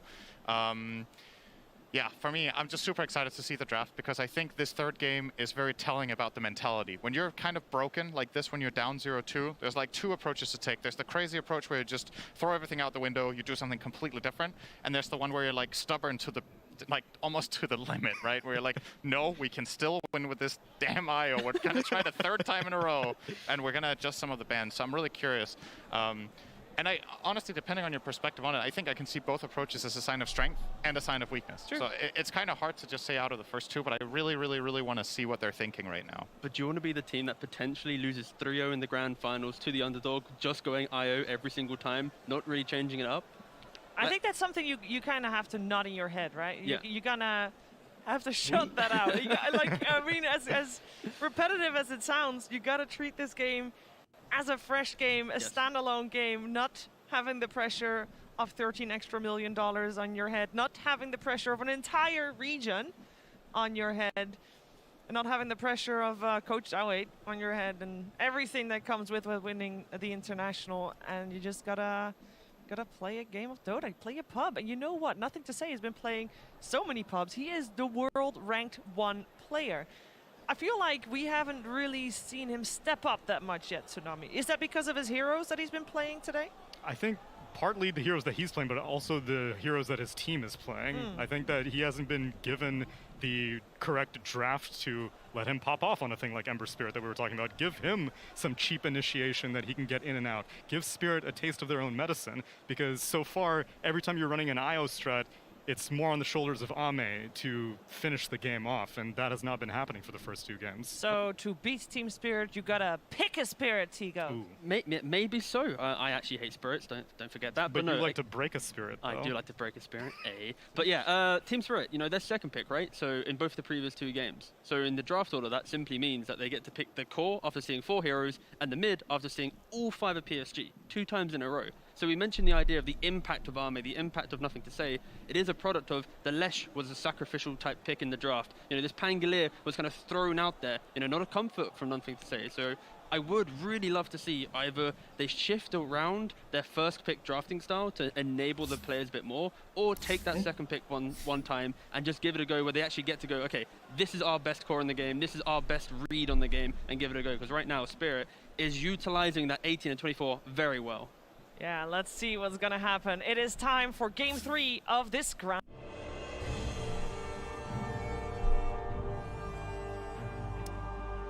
Team Spirit's turn to ban. Team Spirit turn to ban. Grand Finals, Game 3. Welcome again to the draft panel of the Grand Finals for Game 3 between Team Spirit and Team LGD. And honestly, no questions this time, because I really want to see exactly how they've adapted their bans to Team Spirit's lineup. We actually saw that LGD, they were choosing first pick before, but they've made an adjustment here, and they took second pick. Yeah, it means that now this is all about Team Spirit. Team Spirit is in the driving seat more than ever. They are forcing LGD to, they're making them second guess themselves. They're making the 15-1 group stage team, the upper bracket dominant team, they're making them completely question everything that brought them so far. And that is crazy. So now Team Spirit is leading the charge. LGD is switching things up, maybe trying to put the players back in their comfort zone. We were sitting there watching their body language with Johan, like in this pre-stage kind of area. You know, Xiao 8, arms crossed, them looking at their feet, not looking at each other, not sharing, you know, energy. This is what you need when you're back against the wall. You need to be there for each other. You need to bring the momentum back. You have to create it somehow, because obviously the Dota is not bringing it. And on the other side, you have Silent talking to them, and they're all looking at it, kind of drinking whatever word he's giving them, and they're uniting, you know, feeling, you know, bringing the uprising energy. It's 2 completely different teams right now from what we could see body language-wise. I wonder if this change-up will make them feel slightly better, because now it's a new page, new book. Xiao 8 is gonna go back to a second pick. Maybe that will give them some type of confidence boost or belief in now what they're gonna do. I do think that they need to play harder, play better. Team Spirit is showing up today, and LGD, they need to bring their A game every game. And we see, like, even though they lost last game, even though they're down 2-0, I think this might actually be a good sign for LGD. Yes. They're still confident even against what Clap showed on the Magnus. I think this is the first time I've really seen people pick the right counters against Magnus. Finally. You need to deal with the skewer, right? It is finally coming up, and I also want to mention, like, this is the beauty of Dota. Magnus has dominated many patches. It has dominated many years for different reasons. It has been about Empower at times. It has been about RP at times. This Magnus is about skewer. It's about repositioning a hero in a way where the fight is so unfair for one team. But this cure play is stoppable. It's stoppable by a Rubik lift, probably one of the best tools in the game. Yule Scepter, you know, Lion Hack, like you Force Staff. There are ways to stop this cure from happening. This Magnus doesn't buy BKB early in the game. He's playing with Force Staff, either lens, like, and you have to stop it. And I love the confidence from LGD in a way. You know, maybe Xiao8, maybe somebody in that booth is telling them, hey, I know this Magnus looks strong, it looks unbeatable, it is beatable. Stop this cure play. Now you end up with a Magnus stuck in the fight, cooldown's cure, he's just gonna die. No RP, the whole team fight goes away. And then the fight is absolutely terrible. Great way from LGD to counter it. It is abusable and they're going for it, I love it. That is confidence. Yeah, I think LGD, whatever it is that's gonna take for them to really find themselves and play like LGD, they need to find it now. They don't have any more chances. You don't have another game to lose. This is going to be a good route, but I am still very worried for them and worried for what's going to go through their heads if they get into this game and it starts going south at any point. You want to win TI, you have to be the best. You have to be the greatest team of the season, or you know, at that point. And the greatest team has to be able to play Dota to their fullest, even down 0-2. And if they can't do that, then you know, then it was Spirit's win. So. Now is a cornerstone. This is definitely where the finals is going to be decided one way or another, or either it's going to be decided now or we're going to get another round of great Dota, which I'm hoping for. Like, I want to see 5 games, you know, but definitely if LGD is going to break, it's going to be now. I mean, what a run though. I got to give Spirit a lot of credit and Collapse a lot of credit for what we've seen so far. It's been insane, the stuff that they're doing, the stuff that they're pulling out.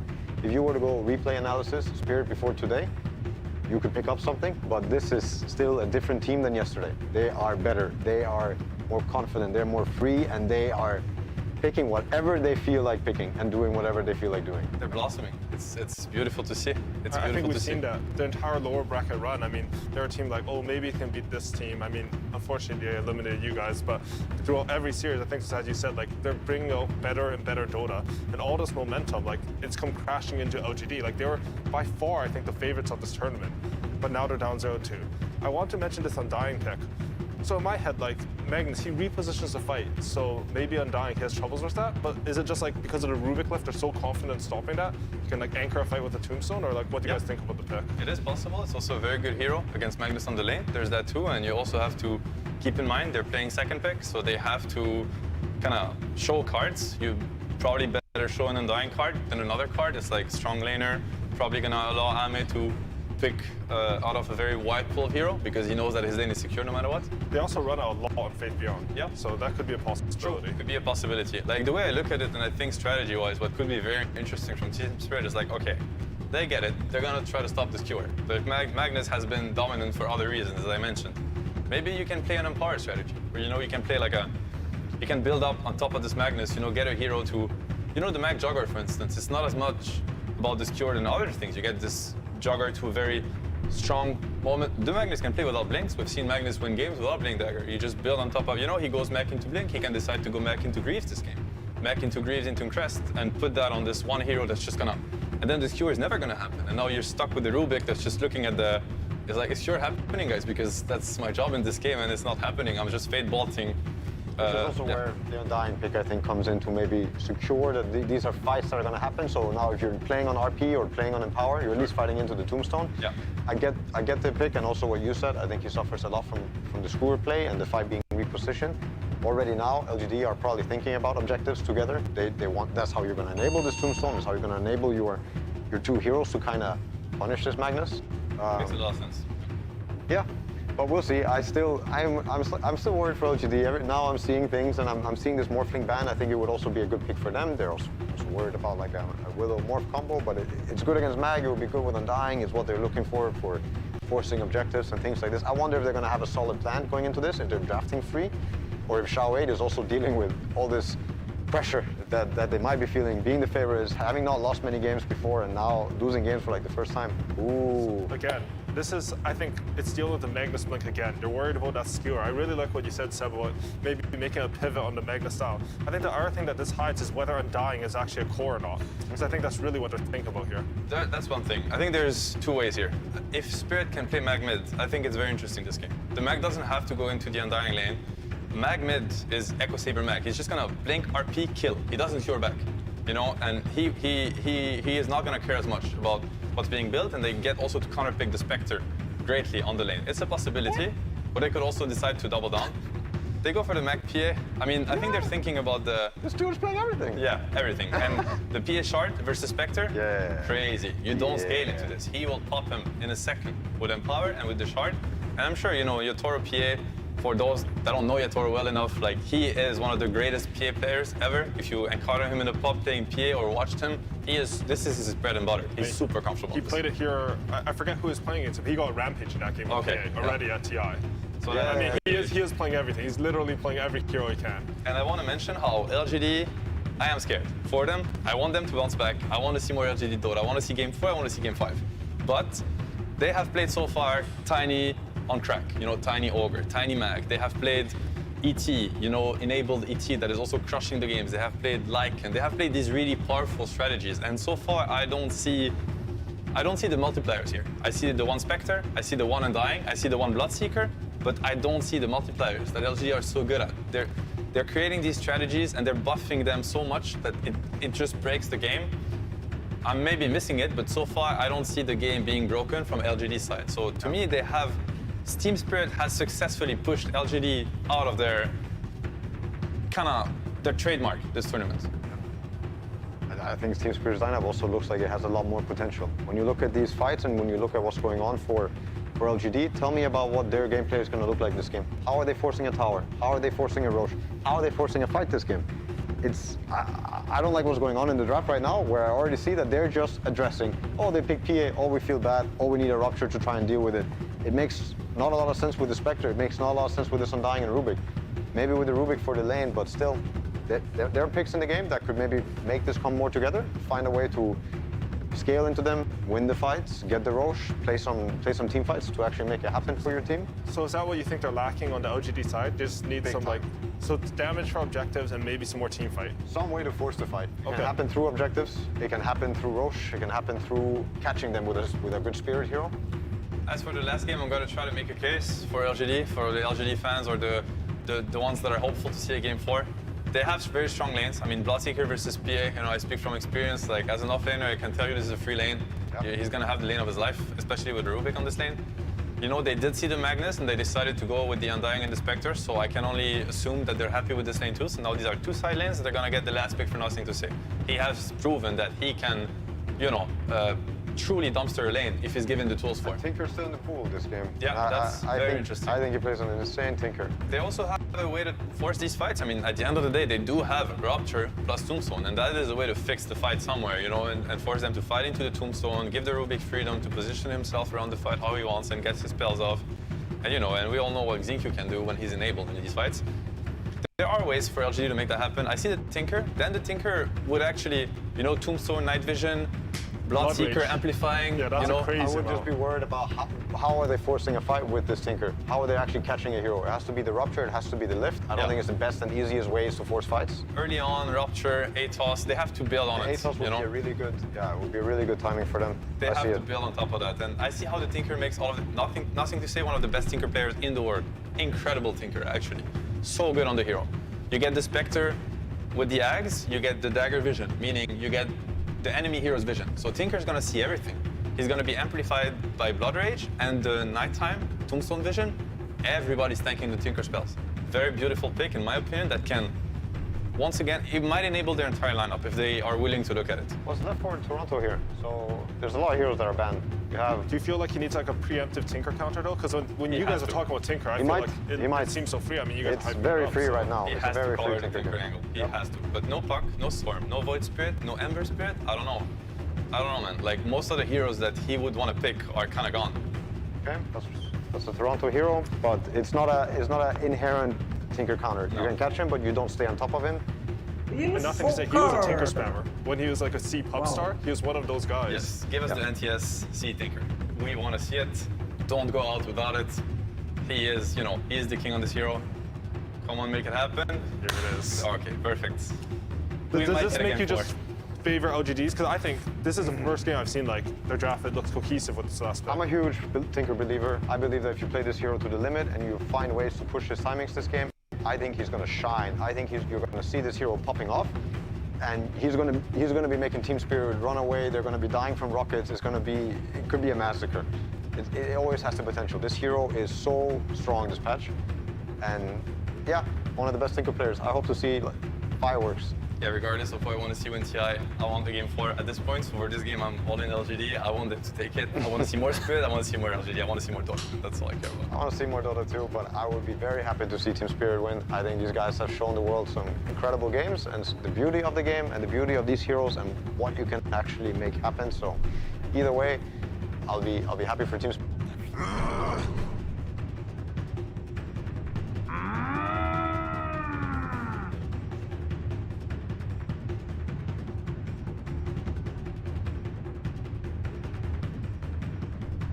Championship spot. Insania, we heard from the panel there during the draft, they were they predicted it perfectly, this Tinker. Could this be what allows PSG LGD to maybe turn the tides and get the momentum back under their grasps in this series? I mean, I absolutely think so. Out of all the drafts that we've seen from them, this feels the most LGD. I felt like in the last game, they didn't really have a way to fight. I feel like LGD's like proven we're one of the best. Yeah. And I feel like in the last game, they didn't have a chance. I like this draft from them, and I think they have a way to, you know, battle out against Spirit. But at the same time, I see a way for Spirit to deal with a Tinker. I don't think it's an uncountered Tinker. I just think of the way Yatoro plays. I could easily see him, you know, get on top of the Tinker and pick him off in a fight, come in from the sides with Meld, and, you know, read the movement correctly. Because one of the themes for me about Team Spirit victories has been Vision. And Vision is the best to deal with Tinker. This hero abuses Vision better than most heroes, so I think the Vision war that's going to happen between Spirit and LGD is going to be really interesting. Important to see both teams head-to-head it. And he's got a catch from either of them. White gonna try and hide in the pit. Already the rocket's starting to come out for nothing to say. As Team Spirit, they will back up in either side, able to get the grab that they wanted to potentially get that first. But let's see, as you say, definite potential here for PSG LGD and their lineup. But as we've seen so far, 2 games in which Team Spirit have looked to be completely in their comfort zone. And it does seem the pressure, it's certainly more so there for PSG LGD in this series. Yeah, I absolutely think so, and I agree with something NoTail said, where like if this game starts looking bad, if the early game doesn't really go their way, I could easily see some potential crumbling coming out from LGD, but I feel like they have the making of a good draft. You know, when I look at it objectively, if this was like a first game of the series, I haven't seen either of these 2 teams play, I would have favored LGD's draft. I like what they're coming into this game with.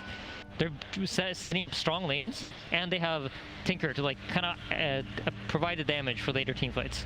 One thing though to me that sort of stands out looking at the lineup of PSG LGD, whilst they've definitely got a lot of heroes to create that vision, set up for the Tinker to go crazy in the team fight, sort of similar to the game 1 draft, there's not a lot of stuns. Yep, you're right about that. And I think the idea here for them is that you're not really going to be committing into fights. You're not jumping a hero and then just trying to stun him and lock him down and chase him down.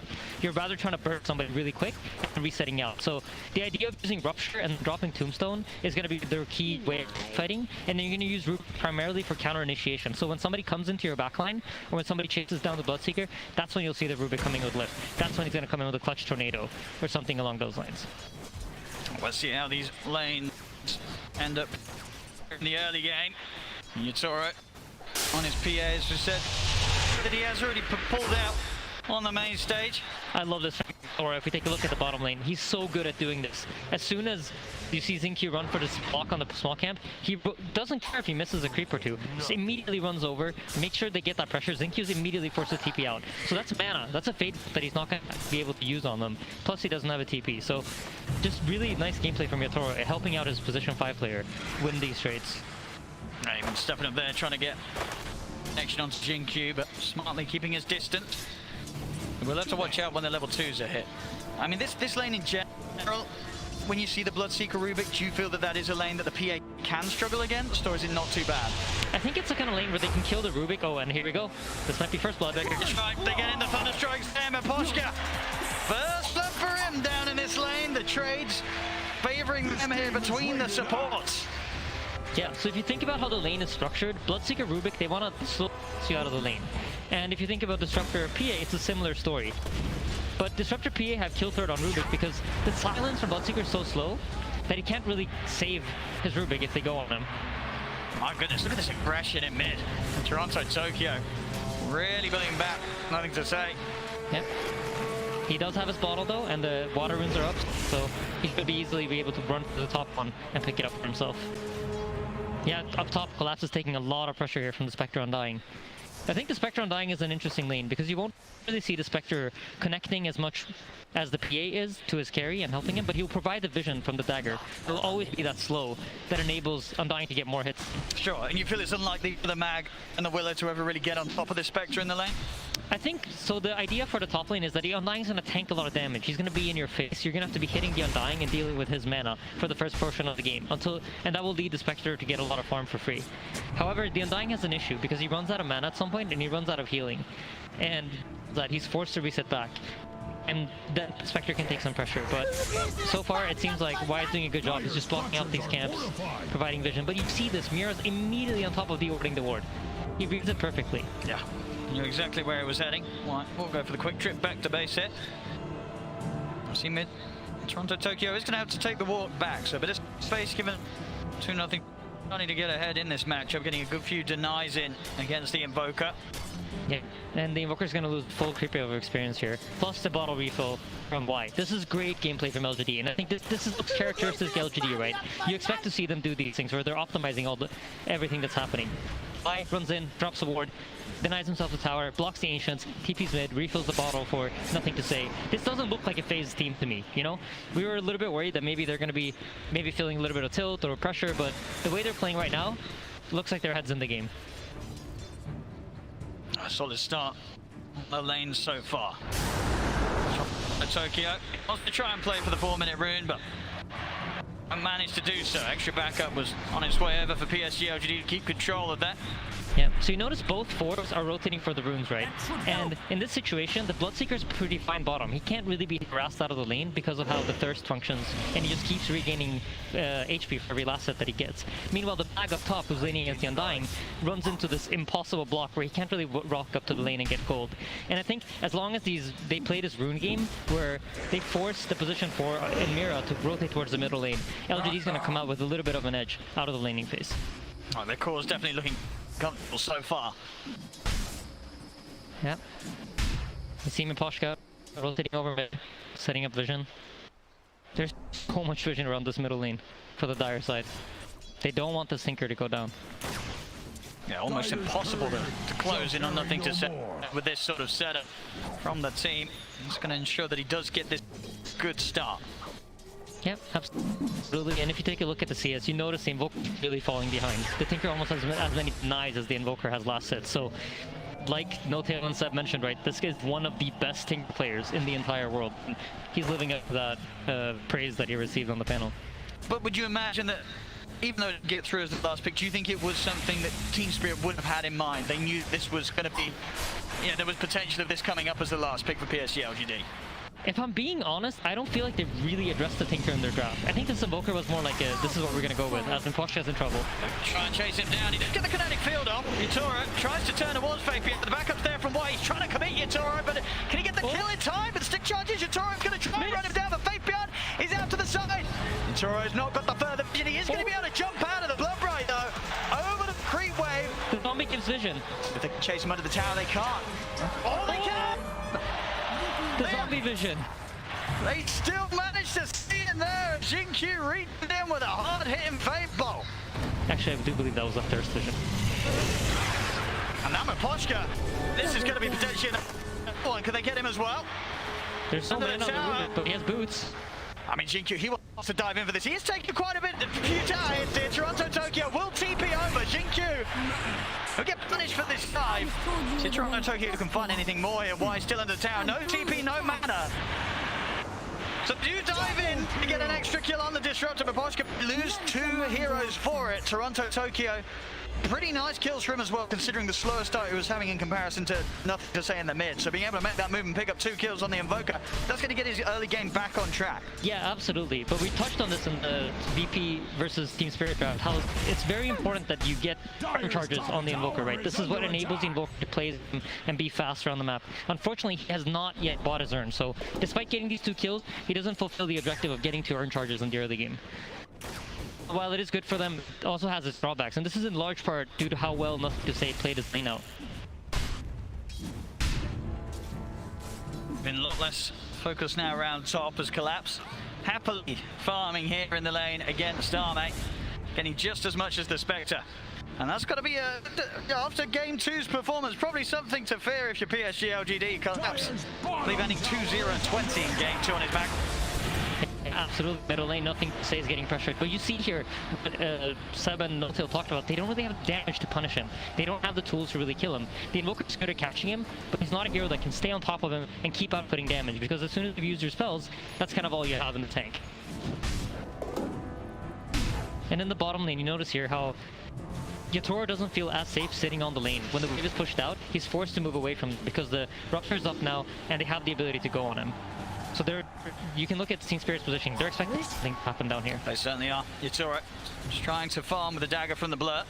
Invoker's resetting back on the lane as well in the middle lane to set up for a potential TP. Let's see if Xingqiu and Faith feel that they can strike. They're being careful. They know that a reaction will come out if they decide to try and dive in on Yatoro, so they won't fall for it. But yeah, so far you notice as soon as the wave goes out of his tower, he's forced off. And Spectre's just comfortably sitting top. He knows that he can lane against the mag at this point and doesn't really feel the pressure. However, you know, despite all of this, Spirit does have a slight gold lead all around. So PSG LGD, they're bringing extra numbers down bottom white. Yatoro commit with the Rupture hit. Horn over as well, then in onto the PA. Yatoro will fall.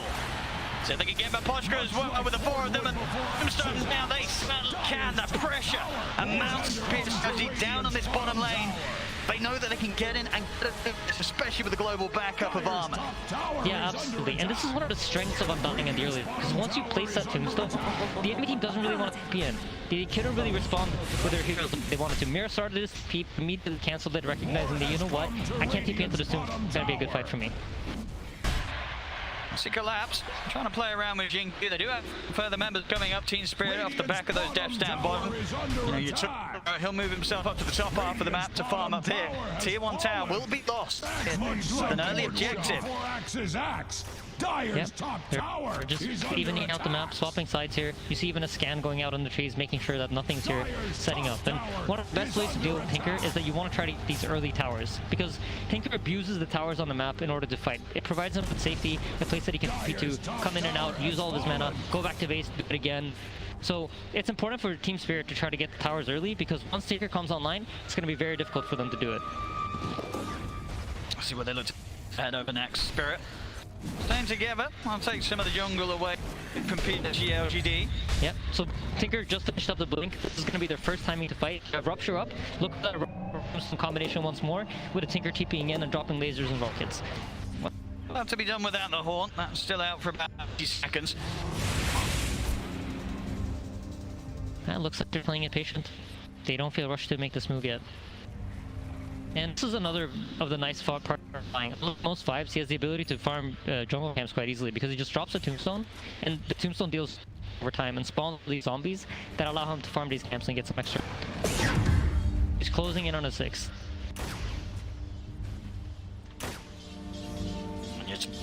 The space is here. Clearing up the stacks. Keeping his farm on par with that of Arme. Having an equally good time, of course, building straight into the stats right now. Falcon Blade into the SNY, he has the buff up with the Empower. As soon as that Empower runs out, look at Collapse, he immediately runs over. And this goes back to what Seb talked about, right? This game is more about the Empower. They're not playing around the Skewer in the same way that they were in the previous games. As a smoke coming down bottom. So if the 3 members of Spirit can find some action, they do have 6 supports. Static Storm and the Fear ready to play with. He's doing a great job of avoiding this. Arme is down here on his own. Has come to Radiant's bottom looks like they're waiting for the haunt, but Arme is about to get caught. Spirit have sniffed him out. Let's see if the 3 have the damage. Trying to set up with the 2, but not going to get the connection. Glimpse back is there into the Static Storm. TP's coming over. Arme, he's taking up to live through the storm. He's still alive, and in fact, he's able to turn the corner and does catch him. But it isn't enough damage. Arme will live. And it will be Spirit that lose the 2 heroes off the back of that attempt. And in the meanwhile, you see, as always, Team Spirit really smart about their map movement. Yatoro moves into the enemy jungle, starts farming here. Tinker's forced to come top and defend the tower. And despite losing their 2 supports, they're applying the pressure. And whenever Tombstone's used, you're going to see LGD kind of wait up. So this is 40 seconds that they know Yatoro is most likely going to be allowed to farm pretty freely. And he's up to the top lane playing so aggressively. Collapse is the next target. Trying to chase Faith Beyond. Gonna get in range for the rupture. Collapsing. The trees, hard to find. Won't get the setup. He's under attacks. And halfway towards his blink. Collapse. Yep, much better vision game this time around for LGD. Their wards are not getting dewarded the same way they were in the previous games. They actually have quite a lot of vision here to play with, and a lot more information than what we've seen them have in the previous 2 games of the series. There's a calm start here once again, but very close. 13 minutes in, less than 1k in it. PSG, despite the 2 rough games they've had so far against Spirit, seemingly regaining their control that's managed to drive them straight through the upper bracket into this grand finals. And keep it up. Spirit, start from a poke onto White. Just the 2 of them is not enough to deal with the Undying. Not going to look to commit anything else here, Spirit. They know there's potentially backup behind the Undying. Yeah, and the Tinker's deciding to go for the Aghanim Scepter. The way this works is whenever he lasers someone, he loses a chunk of their maximum HP. So versus these type of heroes that Team Spirit has, he's going to be very, very quick at killing them all. Let's move. Sure. Burst of Bloodseeker, but the counterplay comes in. Arme with the horn looks to collapse. Just over to watch Tori drop TPA his way. The collapse. There'll be no escape for him. Yeah, just great presence from LGD. They're the ones that are allowed to respond, and it seems like they understand now how Spirit's playing the pace of the map, and they understand what Spirit wants to do. They're going to make assumptions based on your movement, and I feel like LGD are getting a better and better read of it. And yeah, I think that's largely due to the fact that they're able to establish this time around. Yatoro back to the farm, wants to at least get his S&Y done before turning up to the fights. Even with just that, the BKB may be something that he wants to hold back until he has as well. Tinker Laser will never be fun to play against as a PA when he's trying to focus targets. Bottom lane. Static. Around, do they have enough damage? They've got to catch up to Arme. He's trying to get away, but he will fall. This time around, Spirit, they'll get the big kill, but it has cost them both supports' lives. We'll see Toronto Tokyo trying to escape, but they got any way to find him here. There's 1 for Sentry. And the trees. He's out of the trees. Not quite able to get round to the trees to get that setup. Toronto Tokyo makes it out of there. They lose 2 supports. They get the Spectre. You happy with that if you're Spirit? I think Spirit's okay with it. I think this is like, LGD recognize that our Tinker is so strong right now. There's no real counterplay. Even if the PA gets on top of him right now, the PA doesn't deal enough damage to burst them. So I think for LGD, you want to try to abuse the timing where your Tinker is very strong and he's outputting it. And Ahmed dying twice here or there while he doesn't have Haunt, it works for them as long as they get some sort of response in return. Back to the farming and 800 or so. The axe to be done on Arme. They are on track to hit a very good timing. And we've seen already the responses from PSG LGD each and every time Spirit try and make a move have been top tier. But now the more deadly collapse. The Blink Dagger on its way over to be in his hands. We saw what he was achieving last game when he was jumping all over the place. Let's see if he can pull it off again and start to literally tear PSG LGD apart with his abilities to just grab them and throw them around the battlefield. Yeah, absolutely. But this game is much more challenging than the previous ones. There's going to be rockets flying at you. There's going to be Tombstone zombies. You have many things that are going to get in your face, as well as the Bloodseeker Bloodright. So both navigate these spells and make sure that it doesn't get caught for that. Plus on top of that, there's a Haunt, right, to provide all this vision for LGD. So I feel like the way the game is shaping up, it's falling a lot into Yatoro's hands. And he's proven that he can do it. Yes. His farm and the way he plays is going to be very key in order for them to be able to stand a chance against LGD. No, absolutely. As I say, this BKB, if we can get this quickly,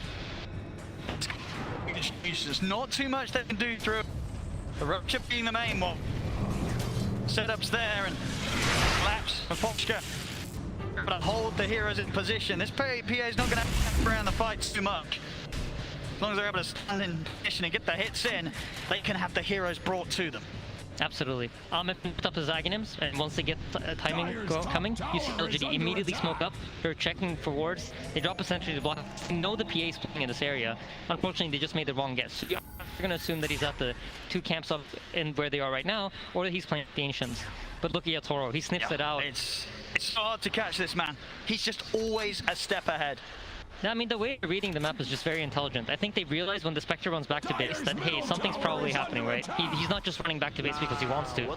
They know that the item is very likely coming. And then when all heroes then disappear, that is like, to be like, okay, I can't show.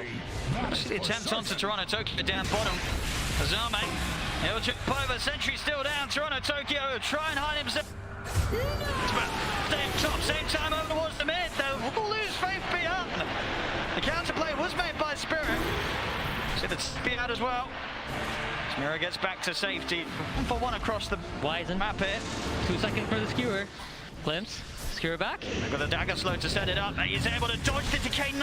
He said that he didn't get hit, could still get the blink off. But now Arme, he's ready to come back in. Yatoro's off to the side. The rocket's not enough, but nothing to say. Jumps in to finish him off. The fear, the from Spirit. Nothing to say is caught underneath the tower. Haven't got enough damage here from the Willow, and the fact that's the down over the tower. Nothing to say. Surely going to go down. He will collapse. Over into the trees. Collapse. He's still alive here. Can they quite find him? Wise coming back over. Steps in and collapse. Finally, they burst him with a Fable. And this battle underneath the tower. It's costing PSG LGD lives as well. The route down. Catching the pushing them back into it with a deafening blast. Are they? He's going to turn back over towards Toronto Tokyo. He's going to jump in. Close gap onto the Invoker Mirror. Can they help him out? They cannot. Are they able to finish off Toronto Tokyo as well? That was beautiful. I love the way Nothing to Say. But he recognized that if this PA is dead, there's no damage coming out of the Spirit Draft. So trading his life for PA is really what enabled this fight to happen. You see a lot of players, you know, they're like, I'm not going to go in, I might die. But he recognized that my death is worth it if I can take the PA with me. Just beautifully executed there from LGD. Ame also, small thing in the fight, TP's back to base, heals up, uses Aghanim Scepter to jump back into the team fight and get those couple of kills. And Ame is crazy. Power of that Shadow Step. He's in and out. Consistently, that 30-second cooldown. Easily able to do it a couple of times in a team fight. Yep, Mira, nice play. Knows there's no stuns that can catch him here, so there's no skewer on the Rubik. Get caught during that.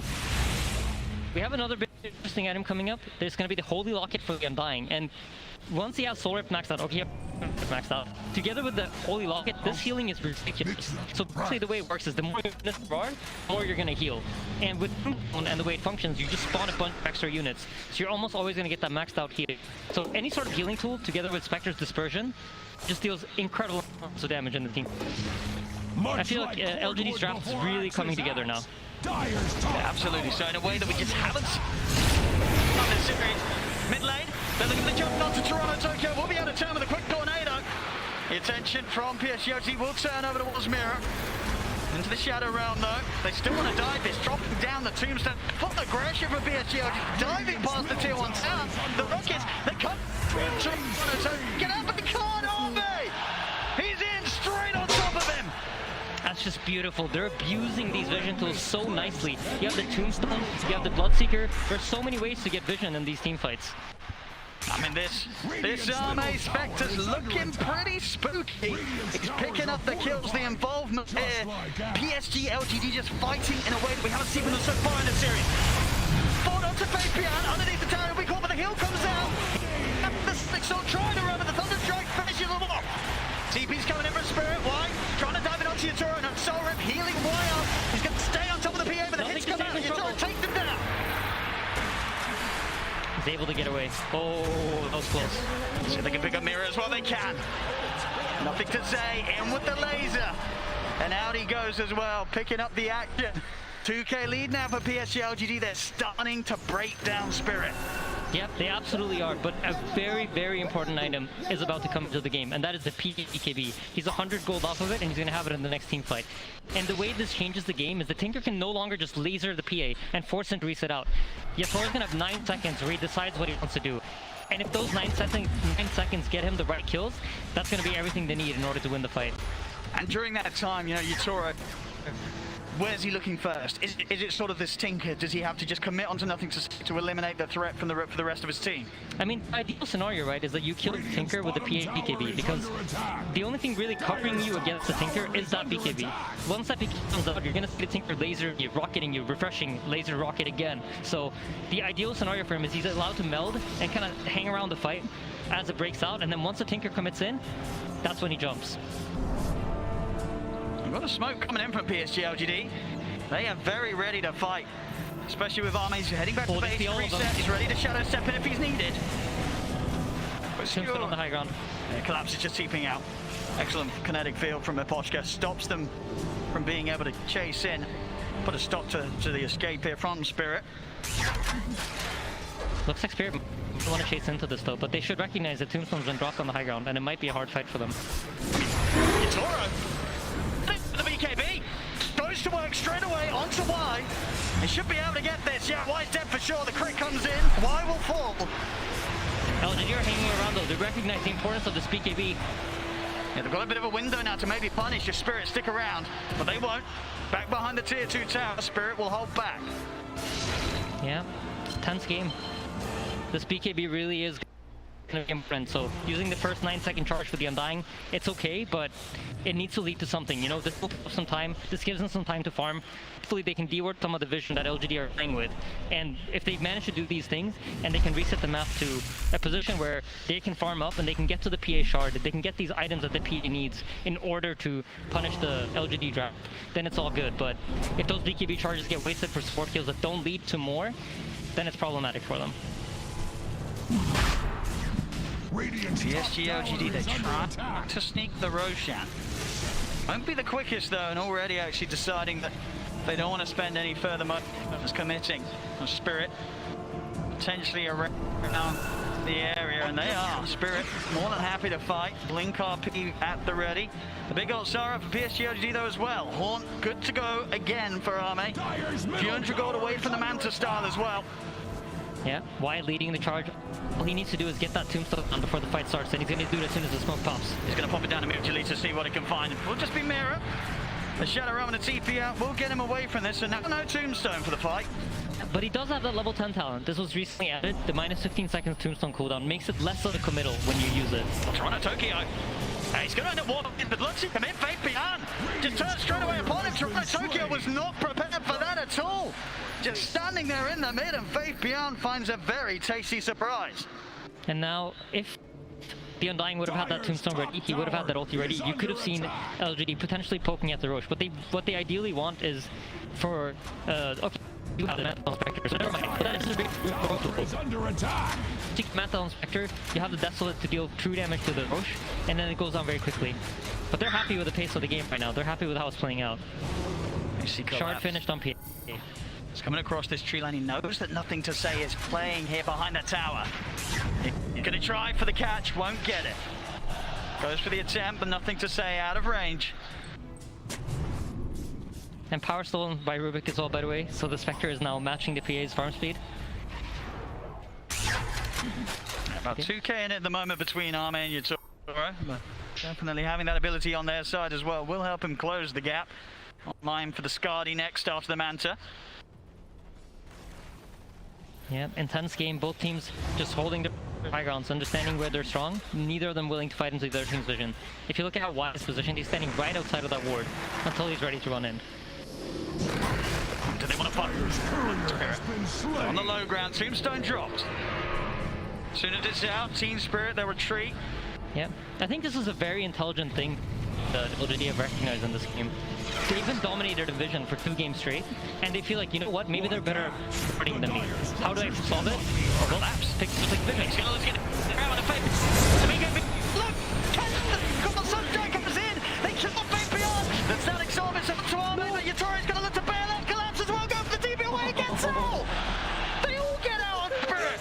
Oh, ZinQ just barely missing the RP on the PA there. That would have been a massive kill. But you see this from Spirit, right? As soon as that BKB is ticking low, he has to TP out of the fight. Yeah, you know exactly when to sort of just get out of there. They get their kill, they get their trade. They know not to push it for anything more. Team Spirit knowing the exact moment to call it quits and reset. Yeah, absolutely. Yatoro's playing this game excellently. But I do worry, once this BKB starts sticking out, the Tinker's closing in on a Hex, right? So even the threat of potentially jumping on him is going to be hard. You see Yatoro's also buying that Desolator. It's not a Basher. It's not a threat that will allow him to necessarily kill the Tinker if he has that Hex. They're going to go for the Rosh. They know there's no RP. Yep. So if they have the damage to take this out and see if Spirit still want to try and make a jump into them. Yeah, so between the laser, the Mantle Spectre, the Undying damage Gonna amplification. get the fear, quite nicely timed. Roshan is very low. Is there any potential for a steal? Yeah, absolutely. Yatoro might... He's not able to get it. He's not able to get it. Arme gets the kill. The Aegis on the Spectre. I've got to be cautious. Yatoro pops the BKB, but he's throw out the daggers, but they're surrounded by PSG LGD. Maposhka as well, caught in the river. They couldn't make the jump in time, and Yatoro just getting burst so heavily before he could actually get the BKB off there. Yep, excellent gameplay from LGD right now. They're banging on all cylinders. They are. We did not see anything close to this in the first two games. PSG LGD finding their confidence, their fire, as they're hitting back hard here in this third game. Yeah, absolutely. I just feel like the way that they've approached Vision this game is just so smart. I think this is what they were missing in the first two games.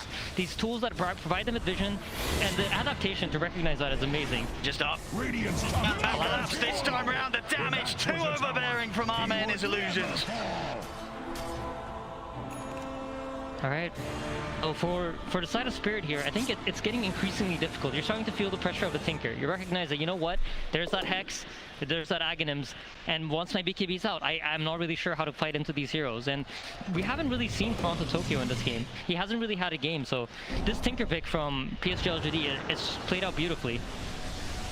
It's definitely turning into a game where when you look at the farm on the course, a lot is on Yatoro's shoulders, whereas on the side of PSG LGD, the wealth very evenly split between Nothing to Say and Arme. Both of these cores, and just in combination with one another. Spectre, Tinker, nobody wants to play against a good Grand Final. He's in, yes, giving RP, the catch Yatoro, completely off guard. He wasn't ready for that at all. Well, now see them try and turn towards Face Beyond, but the Soul Reveal comes out. The Meteor crashing down on the Bloodseeker. They find him in return. Mirror dusted in position here. Wide trying to look towards him, but the field holds back the Undying. Mirror gets away. But a quick move there from Xingqiu.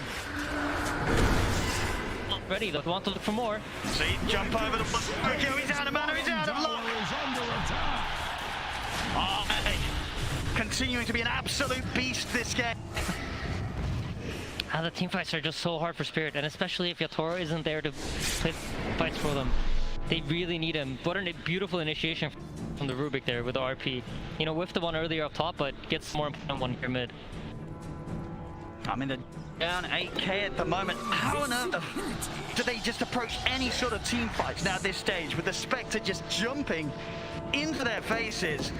And as you say, the vision, the counter abilities from PSG to just disrupt any sort of move or jump that Spirit are trying to make themselves.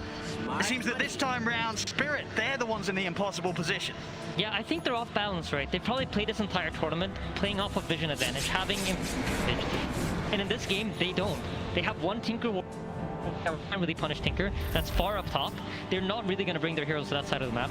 And then in the bottom area, the only ward that they have to fight around is also an area that you won't really see LGD approaching.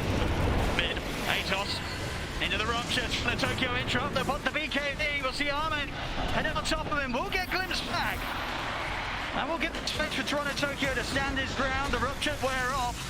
Looking for setup on the get the catch onto Wyatt, Yatoro, he'll come in, jumps in, doesn't get caught up by the Hanks though, he's dropped the BKB off in time there, Yatoro, he'll survive! Over the wall, Faith Bian he goes, he won't chase further, the Sunstrike just off the mark. Faith Bian will live, but so will Yatoro, that time getting so close once again to being burst. The light still coming in big, did just grab that Paladin sword before that last play. Almost certainly saving his life there with a big burst heal through the crits. Yeah, absolutely. I was like, where did that healing come from? I did not see that coming. So yeah, that does make a lot of sense. And he gets that second Hex off, that's the one that play. Scary. It's really coming down to, you know, those micro decisions that you make in these team fights. He thought he could get the burst damage out in time. Seemed like the wrong choice this time around. I mean, 32 minutes in, PSG LGD still An incredibly comfortable position. Look at the map control as well. They've only lost 1 tower so far in this 32 minutes. Very impressive control and just sort of forcing Spirit to almost play a different game than they would have wanted to. It was clear that Spirit came into this wanting to deal with PSG LGD the same way they have done in the first 2 of this series. It did not work this time. Spirit, we're going to have to see something different from them. Something that we have seen before in previous series, but not something they've necessarily brought out today. Yeah, and if you click on Yatoro, you're going to notice that he's feeling the pressure of the Tinker. That is a refresher queued up. All right. And if you think about how PA works, that's really mainly for the BKB. He feels like he needs that extra duration of Black King Bar in order to be survivable in these fights and win the game. It's a really, if it works out, this will be a genius item. I'm really interested to see how it plays. Focus around the mid lane here for Spirit. Oh, what a play by Y. He put his courier on the hill. Collapse is going to still get the jump on him, and immediately the telekinesis comes out for Xingqiu. Catching Collapse in the combo. Collapse to be out with the ulti is there. Yatoro tries to hit with the BKB. No, Ahmed just jumping all the way. Yatoro has to go with the BKB team for the out. Collapse goes down. Yatoro will be able to save himself. PSG LGD, they're looking to see if they can chase for more. Fabian trying to run down Toronto Tokyo. But the Invoker, just as speedy as himself, will manage to break away. What an unbelievable play by Y, though. He just put his courier on this hill, waiting for that word to come out, recognizing that if they smoke, middle, they're going to go. I know they're going for 4. They're ready to try and get the jump in onto Yatoro, but Yatoro blinking straight over to the safety of Mira on the high ground. Means they won't get a further catch in. PSG LGD now look to back off. Still 30 seconds without Collapse. Yep, the pressure is on. We see nothing to say. Buying that Aeon Disc. He was queuing up the BKB, recognizing though, the problem for me is not really the magic damage. It's potentially getting locked down by the PA and getting bursted. So Aeon Disc will solve that problem for him. And their items are just gearing them up to not die. You see also, same thing for Ame. He knows that PA doesn't really want an MKB. It's not an item you traditionally see on the PA. It forces PA to deviate from a standard item build. So buying that Butterfly here is going to force the PA to play his game. And now the PA is suddenly reacting to the Spectre's instead of the other way around. Because what do you do in this situation now, Yatoro? What is the call with his next item? It's a hard decision, right? Yeah. And this is what LGD are doing so well. They're forcing you into a position where you might make a mistake. Maybe he buys the wrong item. Maybe he now decides to go for the MKB, but then his BKB is too short to fight.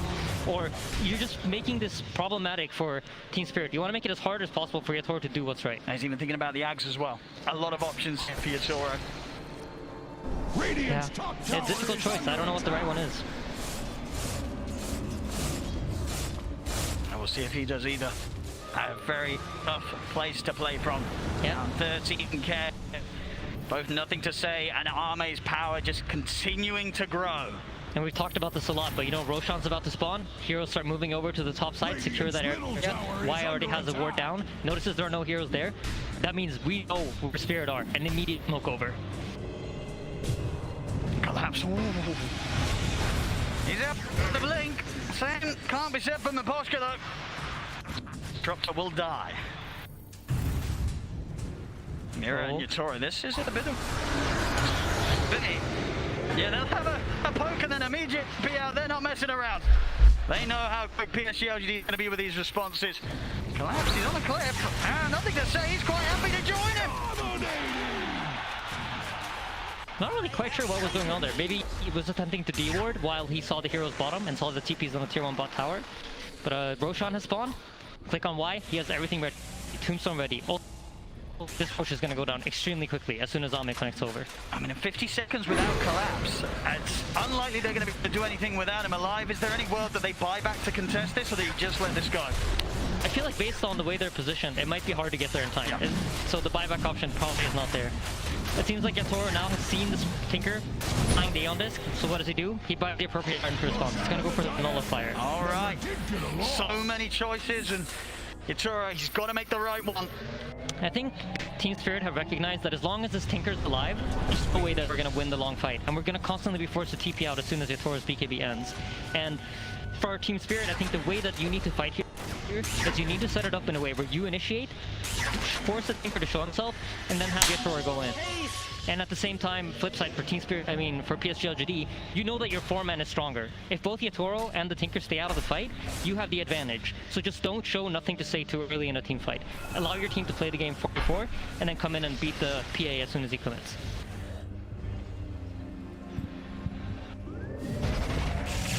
Then falling back into a piece underway here for Team Spirit, at least, where they don't have any interest in meeting PSG LGD head-to-head whilst there is the Aegis on Arme. And for the first time in this game, Spirit has finally been able to establish some sort of vision in the bottom area of the map. We noticed them doing this time after time. When they fall behind, they like to take over the enemy triangle. They feel like it's a comfortable place for them to fight in. And even in this game, you notice it. Here we go again. Up into this Radiant triangle, or Dire triangle. For the Tinker to show up. If the Tinker comes to that wave, they're going to be right on top of him. But it seems like Nothing to Say has played plenty of Tinker games. Recognize it. There's about Nothing to Say as Arme, a quick jump over the bottom lane, adding another kill to his scoreboard, 9-1 and 15. Yeah, and interestingly enough, he's gone for the dilution damage. See it. An attempt of a play, Yatoro, it's get caught. Get out of it, Yatoro, he'll go for the BKB TPM. The disarmament is there onto the Spectre, so no chance of a bash. As Yatoro will get out the same, not to be said for Toronto Tokyo though, as Nothing to Say has its number. I mean, Nothing to Say has really turned it up this game. I mean, I'm really impressed with his Tinker decision making. It's just very, very intelligent. Has not gotten caught a single time farming lanes, I think. And the way he teamfights is just beautiful. He knows what to wait for. He knows who to look for. This is a completely different PSG LGD. It really is. The first two games. It really, really is. It's looking fantastic. This is the power that we've seen from PSG LGD in the series before, in this run in the upper bracket. And it's coming out just where it's needed the most. They were knocked down hard in the first two games, and I think a lot of people were definitely going to be interested to see if they could somehow regain that control. It's not an easy place to be in, as you said. For them, the pressure incredibly high at this. They will not accept anything less than first place. Yep. We have another fight brewing. This is the only side of the map that Spirit has wards on. So Spirit are not willing to take this team fight into LGD. I'm really curious what to look for. This is the one, I think. Can't go on Ame though. The Aegis protects him. 2 minutes still with that safety on the Spectre.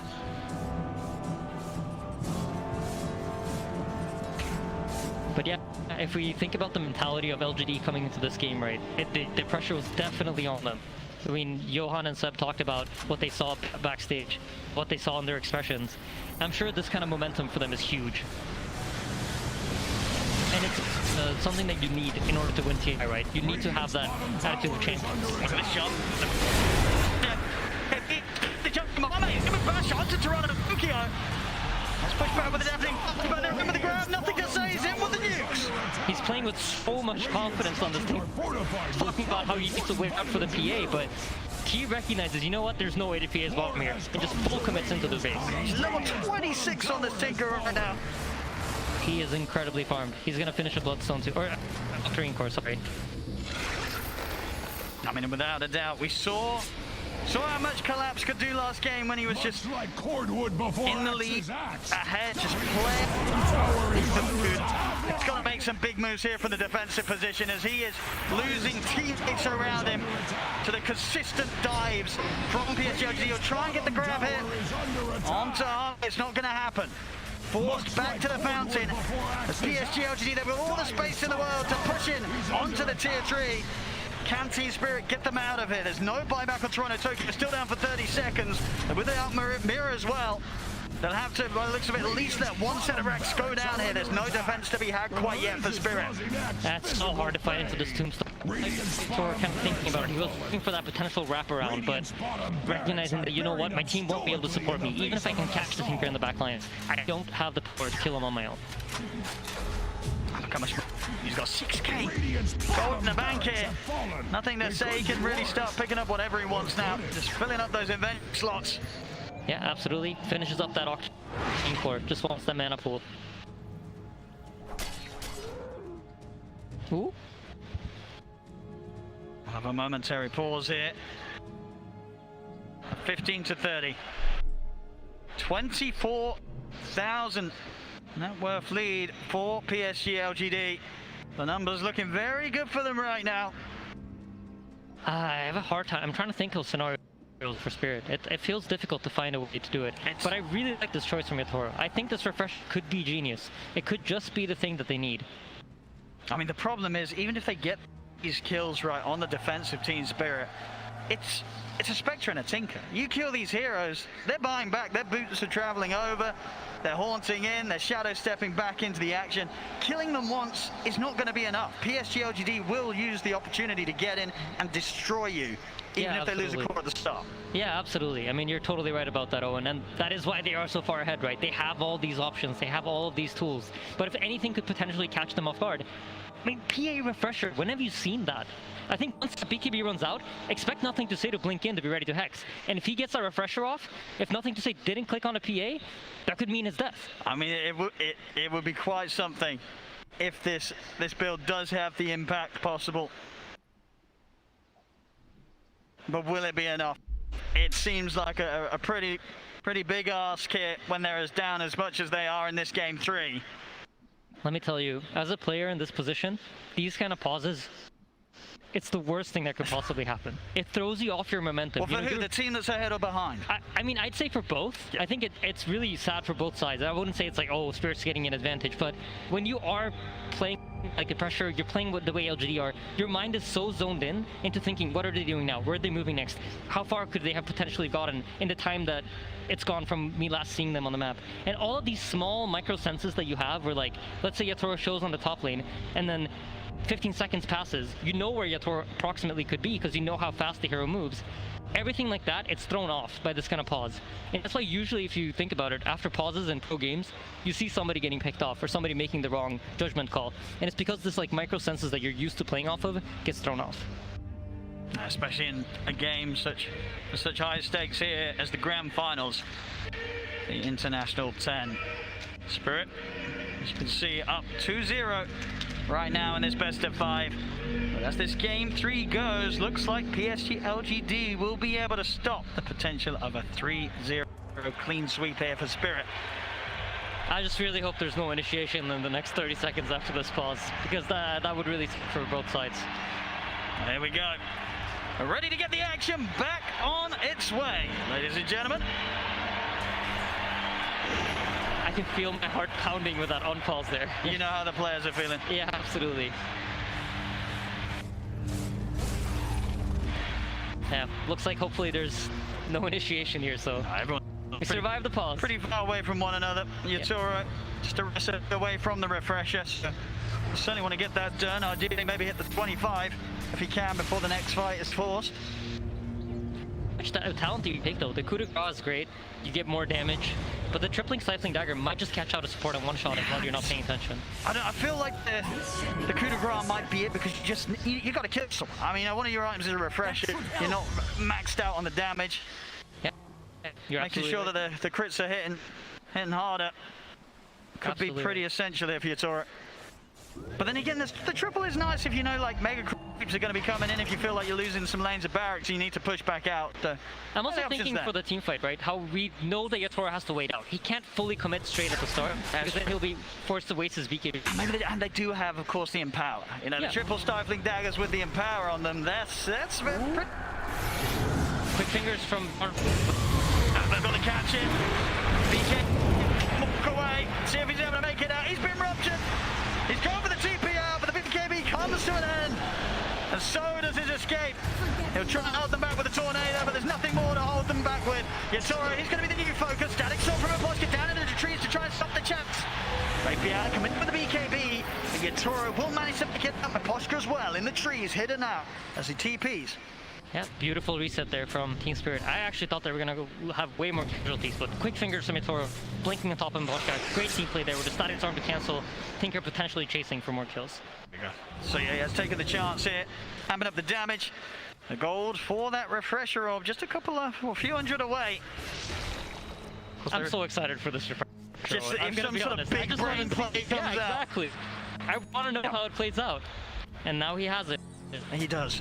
Immediate smoke up. They would have seen a building, of course, where the perseverance is, but it's just a question of whether Nothing to Say in particular is ready for it to be complete for the next fight. As you mentioned, if he's out of position, he comes in with a second round of BKB and Nullifier. It could be deadly for Nothing to Say. You know, a man on his Tinker who's had a pretty free game so far, jumping all over the place and bursting down of Team Spirit. BKB finished on Y. This Undying is not easy to bring down. Look at this positioning as well, just stopping any chance of Spirit being able to make a move from their triangle. Yeah. I mean, the problem really is Spirit, like, how do you kill the other heroes? If not PA. If PA can't commit on them, how does anything die? Of course, PS LGD there, feeling very comfortable. Nothing to say in Arme, more than happy to farm up sort of their 6th item.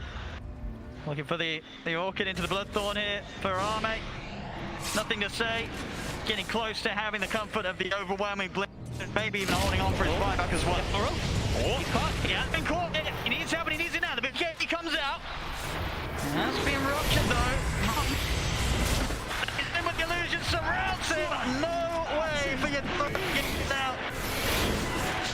On the refresher, so 100 seconds, no buyback on the PA.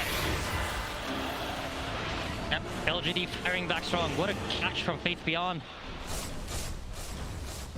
And man, I feel like it just all ties back to the vision. This game, PSG LGD had vision. They were playing on even terms for most of the game. And oh, Collapse, he tries to make the move, but the Collapse is there. The Xingqiu with an instant lift holds him in his tracks.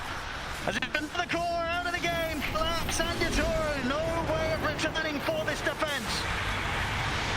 You're back to me now. They're also to be blown up outside of the base. 3 dead on Spirit. PSG LGD, they're up to their axe.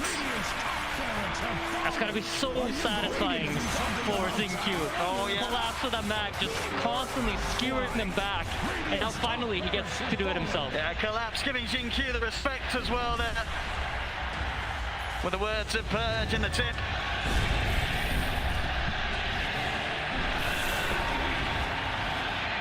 I mean, this is what the PSG LGD fans expected to see from them in this grand finals. They just took a bit of time to turn up today, needed a bit of warm-up. The first 2 games, that was that.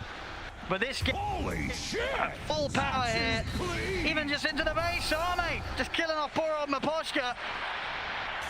And LGD are playing with such confidence. But at the same time, patience. Whenever they need to slow down, you know they're doing it. Oh, the immediate roach spawn. Nice. They're very happy about this, I'm sure. Nothing to be done about this from Spirit whatsoever. So fall straight into the hands of PSG LGD.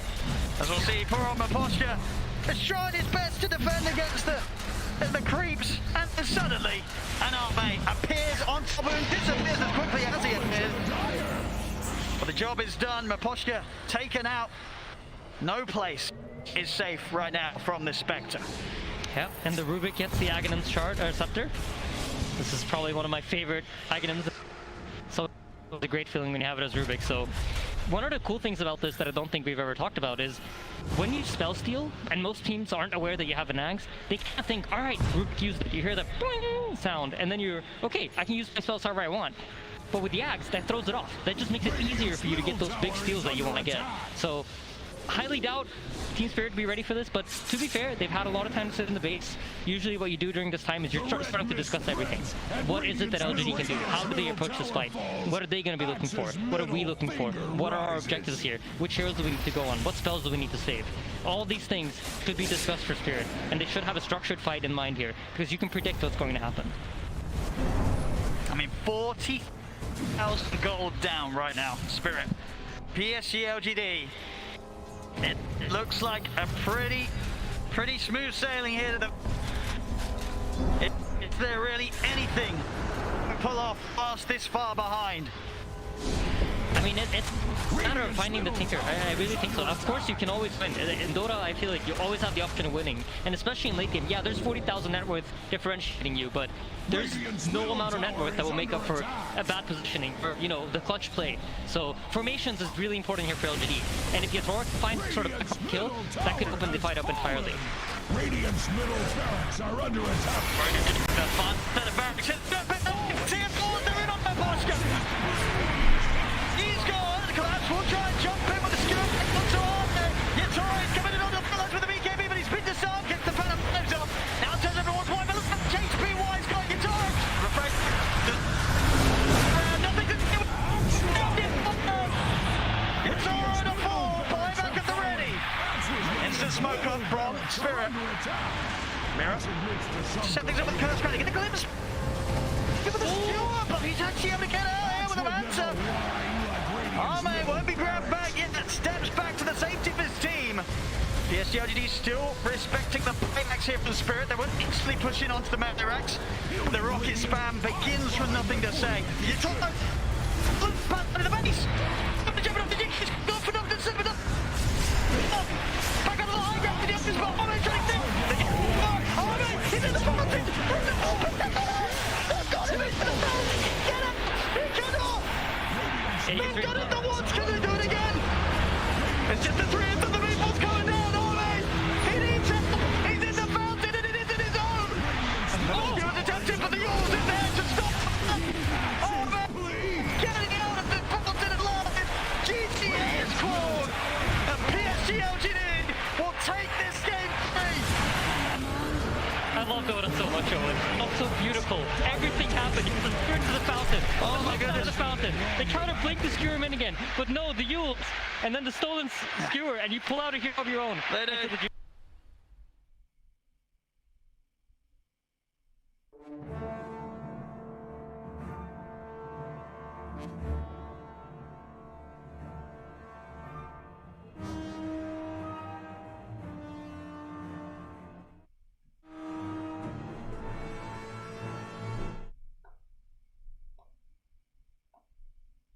After seeing the first two games, it was understandable to sort of doubt if we were actually going to see them get to this place, but they have. They've hit back so hard here in Game 3, PSG LGD. They'll get a game now. Spirit, they're still up 2-1, but Insania, could this be the beginning of a PSG LGD reverse sweep? I mean, I absolutely think so. I think they identify.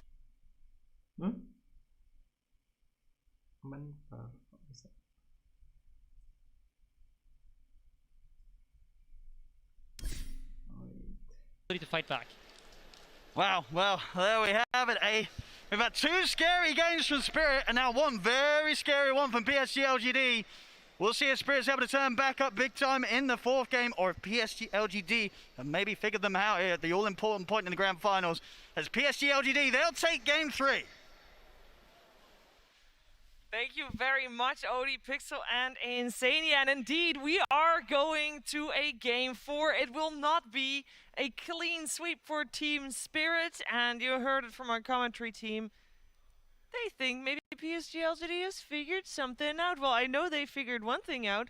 Let's have Nothing to Say play on his Tinker. He used to be a hero spammer on that hero, and he absolutely crushed it, Tsunami. All these people saying, oh, you're playing against Team Spirit. You don't ban Magnus. Well, you're not Xiao 8, you're not Xiao Ba. Things have changed, and they have now their own specialty being revealed. They had shown it 2 times during the group stage.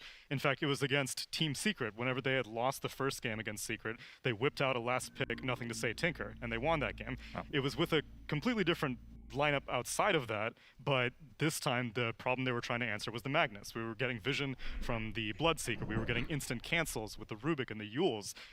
Every single box was ticked for that draft. They literally did everything they could to make Magnus look bad when played that way, right? So you pick Rubik for the lift, you have all of the vision from Haunt, Tombstone, and Bloodright, and you couple that up with a Tinker. And I think, honestly, on the draft panel, I think Seb had a really, really good point that Collapse didn't do in this game. Maybe you should have played the Magnus completely differently. Like, maybe you don't play on the Skewer setup if it's this hard. You could have taken a different approach, maybe picked a different carry that was more geared toward solving the Spectre. They picked the PA for the break and for the high burst damage. Perhaps a pushing type of carry could have worked better here, like, say, a Juggernaut or, you know, something to that effect, where then you play on the Empower, you had a really strong mid-game timing, take Roche and try to end the game. But obviously, you know, you've played this way on Magnus, like, with 10 wins in a row, whatever, as Collapse, right? And it works every time, so you just want to keep rolling, right? But LGD, they had a really good plan this time. And also with that plan, right, I think we've really seen how Spectre and Tinker in the patch of course, at the tail end, why they are so good together, right? You have, you know, Spectre with the Ags, that 30-second cooldown, Astral Step.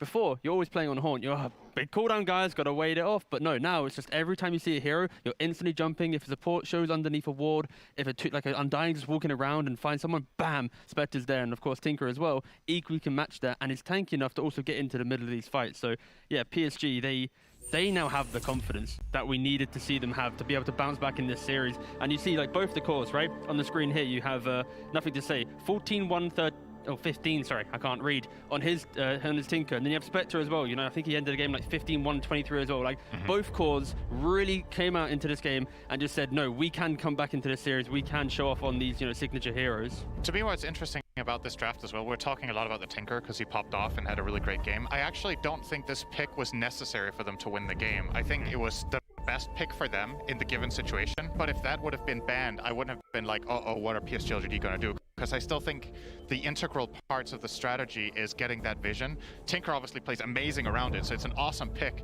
but if that isn't there in the pool, maybe you can get another mid-hero that takes advantage of it, like any of the spirits, like Storm Ember. I think a lot of them were banned, though. Were, yeah. But there would have been, there's always something left, right, that can play with some sort of tempo there. So obviously it was an insane game for him on that Tinker. Love to see it. You know, a lot of people don't like playing against that hero in pubs for reasons that might have been highlighted in this game. But to me, that's important, right? Because if you're going into this game, you're like, okay, they won because of this Tinker pick, then next time it's going to be banned, right? What are you going to do? And what was the last ban of Spirit that game? I'm trying to remember. The last ban of Spirit that game was a Void Spirit. Void Spirit, right. So they were looking the Spirit direction. I think PSG LGD themselves banned both Storm and Ember as their last two. So that kind of forced the hand there for Team Spirit to get rid of the last one. Also, what was encouraging to me is that this also didn't seem like an anti-Magnus draft. It seemed that the first two picks, I got the Rubik, I got the Undying. I think we can start to play it by ear now, and then depending on what Spirit started selecting after that, then they were like, oh, okay, maybe, you know, we'll put a Spectre on top of this. So I wouldn't even be surprised if they let Magnus go again, or if they maybe even first phase pick it this time on LGD.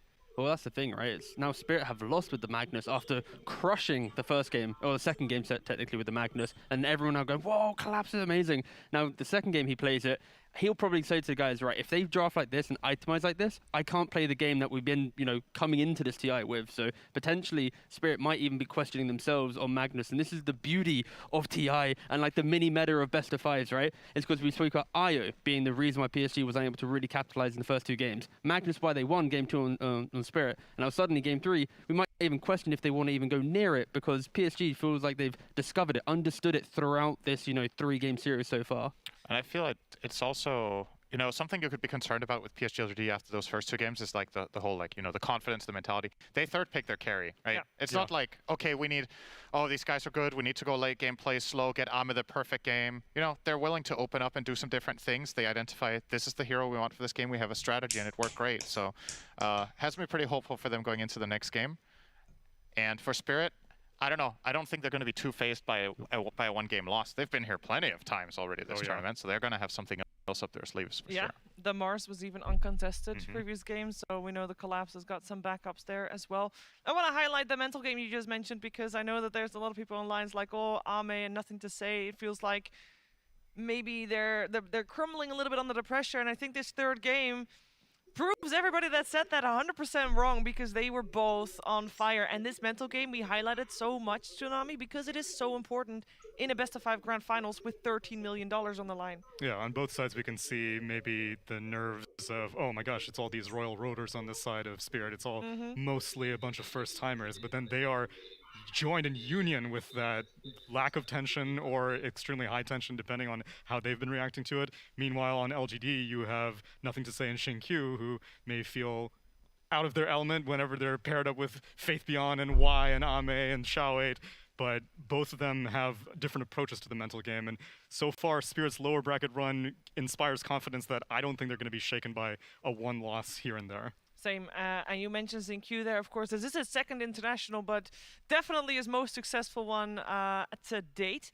We've highlighted Xinkyu a lot throughout this entire tournament because he was mentioned as the best position for right now in Dota 2. T-Gov, how do you feel he's doing this series so far? Of course, he played a fantastic Rubik just now. Yeah, I mean, that was the main thing, right? That's Rubik just there. We saw a beautiful little skewer as well on the Rubik, and I think he was just always in position, right? I think Collapse, again, the Magnus, we've said it so many times now, I think when you have this Rubik in your arsenal within the game, it's always so nice. You have the instant lift, you have the steal, like it puts this pressure. And I think Xinkyu, if he can find that confidence and he plays that level of Rubik game, suddenly he's going to be going into that next game with that next kind of pull, and maybe we see another Rubik game. I honestly wouldn't be be surprised if we see the same type of draft pattern happen. Maybe Spirit still have the confidence in that Magnus, and then we get to see another Rubik game because, we love to see Rubik at TI. It's a really, a showy-offy hero. I think they'll only pick Rubik if there's a Mag in the enemy team. Yes. I actually think that's the only thing that's going to prompt them to do it. A specific targeted counter pick. I don't think they see enough value in it in the first phase because they've barely played it all tournament. It's just a solution they went to in a time of need here, which is interesting because it might mean that the bans could also be turned around here a little bit, so Team Spirit can try to take advantage of it with perhaps a Rubik ban could force out a Magnus ban, then you could get the Mars opener if you want to go that route. That also depends on if LGD want to opt for second pick again also. Yes, depends on pick order, absolutely. So that response was specifically crafted to, if they pick Mag, then we're going to get our Rubik Undying. Yeah. And all this kind of theory crafting we're doing, this is basically where Spirit, they need to kind of overcome the issues that they've had throughout the season against PSG, because throughout, I think it was like ESL Fall, they lost to PSG. I think it was then OGA, they lost to PSG. And this was also with Xiaowei as a stand-in. At Animage, I believe they drew 1-1. Like, they have never been able to actually beat and overcome PSG. In these series, they've been able to take that first game, that first kind of momentum swing, but then it's been the experience of PSG that has come through and shined through that series where they've been able to kind of best Spirit throughout the year. So even though Spirit is up 2-1 now, it's kind of like the same as the past, right? So this is where Spirit, in this specific game, I feel like if they want to kind of get rid of that, they need to come in with that confidence. They can't let this one game hit them, because history, throughout the 2021 season, PSG has always bested them, even if PSG was down. That is true. PSG LGD has bested most teams throughout 2021. They've done incredibly well, of course. You could also say that, yeah, they've done well and they are the end boss, but that also means that in terms of improvement, they didn't have as much need to improve compared to Team Spirit, who has seen tremendous growth throughout the entire season, Tsunami. That was even mentioned in Slax's interview with Miposhka previously. He was just like, well, you guys got pretty rocked on day number 1 of group stage, and he was just like, yeah, but we were playing some hard opponents, and progressively, the thing is that most of the time whenever I see development from a team, it comes from the draft. Here it just seems like pure gameplay oriented. They're still playing things that are very comfortable for them, namely collapse in specifics, but in general, this team gives me a lot of encouragement for the Eastern European region. And it is an interesting point about the group stage. This is something we've been discussing throughout the years. What is the good way to start off a group stage? Would you rather play the really tough opponents first or last? And if you play them first, maybe you can learn a lot from those games and then improve throughout the group against easier opponents. Whereas if you have them last, maybe you've dropped the game here or there learning against weaker opponents, and then when you're against the Giants, you just get rocked, right? So for Team Spirit, it might actually work out really well for them that they played some of the Giants to begin with. Yeah, and here they go, both now Giants in their own rights, taking their spaces here in the pods. It's game 4 of the Grand Finals, best of 5. Of course, Team Spirit is on match point, but PSG LGD might just have found their momentum, found their swing that they need to reverse sweep these Grand Finals against Team Spirit. Will they be able to do it? We know they have the mental fortitude to. The question is, I think it's all going to come back very simply, very clearly on the draft tee. Yeah, for sure. I think it's been second pick has won every game so far, I believe. So maybe whoever gets second pick this game, they're going to win it. So maybe a coin toss dictates the winner of TI. I don't know. Sounds kind of unlikely. I think it's maybe a little bit more depth than that. But listen, everything's a 50-50 if you look at it. Forced 50. It can happen or it doesn't. That's true. Speaking of odds, you guys reminded me of something. Because, of course, we mentioned earlier today that at the start of the day, there was still one person on the planet that had their prediction bracket intact, which was ruined by the lower bracket finals going the way of Team Spirit. There were only 4 people in total that only had that had 20 predictions out of the 21 predictions correct. I also have an extra stat. There has been a total of 1.5 million people that have filled in their brackets in the compendium. Of those 1.5 million people, 1.4% said that Team Spirit would be the champion. Wow. That's more than I would expect. Yeah, that's more? higher. Yeah, that's more than I would have thought. Because you had to place that before the main event even began, right? But you could do it after the groups. Team Spirit, I would have said, what were they? They were 4th in their group, and they looked definitely a step below some of the other teams. But sometimes you got to believe in that miracle run, right? And we're here, and obviously, I think it's also a little bit of like the human like just the emotion, you know, Yeah. you want to, if I'm right, it would be so cool, you know? Yeah, So some people just go for those it. 1.4% people love a good it's the story. heart. It's Exactly. the heart. It's not the brain speaking, I would say, in a lot of these guesses, but you know, maybe they identified something in the groups. They were like, you know what, I genuinely believe that Spirit can do it, and those people could very well end up being right now. Yeah, or maybe they heard from a lot of players out there how the scrims were going, because apparently Team Spirit quite good in those, and definitely managed to hold their own against the majority of the teams. Yeah, but that's like the beauty of Team Spirit, right? I feel like when you look at their roster and actually really dive deep, other than Miposhka, it's like 2019, 2020. That's when these professional careers actually started, right? I think 3 of the 4 players was on Yellow Submarine, which was kind of like the hidden like trial team for Team Spirit, where like the current manager, I think his name's Corbin, he was the guy that was like kind of sifting through the ranks, like trying to find, I think they had like 80 players in the end trial for this team. They finally kind of crafted this down into this roster, and they eventually brought in Miroslav later. But it's the fact that they went through this kind of trial period, brought in all fresh faces, then brought in Miposhka to captain it, and it's got to this position. Like, that alone is an insane story, and I think that is inspirational. The fact that you don't have to be a 10-year veteran to be able to compete at the highest level. You could, you know, you can, like, in a year's time, or 2 years' time, of course, they put so much time to play the game, but you get the idea, right? Like, it's the fact that they can, if they put their minds to it, you know, you can achieve anything, and Team Spirit being in the grand final in itself is an inspirational story. Absolutely. Also, just the organization itself, of course, has been in Dota since only 2015.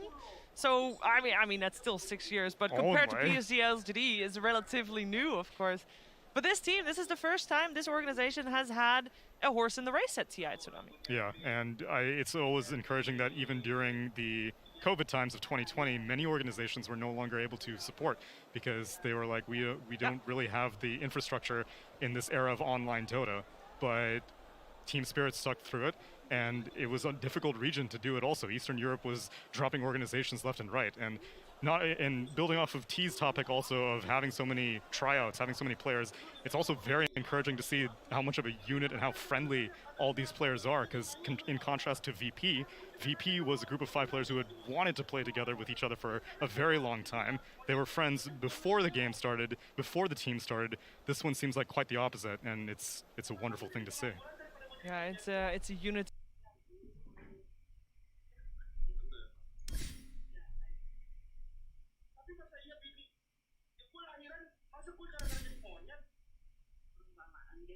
It is all Team Spirit and PSG LGD, and they're ready for Game 4.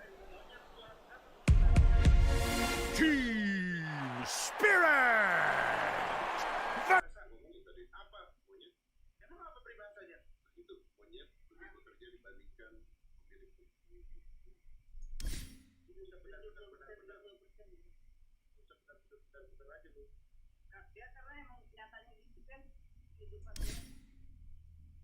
Myself, and I want to ask you guys, how important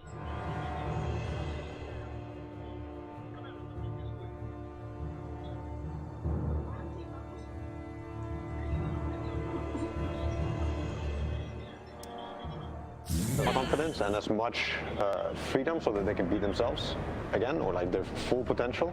Get as much confidence and as much freedom so that they can be themselves again, or like their full potential. They need to take something from this. I think we saw a important victory, of course. Better body language, if I want to go that far, mentally, and say that they need to take something from this. I think we saw it look like they feel better.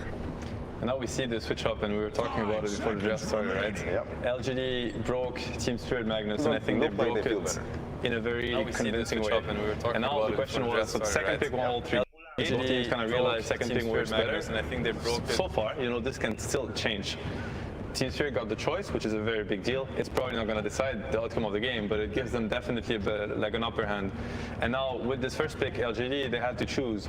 Do we want a mag, or do we want to give them mag and against it? And then if you do that, mainly the Rubik was the big con, right? And Team Spirit, they actually decide to not go for the Rubik versus the mag. They end up going for the Wyvern, which so far has been one of the best answers to Tiny.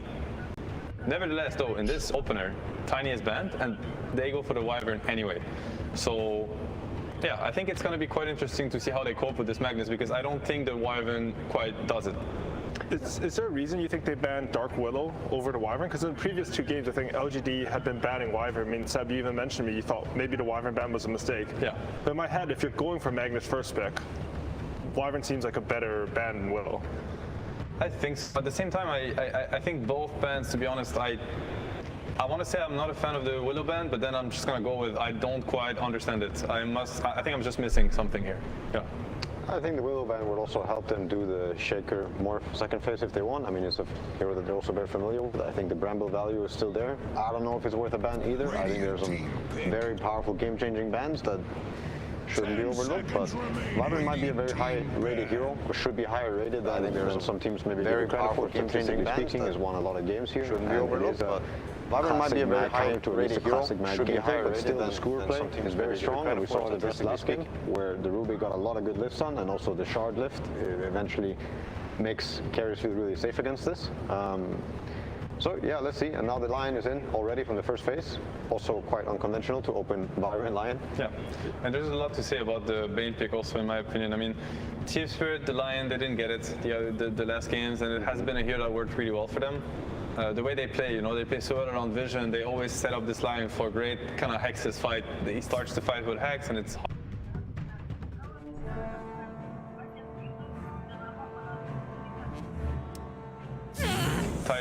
Mag is out by being first picked by LGD, and then the third collapse hero, which is much more than just a collapse hero. Like Team Spirit, they play around it, they build around it so well. Is Tide. Tide is a counter to Magnus, and yet they don't go for it. Meaning LGD might have had a second pick, like a second first pick. I think they have to. But if they don't, maybe it means they have a great answer to it, and Team Spirit knows it. I think they're going to be banning out a lot of team fight. They start with the Doom probably now, and I think that's also, you're not going to pick Mag or Tide yourself next phase. You're most likely going to ban it. You have a Bane and a Mag, right? Yeah. Let's see. They don't ban it yet. So the Doom ban versus Mag is a very simple concept. It's like you play a Mag lineup, you want to empower a guy, and you want that guy to just go ham. And of course, if he gets doomed, then the whole lineup doesn't make so much sense anymore. You kind of break their way to take the fights. I want to talk quickly just about the Bane versus Wyvern and Feeble. It counters Wyvern heal completely. Also, it's really good at catching Bane, catching heroes. I think it's just a very interesting hero versus Wyvern in terms of how he's going to beat him on the lane, and also has great things to do in the game against him. They do ban the Ember. Obviously, Ember Mag Ember itself already has been a great combo, great hero at, messing with the backline. Lion and Wyvern, they don't want to be messed with. If the supports are allowed to cast their spells, especially in the hands of such talented players as messing with the backline, like Lion and Wyvern, win the fight for them. They don't want to be messed with. If the supports are allowed to cast their spells, especially in the hands of such talented players as Miposhka and Mira, they will win the fight. I've also felt when I'm drafting that I don't like picking two supports like this, because then you're banning, I feel like spending bans on picking supports. But do you think there's like to your knowledge, is there any reason to pick two supports like this instead of picking a corridor? I think it's only if you're afraid that you're not going to get them and you value them so much that you need them. But in my opinion, it's very abusable, and I think LGD will take the bet, we'll get the most out of them. And you value them so much that you need them. But in my opinion, it's very abusable. Yes, I think LGD will take the bet, we'll get the most out of them. Next phase, I'm still very surprised that the Tide has not been banned. I think the Lion was also going to ask for this hero this game. Yes, they must have an answer, LGD, right? I think if they don't ban it, they for sure know it's coming, or they could be coming. They must be ready for it. That's how I view it. Maybe they're planning on picking the Juggernaut LGD, right? I think if they don't ban it, they for sure know it's coming, or they could be coming. They must be ready for it. That's how I view it. Maybe they're planning on picking the Juggernaut already, or Team Spirit to pick the mid or the carry here. Most likely they will pick Collapse. So maybe LGD is like, we don't have to worry about it. It doesn't sound so Team Spirit-ish to and that any mid are going to show it to us. Most likely they will pick Collapse. So maybe LGD is like, we don't have to worry about a closing second phase pick, and that anyway they're going to show it to us. Still has to think far ahead, which I'm sure they are, to get two really strong picks. This double support opener is and that also is a statement from Team Spirit in which they maybe thought that the Spectre was the bigger problem last game versus, and that also is a statement from Team Spirit in which, and this is exactly what I think should be done. This is the bigger what should be done in a Mag last game versus Spectre game, and in a Mag versus Rubik game. These were the answers. Does not, and this is exactly what I think should be done. This is precisely what should be done in a mag versus Spectre game and in a mag versus Ruby game. This Magnus does not want to RP anybody. He doesn't care about getting his blink cancelled. He doesn't care about getting linked at all. He does not want to secure anybody. This Magnus is going to empower Luna. He's going to build all the items. They're going to plant the tombstone. Luna's going to hit massive ball that is coming. And that is going to be the fight. And heroes like Spectre actually are probably the worst out of all the characters to deal with that. You have to fight into this massive ball that is coming, and Spectre hates that.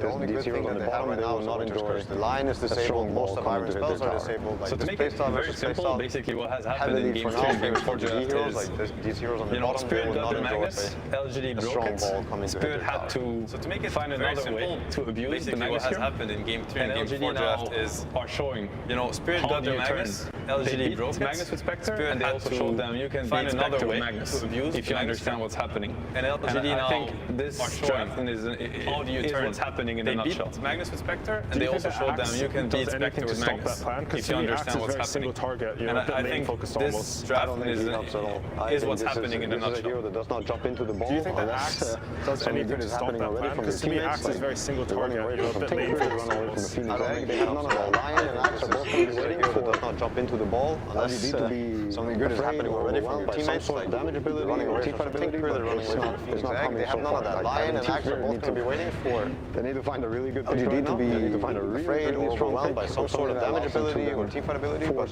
it's not coming so far. I'm always scared when I have the last pick though. If I had the last pick, they need to find a really good pick right now. They need to find a really strong pick or something that allows them to then find a perfect pick force LGD into their playstyle. I'm always scared when I have the last pick though. And he also is going to have to deal with the one-on-one matchup that's going to come his way. And do so many things. It's so hard to find a perfect pick. Yeah, it is hard. You see this part, and he also, honestly, it is so hard to deal with the one-on-one matchup. They have literally zero damage. The Spectre Axe is very low damage. Yeah. This Axe is perfect. Like, they have no way. Honestly, it is so hard for heroes to fight into this, and they have literally zero damage. The Spectre Axe versus Spectre, what he does is you blend the tombstone, this Axe is very low damage. They have no way, no desolate damage. Yeah, Spectre damage it's going to be very difficult, and I want to also mention the Undying. In my opinion, I mean, Spectre, what he does is to be proven wrong, and there's a reason why these teams are playing on every illusion. So there is no desolate damage. I see this as being a strategical magic from Spirits. In my opinion, I mean, I'm very happy to be proven wrong, and there's a reason why these teams are playing the finals and not, but I still see this as being a strategical misread from Spirits. I can see that as a possible answer, but so they're going for the lane snowball here, right? You want to get the TA timing, snowball off that, you have single target, Spectre, you can take control of the map, and get a lot of Phoenix on the map with Dazzle Blink. I don't know if he's going to go Aghanim into this game, or they can actually do more on the map, but they cannot run into this ball and just click their spells. This is not going to work for Team Spirit. Yeah, this is not a Spectre versus Magnus game anymore. Like, this is a TA game. They have to win on the back of it, and if they don't, then most likely the game is going to look quite grim for them. Or they go really late. The Spectre manages to create a lot of chaos, or the TA manages to create a lot of chaos, and Spectre will get bigger and become kind of like a team fight impact, and then maybe you're going to see Axe and Spectre and all these heroes actually come out and shine, but a lot of weight on TA's shoulders. Yeah, LGD has really done a great job with this draft, in my opinion. I think the momentum right now has completely shifted. But yet again, Team Spirit, incredibly talented players, great laning team, great vision, great execution in team fights. They can pull this off. They definitely can. Keep an eye on those traps. And we're getting into Game 4 now, but before that, we'll have an interview with Sumi and LGD's coach, Xiaowei.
Step lively now.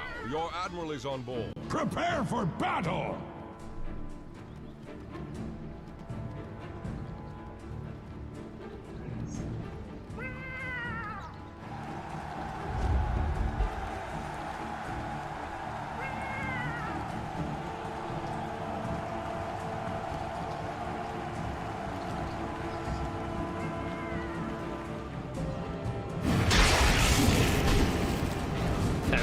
right on into this one. Sumi Mira's gonna get caught and gonna get killed. How's that for a start, Trent? Oh, such a good coach. He just gets us there right in time. Well done.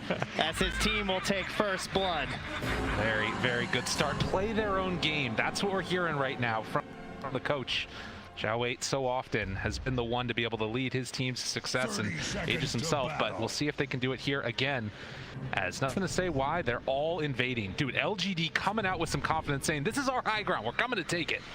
And this is what you get when you keep coming back with this Undying, right? You're very willing to brawl right now. So they are going to stick around for a moment. Ame spotting out the rest of Team Spirit, moving in that area, getting that extra vision with the pack. And will we see another round of Bounty Runes stolen away? Collapse walks on in. Why there? Gets the click-off win. So LGD, they're going to clap 3. Turns back for more. Wants the brain sap, but can't quite find it here. So yeah, another focus on the lanes for sure here from LGD. But the lanes also seeming to be the win condition right now for Team Spirit. I have to say, you know, it's difficult to disagree when there's a combined 5.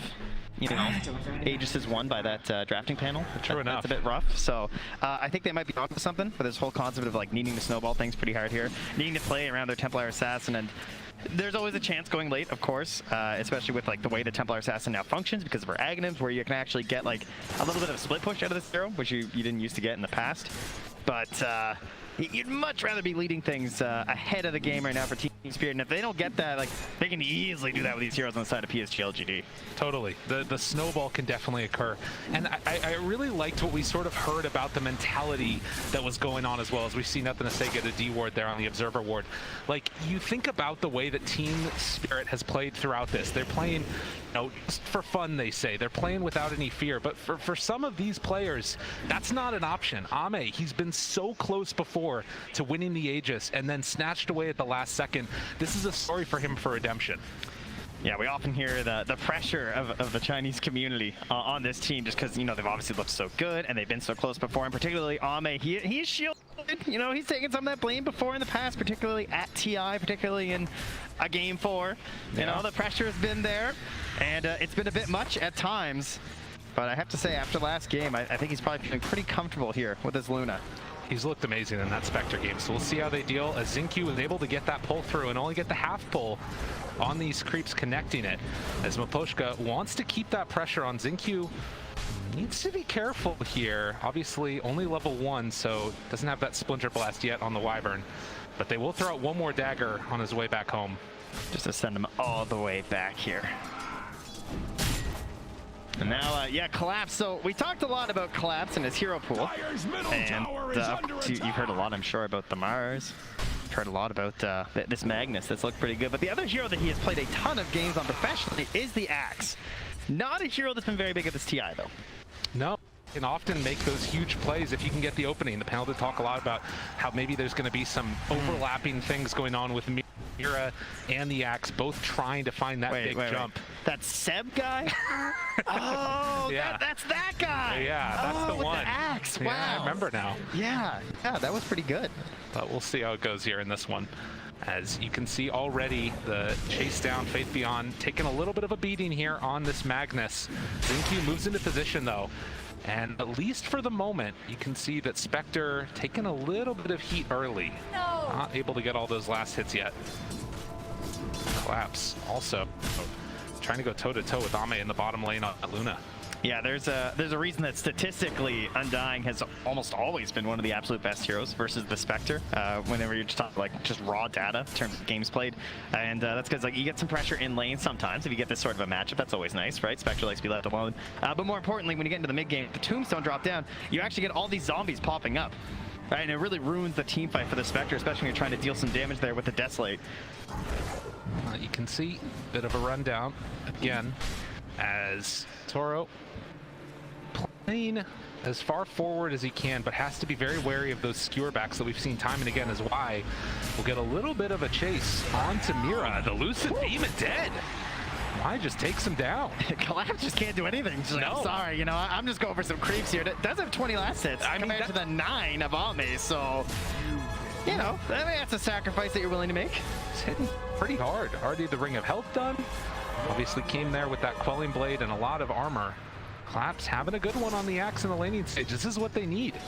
And that is actually a really interesting one too, right? Actually going for this this Vanguard, because you know a lot of heroes they're going for the helm. They're building into something else based off of the helm, the Iron Will. Collapse able to go for this cheaper Vanguard, but for axe, that's an item that can actually accelerate your farm quite a bit with the Ancients. Why? Like you can't even imagine. Get chased a little bit there, but will back out afterwards. And you can see at least now the very slight lead that we're seeing into the favor of LGD. Nothing really to write home about. Both the mids doing fine. We haven't really seen either that many stacks on the Ancients. None done up yet. As some good damage there out on the Bane. Gonna chase down Lucid Beam. Will it be enough? I don't think so. Why? Oh, maybe it will. All right, the rotation comes in, and they will be able to keep their Bane alive. Yeah, he was buying out there. He wasn't sure he was going to live, so he's going to run all the way home. But there are the stacks that you were just mentioning. A double done there by Miposhka in the Dire jungle. So something for this Templar Assassin to fall back to. They want to stack her up nice and early. When you're trying to play around this Templar Assassin Ancients, you can stack all of your neutrals across the map, and she can cleave them very, very quickly. Just try and get online these earlier items like the Blink or the Deso, maybe a Falcon Blade in these times right now. So they need to enable her to get this game online. Yeah, and of course, then if you're LGD, you're going to look to try and go in there and infuse those stacks and get some damage dealt. But already, a Torrent combo comes out. Y makes that move towards the mid lane that he always does. And just trying to burn through the refraction instances and make Toronto Tokyo a little bit less comfortable. Yeah, not a matchup we see all too often, honestly, with the Kunkka and the Templar, but you do have that interaction, as you're mentioning, where you can get multiple instances of damage from the Torrent, so burning through that, and, well, Toronto Tokyo, you're going to come take a look here and say, oh, yeah. Nicely done. I think I'll stack this up one more time. And Mira also stacks all across the map. And what I really like too is this defensive ward that they have right next to that stack they're doing, because you often see this ward used like late game when you're talking about like Roche and everything, you're trying to cover that, but a lot of teams are coming in contesting neutral stacks right now. It's one of the themes of this tournament is up top. Well, that's another good theme. Toro, is he going to live though? With the Cold Embrace, they don't feel confident going for him. On the level 6 rotation from the Kunkka. Very disappointing to not get the kill. And they can't even really follow up with the tower pressure, but on the other side of the map, Collapse gonna take some damage there. Creeps run off of him, and with a couple quick hits, will they have another Lucent Beam for the finish?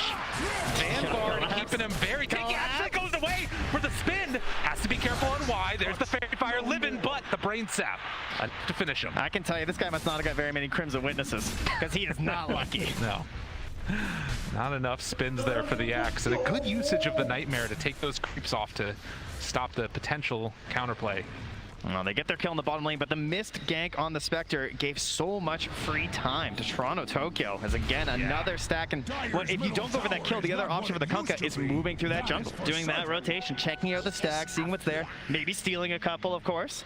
And yeah, will surely make his way over there. And why I'm just going to say, I think we'd like to maybe get an eye on these ones at the very least. We'll block for future stacks, but can they even come and contest this? I mean, there's already a lot of gold built into that. That's going to be such a big injection. And the thing about the TA is you just take it so quickly, and maybe if they pair together with Collapse, already having that Vanguard done. Yeah, it's a tough call too, right? Like, because if you want to move in there, let's say, SPSG, LGD, oh good, we have time to think about it at the very least. You have the night vision bonus. Right. That's there, right? Of course, that's going to be expiring soon. You got 2.5 minutes to work with. You're not going to have any Eclipse early, though, because, you know, you're obviously stacking into the Lunar Blessing, you're getting yourselves your Glaives, but you also have Undying, you have Kunkka. I would say it's very tempting for them to come and contest this, and at least, like, try and mess with them to try and get some of the XP. Well, they're going to drop the boat already. Mira a little bit off the mark with the stun, but will eventually, well, go down? Yes. XinQ finds the kill, but this is, again, buying that space for Toronto Tokyo, and this is Envision. Soul Rip 2 secure here, and XinQ is like, I'm getting over there, you know, I want to steal some of this. Gonna find a stacked up neutral camp there, too. This is just all they're focused on. And Here's Tombstone in 3 seconds. Why? Are they really going to go for this? I mean, a lot of them are really low. This is pretty, I say do it. Yeah. He goes for it. Getting a couple already. And the Fairy Stringer for the team, the 2 supports. There's an Axe and a Templar Assassin. Oh my god, they're just going to get him. There's another lanes. I mean, this is huge. You're also already up 3,000 net worth right now on LGD, but they see he's taken and... All right, he got a lot of them though. Now, can you get out? That's the question. I mean, at least one of these heroes is gonna die. Xingqiu chased on. Surely at least one of them goes down, but maybe not. eToro pops out that haunt. The chase down Mira's there as well. Cold Embrace, the back away. They used haunt for this, and I don't know if they're getting anybody. Is there anything more classic than LGD and their Undying in their phase boots though? Oh man. And they clean out that hard camp also. LGD are all over this. They take down the Undying, but lose out on a bunch of other net worth. They force so many heroes to respond. Look at the top lane. The Helm and the Dominator, Faith Beyond. He's taking the tower. This is clean stuff. LGD, they found their mojo. This is what they needed. That is a large lead. 4K right now at 9 minutes. Like, oh, yeah, and look where it is. I mean, it's just all stacked on the cores right now for PSG LGD. Poshka scouting out. Y off to the side. Toro there as well. He's looking for it. They move over. Faith Beyond's here as well. And with this Helm of the Dominator creep, it should be enough. And also coming in to contest this, nothing to say. Well, it's taking away the jungle. It's so cheap, right? It's just a nightmare into a torrent. They're threatening the whole time. We've got RP, we've got both. You don't want to come contest this. They're going to have Fiend's Grip pretty soon here as well for Y. As he goes for a real deep ward. That was pinged though. All right, they have an idea that that's there. That ward is going to scout it out. Good thing that was there. So those very deep wards in the earlier end will be instantly TP'd to by Poshka, and just give them that. I don't think so. Yeah, see, this is the LGD we expected to see. Up 5,000 net worth right now at 10 minutes in. What a turnaround that they've been able to have. As this series was looking dire straits for them after the first 2 games, but now coming into this, game number 4, everything's going their way. And well, in the past, what has turned these games around for Team Spirit, it's been Collapse, you know, showing up, making the plays, but he's got some time. Wants to get that Blink Dagger done on the Axe first. In the meantime, there are a lot of heroes coming to his mid tower. Oh my god. Bringing numbers. Everybody's here. Poshka, level 5 on that Wyvern. Going to try and throw out these Splitter Blasts and slow things down as much as possible, but that tier 1 tower is already dead. Yeah, they're just holding the Tombstone. Again, such a great job of just like not expending anything, right? They're just threatening. They're just holding all this strength. And Collapse, they caught him again. The Nightmare's there. Do they have enough for the kill though? Oh yeah. They are going to chase him down. Wait for it. Fiend's Grip afterwards. Easy as pie. They take him down. This is a stomping we got right here. Toro is going to need to play his heart out right now. He is so far behind on it. It's insane. He's almost getting doubled up on right now. Like, the Undying is almost caught up to him in terms of net worth with that Tombstone dropping in the Ancient Steel. Such an impressive performance for them in Team Spirit. They just really don't have an answer right now. It felt like they got lost halfway through the draft and they still haven't found their way. Well, and you think about that draft, right? They burned through so much of that reserve time early on. And in the end, we're left trying to find a perfect hero. And so far, the TA hasn't been able to do it for them. Part of that is just that it's such a one-dimensional plan that not only can you like prepare during the draft as what to do, but in the actual game, like they were so quick to come in and ward up these Ancients. Sure, they missed out on some of the plays in the top of some of those neutrals, but the contest in there, the space made for Faith Beyond to get absolutely massive. No one is even contesting Ame at all, just freeform throughout the jungle. And this has to be like the biggest Axe Blink reveal and Deso reveal on a TA of all time. They've got to get a ton here on Team Spirit. And of course, that also means that LGD need to be the ones that run in them to allow for that fight to happen. Not an easy ask, but again, you've got some big combos here, right? You've got that Winner's Curse into a big call afterwards, Lion Stun. The combo is there if they can find it. The fights are so hard though. Looking for it right at the start. The boat's going to come out. And now the slowdown. Mira in some trouble. Collapse back behind the tower. Also getting ran down by nothing to say. He needs TP out of here. He bought his Blink. Yeah, he's no one else died. As long as they're able to get away, that should be good enough for them. So they get the kill. Faith Beyond finds it, but also on the other side, Y kills off Mira. 8-1 to start this game. Yeah, throws down a ward to secure the kill. Mira, of course, instantly noticing that, but I think Y's going to call it worth just to make the tower easy to take. But Poshka was thinking about leaving himself in behind there and maybe finding a Winner's Curse if they want to actually contest to the tower, but I think the call's been made from the rest of Team Spirit that they're just not ready for that yet. Yeah, they need the Need to hit that timing. 7-kill lead, 7,000 gold lead. And Ame still hitting Greaves. I mean, he's just doing what he needs to in this one. Taking a look already at that win probability, they're heavily into the favor of LGD. Put that away. Come on. We got a game going here. My goodness gracious. The Nightmare is down. Poshka gonna trade it over onto him. They have this blink. Want to reveal, but the only people down here are supports, and that's not big enough. Ward also covering it all.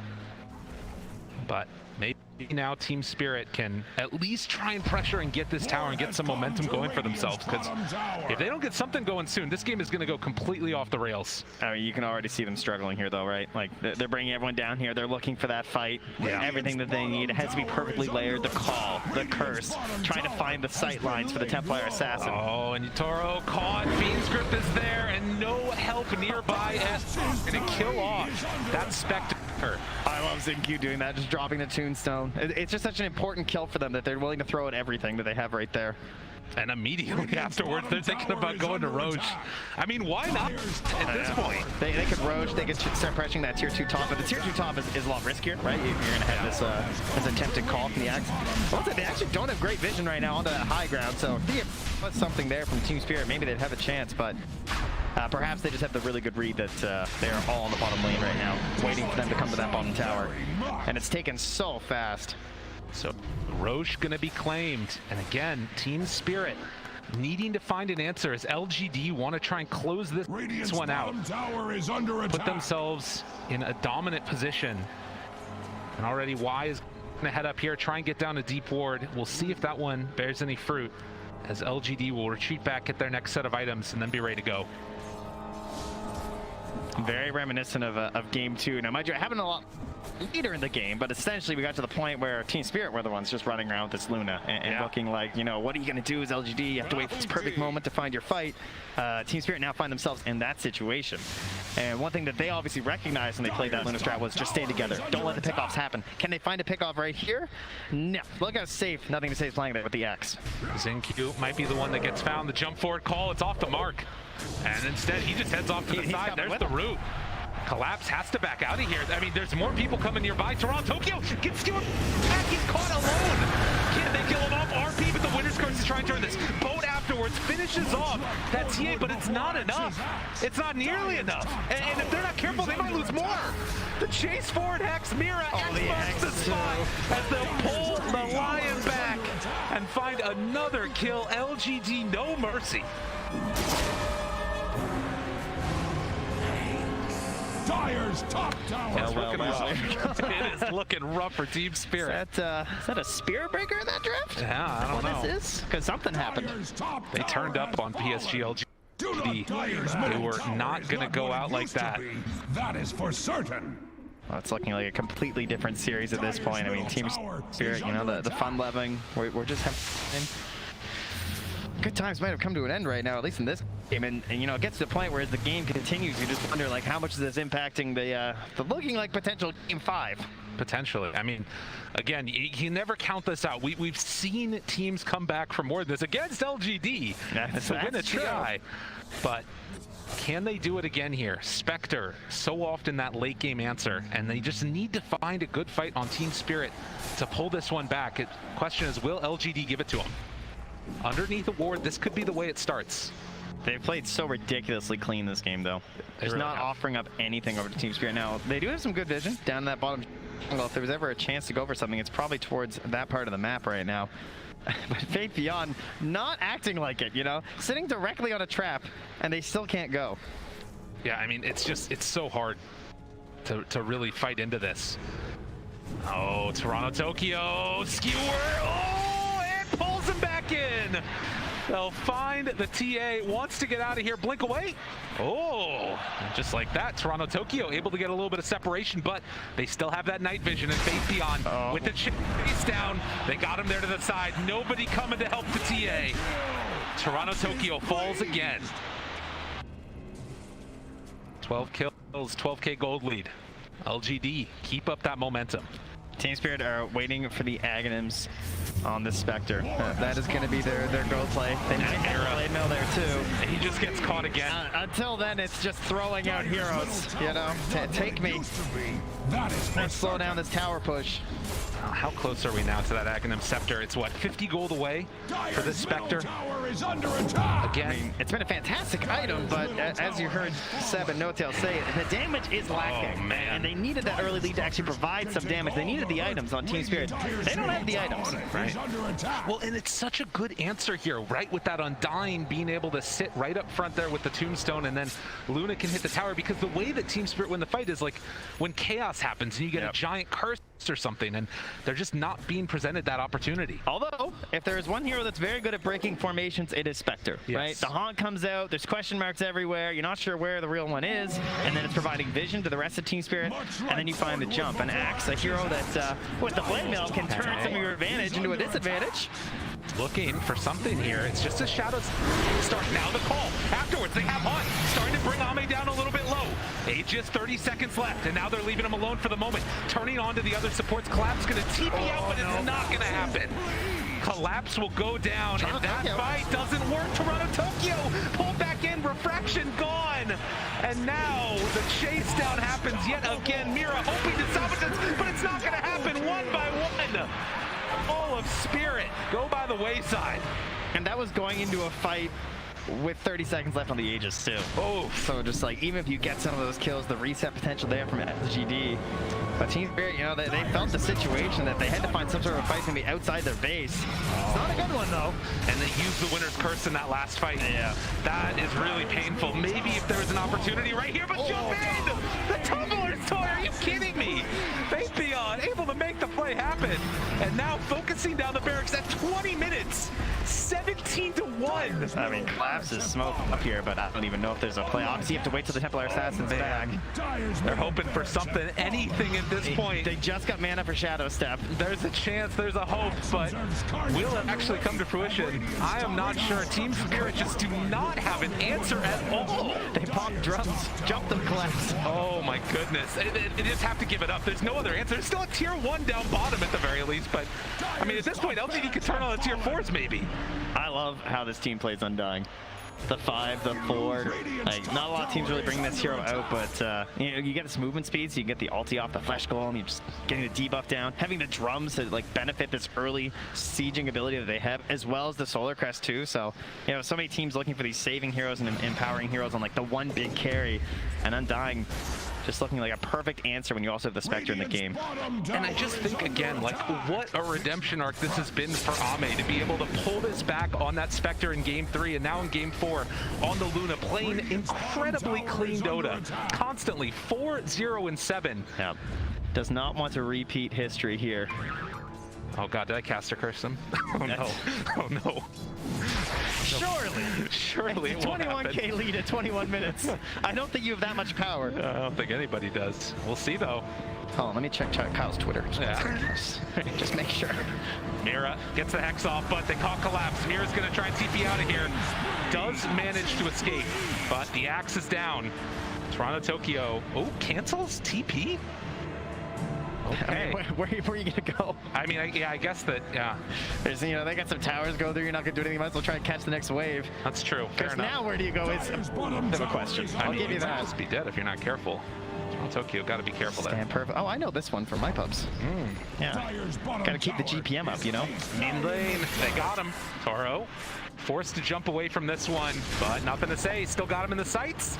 Able to throw out that Earth Spike, but they're hunting for more. Maybe odds coming. Oh, good blink away by Mira, and Toro able to get the TPL, but Mira, the one that's going to pay for the sins, will end up falling there to XinQ, and now they're heading up again. Faithbeyond has had this troll for so long. I feel like he wants to end the game with it, you know, like reward it for its servitude.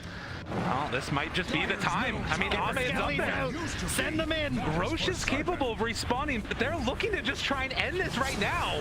No Magnus to pull him back into the fountain. There's the jump to start it. All right, this has to be the jump, right? Poshka behind. He's got Winner's Curse, waiting for an opportunity, but can they get an opening? There's no TA for 10 seconds. That might be an issue. It's dangerous. Yeah, they don't quite have enough.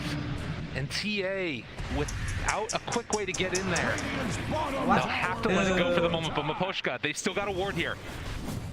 And now they don't. Collapse has been smoked for so long. They just can't find an opening. The LGD just this impenetrable wall that doesn't break formation. Yeah, they just keep popping them, but they can't find their fight.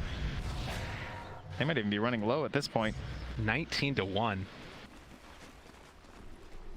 So now, with Roche respawned, LGD dotting their I's and crossing their T's and looking to close this one out with the shard in tow. This is an emphatic victory at this point. You know, this is not the way you want to go into a Game 5 from Team Spirit.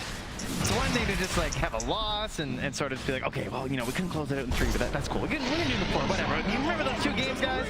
Right. They seem a long time ago. They seem like a very long time ago at this point. Faithbeyond pulls back there. Yule Scepter afterwards, but nobody's close enough to turn that into a fight. Another Shadow Step used just to slow down Faithbeyond from going in for another round of this. Toronto Tokyo's just drawn on the map down there, throwing every trap possible to hold on that one tier 2, right? Force them to go for the throne. And they're gonna do it. Walks right on in. Happy to oblige. Ame, he's ready. He wants to not relive the ghosts of the past. He wants to close this game 4 out here in style. And so far, he's doing it. It's now on to the Ancient Haunt out afterwards. Where's the fight? I'm not seeing it. Going deathless so far. They turn now into Y. Just grip to the side. Oh, the catch on the collapse. Y's not dying. Nobody's dying. They all fall again as GG is called 23-3. A statement from LGD. Did he get a blink call? It didn't happen. Like it was just the too whole good. game. That was crazy. They never came online quite.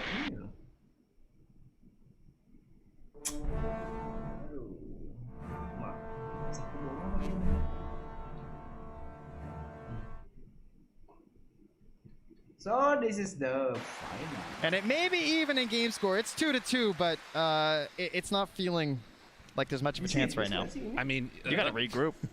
You know, No-Tail and Seb, they were talking about body language coming into that. How about this body language right here? That's confidence right there. Ame's doing the Arthur hand. He's ready. He's ready to go.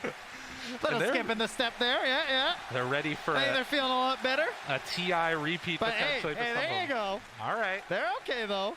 We'll see if they can pull it back again. But what an unbelievable experience, again, for LGD to be able to pull this back from that 2-0 start. Just incredibly impressive stuff. All right, it's okay, though. You just say, like, it was draft, guys. I think we can all agree the draft. Oh, look at it.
causing the issues, and it's just not. They lost to the way that they lost, which has to be some sort of mental defeat. I hope whatever I said made more sense than what Jang has been talking about. Nothing makes sense. We're pretending. This is a facade. Nobody knows what's going on right now. Probably not even LGD or Spirit. I think they have a little bit of an idea what's going on, right? So they let the Magnus through twice. They lost to it. I think they just didn't expect Spirit to be so strong. Like, they were coming off of their win against Secret, and they were feeling themselves, quite frankly. Yeah. They were playing so well. They kept up the tempo. They cast all their spells correctly. They played with confidence. But that Mag loss, that first one, broke them. And then to take it the next game and beat them with it convincingly, I'm worried about Spirit's mental state right now, actually, because this is where the difference in experience comes in between these two teams. Spirit are very young, and they probably didn't expect to make it this far. While LGD, they've been training for this for 2 years. So. Yeah, I mean, they have, so far, there's been 2 TIs before this. This is the 3rd TI that there's a Game 5 in a Grand Finals. And PSG LGD has already experienced this. They were already in a Game 5, Brian, with Ame, actually, as well. It's a little bit different this time because in the previous one, they were up 2-1 going into Game 4. They were up by 15K, I believe, in Game 4, and OG made this crazy comeback. And instead, they've got all the momentum going in. I feel like they feel strategically superior. They're like, oh, those first 2 games, like, whatever happened, shake it off.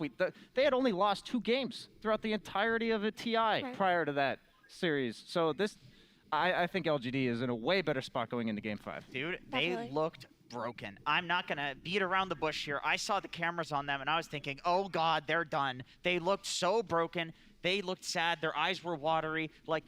And then that happens. I think the Tinker game was like a huge turning point. I think that draft was just a lot easier to execute. It gave them the taste for blood again. And then in the next game, it's just like they're just back to like prime LGD. It's what they said in an interview. Like, they learned from the losses, and they're grateful to the enemy teams for giving them the opportunity to learn, and that's what I felt after the Tinker game. Yeah, we heard from Zawade right after the draft, and he was saying that some of the things that he told the team in between games before Game 4 was, don't be afraid. If we lose together, we lose together, and otherwise we always have next year, Effie. Yeah, I mean, that's just how you want your coach to be, but I think that right now, LGD are just in a position to take it all. And as amazing as Spirit's run has been, they've got the momentum now on LGD. And just hopefully, regardless of the outcome, both teams should be proud of themselves for what they've done today. Yeah, we've highlighted Team Spirit a lot because obviously they were on match point for 2 games now. We are going to highlight PSG LGD a little bit more because now they are also on match point, and one of these 2 teams will take home $18 million and the World Championship and the Aegis. A lot on the line for this one game of Dota 2. So far, we only have 5 players in the world that have a 2-time TI championship to their names. If PSG LGD were to win this Game 5, we'll have 7 in total because Faith Beyond and Y were on the winning roster of Wings in TI6, and they will also have a 100% win rate at TI because they have only played that TI6, Brian. Isn't that crazy? Yeah, they're doing the OG, but instead of taking like 6 months off, they take 4 years off and just come back and win another TI. But, we talk about the money. I'm a little bit of a math nerd myself. We're looking at $13 million between the 2 teams, between first and second. Yes. If it's like an average 40-minute game, that's about $300K a minute that they're playing the game of Dota. If you average 10 CS a minute, that seems pretty reasonable. That means every time you hit a creep, that's $30,000 if you win this game. That's such a carry. That is such a carry way of breaking it down. Okay, just let me tell you imagine from the that. offline perspective. 30K. For every death, it's $300,000 for every death you feed. There's the offlane perspective. It's more like $1 million. You're not gonna. Actually, for you, you'd probably die that many times. Never. He's right. No, there is a lot of pressure indeed with the money on the line, with the prestige on the line as well, and. On the flip side of perhaps having a 2-time champ, Nothing to Say has not been at a single TI yet. This is his first one, and he has a potential to become the next Royal Roader. The last Royal Roader we had was Thompson at TI8. Before that, it was GH at TI7. And before that, it was the full Wings lineup. But it is pretty crazy because all those names we hear time and time again, we talk about Tops and GH. They're some of the best players in their roles, still are. And it just gives me a lot of giddiness for the season and the seasons to come, Effie. And just speaking of nothing to say, he rose to prominence and kind of made himself known through Tinker. He was just a pub star who spammed Tinker, much to everyone's annoyance. And the hero that kept them in the TI Grand Finals was Tinker. Turning point. Yep. It's just everything goes back full circle. Every TI has some kind of magical story, and it's just incredible that we can see this level of Dota come out consistently from new players every year. It feels like it's very reminiscent of Tops and like Pugna. I got a breaking thought. it out in the last series. All right. Oh no. I believe that if you can turn around a best of 5 like this, if you do this when every CS is worth $30,000 goddamn dollars, then you should receive an honorary PhD in psychology from like Harvard or wherever. I don't know if it works that way, but I should. will tell you that in TI Grand Finals history, it's never happened that someone did a reverse sweep. This year alone, we did see the reverse sweep with EG versus IG in the Grand Finals of the Singapore Major. Of course, it all started with that question mark. They should get master's degrees. This is PhD. I mean, it is being able to recover from that level of pressure and stress that is on that final game. But I also think that it is, with a Game 5, Effie, it's very simple for Team Spirit to also probably reset because they have also been in this situation before. I think every team is able to reset in a way, but we don't actually know what goes on behind the scenes in their, in their little powwow, I guess, after the game goes on. But what we know right now is PSG LGD beat them when they were playing their hero and then took their hero and beat them with it. And now they've got the 2-game win momentum. And they also have first choice, right, for the next game. So it's looking a lot harder for Spirit than it is for PSG LGD this game. It is. It is looking pretty rough for Team Spirit as well, but they also know they've got a full region behind them. They are the first Eastern European team to be standing on these Grand Finals since 2013. It's been a long time coming. That being said, PSG LGD, of course, also having a lot of pressure because it has been quite a while since a Chinese team lifted that Aegis, and they know what it would mean to not just their organization and their team, but to the entire country if they were to indeed lift that Aegis. We'll see who gets to do it, though. We'll see who will take home that Aegis. It is going to be either Team Spirit or PSG LGD. It is one game of Dota 2. And I think it's going to be very important for both these teams to strip away these Grand Finals, to just relax. We see a lot of players, by the way, always take off their shoes. You know, they gotta recreate how they feel when they play at home. In the past, we have had Ice taking off his pants because he preferred to play in his boxers, and that's allowed because you just gotta make yourself comfortable. It is very important. Also, interesting fun fact for you all at home. I know you see sometimes players play with these heat packs. They've got these little heat packs to make their fingers warm. It is not actually cold in these booths. It's not cold. The reason they use these heat packs is because adrenaline makes your blood vessels tighter because, you know, you gotta pump that blood real fast. But your extremities, your fingers, you need those to play the game. It's a sport with your hands, so you gotta have those heat packs to make your blood vessels wide again. Did you know that, Jenkins? No, I had I have very bad knowledge of anything medical. Which is why I was saying they should receive PhDs in medicine. Those aren't even medical. PhDs are not medical. Well, whatever. I think they should get a PhD in whatever the hell they want if they're going to reverse sweep a TI. But also, I feel like Team Spirit had all the odds stacked against them just a few games ago. And they're in the same position. So what the hell do we know? They've been in several Game 3s, and we've watched them improve throughout the entire season. You've had the one team that's just consistently at the top, and the other one that's been rising from 4th place in Season 1 of DPC, where they didn't even qualify for the major. And it's all here. Team, bro. Yeah. I'm so glad that you brought that up, BSJ, because even if you look at their DPC performance, they've just been slowly getting better. They've just been this team lurking in the shadows. Throughout the Animajor, they impressed. They beat Liquid in their tiebreakers, right?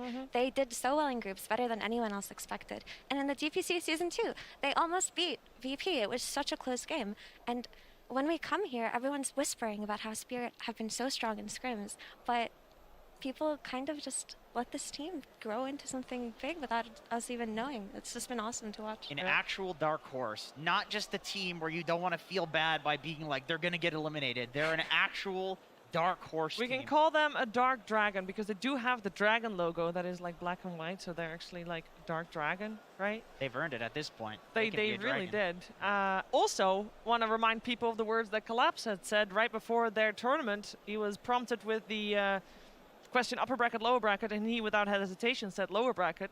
So he likes to be with the back against the wall, Brian. It makes him perform better.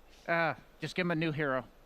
You know, give a new hero to Yatoro. I give Collapse, the Mag, the Tide. I don't care what's happened up until this point. Pull out your TI8 OG. Pick exactly what your players want to play. I don't think strategy is going to matter nearly as much as we maybe give it credit for when this much is on the line. Agreed. Pick your best heroes, and that's how they beat Secret today. They just pulled up. The draft was looking grim until they pulled out that last pick Storm for Toronto Tokyo, and they absolutely destroyed with it. So just go for comfort, play like you're at home, and see what happens. So you want Silent and Xiaowei to just go in those booths and have, guys, Game 5 of this TI10 Grand Finals. Everything's on the line. What do you want to play? Is it that simple? It could be that simple. We are going to find out what is going to happen in this 5th and deciding and final game of TI10. Let's go. Team Spirit versus PSG LGD. Grand Finals, Game 5.